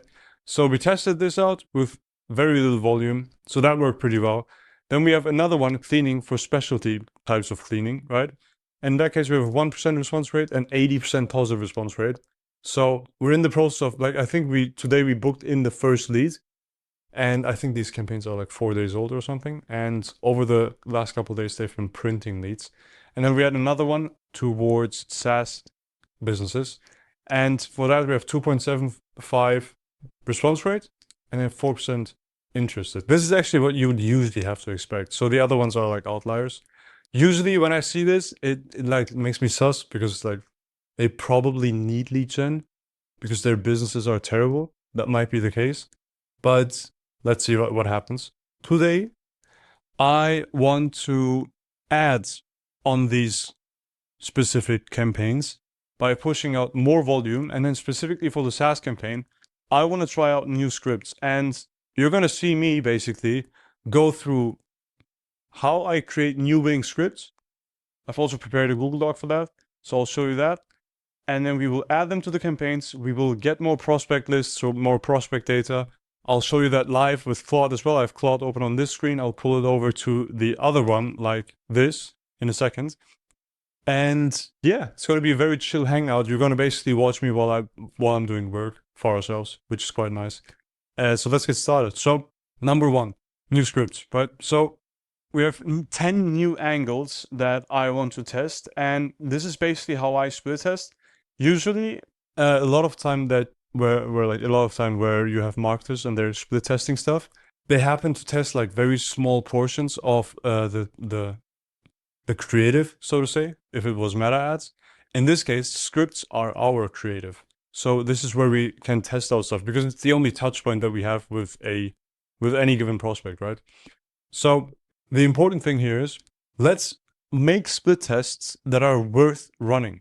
Meaning, let's test out drastic things. Like in the theme of doing so much that it would be unreasonable that you wouldn't get results, let's do crazy things. Because for the SaaS campaign, arguably we could get more positive responses, right? And in general, the main reason why I'm doing these split tests is because we need variance. Variance meaning we need a bunch of different scripts active at the same time, so we keep sending out new email scripts all of the time. That is super important for deliverability, because otherwise, if you're using a bunch of domains and they're all sending in the same sending schedule and they send the same emails and they send the same amount every single day, that looks super automated and it's very easy to detect that as spam, which would then give reason for all, like for all the ESPs, the email service providers, to flag all of the domains that we're sending in that exact pattern, right? So we need to prevent that by having a lot of different scripts. And the more they vary from one another, the better. So let's just go through a couple of these, because I had Claude just write them up for me, so I didn't review them yet. So let's review them together. So number one is about a guarantee. So the subject line is 20 calls. I guess. Yeah, I guess. So, hey, first name, I'll book you 20 qualified sales calls in the next 60 days, or I keep working for free until I do. Want a video showing how it works. So these are for us, obviously. Like, we run a cold email lead generation agency, and we're basically trying to get new clients off of these email campaigns. So you're basically following me live while I create these, as a follow-up to the previous video, which I've mentioned here, where I set up the initial campaigns that you just saw, right? So yes, I'll book you 20 qualified sales calls in the next 60 days, or I keep working for free until I do. Want a video showing how it works. That's fine. We can test that. That's cool. 20,000 emails a month. Hey, first name, would put your offer in front of 30,000 people in your market every month and answer everyone who replies. Your reps only talk to the ones who book. Want to see the volume we'll run for you? Want to see how we do that? A video showing how we do that. That's cool. Boom, numbers proof. Hey, first name, looked you guys up. We booked 230 demos in 10 months for a B2B SaaS company, lead management software company. Same stretch, they went from, in that time frame, they went from 30 to 40 million ARR, annual recurring revenue, by the way. Happy to show you the campaign that did it. Want me to send it over? That also works. It's pretty nice. Logo proof, Airbus, Lockheed, BMW. Hey, first name, looked you guys up. We've booked our SaaS clients meetings with Deloitte, Lockheed, Airbus, Toyota, and BMW. If we ran the same thing for company, I don't like using the company merge tag, so I'll just say you. Who would you want to be sitting across from? It's such a drastic. I never wrote an email like that, so I'll just test it. Let's just run it. Let's see how that works. I think that's gonna be terrible. If we ran the same thing for you, who would you want to be sitting across from? This is so complicated. Who would you want to reach? Let me know, and I'll send you a list of lookalike companies we would book for you. Something like that. It's a little long, but I really don't like this. It's so vague. We'll come back to this later on. Your outbound math, I don't like that. Hey, first name, most SaaS teams we speak to have one rep sending about 40 emails a day. That's 800 a month, so a meeting or two if the copy is sharp. We run 20,000 a month, and your rep just takes the calls. Want to see the two side by side? Want to see your video showing how we do it? Speed to lead 5 minutes. Hey, first name, when a lead replies to your outreach, how long before someone calls? Then we call every lead every interested lead inside 5 minutes and book them straight onto your calendar with quick chat. I hate these questions. Are you also struggling with speed to leads? If so, we call every lead inside within 5 minutes and book them straight into your calendar. Want to see how? No. If we did that for you, would that be worth a quick chat? Yeah, I like this. Free asset, your target list, looked you guys up. I put together the list of companies I'll email on your behalf. Want me to send it over? It's yours either way. I like this. It's good. Hiring decision, before you hire another SDR. Hey, first thing, before you hire another SDR, we would do the same job and you would see calls on your calendar within 3 weeks. What is this inside thing? Within 3 weeks. No ramp, no salary, no managed time. This doesn't say anything really. Yeah, I like this. That's good. Stack cost, Apollo Plus instantly. Hey, first name, are you paying for a data tool, a sending tool, and a VA to run outbound? We replace all three and run it end to end. Want to see what it looks like? This is super cool.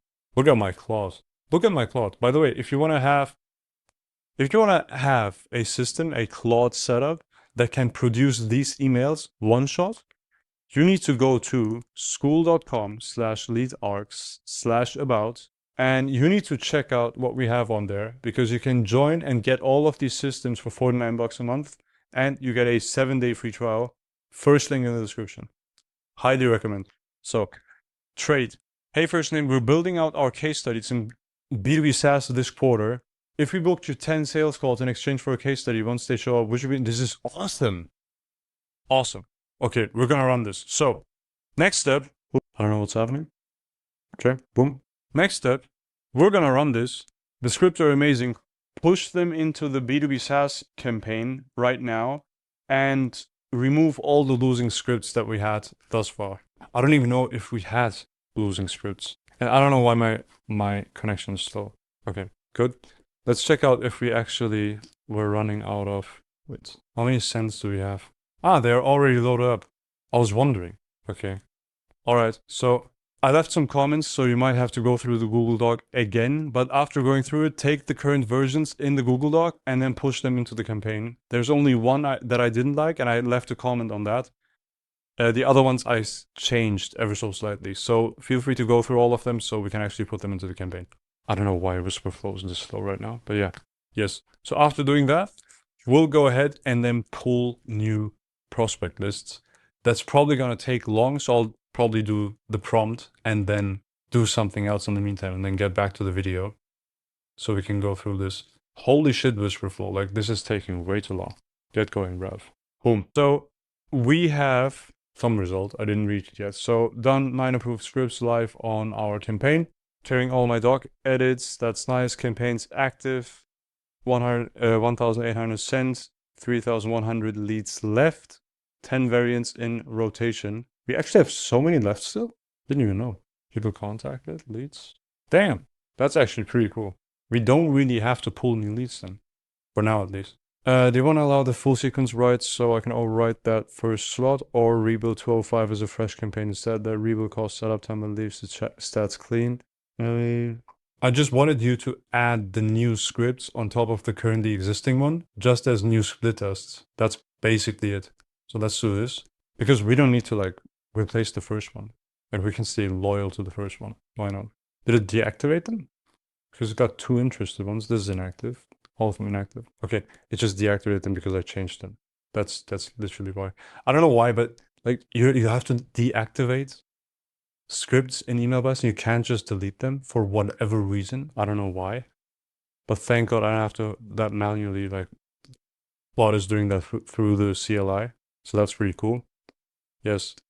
Nothing more to do live on the campaign right now. 2 things are off. The originals, one were twin paperbook call and script for Airpace switch comment.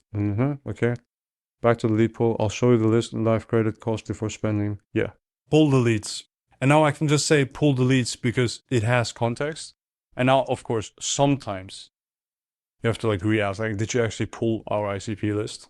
And then usually it will have done exactly that, which is quite nice. But in that case, we just wait for it to use the actual prospect tool. So this is like a plugin that we have. And within that plugin, we have prospect pipeline as a skill. So it knows exactly how to pull prospects just based on that skill. And the way I built this, by the way, is literally just by taking my phone, going on a walk, and then going through step by step how I do everything. Everything. Like actually everything. Step by step. And I actually made a video about that recently. Let me actually pull it up. Where I go through what it actually can do. Like all the things it can do. Let's see. Which one is that?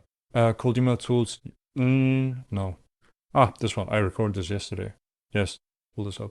Because I also left a doc in here. Yeah, this one. Boom. So how we send 1,000 plus cold emails a day without landing in spam. So this is essentially like how the entire system works. And then if you skip all the boring part, daily loop. So it basically runs this daily loop once a day where it covers 3 types of checks. Like it's like diagnosis, right? So it checks the funnel, it checks anything that might have to do with growth, and then it checks the entire infrastructure. So within each, it just asks like, are we sending? Are we landing in the inbox? Are we getting replies? Are we booking meetings? Can we do more?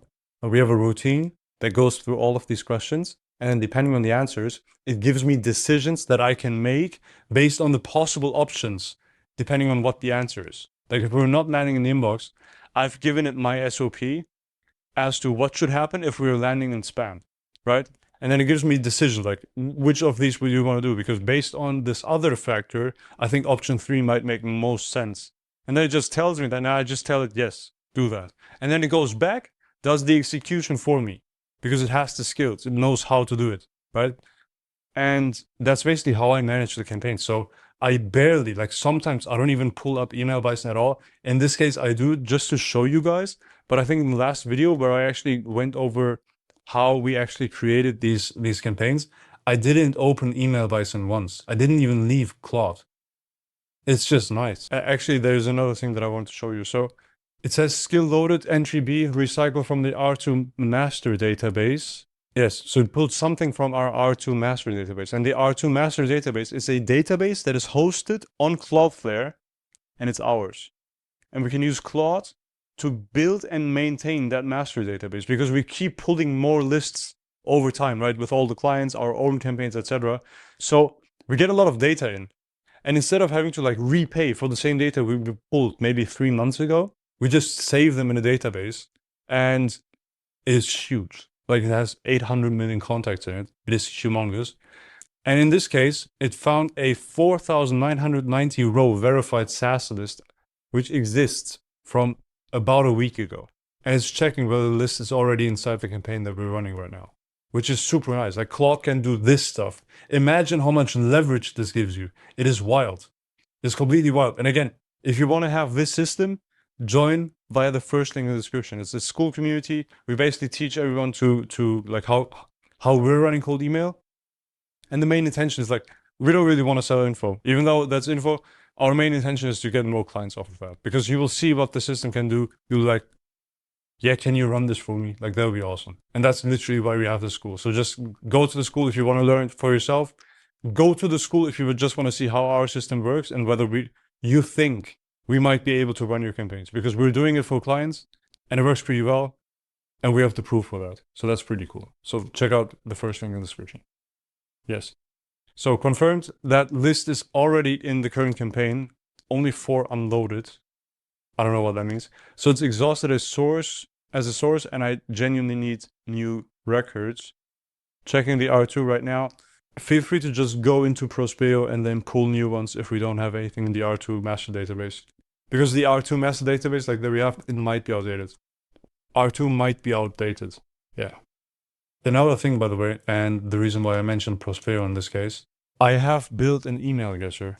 And the email guesser is exactly what you think it is. It basically goes into Prospeo and finds all the first and last names plus the websites of the people that we're looking for, which is way cheaper than getting every person's email address. And then what I do is basically I have Claude guess how their email is structured, like the actual email address, and then it verifies all of them using Million Verifier. And all the valid ones make it to the campaign, all the other ones we block. And while we're doing that, we're also keeping track record of the formatting that was most successful for these email addresses. So whether it's first.lastname@companydomain.com or it's first name at etc., right? Depending on that, it just keeps track of all the different formats so that we can build a database out of all the guest emails and their formats so that we can guess email addresses for super cheap. And yes, it is super cheap and it works. I think whenever it actually gets the domain right, which in case of Prosperity, you always get the domain, right? Because you can also like guess the domains based on the company name. But assuming you have the domains, right? And you have the first and last name, I think the guessing success rate is, I might be lying right now. Either it's 81% or it's 61. I think it's 81 though. Even 61 is crazy. It's not lower than that, which is nuts. So yeah, we're going to see. I think there was one test. I think I had a couple that were lower in terms of like validity, but we'll see. We're running this. It's going to be awesome.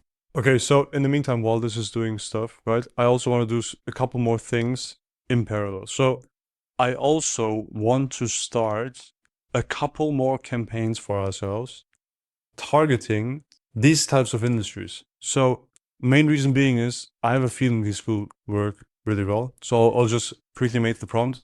I want to run more campaigns towards different verticals for leadart.io, and I want to target these 3 types of verticals. Commercial insurance, pretty basic. I just want to have insurance agencies, not agents. That's very important. I want to target the owners of agencies, and I want to help them get more B2B clients for their insurance packages. And then for the second one, we have a very nice campaign that we've had with the real estate client that we already have. And I want to get more clients like that are selling either super expensive luxury objects to ultra high net worth individuals or commercial real estate. Both is fine. I want to get them and adjust the list specifics, etc., to our ICP in terms of size and who they are targeting, right? It should be high LTV. It will probably be high LTV, so that's going to be fine. And then the last one, I called it more classic SaaS. Reason being is I'm talking about like actual software that old classic verticals are using, be it CAD software, CAM, simulation software, etc., that we can sell to maybe engineering bureaus, or if there's, I don't know, asset management software, maintenance software, all that kind of stuff. I'm looking for these more classic SaaS companies because they are usually ran by boomers and they have no idea about technology or how to generate leads. They get all of their business from referrals. I want to help them. Can you pull these lists using Prospeo and our email guesser? First, pull a list of companies that I can validate as well, so we can verify whether we actually are missing the mark or not. Hopefully we are not, but if we aren't, we can then pull the correct people at these companies. And then we can run the current campaign scripts that we're running for the SaaS campaign that we have active in Email Bison. Let's run it up. Boom. Let me do this. Let me please pin this. Yes. In the meantime, validated 53,000 people. Yes. Yes. Calibrating email guesser find rate on a small sample before sizing the full poll. Good. Building exclusion sets. This is how I build prospect lists, basically. You're just live here. I don't know if this is like exciting to see. If it's exciting to see and you're still watching, please comment because I appreciate you. But like, I don't know if this is exciting to see or not. I think this would have helped me just to get an idea of like how other people do it when I started out, because when you start out, you have absolutely no clue of what's happening, which is completely reasonable. But this is how I do things. So, and then sales me done, validated all of that, etc. States discovering wave running right now, 200 pages for 5,000 people at 200 credits. With the page cap and 0 new rose guards from the June incident. Yeah, we had an incident where we pulled only duplicates. That was amazing. Exclusion set of 36,000 already contact addresses building alongside it. Nothing to decide yet. Email guessers guess and the next steps are free. So it's just checking like whether the domain that I'm looking at has email DNS records set up. If it hasn't, it probably doesn't have any email addresses. So we can save more on Million Verifier later on. Because if it's clearly invalid, like, and we can already figure it out, we can just throw them out of the pool. Running this second chat right now, and it's pulling those 3 verticals that we just talked about, and it's doing that with a couple of sub agents, going through Prospeo, etc. And by the way, if you're wondering why it always gives me these like three states with like what have we done, what's the current state, what's next, I've specifically prompted it to do that. If you're curious about how I did that, maybe comment. I can maybe make like a resource on that and put it into the comments as well.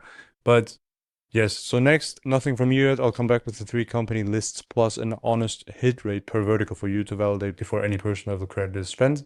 That's nice. So we're just looking at company lists right now, not at people. Because there are fewer companies than people, obviously, especially if more than one person works at each company. So we can save credits. We can just pull the companies first, and then we can pull the specific job titles at the companies later. So we have the people.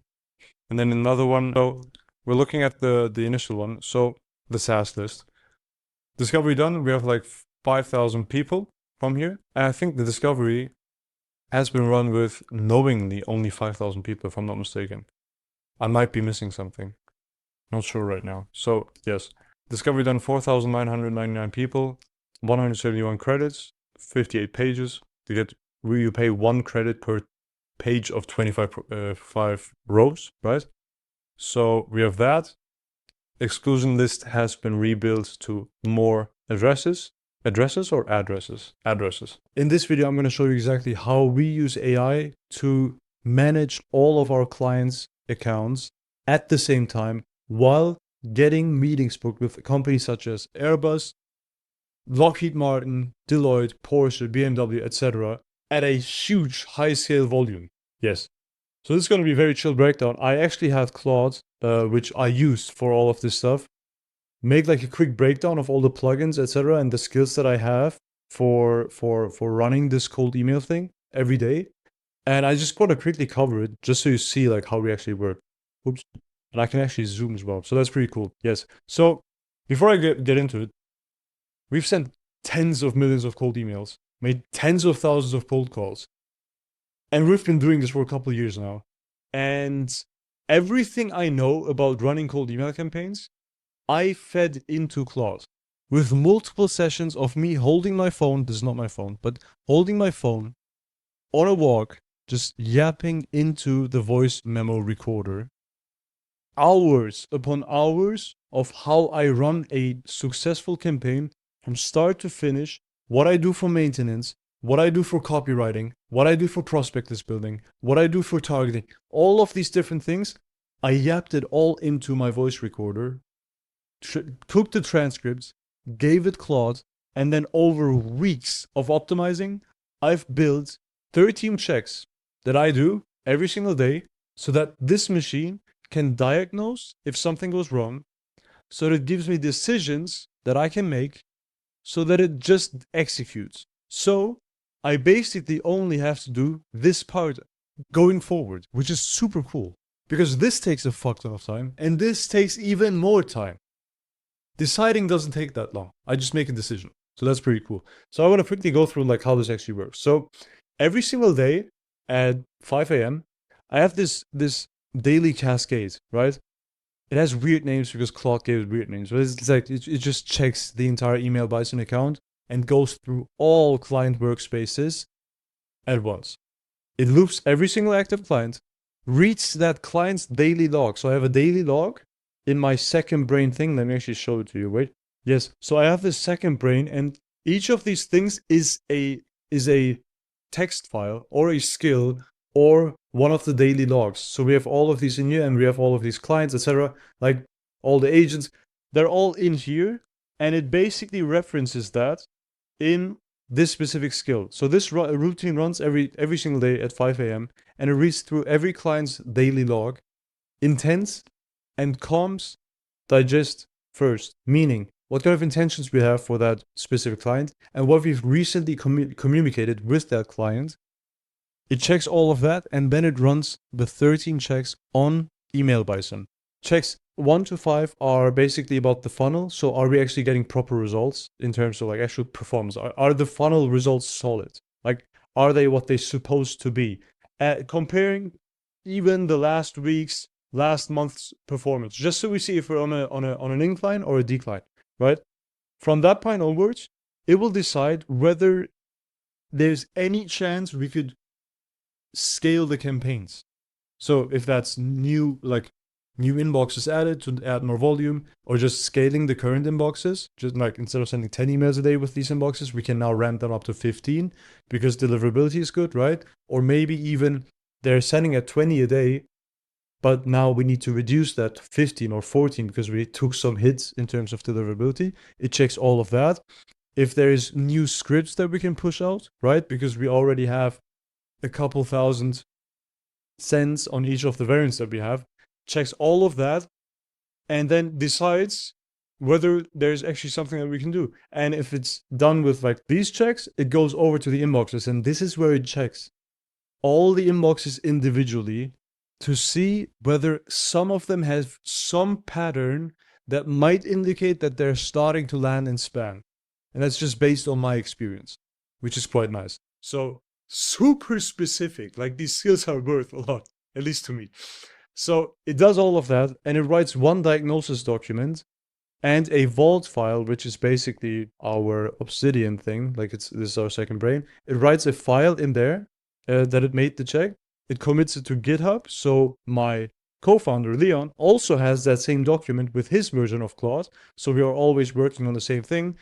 And it also does a Notion doc, because I like Notion docs because I can easily comment on them. It's just like very, very nice. It's just convenient. And then it posts one Slack thread in my campaigns review channel. I go in there and I get one line per client without any like jargon and whatnot. It just like clearly tells me what's going on with each client. And for each thing that I can change, that I can decide on, for each decision, basically per client, I can just read that, reply in the thread, or just comment in Notion and then let Claude know that he can act now based on whatever it found. Yes, and the checks never act on their own. They only diagnose. Nothing moves until I say so, which is super cool, because then we can't mess things up, right? And then basically after we're done, I can open up a new chat. I can type in /client work, which is a command that I created, and it reads all of my decisions from that Notion document, basically. And it fires all the skills that are necessary. If it's refilling campaigns, replacing domains, new scripts that we need, rerun inboxes, recycle old prospects, save winning scripts. And this is actually like hugely important, because like these things are rather simple, but like whenever it comes to copywriting, it gets super not simple, because copywriting is like a very, very niche skill. And to make sure that my copywriting skills are actually working properly, I'll actually link down the video in the cards, like in the top right corner. I covered this yesterday or the day before. I have a machine learning algorithm that figures out what a solid script looks like, and then it basically writes that script based on that, because we also save all the winning scripts and we let an algorithm run every single day to check out whether we have new winning scripts or not, which is super nice. So it uses those skills. Then after it's done, it just writes the resolution, updates each client's daily log, and replies in the Slack thread that it's basically done. And then tomorrow's run reads that log. The machine remembers what we did today, and then repeats that process. What is this? What the skills pull from? Yeah, we have like we have these what is it called? Plugins. And plugins basically in Claude are like a folder for skills. So we have these different folders for those skills. So it's like inbox management, copy tools, prospecting tools, sending infrastructure. So it can actually do all of these different things, right? And this is basically how the system works that we're using to do all of these things. And the coolest thing is, I will include all of these systems and give them away or get access to people in my school community, where we have a fuck ton of engagement going on recently. We started this a couple days ago. We already have 72 members, and the price currently, like for the first 70, it was completely free. Now it's $49, and you can have a 7-day free trial, basically, if you click on the first link in the description. Because in here, I'm currently working on this Claude Code and Outbound lesson, where I show you exactly how this works. So you can actually copy paste this system into your business, because you will be able to get all of these plugins. And I'll also have to probably show you exactly how to set up this, which I've seen other AI automation people charge money for. I'll just like give this to you as well. And we have a fuck ton of more deliverables in the school community. I'm almost tired of listing them out. But basically you get end-to-end courses on cold email, appointment setting, Claude, etc. Our exact workflows and skills, which you've just seen, right? Email scrapers that use Google Maps, LinkedIn, and the internet, which is super valuable because we're paying a 60th of the usual cost that you would have to pay for a valid email address to email. We have a database of 800 million plus contacts. I don't even know if this is legal, like if I can give this to you, so I'm not sure yet. I'll have to figure out the legal stuff, but we have this. If I can give it to you, I'll give it to you. And we have an internal master inbox software, and Leon, my co-founder, has actually showed a full-on demo as to how this is going to help you keep your speed to lead under 5 minutes, guaranteed no matter what happens, because we also have a mobile app that you will get access to, completely included in your subscription to our school community. And on top of that, you get access, let me actually stay here.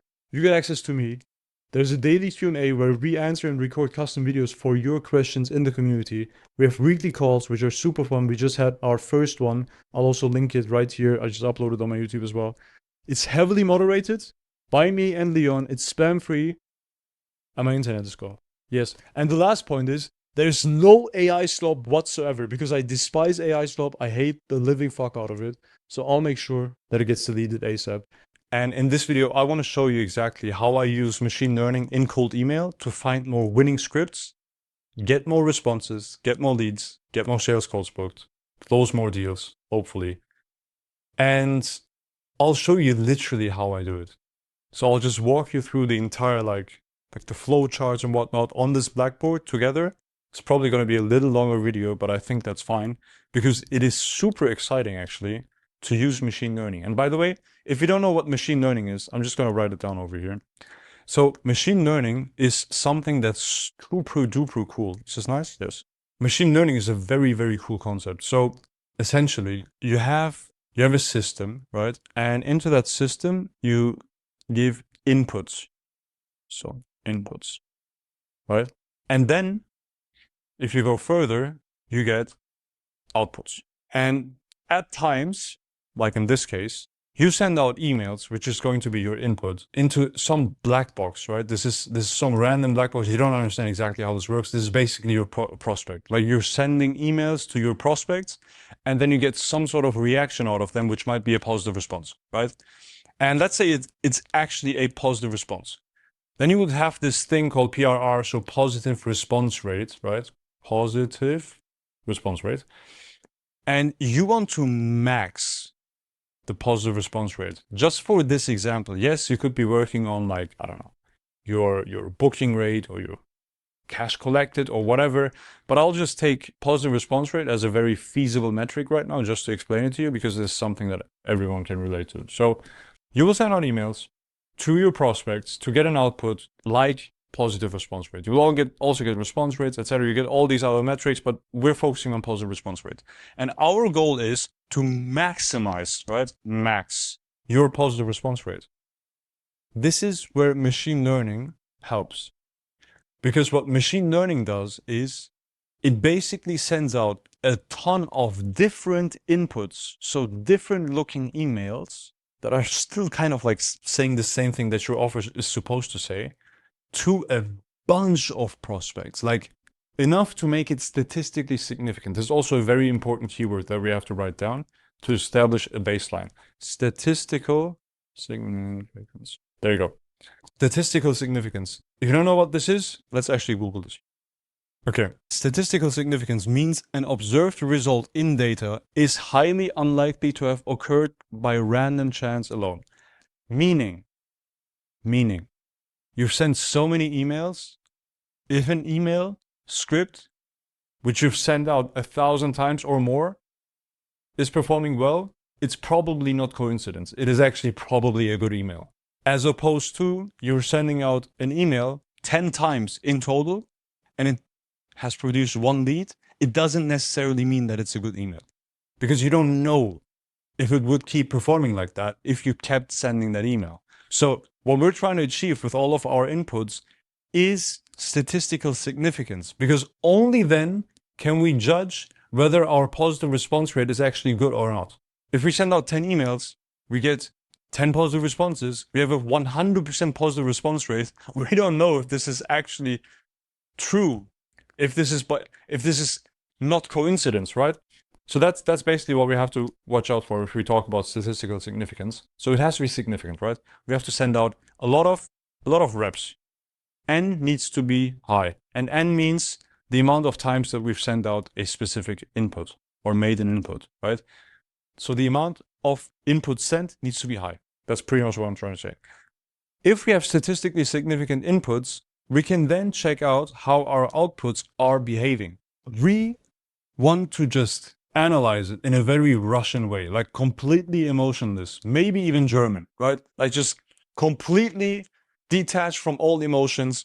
How do the outputs behave? Because you will have different outputs. If you do enough inputs, let's say you have, let's make a split test, wait. Let's just pretend we have made some input where we have sent 10 email scripts to 30K people, right? So that means each email script has sent out 3,000 emails per script, or 3,000 contacts per script, right? This is our input, basically. And after looking at the data, we found out that 6 of these were average, 2 were above average, 2 below average. And this is all in regards to PRR. So our positive response rate, right? This is what this is. Yes. What we're now going to do is, with this machine learning algorithm, so this is how machine learning works. You basically look at what do the best performing and the worst performing emails have in common. And from those, you make rules. So for all the ones that are good, right? All the ones that are good, they look like this. And all the ones that are bad, they look like this.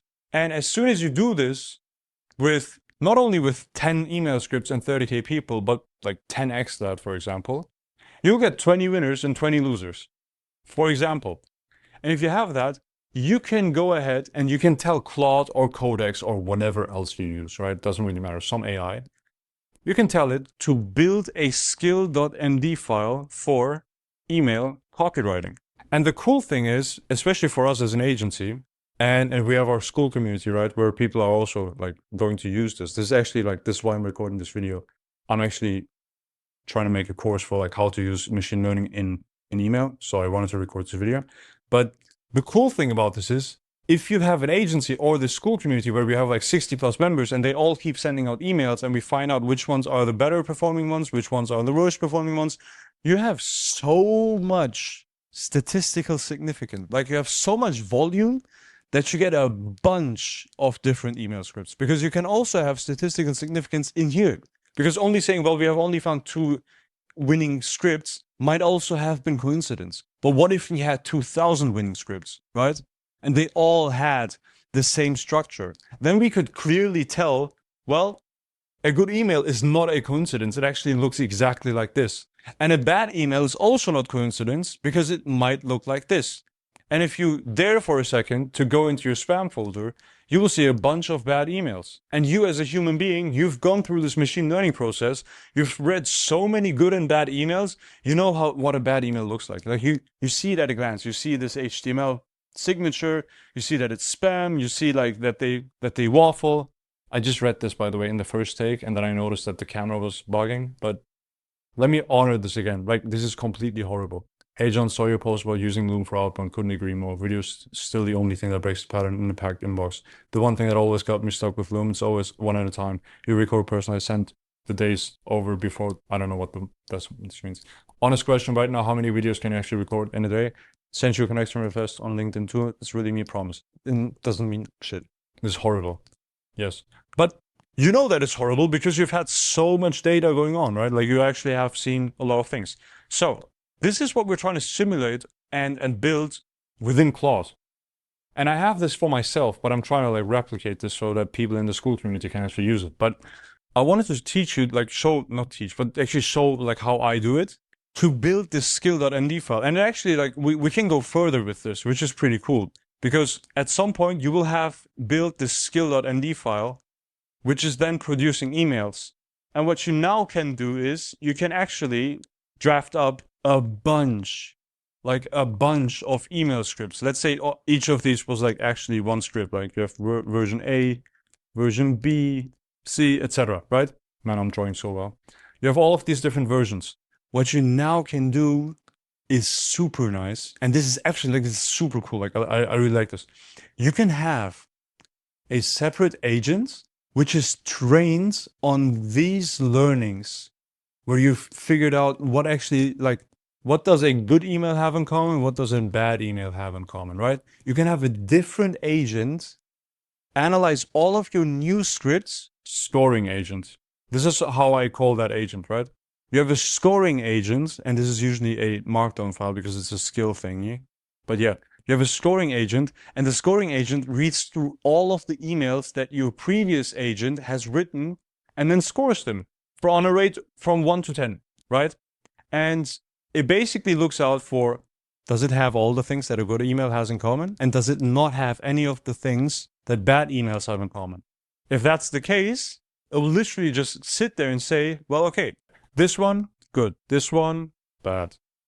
This one, good. This one, I'm not sure, send it in. Not sure, we'll see. And then later on, if this actually became a winner, it will actually find that out and send that learning over to here.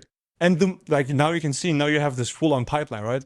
If you now increase the numbers to not 10 scripts, but like 100 scripts, 300,000 people, 30,000 contacts per script, all of a sudden you get a fuck ton of winning scripts, a fuck ton.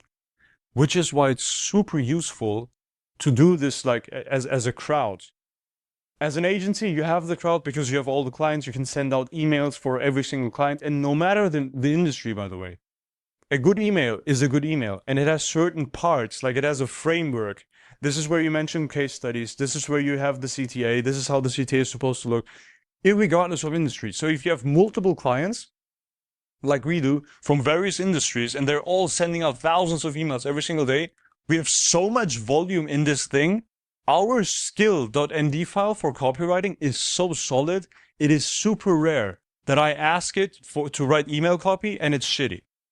And I did this stuff manually all the way back then in SmartLead. I had to open up like millions of tabs to like manage all the campaigns and whatnot. I had to do this manually, and I had to do manual copywriting research on the client's behalf to see like what kind of copy would make sense for them.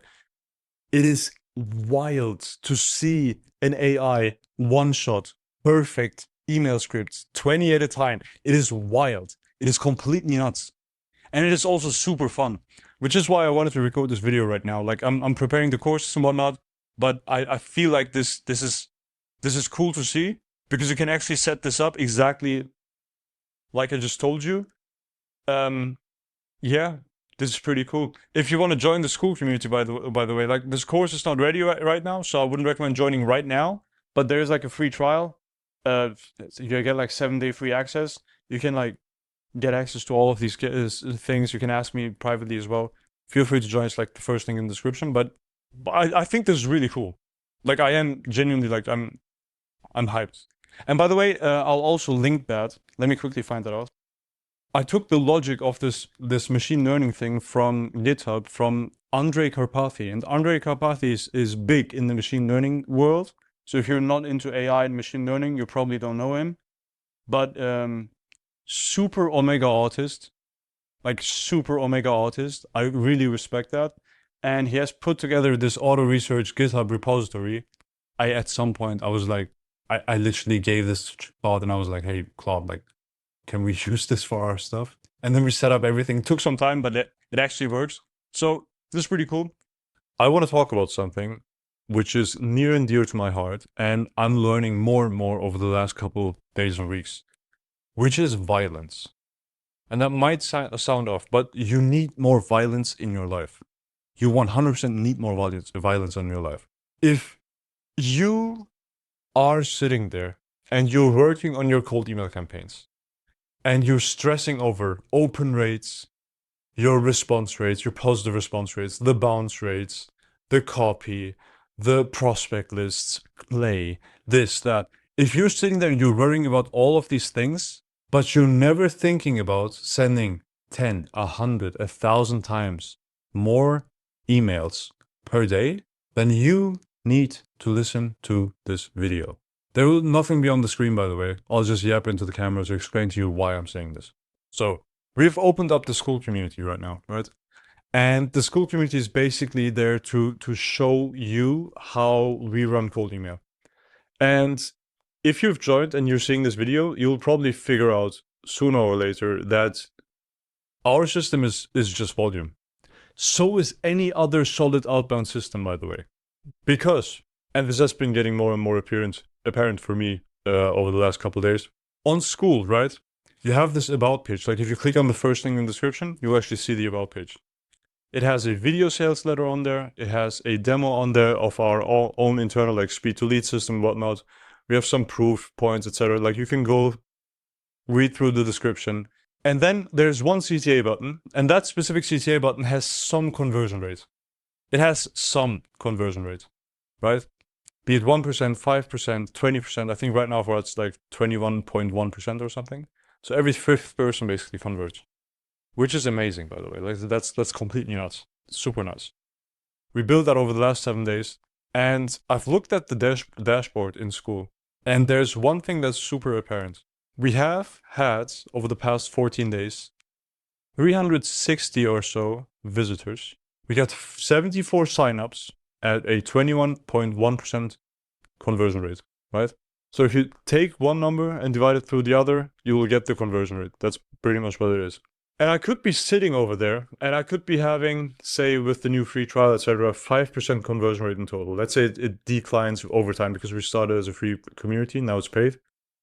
Let's say it goes down to like 5%. Would it make any sense for me to sit down and try and optimize those 5%? Let's say I get it to 6% and make a 20% increase, right? Does that make any sense if I get 360 in half a month or 720 visitors in a full month onto my about page to then convert 1% more? Or in that case, like 20% more, from 5% to 6% conversion rate. Does that make any sense?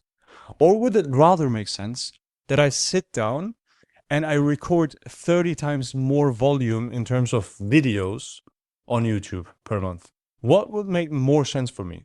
A 30x increase or a 20%, a 0.2x, 1.2x increase in conversion rate? And the answer is pretty obvious if you look at it like that. The issue though, and what has been becoming more and more apparent for me as well, if you don't have that conversion rate number, right, you don't know if it's good or not. And you don't want to accept it because you're like, well, I could optimize more. And that is true usually. Yeah, you could optimize more. If you do not exactly know and track how many people you have to reach out to get a positive response, right? You don't have the positive response rate over your entire list. You're going to be sitting there trying to optimize your email scripts, and they might be fine. We have one viewer as well, Zeba, if you're seeing this, shout out. She had asked a question in the school community about her email script, right? And she wanted some feedback. So I gave her some feedback and whatnot, and then I in a different post where she mentioned that same email script, she said that she sent this out to 109 people and got, I think, 2 positive responses, and she wanted some more feedback. And I was like, wait, 109 people contacted, and you got 2 leads. That is nuts. That is completely nuts. Like, if that rate, it's 50 to 1, right? You need to contact 50 people to get a lead. If it was 500 to 1, it would still be amazing. Like, it would be nuts. Because it is not hard to send out 10,000 emails a day. It is not hard. It is actually doable. If you don't know how it works, join the school community, I'll show you. But it actually works. Like, it is actually doable, right? And if you knew that your conversion rate was completely fine, more than fine, the only logical next step that would be left for you to do or take is increasing volume. It's the only logical thing that you can do.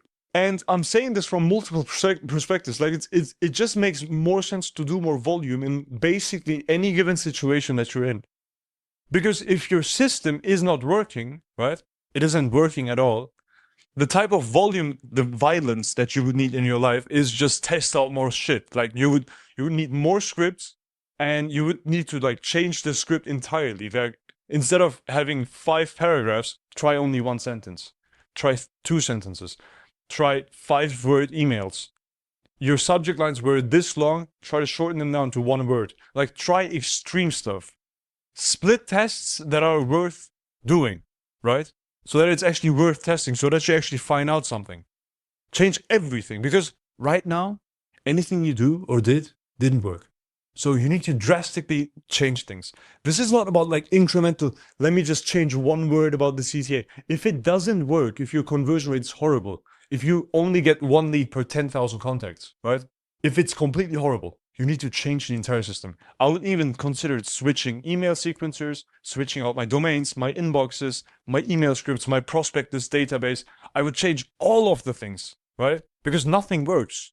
Nothing works. So you need to do violence in that regard. But if something works, like you have this small diamond, right? You should absolutely violently go into that diamond mine or whatever it is, and then mine the living fuck out of it. You should be sending emails like crazy.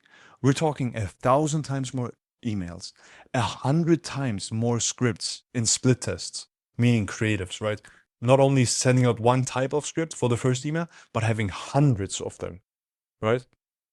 All different variations of the same offer. Maybe even try multiple types of the same offer, like multiple variations. Just a fuck ton of violence. You need violence. So no matter if your emails don't work or your system doesn't work or it does work, you need violence of some sort. Stop the incremental, let me just like tinily fix. No, Rav. Absolutely violent. I need to do this. And I need to do exorbitant amounts of volume. Violently. Like this has to be violent as fuck. No incremental changes or like, let me just fix. No, none of that. Just violence. So if you're sitting there and you are like making small changes about your script and wanna stop it, just stop it. Figure out what's your bottleneck, and then I get goosebumps off of this stuff. Figure out what the fucking bottleneck is and just fucking ram bullets through it. Like absolutely violently just ram anything you can through that fucking bottleneck. Remove the bottleneck with violence.